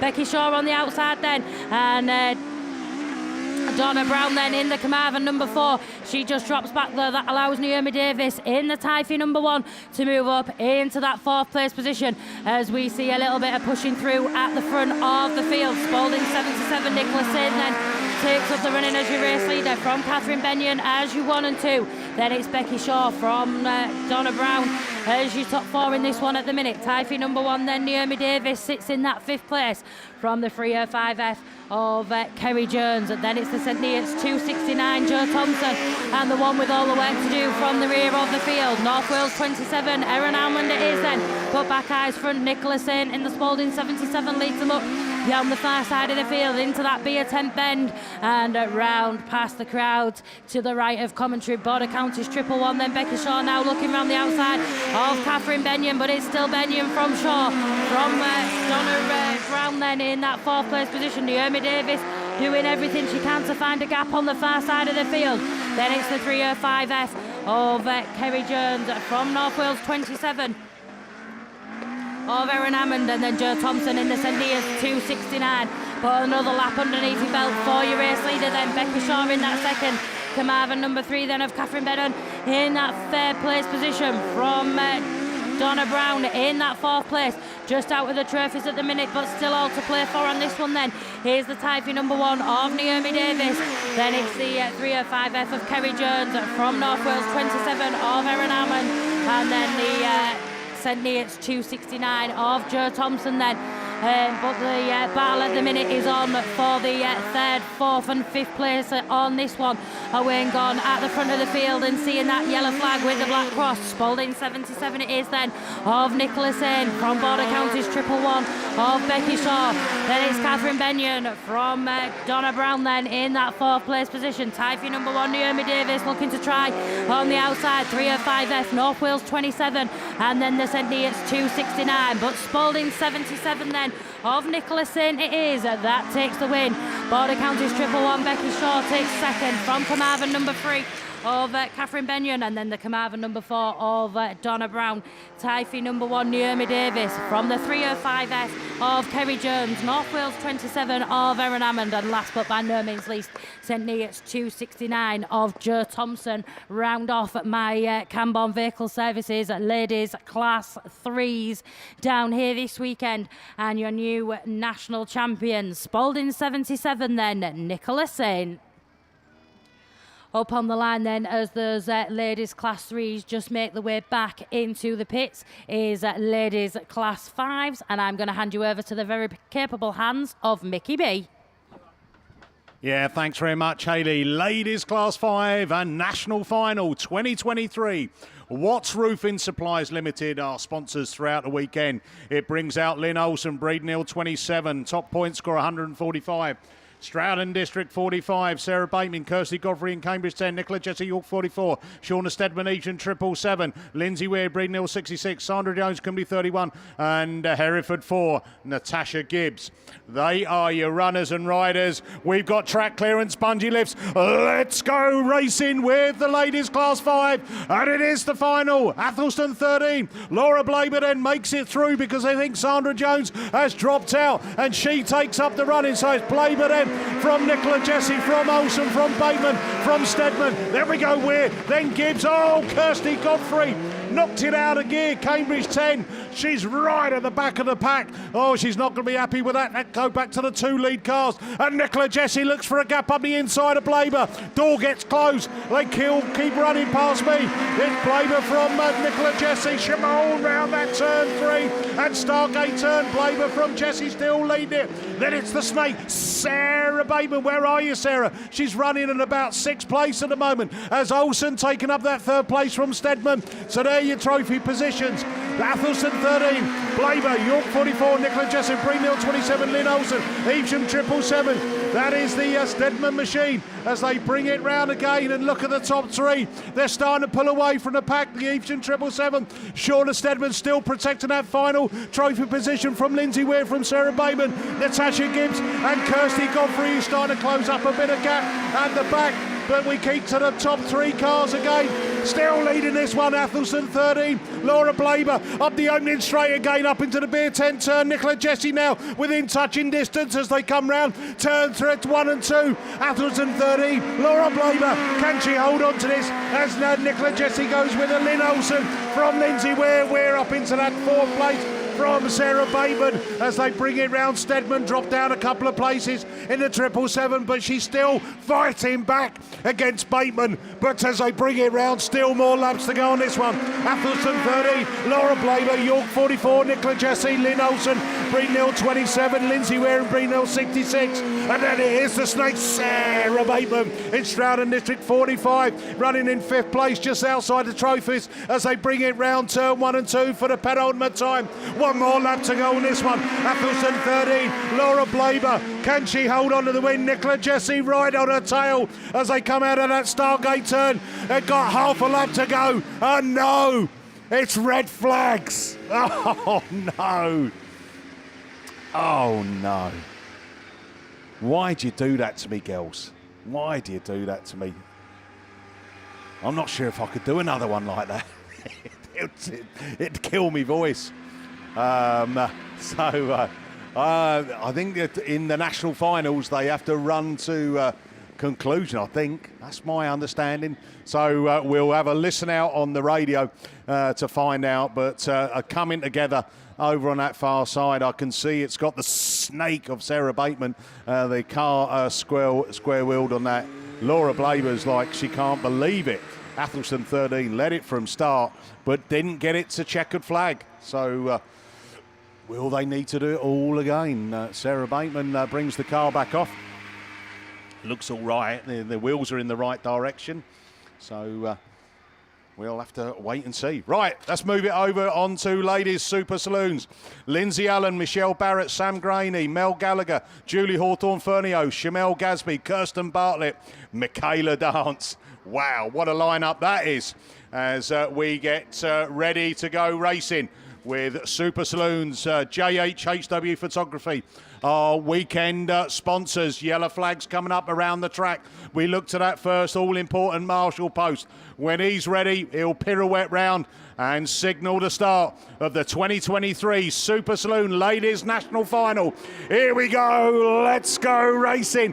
Julie Hawthorne Fernieho, slingshot start, but Samantha Graney goes with her. Graney shaping the car up, Hawthorne goes with her as they exit that turn 2. Gallagher's up there, Gallagher in third, Michaela Dance, Kirsten Bartlett, Lindsay Allen, Shamel Gadsby. That's how they're kind of running at the moment as they bring it up that opening straight. And look at this, Julie Hawthorne Fernieho, Radford 176 side by side with Samantha Graney, who's going to pop out in front. Mel Gallagher in the LM7, and this Gallagher moves up into second place. Michaela Dance in fourth, Bartlett, Shamel Gadsby.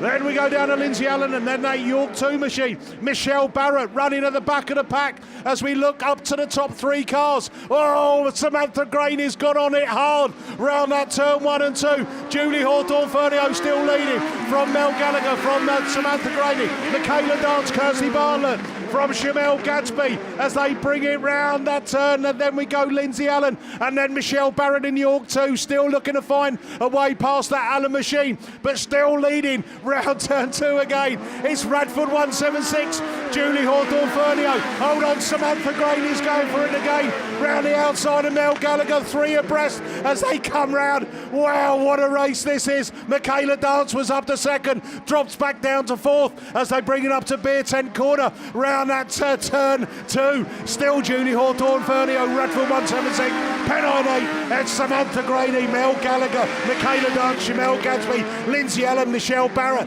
and Kirsten Bartlett, South Somerset 22. But looking back to the front again as they come round turn 1 and 2, it's still more racing on this one. Radford 176, Julie Hawthorne Fernieho, Samantha Graney holding that second place. She's going to try her hardest to get round there as they come through. Mel Gallagher found a gap on the inside. She's back to second. That means that Samantha Graney's gone back to third. Michaela Dance is looking for a move as they slow it down round that turn 2. It's one more lap to go on this one. Radford 176. It's Julie Hawthorne Fernieho from that Samantha Graney, from Mel Gallagher, from Michaela Dance. Michaela Dance makes a move up the inside, moves it up into that third place, round into the top turn. Turn 1 and 2, it's going to come round. Put your hands together, your new National Class 7 champion. Radford 176, Julie Hawthorne Fernieho, Samantha Graney, Michaela Dance, Mel Gallagher, Lindsay Allen. Then we go Shamel Gadsby, Michelle Barrett, and then the final place goes to South Somerset 2, Kirsten Bartlett. Woo-wee! That's what you call a national final. Ladies Super Saloons, hats off to you, Julie Hawthorne Fernieho. You are the 2023 Class 7 Super Saloon National Champion. Over to Mr. Lover, Paul Glover. Let's see if we can follow that one with Junior Saloon, see if we can get them through at the third attempt. We've got, I can see down there, we've got Lewis Turkington on that far side in Evesham 72, so this should be race 1 of the semi-finals that should be coming out, and if we've got them all out, we should have. No, we don't think we've got them all out. We think Anna Lewis in Atherstone 212 has been excluded, so we should have Reese Tipton in Ludlow 1, Bo Chamberlain in the Forest 22, Jace Owen in the Typhy 5, Maggie Webster in IK 188, Connor Forster in the Spalding 298, Molly Bubb in Evesham 146, and Lewis Turkington in the Evesham 72. That's who should be coming out on this race 1 of the semi-finals for the Junior Saloon, sponsored this weekend by Godfrey's Garage. I'll tell you what, I've seen some racing over my time, but I don't think I've ever seen a better final than that one. Julie got it out in front, but she got 3 cars fighting in a heap behind her, and they were all after that lead position. Didn't quite manage to get it, but they kept swapping and changing places. Let's see if the juniors can do that all over again in this Godfrey's Garage sponsored Junior Saloons semi-final. Yellow flag goes round, Bungee goes up, we're away and racing. Let's wait and see who's the first ones to show. I think that's Reese Tipton in Lud 1 with the Typhy 5 of Jace Owen in that second position, but it's Reese Tipton in 1. IK 188 comes through, and that's Maggie Webster that's trying to move into that second position, and she's got it tight on that inside line. Just outside her, we've got Connor Forster in the Spalding 298 that's into that third position. Tivy 5, Jace Owen, your defending champions, drop back to fourth position, but it only matters for them first 4 places on this one because it's to get through to the final. Lud 1, IK 188, Spalding 295. 298, sorry, and then the Tivy 5, get the other 3 when they come round there. I can see Lewis Turkington in that 6th position with the Evesham 145 and Molly Bubb. So I've just got one that I've not mentioned, Bo Chamberlain, it must be in 22F, but it's Lud 1 that still leads it from Spalding 298, IK 188, Tivy 5, 22F, Evesham 72 and 146. As Reece Tipton's got away and clear, he's got the track all to himself. 188. Maggie Webster's got that second position, but trying to get round the outside is Connor Forster in that Spalding 298. And now we've got the Tivy 5 of Jace Owen. Them three's fighting for that then vital second, third and fourth position. Trying the best to try and keep into them places, but away and clear, checker flag out the ready this time, and guaranteeing a place into the final is Reece Tipton in Lud 1, and then it's the IK 188 and Maggie Webster, Connor Forster in 298, and then Tivy 5 of Jace Owen, and then the 22F of Bo Chamberlain. Evesham 72, Lewis Turkington, and 146 Molly Bubb, and that completes that first one of these Junior Saloons semi-finals. We've got another one on the line, so Godfrey's Garage getting plenty of racing for their sponsorship, so it's semi-final number 2 for these Junior Saloons, and this one should bring out Freddie Farrer in York 72. Freddie's been up near that front end as they've gone into that top corner on the first twice that they've tried this run. Troy Altby, he's always been in the mix in Scunthorpe 161. Bo Bennett in Breeden Hill 33. Rhys Davis in T9. Jason Cardine in Pennine 96, Pip Melly in Swansea 2, Grace Williams in Cambridge 142, and then Owen Broughton in the York 53. So that's the cars that we should have down there on this semi-final. Just wait for the marshals to put the track markers back into position, and then hopefully we'll be underway and hopefully we can get through this one at the 3rd attempt like we've done on that last one.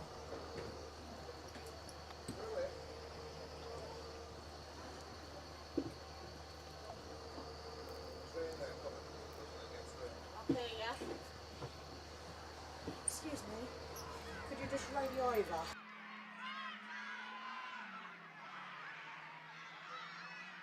Can you keep your eyes open, please? There's a 7-year-old little boy. What's he wearing?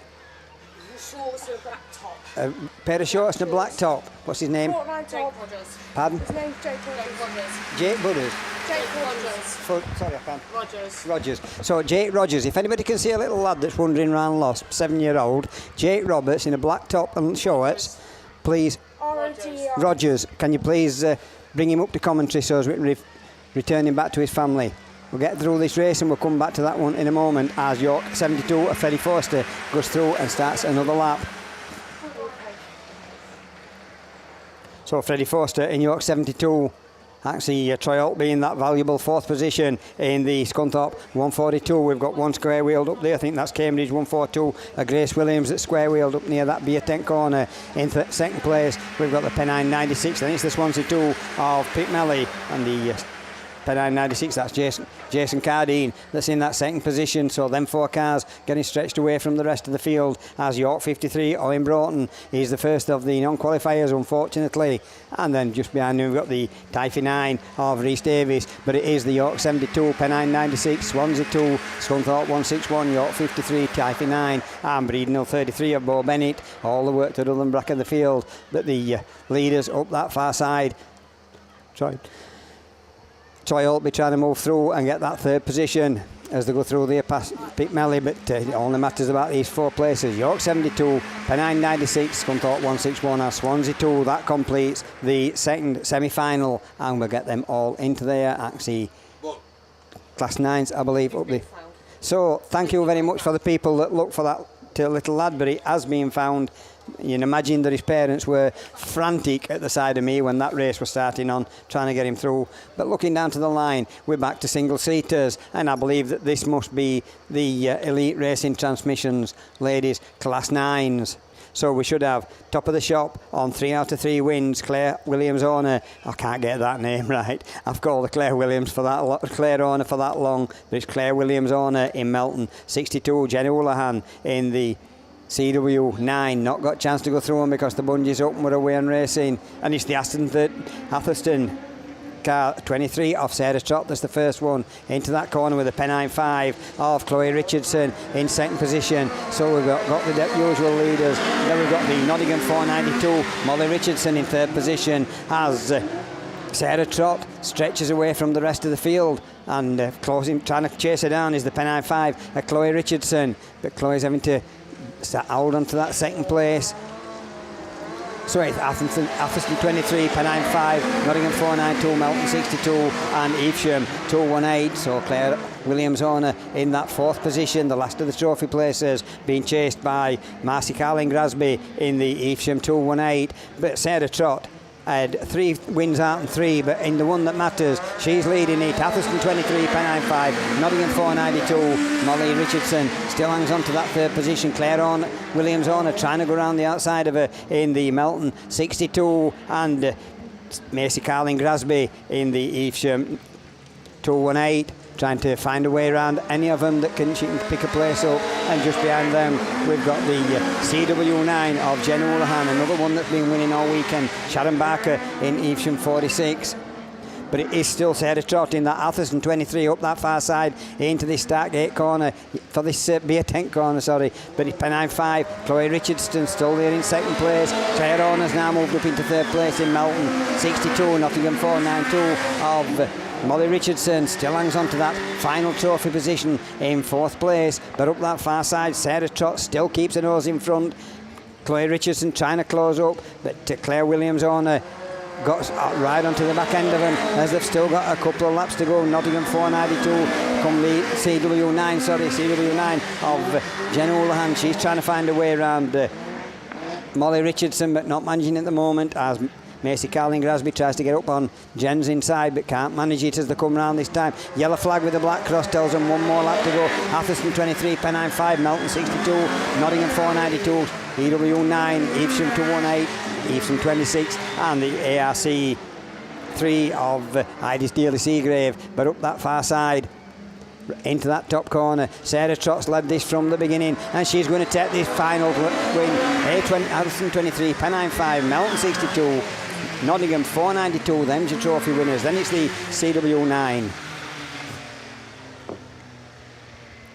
Evesham 218. So your champion for this weekend after 3 wins in a race coming out in the final is Sarah Trott in Atherstone 23.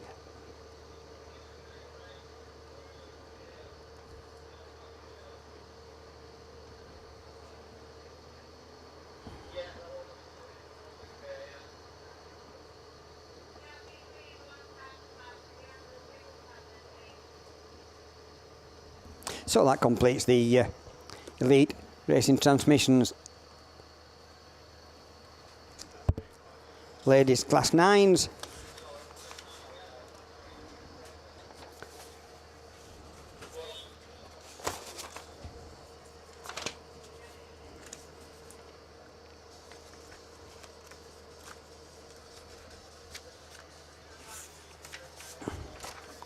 Means we should be moving on to BP Grassing sponsored ladies Class 2s, and we should have Jess Conway in Scunthorpe 1, Vicky Robbins in St Neots 34, Nicola Bettany in the Radford 92, your defending champion, Cumdy 151 off Caitlin Barnett, Jessica Farrow in the York 71, Gabby Smith in Scarborough 249, Laura Jones in Typhy 17, and Anna Cheshire in the Breeden Hill 12. You need 117 points to get into this final. So we've got, I think it'll be Class 3. So if Ailey's about, can you come and do your Class 3 winners, please, as they come round?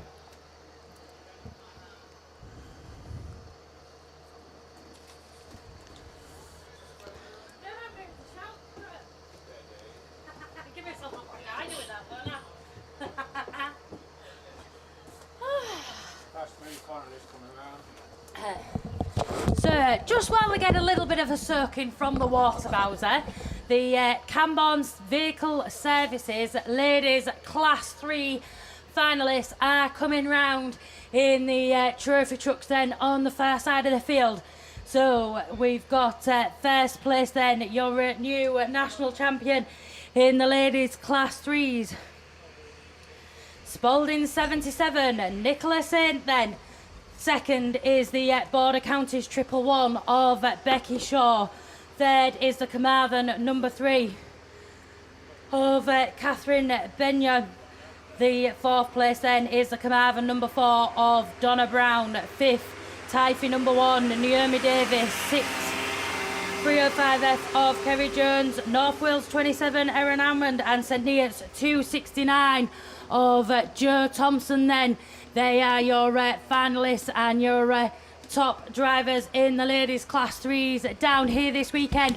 Put your hands together and make as much noise as you can as they make their way around that beer tent bend and round towards the crowds then as they make their way down towards commentary. Your class 3 finalists and your class 3 champions, and your new national champion on this one then, Spalding 77, Nicola Saint, as they now make their way down past the bend to and towards the commentary box and hospitality then.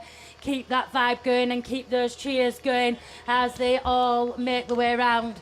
They've put on some star drives this weekend, and I have to say they've drove super well. I've actually had no red flags this weekend from these ladies, so super well done to these ladies. And yeah, been fantastic taking you guys through your races this weekend. Spalding 77, Nicola Saint. Border Counties 111, Becky Shaw. Carmarthen number 3, Catherine Bayon. Carmarthen number 4, Donna Brown. Typhy number 1, Naomi Davis. 305F, Kerry Jones. North Wales 27, Erin Hammond. And St Neots 269 of Joe Thompson then. They are your ladies class 3 finalists and your ladies class 3 national champion, Spalding 77, Nicola Saint then, as they make their way down past the crowds in front of the trade stands there. The water bows are just wetting the inside of the cones. I think the truck's just far enough away that these class 3 ladies are not going to get soaked by the water bows there. But keep those cheers coming as they make their way down and head up back towards the start line there and back into the pits. And your new national champion, Spalding 77, Nicola Saint then, that is taking the Class 3 title down here this weekend. So well done to all of them. Up on the line then, that is the ladies Class 2. So while those last truck heads back into the pits, congratulations to all your Class 3 finalists and your new national champion, Spalding 77, Nicola Saint. Over to you, Mr. Lover. Thank you, Hayley. I couldn't go off people, you know. Bad enough with Mickey B. You love me, really. So we've got water cart going around, putting plenty of water down. He's going to make this track very slippy for these ladies class 2s.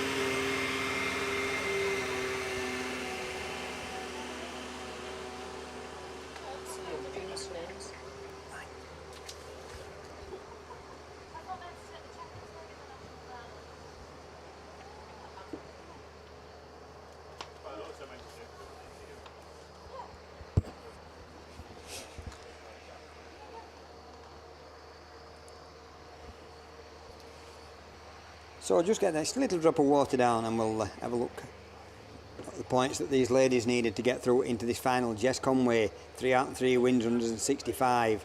Vicky Robbins, two wins and a second place on 155. Also on 155 on 2 and a second is Nicola Bettany in Radford, 92.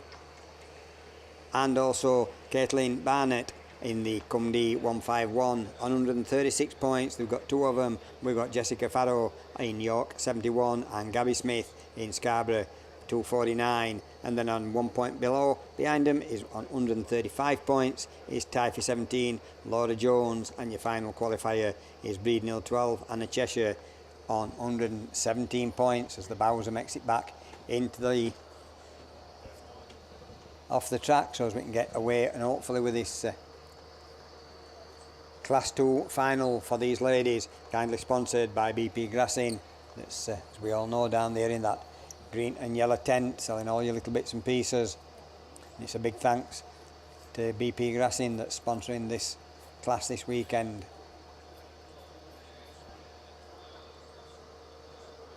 I'm going to guess that we're waiting for a few minutes just to let this water settle in a little bit and make it a drivable surface so as it don't spoil this final for these ladies. Once we've got it and the marshals are happy that it's on a good raceable surface, we will be away and running. As you can see, they're walking across and trying it. If you can't walk on it, you can't race on it, basically. I think that's their theory. So as soon as they get finished, we'll be away and racing with this BP Grassing sponsored ladies Class 2s. I see there's plenty of people up there at the bar. Remember, they did say earlier on that there is a disco tonight, and I'm sure that most of the Cambridge members that's been working tirelessly for a number of weeks to get this venue to this fabulous position that it's in this weekend, I'm sure that they'll all be up there. So if you want to thank them, go up there and give them a big thank you at that bar later on tonight, because they have deserved a drink at the end of this weekend. No, we've had a lot of downtime, but that's not been their fault. We've had numerous cars into the Armco and they've gone in hard, and so it's had to be repaired to keep it nice and safe, so as nobody's coming into the crowd, and we keep it good racing all weekend.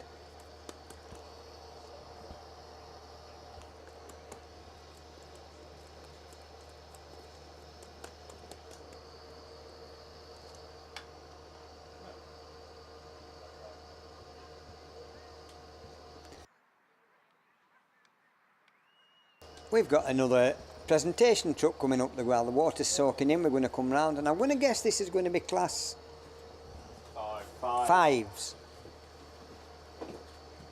So it looks like they did take a result from Class 5s. I thought they could do. I thought it were if the lead car were on the last lap. So it's over to Mickey that's going to introduce the ladies Class 5 champions.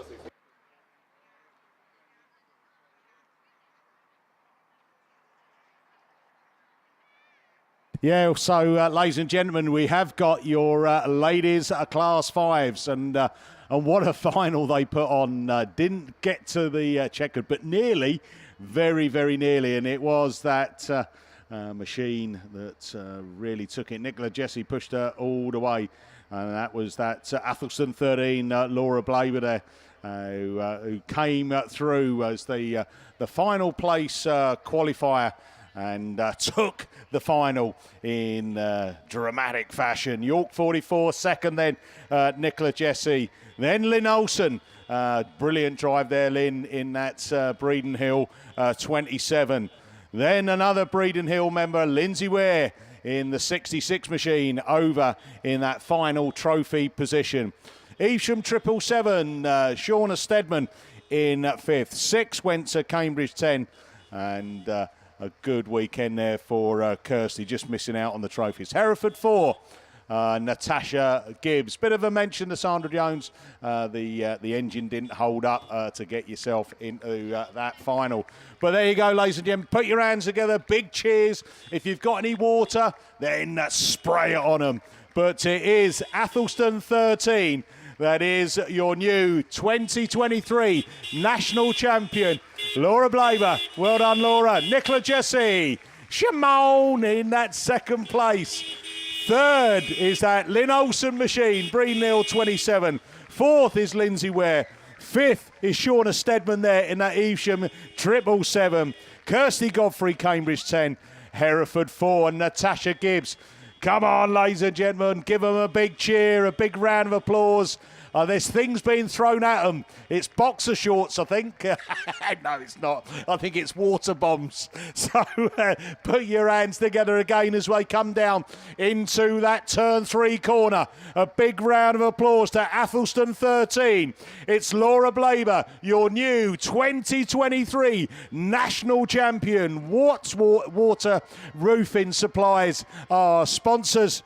York 44, Nicola Jesse in that second place. Breeden Hill 27, Lynn Olsen third. Fourth, Breeden Hill 66, Lindsay Weir. Then a big round of applause for Eacham 777, Shauna Stedman, Kirsty Godfrey, and Hereford 4 of Natasha Gibbs. So well done there to all of our girls. I haven't got down on my list, it didn't finish there, but Sarah Bateman, the Snake, in Stroudon District 45 as well, were made up the finalists. But there they go, and it is Athelston 13, Laura Blaber, your 2023 Ladies Class 5 National Champion. Yellow flag goes round, Bungee goes up, and we're away and racing with the Class 2 Championship. Nationals final, sponsored by BP Grassine. And it's Nicola Bettany in Radford 92 that's in the centre of the field. We've got the Scunthorpe one, a Jess Conway on the inside. But we've got them. Got three of them turning round, and it's Scunthorpe one at the moment that leads it from the Cumdee 151. Caitlin Barnett. Are these cars going to get moving off this corner? Oh, one of them's the Radford 62 of Nicola Bettany. But it's Scunthorpe one that takes them up that far side. So Jess Conway got a nose in front, but trying to go around the outside of her is the Breeden Hill 12 of Anna Cheshire. Side by side as they come round that way. We've got red flags on that one, so we'll just put a little mark at the side of that, because that's another one. And looking up to the line, I'm not sure what we've got. Should be Class 4s, I would have thought, unless we've gone back to Class 1s. Are the 4s? I think 4s, yeah.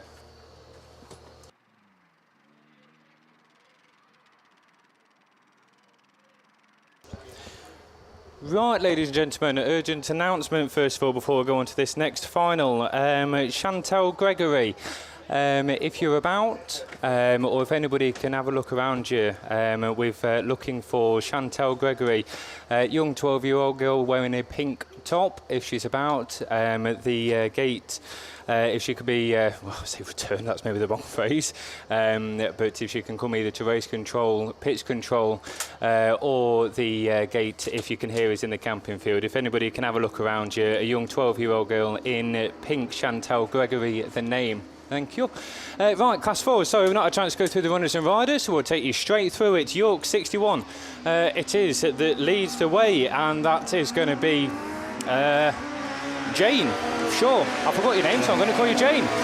Commander 55, Bethan Davies is there as well in the mix, and then North Shropshire 434 is down there as well. That's somebody else. Sorry, I've not got the paperwork in front of me, my mind's gone blank. But it is the York 61 machine that leads the way. And as they come through for another time of Ascot, it's Chantal Singleton, there we go, York 61 that leads the way from North Shropshire 434, Claire Crompton. My memories come back, and so is the paperwork. There's a challenge on for third place though, as they look to work their way through, and I think it could be the tie for 13 of Catherine Hardin. It might be wrong with that, possibly am, probably am. Kaylee Weatherick is just behind in the South Somerset at 272, currently sitting in fourth place. But Charlotte Singleton then motors on from Claire Compton, a little bit up then back to Bethan Davis in Carmarthen 55, Radford 47, Claire Herdman in a trophy position, Catherine Hardin the one that's going to miss out I think at the moment. Sorry, Claire Herdman not in a trophy position because she's got to find a way past Kelly Weatherick in South Somerset 272. They've all got to find a way past your race leader, still Charlotte Singleton in York 61. And Claire Compton still there in that second place, Commander number 55, and Bethan Davies holding on to third place, that final trophy position. Held in fourth place is currently held by Kelly Weatherick in the South Somerset number 272, but under pressure. Claire Herdman looking for a way through, trying to find a way up into the trophy winning positions. That looks to be the battle on track as you're 1 and 2, a little bit of distance between them two now. But another lap completed by your race leader, Claire Compton, I think getting a little closer in North Shropshire 434, but still got a bit to do as Bethan Davis comes through, and Kelly Weatherick loses it going past us on a little bit of wet stuff in the South Somerset 272 machine.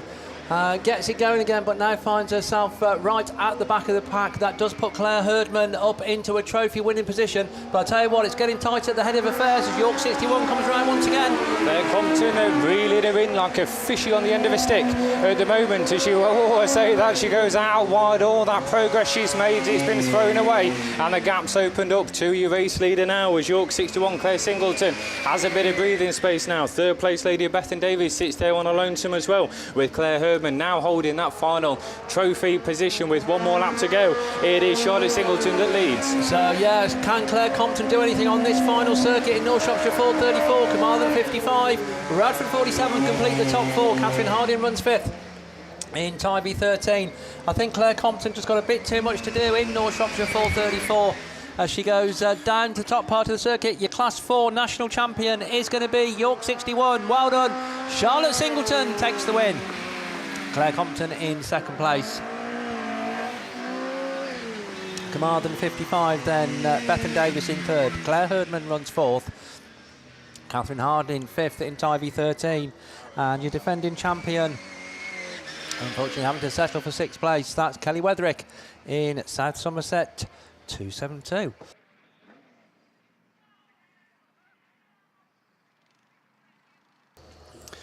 Well, we're both not sounding too healthy off mic here, are we, Steve? But indeed, that was your Class 4 final. Names and all in the end, we got there. Class 6s are next on the line this time round. So we've got the runners and riders to take you through. Steve, would you like to do the honours for this one? So, top qualifier, Sophie Lewis in Tybee 36. Nicola Olsen there in Carmarthen 47. Nia Jones in PhD 12.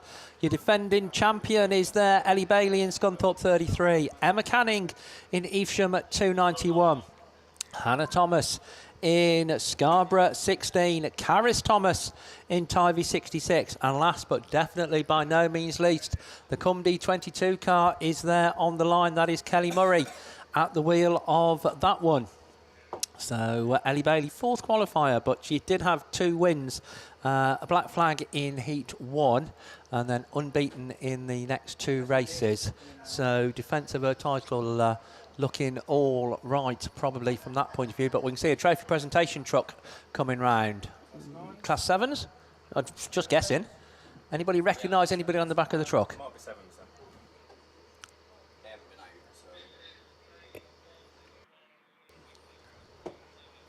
So we reckon it might be Class 7s. Class 7s, I don't know whether Mickey B's around with the Class 7 sheet and indeed with his voice for taking them through the trophy presentation. As the Class 7s make their way down the far side of the circuit, then Mickey B will tell you who's on the truck. Yeah, thanks very much. And they nearly broke me. Well, the voice nearly went on this one. But get yourselves to get cheering and hollering and screaming for your ladies' Super Saloons. And we welcome our new 2023 national champion, Radford 176. Julie Hawthorne-Fernyhough took the final and under so much pressure. A brilliant challenge from the Pennine 8 machine. And that's Samantha Graney in second place. PAC 53, Michaela Dance just managed to scrape into the final after that Heat 3 incident, but she comes over and takes the third place position. LM7, Mel Gallagher, what a drive to pick up the last trophy position. Pennine 37, Lindsay Allen next to show, then Shamel Gadsby, Michelle Barrett, and Kirsten Bartley in that South Somerset too. So give them a big round of applause. Cheer, holler, scream. If you can, refrain from throwing boxer shorts at them. That would be much appreciated. But your new 2023 Ladies Super Saloon National Champion, Julie Hawthorne-Fernyhough. Give her a big cheer. Second place, Samantha Graney in Pennine 8. Michaela Dance, PAC 53. Mel Gallagher, LM7. Then we go to Lindsay Allen, Shamel Gadsby, Michelle Barrett, and Kirsten Bartlett. Well done, ladies. Brilliant effort and a great victory there your new 2023 Ladies Super Saloon National Champion, Julie Hawthorne-Fernyhough. Second place, it's Pennine 8, Samantha Graney. Third, PAC 53, Michaela Dance. Fourth, LM7, and that is Mel Gallagher. Pennine 37, it's Lindsay Allen. Sixth place went to Shamel Gadsby. Seventh to Michelle Barrett. And Kirsten Bartlett, South Somerset 2.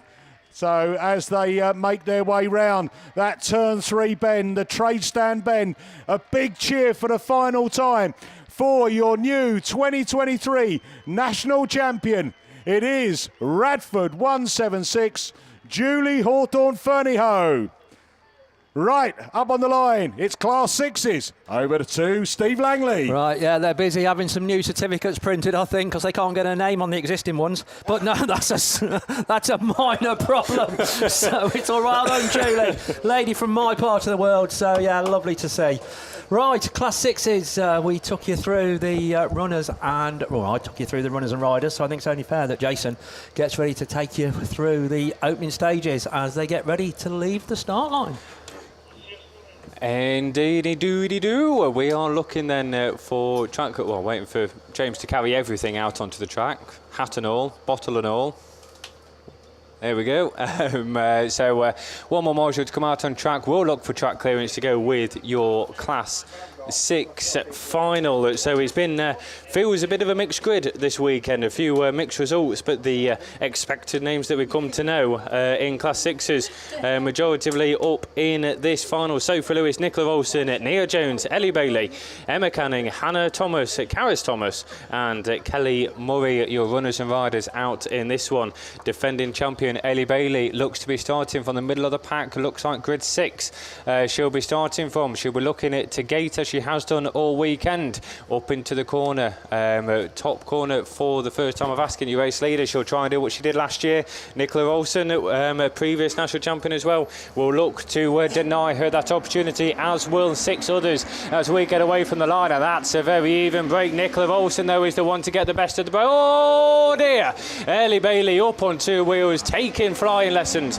Not how you do it. That Red Bull, don't have it before you race. As we go, red flags out on this one, and we've got medical crew coming out onto the circuit. Ellie Bailey, a big lunge forward there, looked like a javelin coming down into turn 1 in the Scunthorpe 33. So medical crew called, of course, on precautionary purposes over to the Scunthorpe 33 machine of Ellie Bailey down that far side. I can see Karis Thomas in the... sorry, no, it's not. It's Company 22 of Kelly Murray also down there, parked up on that top corner. So that will be another one to go. We're not doing quite as well as we did at the men's, are we, Steve? We managed a 96% rate at the men's nationals. Did we? Oh, right. It didn't feel like many reruns, has to be said, so no, that's good. So no, my Class 4s went through all right. But yeah, no, that was not what we want to see over there on the far side. So hopefully, as you quite rightly say, the medical team are there just for precautionary purposes. I think they are. There doesn't seem to be too much concern around SC33, and particularly obviously around Ellie Bailey. So we will let them deal with it and sort it all out. While we are just dealing with Ellie, just in case, I've not heard, so apologies if Chantal has been returned to her parents, but Chantal Gregory mentioned just before the Class 4 final, if anybody has seen a 12-year-old young girl, or Charlotte, if you can hear us, if you can either go to the gate or to the big double-decker bus down the finish straight, your parents would love to be returned to you. I really must stop saying that, it sounds bad, doesn't it? But they're looking forward to seeing you again, so if anybody does see Chantal about, if you can bring her to race control, that'd be much appreciated. Meridian Building Plastics, your sponsors. I think I've forgotten sponsors most of the weekend, so we will give them another mention. Agriscape sponsors, once again, your sponsor over the course of this year's Ladies and Juniors National Championships. Once again, I think we've got Ellie out the vehicle. Down there is, I think she's just getting checked out by the medical crew. could you see getting the what we can see is in the back of the ambulance at the moment. So precautionary checks, of course. We're sure we've not had any information, but we're sure Ellie will be absolutely fine, and we haven't heard anything likewise as to any decision on that race. But all being well, we hope to see her back out in a short while. Meanwhile, there needs some run up to this one, I think, because they look like, are they your Class 8 finalists up on the line? So I'm pleased, and I think it might be the first on this weekend with the way everyone's worked, but I'm going to hand you over to Liam Williams. Yeah, cheers, Jason. So, well, how do we even build this up? So, ladies Class 8 final is down there on the line. I tell you what a show they put on for us over the course of the weekend. We've seen some absolute fantastic stuff throughout the heats, and I'm sure we're going to see more of the same for the final.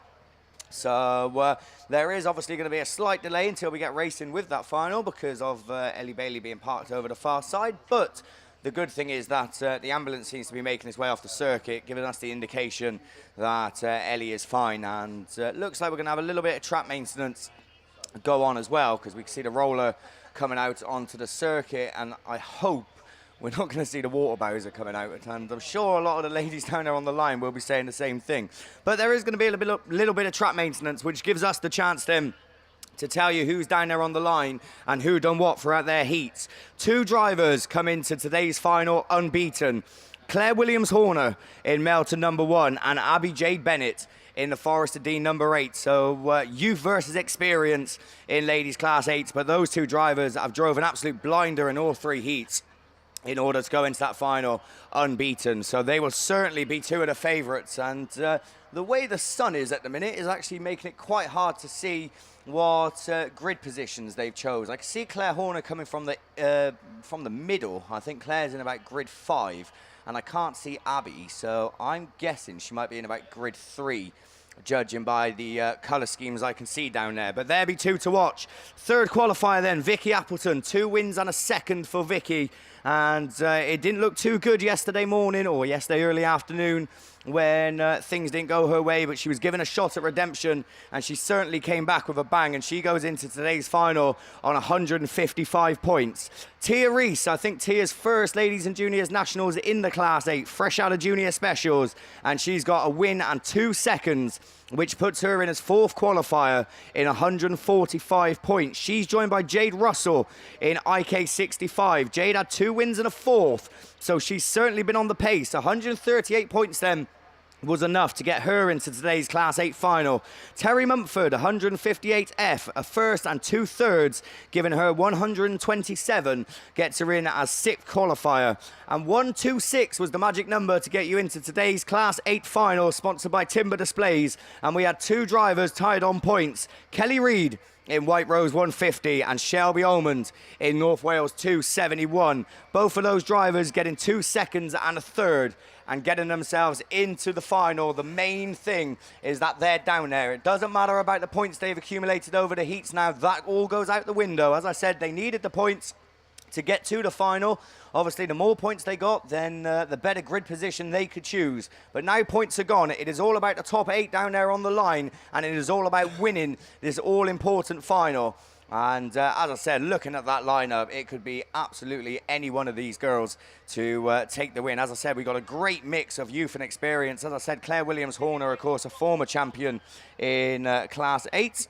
And speaking of champions, then we got a couple of congratulations to come your way. So congratulations to Laura. So I'm guessing, is that Laura? I was going to call her Attio then, but it's not anymore, is it? Laura Blaber in the Class 5, I'm guessing. So congratulations, Laura. Also got to say well done to Tasha in Hereford 4, as you've done well all weekend, and that's from Aaron. So a very big well done to both those ladies. Of course, we can still read out a couple of messages if you're going to send some. We've got another one. Good luck to all the finalists, and thank you for the live stream from Billy and Corrine near Scunny. So, well, thanks for sticking with us and watching and putting up with us. And before I forget, there is actually one shout out I did want to do. I had a very special message yesterday from a very well-known person, of course, a current national champion for about 10 more minutes, Sue Herdman. of course, the current, at the moment, Class 10 national champion. She did message me yesterday. Unfortunately, Sue can't be here with us this weekend due to some family issues, but she said that she was on the live stream yesterday, stuck with us and watched it, and said that it brought back some good memories, obviously, of her winning the nationals. I'm lucky enough to actually commentated on both her national wins, well, her last 2 national wins, I think it was, when she's done it in 7 and, of course, in Class 10 last year. So, Sue, I'm sure you're still watching. I'm sure you'll be watching for the 8s and 10s anyway. So, a big hello to you, and obviously everyone here sends our best. Right, we've got some more trophy winners and finalists coming out. So, Class 4s. I think they're Class 4s, because Jason's got a sheet in front of him. So, to tell you who's on the back of that truck, it's over to Jason. Indeed. Well, we're back again, and it is your Class 4s going around this time, and it is going to be the first time that we can all stand and cheer your new Class 4 national champion, Charlotte Singleton, in the York 61 will be the one with a wreath around her neck. As they head down that far side, they'll come and greet you very, very shortly.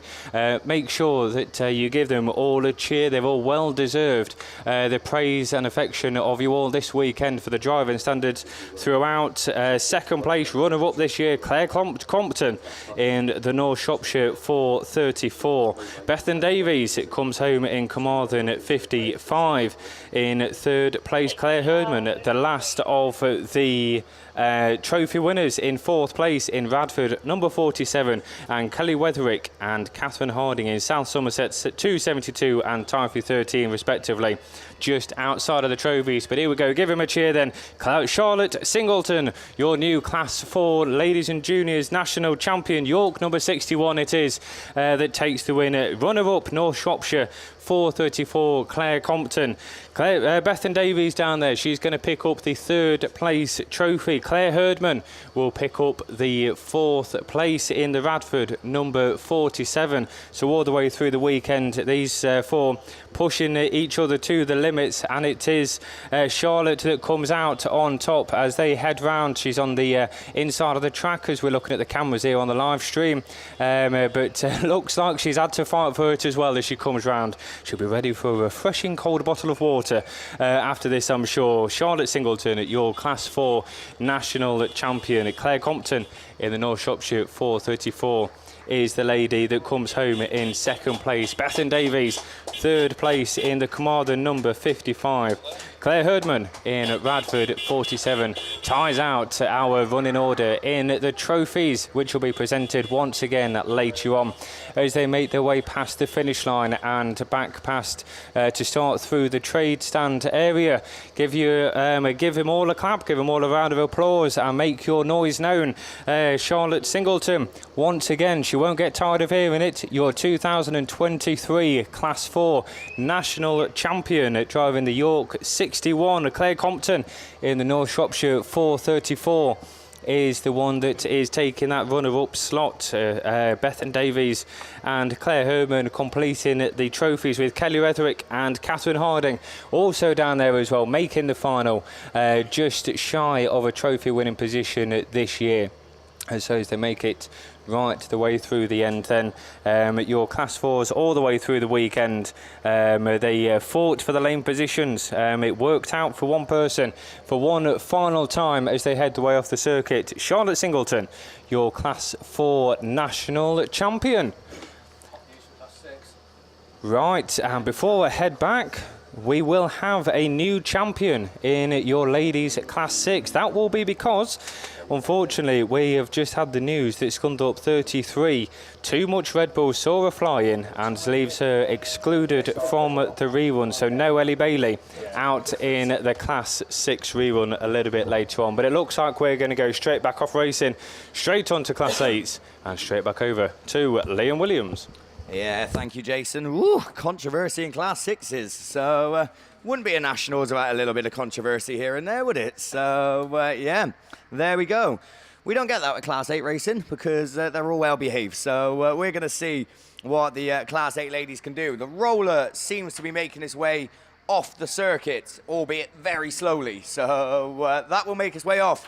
we'll go through the runners and riders once again, in case you forgot. Shelby Almond and Kelly Reid, joint 7th into the final. Terry Mumford in Forest Dean 158. Jade Russell in IK 65. Tia Reese in PAC 21. Vicky Appleton in Scarborough 2. Abby Jade Bennett in the Forest Dean number 8. And Claire Williams Horner in Melton number 1. We're away with today's Class 8 final. Timber Displays, your sponsors, as Claire Williams Horner it is. That's the first one into turn 1. Abby Jade Bennett's up the inside in the early stages in Forest Dean number 8, but it's not enough as Terry Mumford it is that slots in the third. Yellow flags flying already as they go into that Stargate turn. It's the 2 unbeaten drivers in first and second. Sooty is out of it in the early stages. Disappointment for Vicky Appleton as she has problems aboard, but at the front no problems for Claire Williams Horner. Abby Jade Bennett, Terry Mumford, Jade Russell, Kelly Reid, Tia Reese and Shelby Almond is the running order as they come past, and Vicky Appleton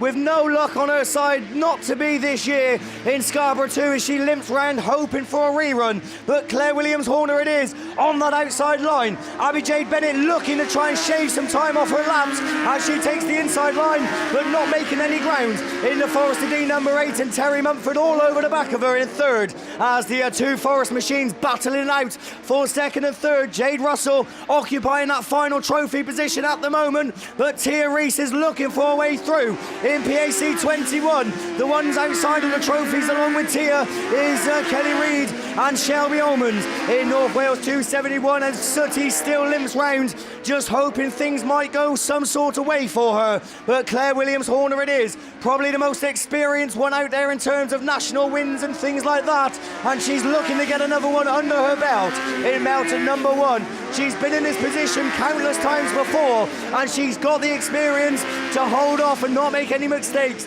as Abby Jade Bennett giving her absolute all there in that Forest Dean number 8. Abby with time very much on her side, but not able to get any sort of answer to your race leader. It's Claire Williams Horner, Abby Jade Bennett, Terry Mumford. Tia Reese now is up into the trophies in PAC 21 as she lies there in 4th. Russell relegated to 5th with Reid and Ullman sitting in just behind, but it's yellow flag with the black cross. It's Claire Williams Horner with one more to go in Melton number 1. Abby Jade Bennett has got one more lap to hope and pray and try and do anything she can to get nearer, but these two unbeaten all weekend, and it looks like Claire Horner is going to continue that tradition in the final. It's checkered flag, it's Melton 1, it's your new national champion. Claire Williams Horner takes the win. Abby Jade Bennett takes a very respectable second. Terry Mumford third.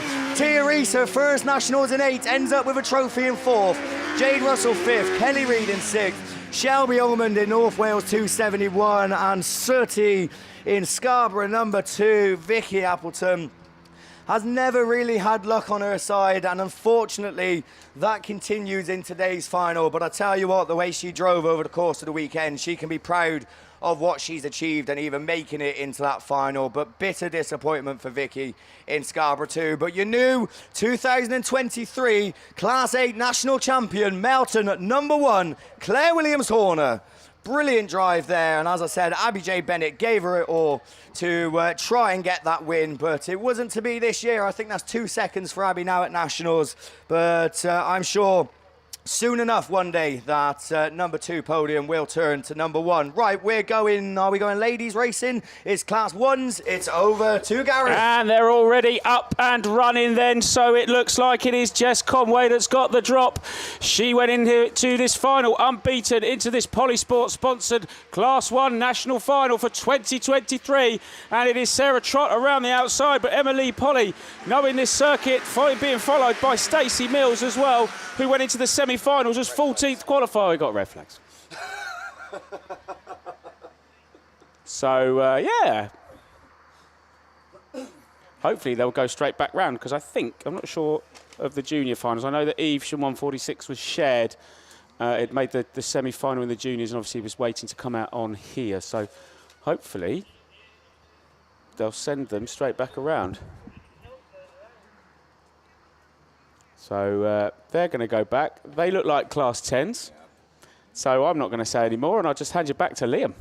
Yeah, cheers, Gareth. That's very anticlimactic, wasn't it? So the ones go back into the pits and into the rerun lane. We're going Class 10 racing. Pertex, your very kind sponsors.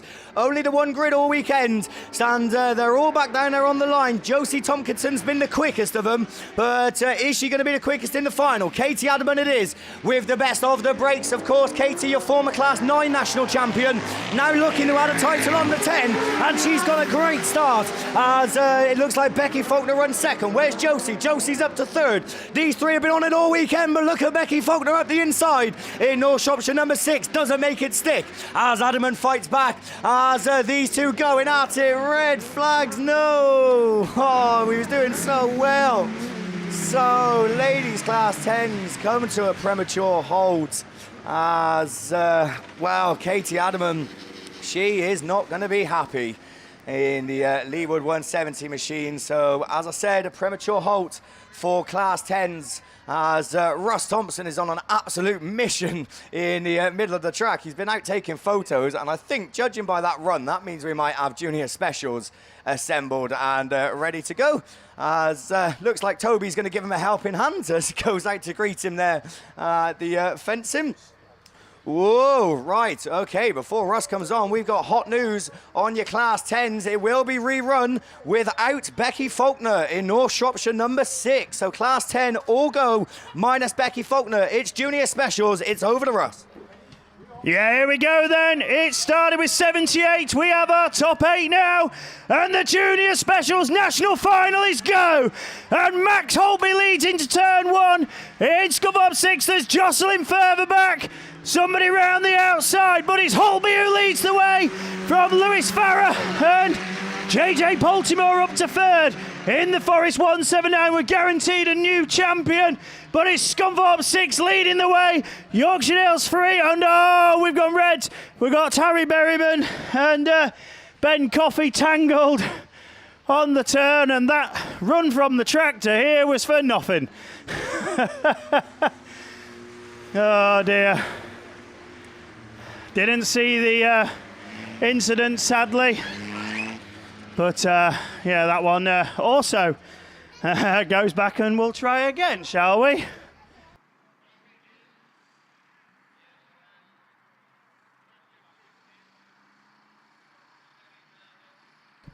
So there we go. That one obviously will go back and be tried again. The DM Racing sponsored Junior Specials. We started, as said, with 78. On the entry list, 68 starting the event, and we had our top 8 there. And Max Holtby had already broken 3, hadn't he? He was looking good, but that incident further back has played an effect, and we'll have to wait and see.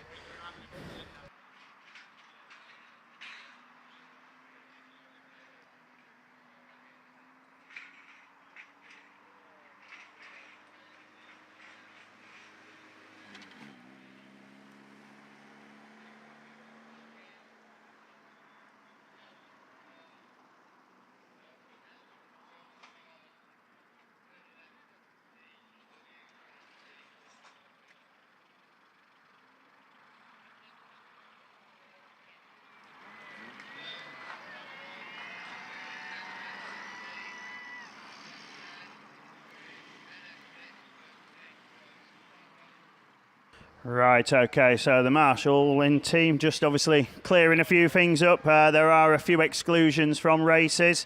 Class 1, I think it was said the SN16 will be excluded from the rerun. Class 10 NS6 will be excluded from the rerun. Class 6, all will go back in. So all the Class 6s will go again, and we are waiting to hear on the Junior Specials. They're still deliberating at this moment in time.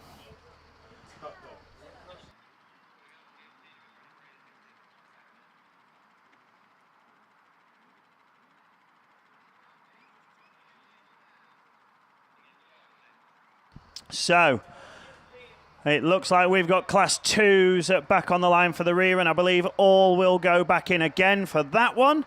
And yeah, we'll try again with that one. So my sprint and stint. The sprint went longer than the stint did. So Oh well. Anyway, Paul, it's over to you for the Class 2s. That's third time today I've seen you running. You ran from top end at field to bottom to take photos. You ran up here to get a race earlier on. So, back to the ladies. Class 2s, as soon as that car's cleared the track, will be away and racing. Jess Conway in Scunthorpe 1. Vicky Robbins in St Neots 34. Nicola Bettany in Radford 92. Caitlin Barnett in the Cumdee 151. Jessica Farrow in York 71. Gabby Smith in Scarborough 249. Laura Jones in Tyfy 17. Anna Cheshire in Breeden Hill 12. That's the ladies that's down there. As soon as we get that junior special into the centre of the field, we will be away and racing.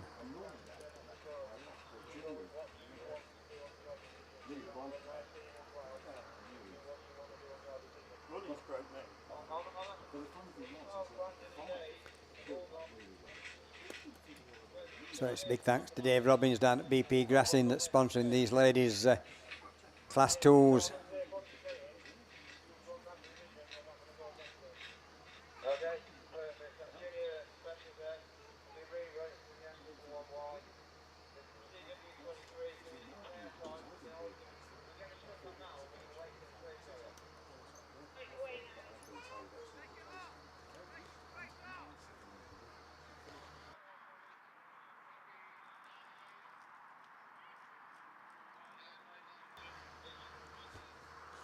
So, a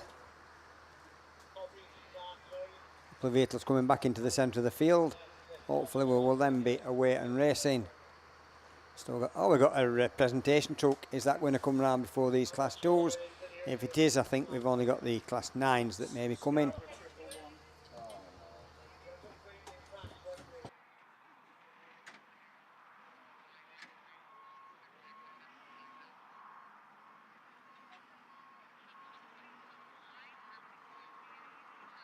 So we get the Elite Racing Transmission Ladies Class 9s coming up that far side. We'll wait until they get up past that. Don't think the bushes need to know who's won that, won what. But we had a good race from the lady that Claire Williams Horner that won at 3 out and 3 going into this. Didn't manage to win the final. Sarah Trott got 3/3, but she did manage to win the final.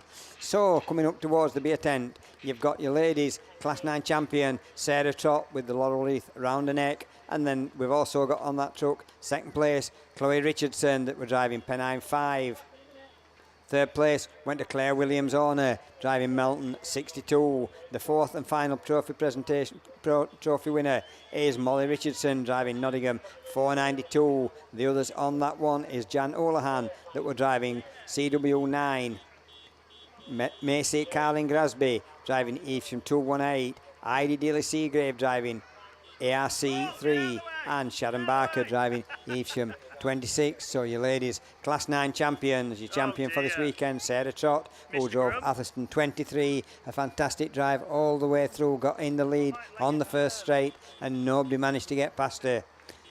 Claire Williams Horner did everything she could. She worked her way through into that third position, but hanging on to second were Chloe Richardson in the Pennine 5 in second place. But then the others, we got Jenny Houlihan, Macy Carlin Grasby, Molly Richardson, who managed the fourth place, picks the last of the trophies up, Heidi Daly Seagrave and Sharon Barker.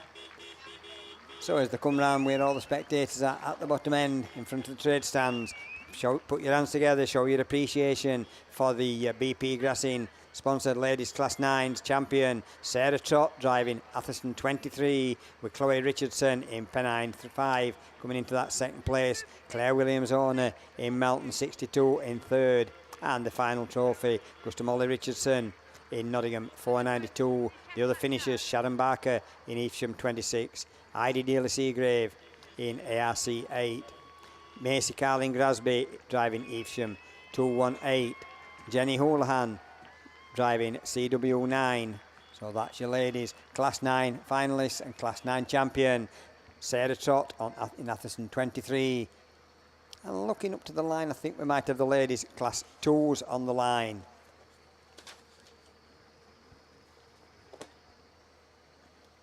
So a big thanks to Elite Transmissions that sponsored them ladies Class 9s, but the BP Grassing sponsored ladies Class 2s are waiting to do battle on that line. Got yellow flags round this field. Bungee's up and we're away and racing. And it's the York 71, Jess Farrett again, but the Radford 92 of Nicola Bettany. But I get two of them that's tangled up going into that corner, but it is the red flags again, so we'll not go any further on that one. So that's my little stint cut a little bit short. And looking up to the line, I think we've got the junior saloons.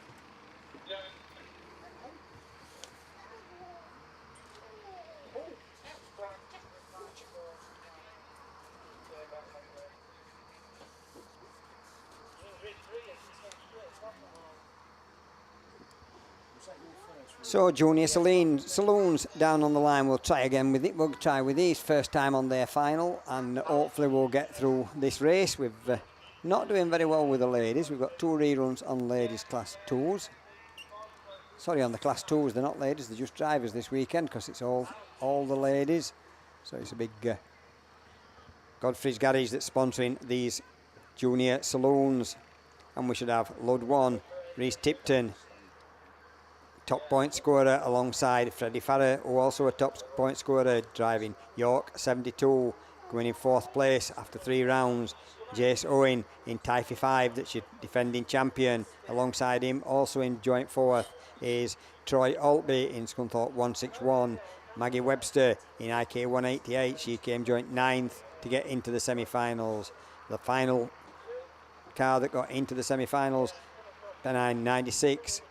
Jason Cardine, Spalding 298, Connor Forster and the Swansea 2 of Pete Melly. Them's the cars that should be down there on that line. Hey, are we going back up here? Come on in. Come on, Tobias. Come on, mate. You're coming up here. Come on in. Yeah, up here. Come on in. Ready? What are we doing here? Hey, we're sitting up here.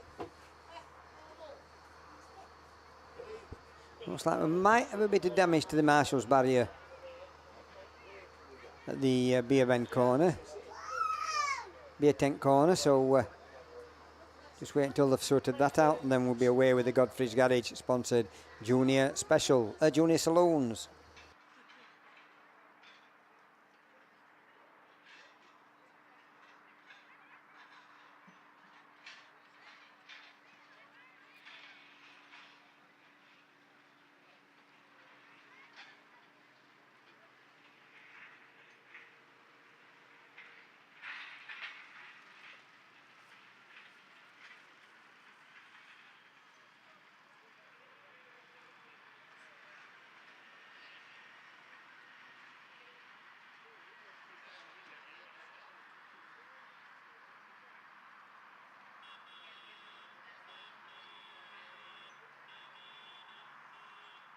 Right then, so while we got a bit of downtime, the ladies class 8 finalists all coming out on the back of the pickup truck as they head into that beer tent bend. So make sure everyone is on their feet to show their appreciation, because I tell you what a spectacle they've put on for us over the course of the weekend. We've had some absolutely fantastic stuff, and of course we have now claimed and crowned our new 2023 Class 8 national champion. Melton number 1 Claire Williams-Horner is your winner for this year, and it's not the first time, well, it's the first time you've heard it as Claire Williams-Horner as a national champion, but certainly not the first time for Claire Horner being a national champion. Been in the class many years with other classes as well, and drove an absolute blinder to take victory in the Class 8 final. Second place then went to Abby J. Bennett in the Forest of Dean number 8, as she claimed a very, very good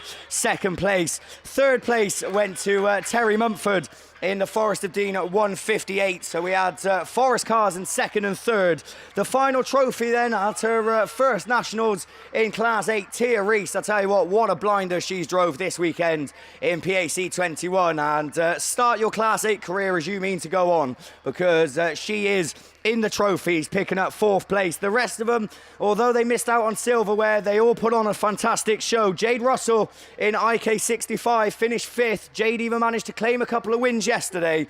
White Rose 150, Kelly Reid was the next one across the line, and Kelly's drove fantastically all weekend. Shelby Ullman likewise in North Wales 271, who come across in that 7th place position. And Shelby, another one of the younger drivers in Ladies Class 8, I think making a second national final on the bounce.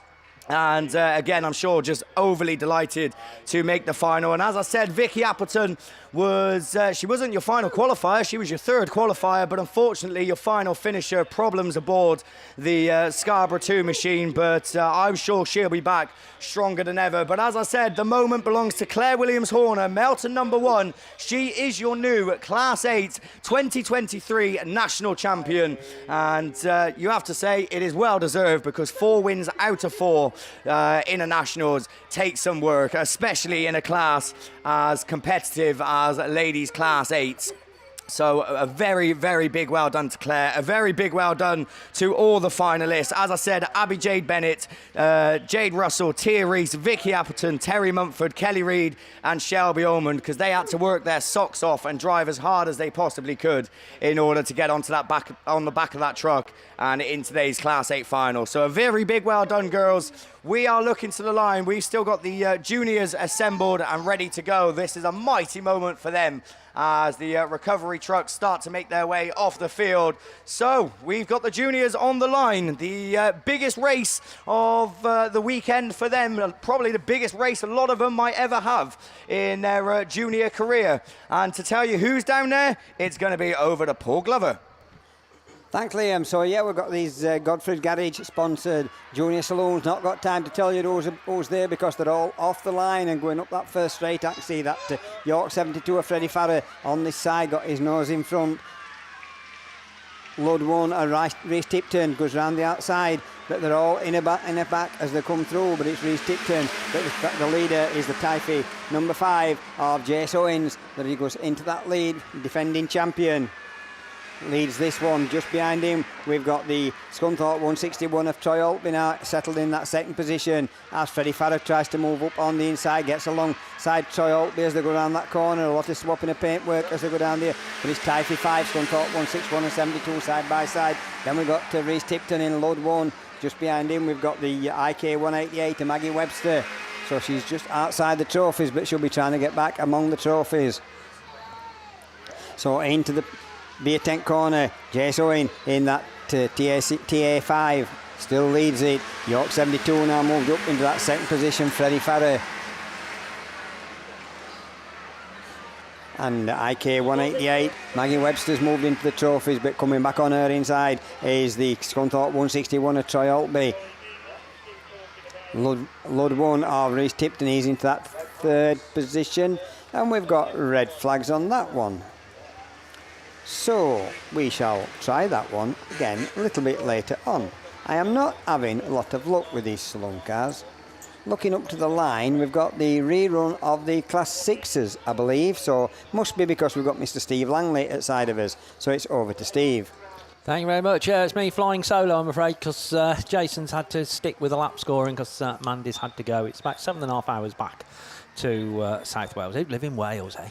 So it's stuck with me. Right, hot news. The Ellie Bailey exclusion has been rescinded.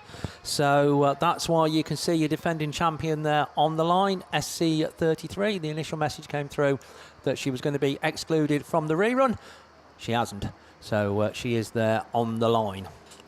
So as far as I'm aware, all 8 go. And looking down to the line, all 8 indeed are there. And as they get away, as it was last time, it is Nicola Olsen in Carmarthen 47 that's the first one to show. The Tyvee 36 car then of Sophie Lewis up on the inside, getting a good run round the outside. Hannah Thomas in Scarborough 16. Ellie Bailey trying to go right round the outside of everybody in the Scunthorpe 33 machine, but it's the 2 South Wales lead cars going down that far side. It is, though, Nicola Olsen in command of 47. Just pulls away a little bit from the Tivy 36 car of Sophie Lewis. Hannah still trying to make a move around the outside.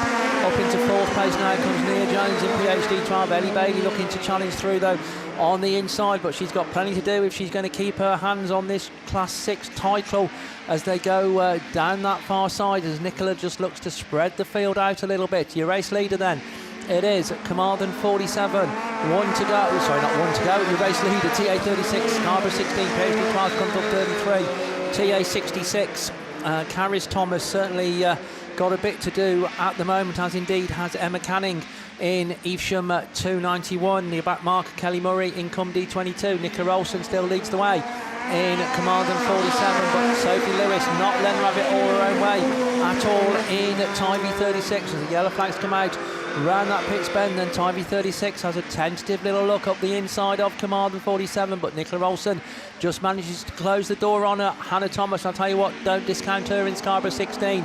Ellie Bailey up now into an established fourth place in Scunthorpe 33. PhD 12 just dropped back racing ahead of Tivy 66. Emma Canning in Evesham 291 and Kelly Murray in Cum D22, but down that far side, and she's right there with her Sophie Lewis with Nicola Olsen, but can't find a way past her. I'll tell you what, Ellie Bailey is winding up Scunthorpe 33 now, right round the outside. Hannah Thomas in Scarborough 16, keeping it to the inside line, but that's Scunthorpe 33 certainly on a mission as they go down that far side, and now showing in second place Tivy 36, trying to fend off that challenge. Nicola Olsen in Carmarthen 47, but Ellie Bailey on the outside in Scunthorpe 33, Nicola Olsen on the inside in Carmarthen 47 as the last lap flag goes out, and Scunthorpe 33 could well have timed this to absolute perfection. Ellie Bailey goes down the far side. Nicola Olsen isn't going to give up a national title without a fight though, and it's going to be Carmarthen 47 that takes it. Tivy 36, Scarborough 16. Ellie Bailey has to settle for fourth in Scunthorpe 33 just for a minute there. PhD 12, then the Tivy 66 of Carys Thomas and Kelly Murray in Cum D22. Ladies, what an absolute cracking Class 6 final. Nicola Olsen in Carmarthen 47 looked like there was going to be no catching her. Ellie Bailey had other ideas, and just for about a lap or so, then you did feel that your defending champion was going to get her hands back on the title, but not to be for Scunthorpe 33. So well done then, your new ladies Class 6 national champion once again, because she's had the title before, but well done, Carmarthen 47, Nicola Olsen. Single seaters on the line. Liam to my left. Yeah, thank you, Steve. So we got the rerun of the Class 10 final there. So I tell you what a final that was in your Class 6s. Ellie Bailey, she gave it her best to defend her title, didn't she? But well done to Nicola Olsen. So we're going Class 10 racing. No time to go through the runners and riders, but you should all know them because they've been out in every race. So we've had the same runners in every one. But I'll tell you what, we are missing Josie Tompkinson. She's very slow off the line as Scunny 53 has got a lot of work to do. Becky Faulkner, of course, was excluded, and this has left Katie Adaman at the front in Leewood 170. Katie, your former Class 9 national champion. Is she going to come into this weekend and take the Class 10 title in the big Leewood 170 machine? At the moment, it looks like it because she's gone. Liz Cornwell, Ruby Atkins, Scott, Emmy Morehouse out wide, and Josie is playing catch-up, but I'll tell you what, she's picking them off in that Scunthorpe machine, running fourth now as she has to back out there. Over on the far side, Kelsey Peters it is. That's not having the best of luck. But look at Katie Adaman go in Leewood 170, looking to pull away more and more. The race on for second, three abreast as they come past us, and Josie's made a move as she up to third, round the outside of Ruby Atkins Stott, trying to get to second, powers down, and that second place become hers as Ruby dropping back then from second to fifth as Liz Cornwell, oh no, what's happened at the front? It's all gone wrong as the Leewood 170 machine has gone to pot. It's blue and Katie Adaman is out of it. Oh, bitter disappointment. Your long-time race leader has come to a standstill, and the one who didn't get off the line is now at the front. It's Josie Tompkinson that leads them round as luck might be on her side. It wasn't on her side to get into the Class 8 final, but I'm sure if she takes this win in the 10 given the circumstances, she won't care about that as she motors on. It's Scunny 53, Liz Cornwell, Ruby Atkins Stock, Kelsey Peters and Emmy Morehouse. As they come past us, they're all spread out, but given what's happened in the early stages, nothing is off limits. You don't know where this is going to go or what's going to happen as they start another lap. Surely now the last lap flag getting made ready. I think it is, as we see that yellow flag with the black cross. Josie Tompkinson could be onto a winner. One more lap to go for Scunny 53 as she powers on. Liz Cornwell runs second. Ruby Atkins Stock, Kelsey Peters then rounding out in that fourth place position in the trophies. And Emmy Morehouse, the one unfortunately going to lose out as your race leader. There comes your race winner. She's won the 10s before the 8s. It's Josie Tompkinson that snatches victory in Scunny 53. Liz Cornwell delighted with second. Ruby Atkins Stock takes third. Kelsey Peters comes across in fourth. And Emmy Morehouse comes across in fifth. So big well done there to Josie Tompkinson. She was 9th qualifier for the Class 8. She's missed out, but she made up for it in the 10s. But you have to say, a very big commiserations, a big disappointment there to Katie Adaman. She's had engine issues with the Class 9, hence why she hasn't been able to defend her title this weekend. And it all went wrong for her in the Class 10 when it mattered the most. And the Leeward 170 machine finds herself square-wheeled, not even being able to finish the final after having a tremendous start. And I mean, she was about half a lap ahead at one point. So a very big commiserations to Katie Adaman, but we know she'll be back bigger and better. But as I said, that's the downside. The good side is for Josie Tompkinson, Scunny 53, your new Class 10 national champion. And a very big well done to her. A very big thank you as well to Pertex for their very kind sponsorship for the Class 10s. So they put on a great show for us. We might have only had one race of them throughout the whole weekend, but they've given us some entertainment. Heat 1 yesterday was probably the highlight of yesterday's racing, and the final just now obviously putting on a spectacle for us. So that is the Class 10s concluded. Gareth Matthews is very quickly getting ready next to me, and the reason for that is that that's ladies Class 1s assembling on the line. We've got 4 or 5 cars, so I'm hoping the rest are going to make their way down, but to tell you the ones that are down there and the ones who should be coming out, it's over to Garth. Yeah, thanks, Liam. Cracking Class 10 race there. So we're on to the Polysport.com sponsored Class 1 National Final for 2023 then. So I can see 7 cars on the line, and unfortunately Maddie Tilson in St Neots 16 will not be on this start line. Unfortunately, a driving infringement out of the start on the first attempt. So we should still have then Sarah Trott in Swansea 2, Jess Conway in Evesham 82, Kirsty Glover in Scunthorpe 171, Emily Polly in Cambridge 136, Larry Al Davis in Typhy 2, Evesham 146 of Shania Jones, and then rounding them up is Stacey Mills in the Cambridge 34. So it looks like we've got yellow flags around the circuit then. Everything's been replaced. The Leeward 170 car of Katie Adaman has been removed, and we are ready to go with this 2023 Class 1 ladies final. And who's got the break? It's quite even. It looks like it's all the Yarrises, and I think it's all Yarrises anyway, so it's going to be a Yarris champion, but which Yarris is it going to be?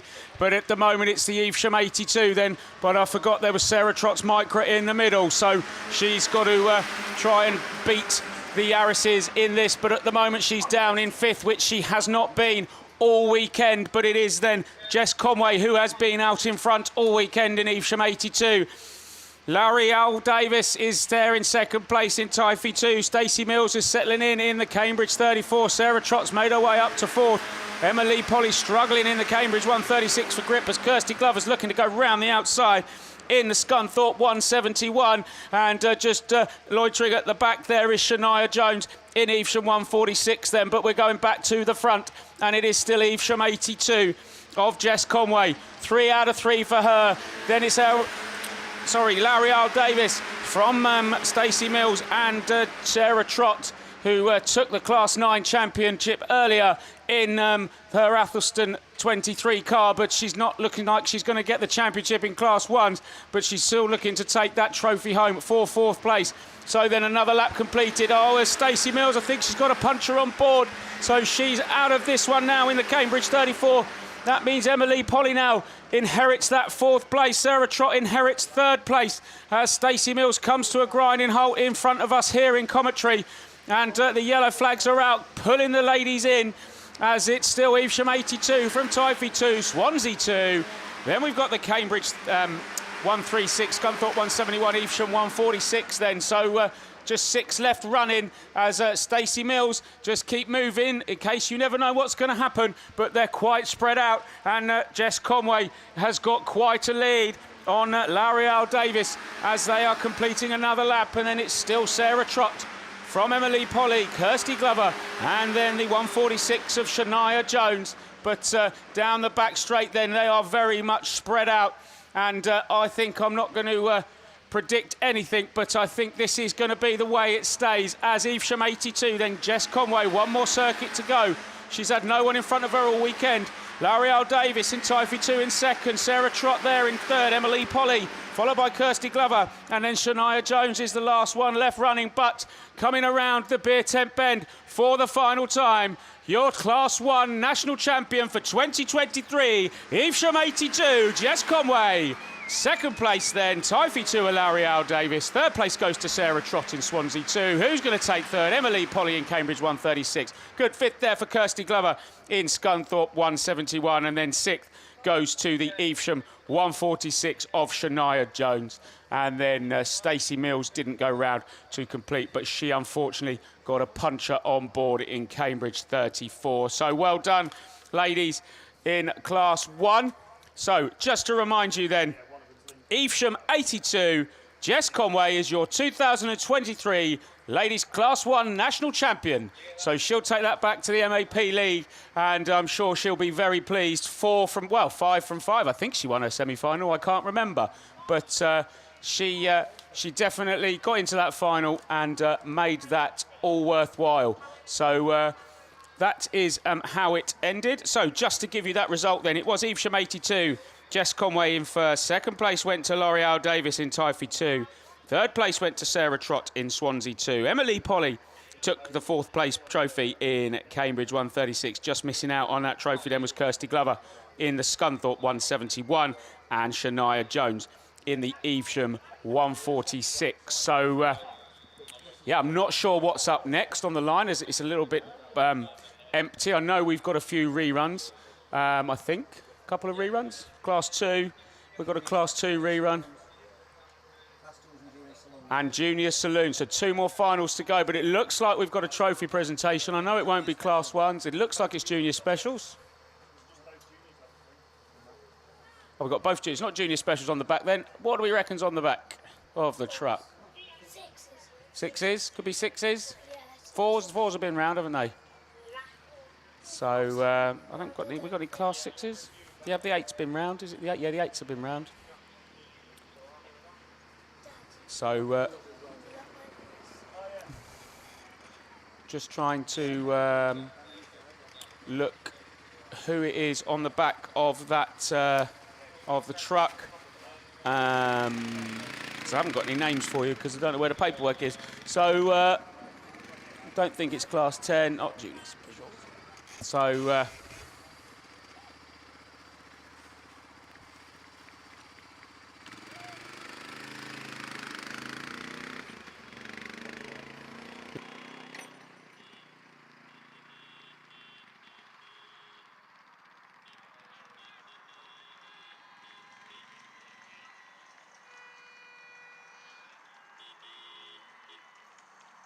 So, yep, it is Class 6 then on the back of the truck, and down comes Jason as I just say that, and he's got a piece of paper in his hand, so that helps. Right, it is a good job me and Steve do this job together this year, isn't it? Between us, we've got your ladies at Class 6s on their way round, and you've got your Class 6 national champion on board. Waving the wreath is Carmarthen 47, Nicola Olsen, your 2023 ladies Class 6 national champion. Sophie Lewis taking a fair old second place in the Typhy 36. Hannah Thomas in the Scarborough 16 coming home in third ahead of Ellie Bailey in the Scunthorpe 33, your outgoing national champion. It takes fourth place this year. Also over there on the truck should be Nia Jones in the PhD number 12, Emma Canning in the Evesham 291, Caris Thomas in the Typhy 66, and Cumdee number 22 of Kelly Murray. They were the remaining finalists out in the 2023 national final. Unfortunately unable to pick up a trophy this year. They'll try again next year, that's for sure. But for this year, as they head past the tray stands for another time, your Class 6 national champion, Carmarthen number 47, Nicola Olsen. It is this year. Sophie Lewis taking second place. Hannah Thomas comes home in third from Ellie Bailey in the Scunthorpe 33. There we go. That was your Class 6s. We're on to, I can only assume, junior specials. Indeed we are. So back over then to Russ Thompson. Yeah, thank you. Thank you very much. So here we go then. Take two for the junior specials. Who's going to get the best of it this time? Max Holtby led it last time, and he leads again into turn one. Who's that on his outside? As we look in the sunlight, Alfie Ross is in the mix. Lewis Farrer on the inside, but it's Holtby who leads. JJ Baltimore, Lewis Farrer and Alfie Ross. Maxton Young and Finley Winter further back. We've sadly lost Ben Coffey with damage, and Harry Berryman was excluded. But it's Maximus who leads the way. Scumbo up 6. And he goes into the beer tent turn ahead of JJ Baltimore. Alfie Ross on the outside and Lewis Farrer. Maxton Young's coming through in York 46. Looking for that trophy position. These superstars then coming through another lap down. But it's Holtby who's broken clear over Baltimore. Ross now up to third.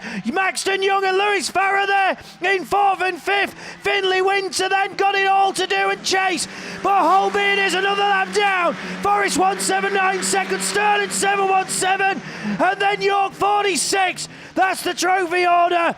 Then we go York Schnells 3 and Avelston 32. But the one and the two are clear. Third is starting to edge away. York 46 still there in fourth, but it's Scunthorpe leading the way. Scunny 6, Forest 179, Sterling 717. They're the 1, 2, 3 in that final trophy place. Is still Maxton Young under a bit of pressure from Lewis Farrer, and Finley Winter still watching it all. The laps go tumbling down. The leader comes through once more. SC6 179, Sterling 717. York 46 now. Still holding on from Yorkshire Dales 3, and Avelston 32 makes a lane move and demotes Farrer to the tail end. How many laps have we got? I can see the flag's in hand, but it's not yet. Max Holby on his way, Scunthorpe 6, JJ Baltimore, Alfie Ross. Then it's Maxton Young, Finley Winter and Lewis Farrer. Will there be a change for that fourth place trophy? It's a lap and a half to go for Max Holtby. Scunthorpe 6 coming through, and the bright orange machine shining as bright there as he goes through. Baltimore still second from Ross. Maxton Young still fending off fourth place from Finley Winter, who's done superb to get here, along with Lewis Farrer. But down the far side into the beer tent turn, meet and greet your 2023 Junior Specials National Champion. Max Holtby wins it. JJ Baltimore second, Alfie Ross third. Maxton Young does take 4 from Finley Winter, who's a bit warm at the end. And then we go to Lewis Farrer to cross the line.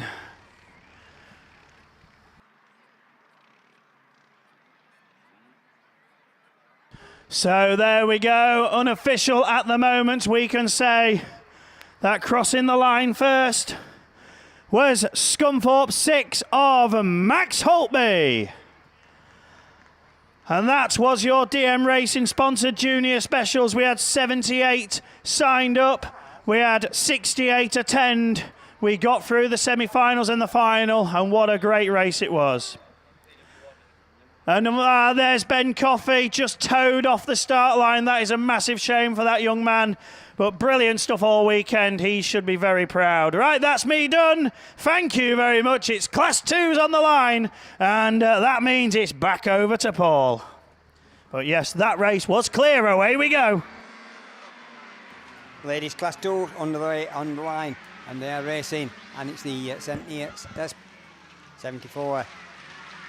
34, sorry, Vicky Robbins that leads them as they come round this time. And then we've got the Scunthorpe 1, Jess Conway with the York 71, Jessica Farrer in that third position as they go down that bottom corner. Got one trying to go down the outside of Jessica Farrer, and it's the Cumdee 151 that's coming through on the inside. Caitlin Barnett in that one. So St Neots 34 still hangs on to that lead position. Jess Conway still trying hard in that second place, but I think Vicky Robbins in that St Neots 34, barring anything going wrong with that car, is away and clear, and she's going to take some catching. Cumdee 151, Caitlin Barnett in that third position, being chased by the York 71, Jessica Farrer. So they come round this time, it's St Neots 34, Scunthorpe 1, Cumdee 151, York 71, and then it's the Scarborough 249 of Gabby Smith that's in the next place, but it's Jess Conway's closing that gap little by little as she got enough laps to be able to close that last 3 or 4 car lengths on Vicky Robbins as she brings them round this corner. Vicky's gone out wide. Jess has closed right up onto her as they come round that corner. Cumdee 151 all on her own, York 71 on her own, Scarborough 249, and then the Breeden Hill 12 of Anna Cheshire in that next place. I think that's the Typhy 17 and Laura Jones just in front of her, but as they come around this time we've still got a couple of laps, and St Neots 34, Vicky Robbins now got Jess Conway for company as she tries to look at different sides of her. She looks at the outside, is she going to switch back to the in as they come out the corner, but she's still having to settle for second place. Vicky Robbins driving right tidy on the inside line, not got any room to come round that way, so if she wants to pass she's got to go round the outside. Having said that, she's just left half a gap on that inside, but gets the power on, keeps the door closed. Cumdee 151 still on her own, York 9, Scarborough 249, but Jess Conway looks again on the outside, but Vicky Robbins in 34, she still hangs on to that lead position in this BP Grassing sponsored ladies class 2s. Yellow flag with a black cross tells Vicky that she's got one more lap. Keep Jess Conway behind her as they go down into that start gate corner, and it's still Jess Conway that's trying to find a way around the 34 of Vicky Robbins, but Vicky's hanging on to it. Claudine Barnett in Cumdee 151, all in her own in third place, and the final trophy going to York 71. Jessica Farrer. Checkered flags are ready. St Neots 34, Scunthorpe 1, Evesham, Cumdee 151, York 71, Scarborough 249, Breeden Hill 12, Tyvy 17, and that third time of asking completes the ladies class 2 sponsored by PP Grassing. And a quick mention for cars that if you've parked your car behind us here on commentary against the big truck that's out here with the curtain cider, they're going to use that for presentation. So if your car is parked near that truck, can you please move it? And that's a message from the club chairman that wants that moving so as we can get all the spectators round for the presentation. So all vehicles that's near that truck, can you move them? So it's a big thank you to BP Grassing that sponsored that, and your champion this weekend, Vicky Robbins, driving St Neots 34 in second place, Jess Conway in Scunthorpe 1, and then it's Caitlin Barnett in the Cumdee 151. Jessica Farrer in York 71, the final trophy recipient.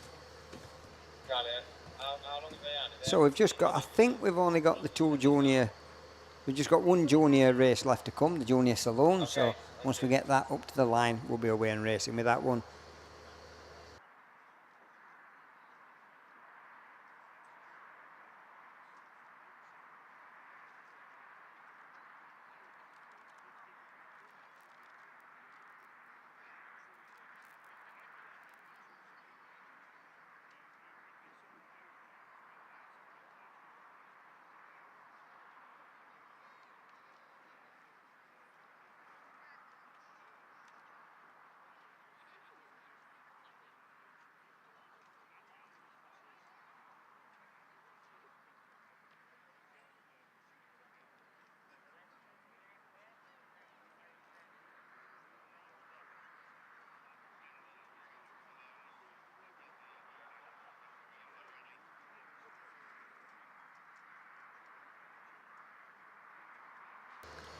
while we've got this little bit of downtime, while we're waiting for these junior saloons to come up to the line on this Godfrey's Garage sponsored junior saloons, just have a little look round about where you're sitting, make sure that there's no rubbish on the floor. If there is, pick it up and put it in the bags provided, or even better still, put it in your own bag and take it home.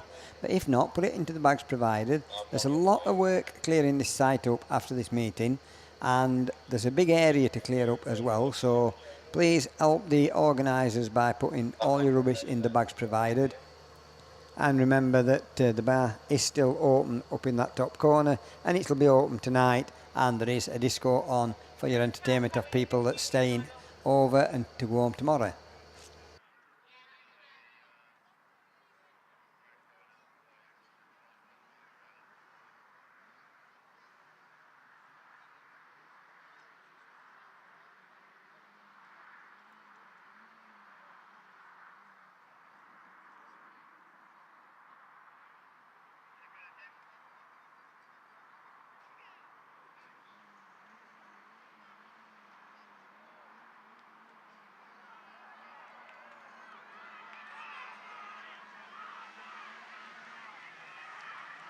So, never realised they got him up to the line, but it's the York 72 of Freddie Farrer that's the first one to show in the Godfrey's Garage sponsor. Oh, we're getting them turning sideways. Typhy 5 of Jace Owen.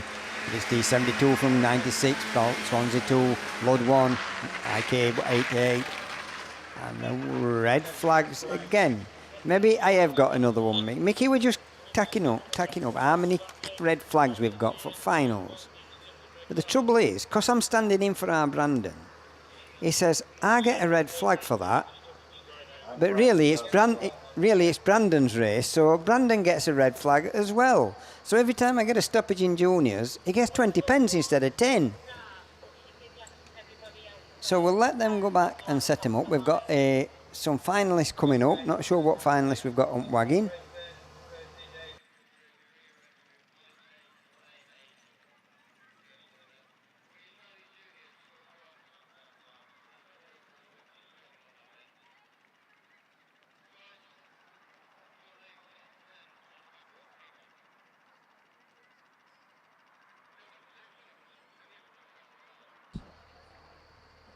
Liam, your ladies class 10s are coming round on wagging. Onto trophy truck.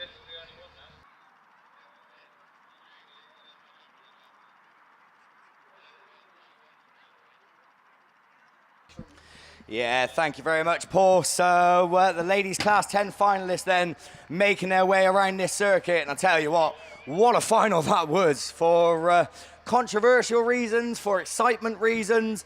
But in the end, brilliant stuff. I'm sure Katie Adaman might not feel the same way after, unfortunately, coming to grief after leading it for so long. And troubles aboard the Leeward 170 machine did mean that she found herself parked up. But I'll tell you what, she put on a show throughout the course of the weekend. And the good thing meant Josie Tompkinson, after stalling the car on the line and not actually getting away until most of the pack were already near turn one, Josie battled back and came to crown victory and became your new Class 10 national champion. So as they come past us here in commentary, everyone give her a massive round of applause, because I tell you what, this win is going to mean everything to her, as Josie's the one throwing stuff at me, not the other way around. So a very big well done to Josie Thompson, but a very big well done to every single one of them on the back of that truck. As I said, Josie was the one that took the win, but Liz Cornwell, a very, very well-deserved second place in IK 77. I know she'll be delighted with that. Ruby Atkins-Stott,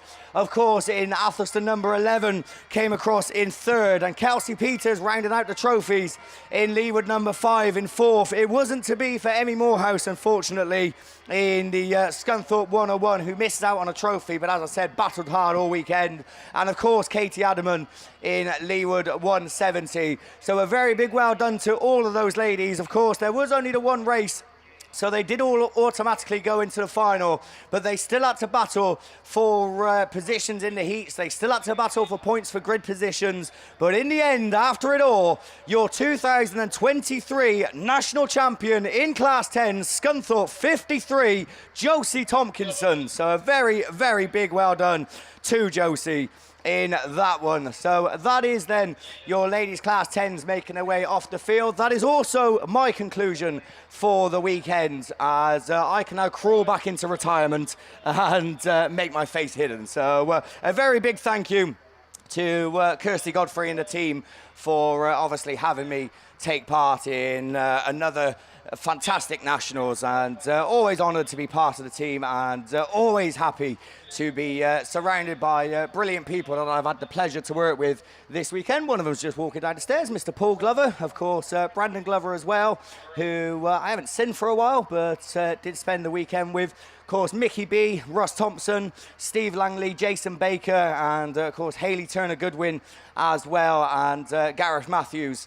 So a very big well done to all of them for their hard work. Because I tell you what, it has been hard work for a lot of the weekend. It's certainly been long hours, and I think all of the commentary team, and of course all the lap scorers upstairs, if they can hear me as well, then a very big well done to them, and a very, very, very big well done to Cambridge Autograss Club for putting on an absolute spectacle of a meeting, and a brilliant spectacle. But obviously it's not over yet. We have still got 2 races scheduled, because we've got the Junior Saloon rerun to come your way, and then of course we've got the Champion of Champions, which will be taking place, of course, where we see all 11 winners in the ladies classes obviously get staggered across the circuit and battle for the biggest pot over the weekend, the Champion of Champions race.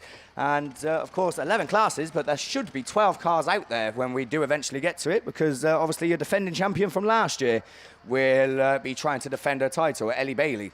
So we look forward to that. But as I said, we still got the juniors to come your way. I would imagine this bit of downtime is due to some repair time given to some of the juniors. I think Troy Holtby actually had a puncture as he come past. So whether he's been given time to get that sorted before coming out in the rerun, I haven't heard anything about exclusions or things like that. So I would imagine that that is the reason for the delay. Of course, time is getting on, but for those of you then that are trackside that don't fancy the long drive back tonight, then obviously you are more than welcome to stay. I know it's been mentioned that there is going to be more entertainment going on at the beer tent this weekend, tonight rather. Of course, the beer tent situated to the right of us in commentary, right on turn 1. So if you are staying tonight, then make sure you do get yourselves there. And before any of that, make sure, of course, you stick around for the last 2 races, and make sure you make your appreciation well known for these drivers by going over to the presentation, which is literally taking part just behind us in commentary. There is the truck there, and I think, was it you, Paul, who said about moving your cars? So Kirsty Godfrey, of course, the chairperson of Cambridge, who has had a massive amount of work to do this weekend, and a very big well done to her. But she has very kindly asked, if you are parked in that area, then please do move your vehicle, because we do obviously want as much access as possible for spectators, drivers, everyone, officials, to obviously get there and show their appreciation for these drivers, because they have had to battle hard all weekend. They've had to drive hard. They've had long days, of course. I know spectators might think, oh, well, it's 7 o'clock. It's been a long time. We've got to drive home. You got to think a lot of these racers could be sat in the holding lanes for half an hour when there's things going on. And they have obviously had to battle really hard to be where they're at. Speaking of the Champion of Champions, not too sure what's happening with the Junior Saloons, but it does look like we are going to go with the Champion of Champions first, because I can see Nicola Saint coming out in the Class 3, and I think the Class 4 is going to follow her. So we've got Class 3 and Class 4 machinery coming out onto the circuit, which, as I said, gives me the indication that we are going to be running the Champion of Champions first. So we want to see, obviously, all the winners come out and take part in this. It's not always the way, but certainly at Nationals, it gives them more incentive to do so. Laura Blaber is coming out as well in the Class 5 as she makes her way onto the track. Julie Hawthorne-Fernio then, tell you what a drive that was in the Class 7 final. She's coming out. Nicola Olsen is coming out to play as well in the CM47. I think Sophie Edgerton, the first final winner today. Of course, she won it in the stock hatches, so she's down there. As I said, we have got the Class 4 machine, Charlotte Singleton, your new Class 4 national champion, making her way round. The first of the specials to emerge, it looks to be Claire Williams-Horner in the Class 8 machine, Melton number 1, as she looks to come out. Claire, of course, has won the Champion of Champions race before the Ladies and Juniors Nationals, and I'm sure she'll be looking to do the same again. So we're still missing a few, but hopefully they will emerge onto the track to take part in this prestigious race. For those of you then that are fairly new to Autograss, I know that obviously meetings like the Nationals does bring in people from afar and family members that might not be so familiar. The aim with this race is to have all 11 national champions from the ladies classes to come out staggered around the circuit and race each other, I think probably over the course of 10 laps, to be crowned the champion of champions. Of course, the name kind of speaks for itself.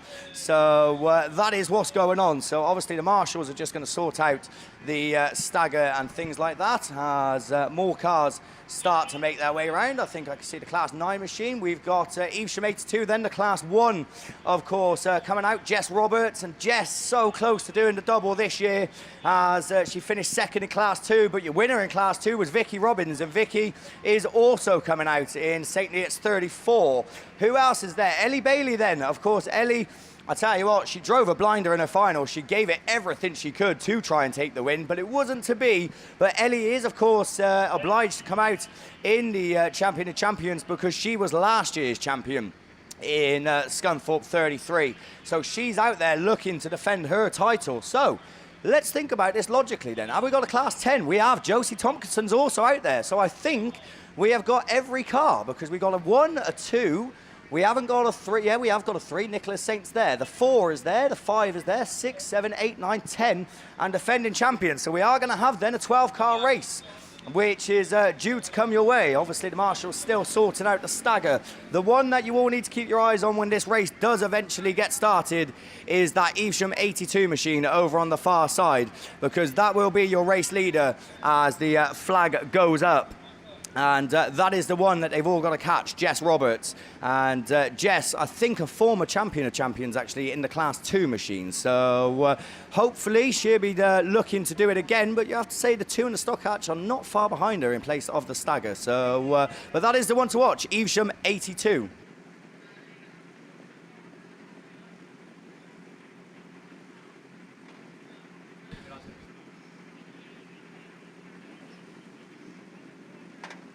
So, as I said then, Evesham 82, the one over on the far side, that is going to be your early race leader. Of course, you can see Claire Horner in front of her, and she's obviously got to make the long way round that all the specials have. But we're waiting for the wind-up signal for the 2023 Champion of Champions. And I might have spoke too soon because we got a red flag going up. So we're looking around the circuit. We need track clearance. We need everyone to be ready to go racing in what is going to be an absolute fantastic spectacle and a perfect way to finish off the racing for the ladies this weekend. Who's it going to be? Who's your money on? It's hard to say because everyone's had to fight hard in their respective classes to be where they are, but we are away with the 2023 Ladies and Juniors Nationals Champion of Champions. And as I said, Jess Roberts it is then. That's going to be your early race leader in Evesham 82. Vicky Robbins leads the chase in St. Neots 34. Sophie Edgerton is there as well. Then we go to York 61 in the Class 4. Class 5 follows as Athelston 13. Then a bit of a drop back to the more powerful cars. 2 Class 6s. The Class 3 of Nicholas Saint is already making ground, but at the front it's Evesham 82 of Jess Conway that leads them round once more as the Class 5 now Laura Blaver looking to move up the ranks. She's already up to 4th and looking to get into 3rd, but it is the Class 1 that still leads. The specials at the back have it all to do, so a lot of work for them them as the laps start to count down. It's Isham 82, Jess Conway, Vicky Robbins and Laura Blaber. There you 1, 2 and 3. York 61 of Charlotte Singleton rounds out the top 4 with Sophie Edgerton, with Nicola St. tucked in just behind. Nicola Olsen is there as well. Julie Hawthorne-Fernio, Ellie Bailey. Then we go to Claire Horner-Williams, the first of the specials, with the 9 pulling off, but Josie's still going in the 10.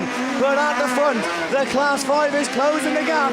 Laura Blaber looking menacing and ready to make a move. Down the far side, she's going to go right round the outside, as the Class 5 certainly has the power, but Jess Conway turns it in nice and tight and holds her off, but only momentarily, as Laura Blaber, now your new race leader in Athelston 13. Who can catch her? You have to say the Class 1, the Class 2 and even the Class 4 probably won't be quick enough in order to catch up and make a move. So the eyes and the attention turns to Nicola Saint and Julie Hawthorne-Fernio, who sit there in 5th and 6th respectively as the laps count down. It's Laura Blaber looking to become your champion of champions and do the big one, as she's pulling away now. Down the far side she goes in Athelston 13. Sophie Edgerton's race is run, unfortunately, in the Ludlow Stockhatch, but a big well done to her nonetheless, as Laura Blaber starts another circuit. I tell you what, Jess Conway in the Class 1 still holding off second, but obviously not making any ground on your race leader. Charlotte Singleton running 3rd, but Vicky Robbins looking to move back up. Nicola Saint then, the first of the faster classes in the Class 3, is looking to try and get in the mix with Julie Hawthorne-Fernio tucked in just behind, and Julie is sticking to that tight line. They're all starting to punch up for 2nd, 3rd, 4th, 5th and 6th, as your race leader is gone. Laura Blaber it is, and I tell you what, time is on her side, because it's last lap flag being made ready. Nicola Saint has come through, Claire Horner has come through in Mountain number 1, but I don't think she's going to have enough time to make a move on your race leader, as Laura Blaber goes into the start gate turn, down the back straight, for the final time. It's checkered flag. It's going to be Class 5. It's going to be Athelston 13. Laura Blaber takes the champion of champions. Brilliant stuff. Oh, Nicola Saint, then Claire Horner, Julie Hawthorne-Fernio, Jess Conway, Vicky Robbins, I think, is your final finisher, because we've lost Charlotte Singleton. We've lost Nicola Olsen as well, and I think Josie Tompkinson might also be parked up over on that top turn. But what a race and what a drive from Laura Blaber in Athelston 13 to come across the line, take the champion of champions win. Absolutely fantastic stuff. Claire Horner and Nicola Saint were giving it their all. One more lap, who knows what would have happened, but there wasn't one more lap. It finished when it did, and Laura Blaber, Athelston 13, is your 2023 champion of champions. So a very big round of applause for Laura, not just taking the Class 5, but then taking the big one at the end as well. Disappointment then obviously for Josie Thompson and Nicola Olsen, who find themselves square-wheeled. But Nicola Olsen has won the Champion of Champions before, so she's been there. I think that was maybe 2012, and funnily enough, I think I commentated on that one as well. So Nicola's been in that position. Josie will certainly get another chance, I'm sure, in the future of her racing career to take part. So disappointment for those two. It wasn't to be, but as I said, Laura Blaber, your Champion of Champions. Right. I don't know what I need, but I know I need a break, because I don't think my voice is going to hold out any longer, and I'm sure you're all delighted to hear that. So that is that done. I'm not too sure what's happening. As far as I'm concerned, we've still got the Junior Saloon rerun to come your way. So the kids causing trouble as usual, eh, Paul? So we have actually got cars coming out on the truck. But as I said, from me, it is back into hiding. But a very big well done to the club. A very big thank you for having me. It's been a pleasure. A very big thank you to everyone on BAStv that I've been watching as well. BAStv, the live stream. It becomes natural habitat to say that. A very big thank you to them for obviously sticking with us. There is one more race to come your way.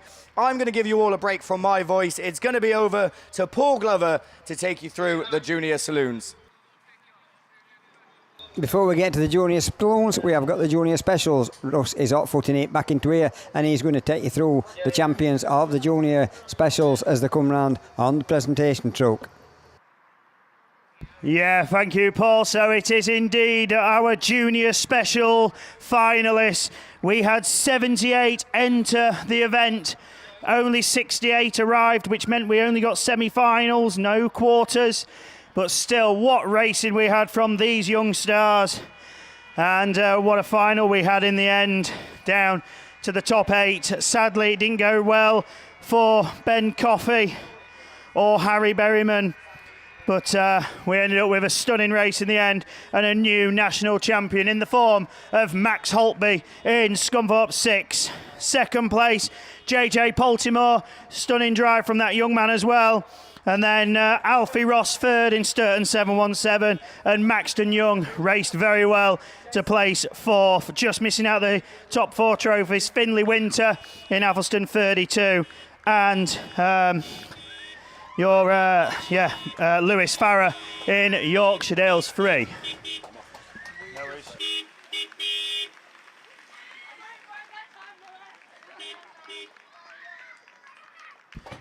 So there we go, that is our junior specials finalists and champion, your new champion for 2023, Scunthorpe 6, Max Holtby.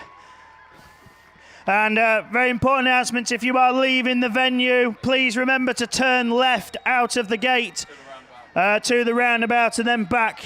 Do not turn right, please, it's not safe. So please make sure, and also safely through the campsite as well when you're leaving. So one last cheer then for your junior special finalists.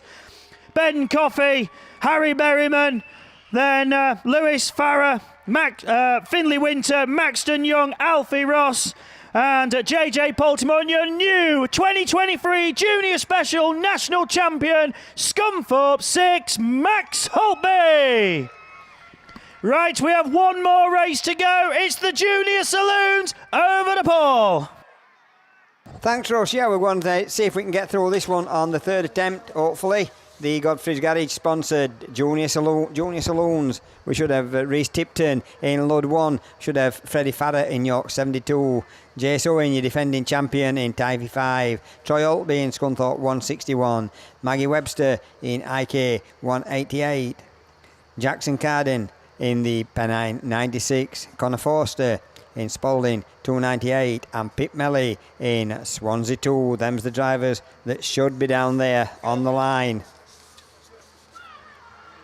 And that's who's leaving that line at the moment. Not sure if we've got any exclusions.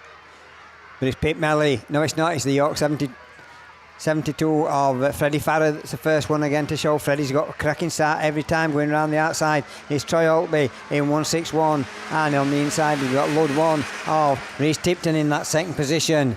So Rhys Tipton trying to find a way around Freddie Farrer. Freddie Farrer still hangs on in that Y72. In that third position we've got the defending champion Jace Owen in Tyfee. Number 5 just behind him we've got the Scunthorpe 171 of Troy Holtby. Oh, and Freddie Farrer's got it round and we're all getting tangled up, and this looks a bit messy, and I think that's going to be red flags yet again, and then we'll wait and see what the marshals say on that as the drivers try to get it back under their own steam back to the pits.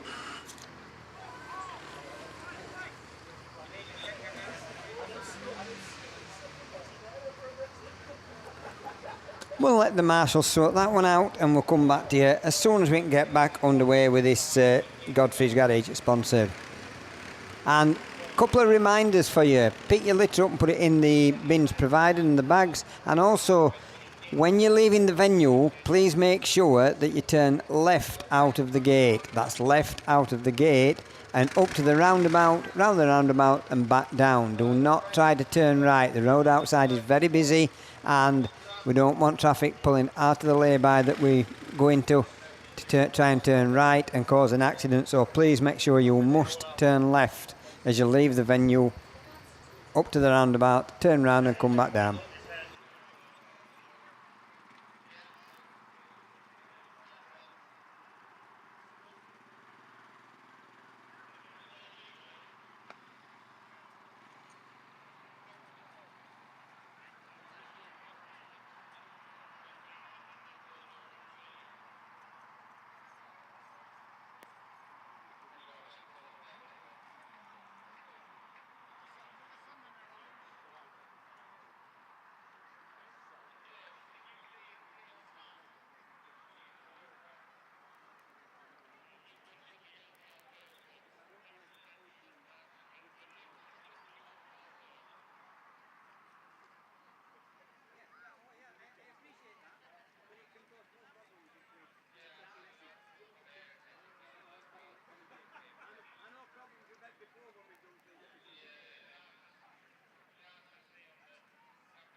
So coming round on the truck, we have got the presentation for the BP Grassing sponsored Class 2s.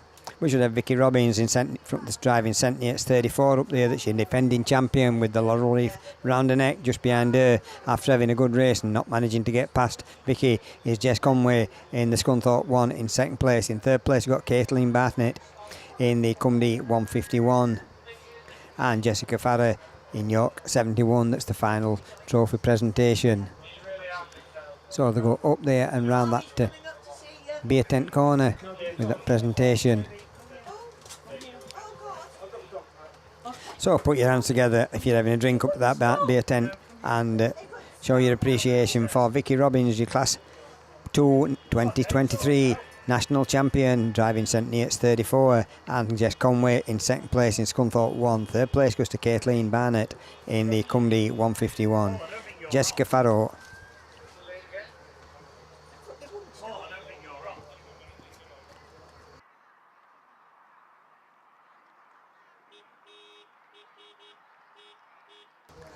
So I think it's just the people that's on live streaming that can see us. We've got the presentation truck coming round at the moment for the BP Grassing sponsored Class 2s. Vicky Robbins, youth champion in Centiates 34. Jess Conway in Scunthorpe 1. Kathleen Barnett in the Cumdy 151. Jessica Farrow in fourth place in York 71. Also on that truck we should have Nicola Bettany, Radford 92, your defending champion. Gabby Smith, Scarborough 249, Laura Jones in TA 17, and Anna Cheshire in Breeden Hill 12.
So, ladies and gentlemen that are listening on live stream, we are very close to the conclusion of the 2023 Ladies and Junior National Championship down here at the Cambridge Club. The sun is setting, so it's been a long day.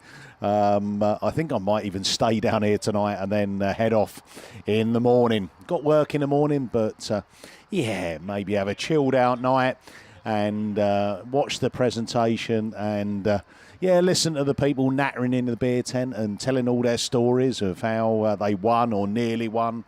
But there's been some cracking finals. I hope everyone's been enjoying it over the weekend via the live stream, and those that are around the circuit as well.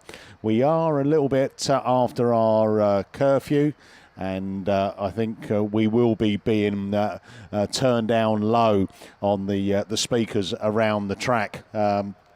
Great to be part of the commentary team, and you know, what a lineup that we've had. I've been having a tot up on the red flags, by the way, so that's give you a final rundown. Well, look, Paul, as long as you can get this junior race done. Right, Jason Baker and Steve Langley, 6 red flags over the course of the weekend. That's not bad at all. Gareth M and some of Gareth's supporters are going to match all of his total by £1, and that is he's got 15. Haley was a clean sweep with 0. Russ had 10. Brandon, you got allocated 18. Mr. Lover Paul Glover 16. I had 10. Liam had 6, and I think so far the grand total is 87.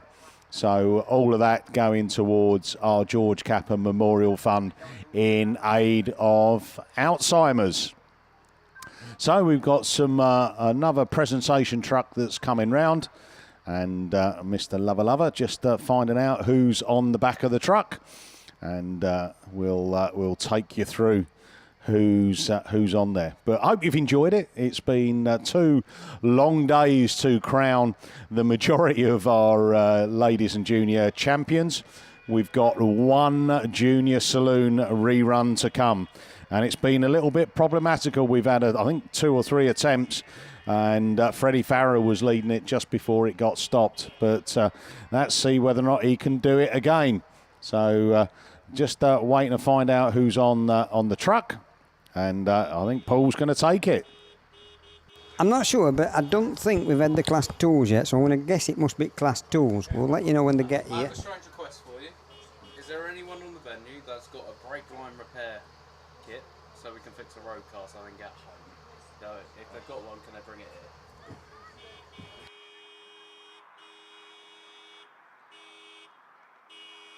So we've got somebody on the field that's got problems with the brakes on the road car to get home. So if anybody's got equipment to repair their brake line, if you'll come and see us up here, we'll put you in touch with them.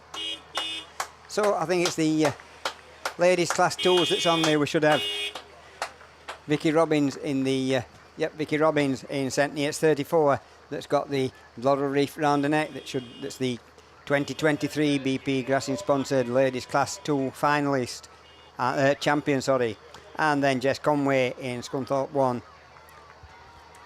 Also there is Caitlin Barnett in the Cumby 151 and Jessica Farrow in 4. I thought we'd had these actually, so we're not 100% sure who we've got on there. They could be the champs, but we'll let you show your appreciation for whoever it is, and we'll be back with you very shortly when we eventually get these juniors up to the line.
So I'm not sure why we've not got the juniors up yet. I have just heard them call that we need to get them up very promptly because this sunlight is getting very bad for these drivers as they're coming down this finishing straight. So we need to get this race underway as quickly as possible. We've got no cars on the start line yet. We'll have a look at the start line on the cameras in a minute when we get the it off of me, because I don't know why you want to look at me, but that's what you've got at the moment if you're in live streaming.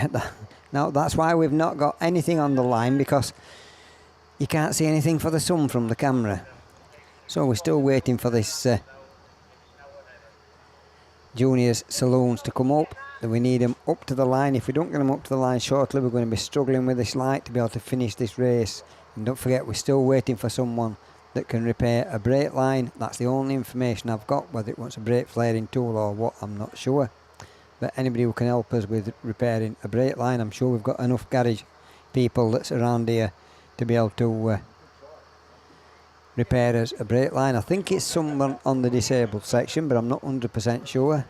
And also don't forget that once you turn out of the venue, you need to turn left. But before you go in out the venue and turn in left, remember, as soon as racing finishes, you need to come up here to the truck at the back of us, where there will be a presentation for all your 2023 champions and all the trophy recipients. And then tonight we've got the beer tent in the corner that's going to have a disco on.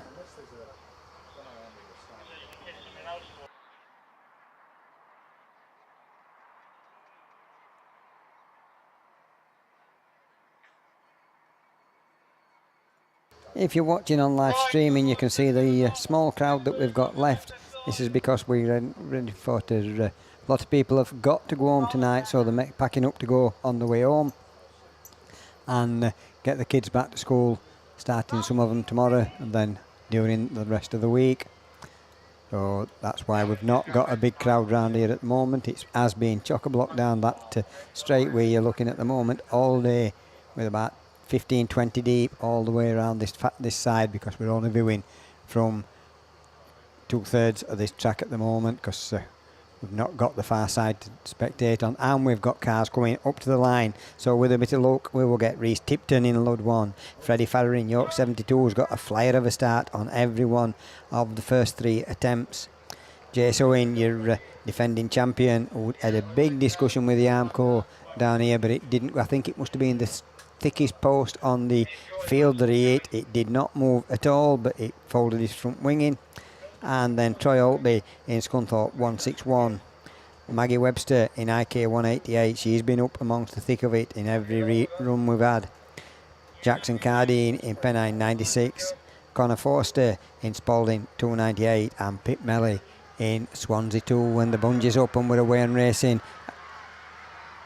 we've got 7 cars, I think, as they come up here. But Freddie Farrer again from grid 1. He's got a good start and he's up into the lead. Chasing him is the Lud 1 again, Reese Tipton. And Reese Tipton gets that second position all to himself at the moment. Coming around the outside of him is Troy Holtby in the 161 with the TA5 of Jace Owen just on his inside. But he's got that place all to himself at the moment in 3rd position, but there's no problems for Freddie Farrer in York 72 as he leads them into the beer tent corner for another time. Lud 1 Reese Tipton still hangs on to that. Oh, and Troy Holtby's got it out in line and he's got it recovered, but it's left a lot of gap between himself and the second place man, who is Reese Tipton in Lud 1, trying to find a way around Freddie Farrer. So them two are away and clear. Troy Holtby now trying to close up and trying to get that gap reduced in Scunthorpe 161. So Freddie Farrer in 1 still in 72 still leads it from Lud 1. Scunthorpe 161, the Pennine 89 and Typhy 5, Pennine 96 of Jason Cardine in that 4th position. So that's the last trophy winner. And the TA5, Jace Owen, that's got that 5th position. That's your defending champion. And then we've got the Swansea 2 of Pip Melly as they start another lap. 72 from 1 from 161, 96, 5, 2. No, there's not a lot between these cars. They've got 6 of them still running, but it is Freddie Farrer that takes them up that far side, up towards the beer tent corner. Lud 1 of Reese Tipton still chasing hard and looking for a way around, but can't find it.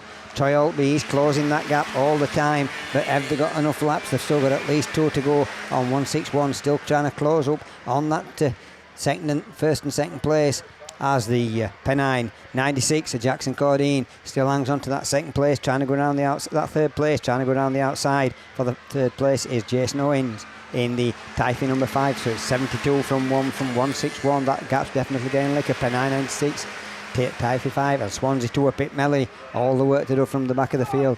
But Troy Altby is closing up all the time as he goes up that far side into that beer tent corner, but it's yellow flag with the black cross that tells them they've only one more lap to do. So can Troy do anything about it on this final lap? But it's 72 from 161, and Freddie Farrer still hangs on to it in 72, but Reese Tipton in Lud 1, he's not giving up on this, he's still looking at him, and Troy Altby has closed right up onto him, but catching him and passing him is two totally different things. As Scunthorpe 161 tries to find a way round Reese Tipton, but his checker flag at the ready, and your champion is York 72 Freddie Farrer, Lud 1 of Reese Tipton, 161 of Troy Altby. Then it's the 96 of Jackson Cordine, and then Typhy 5 of Jason Owen, and that completes the junior saloons at the fourth attempt.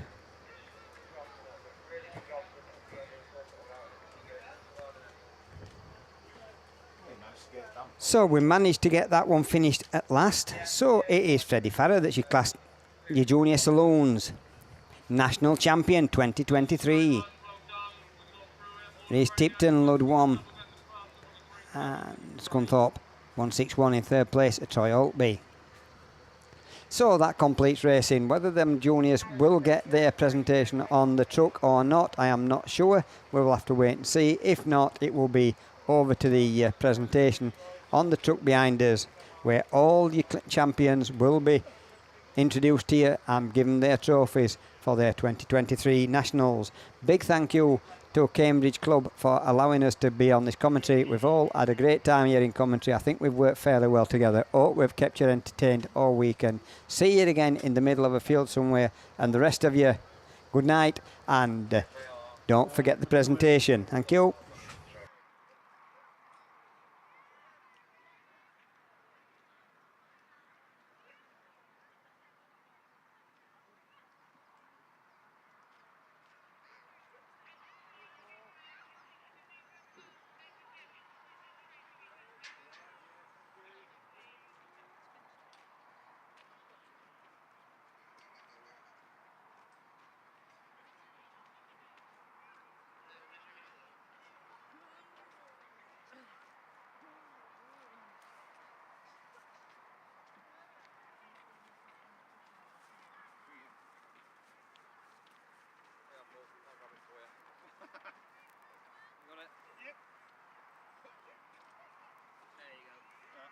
Thank you.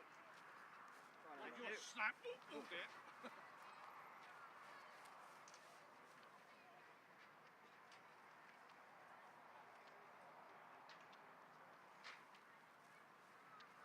Right, good job. Right, mate, I'll speak to you soon. Steve, Josh, cheers guys, really good job, thank you. See ya. Yeah. Good job, well done. You get a telehandler and lift me over it. Hey!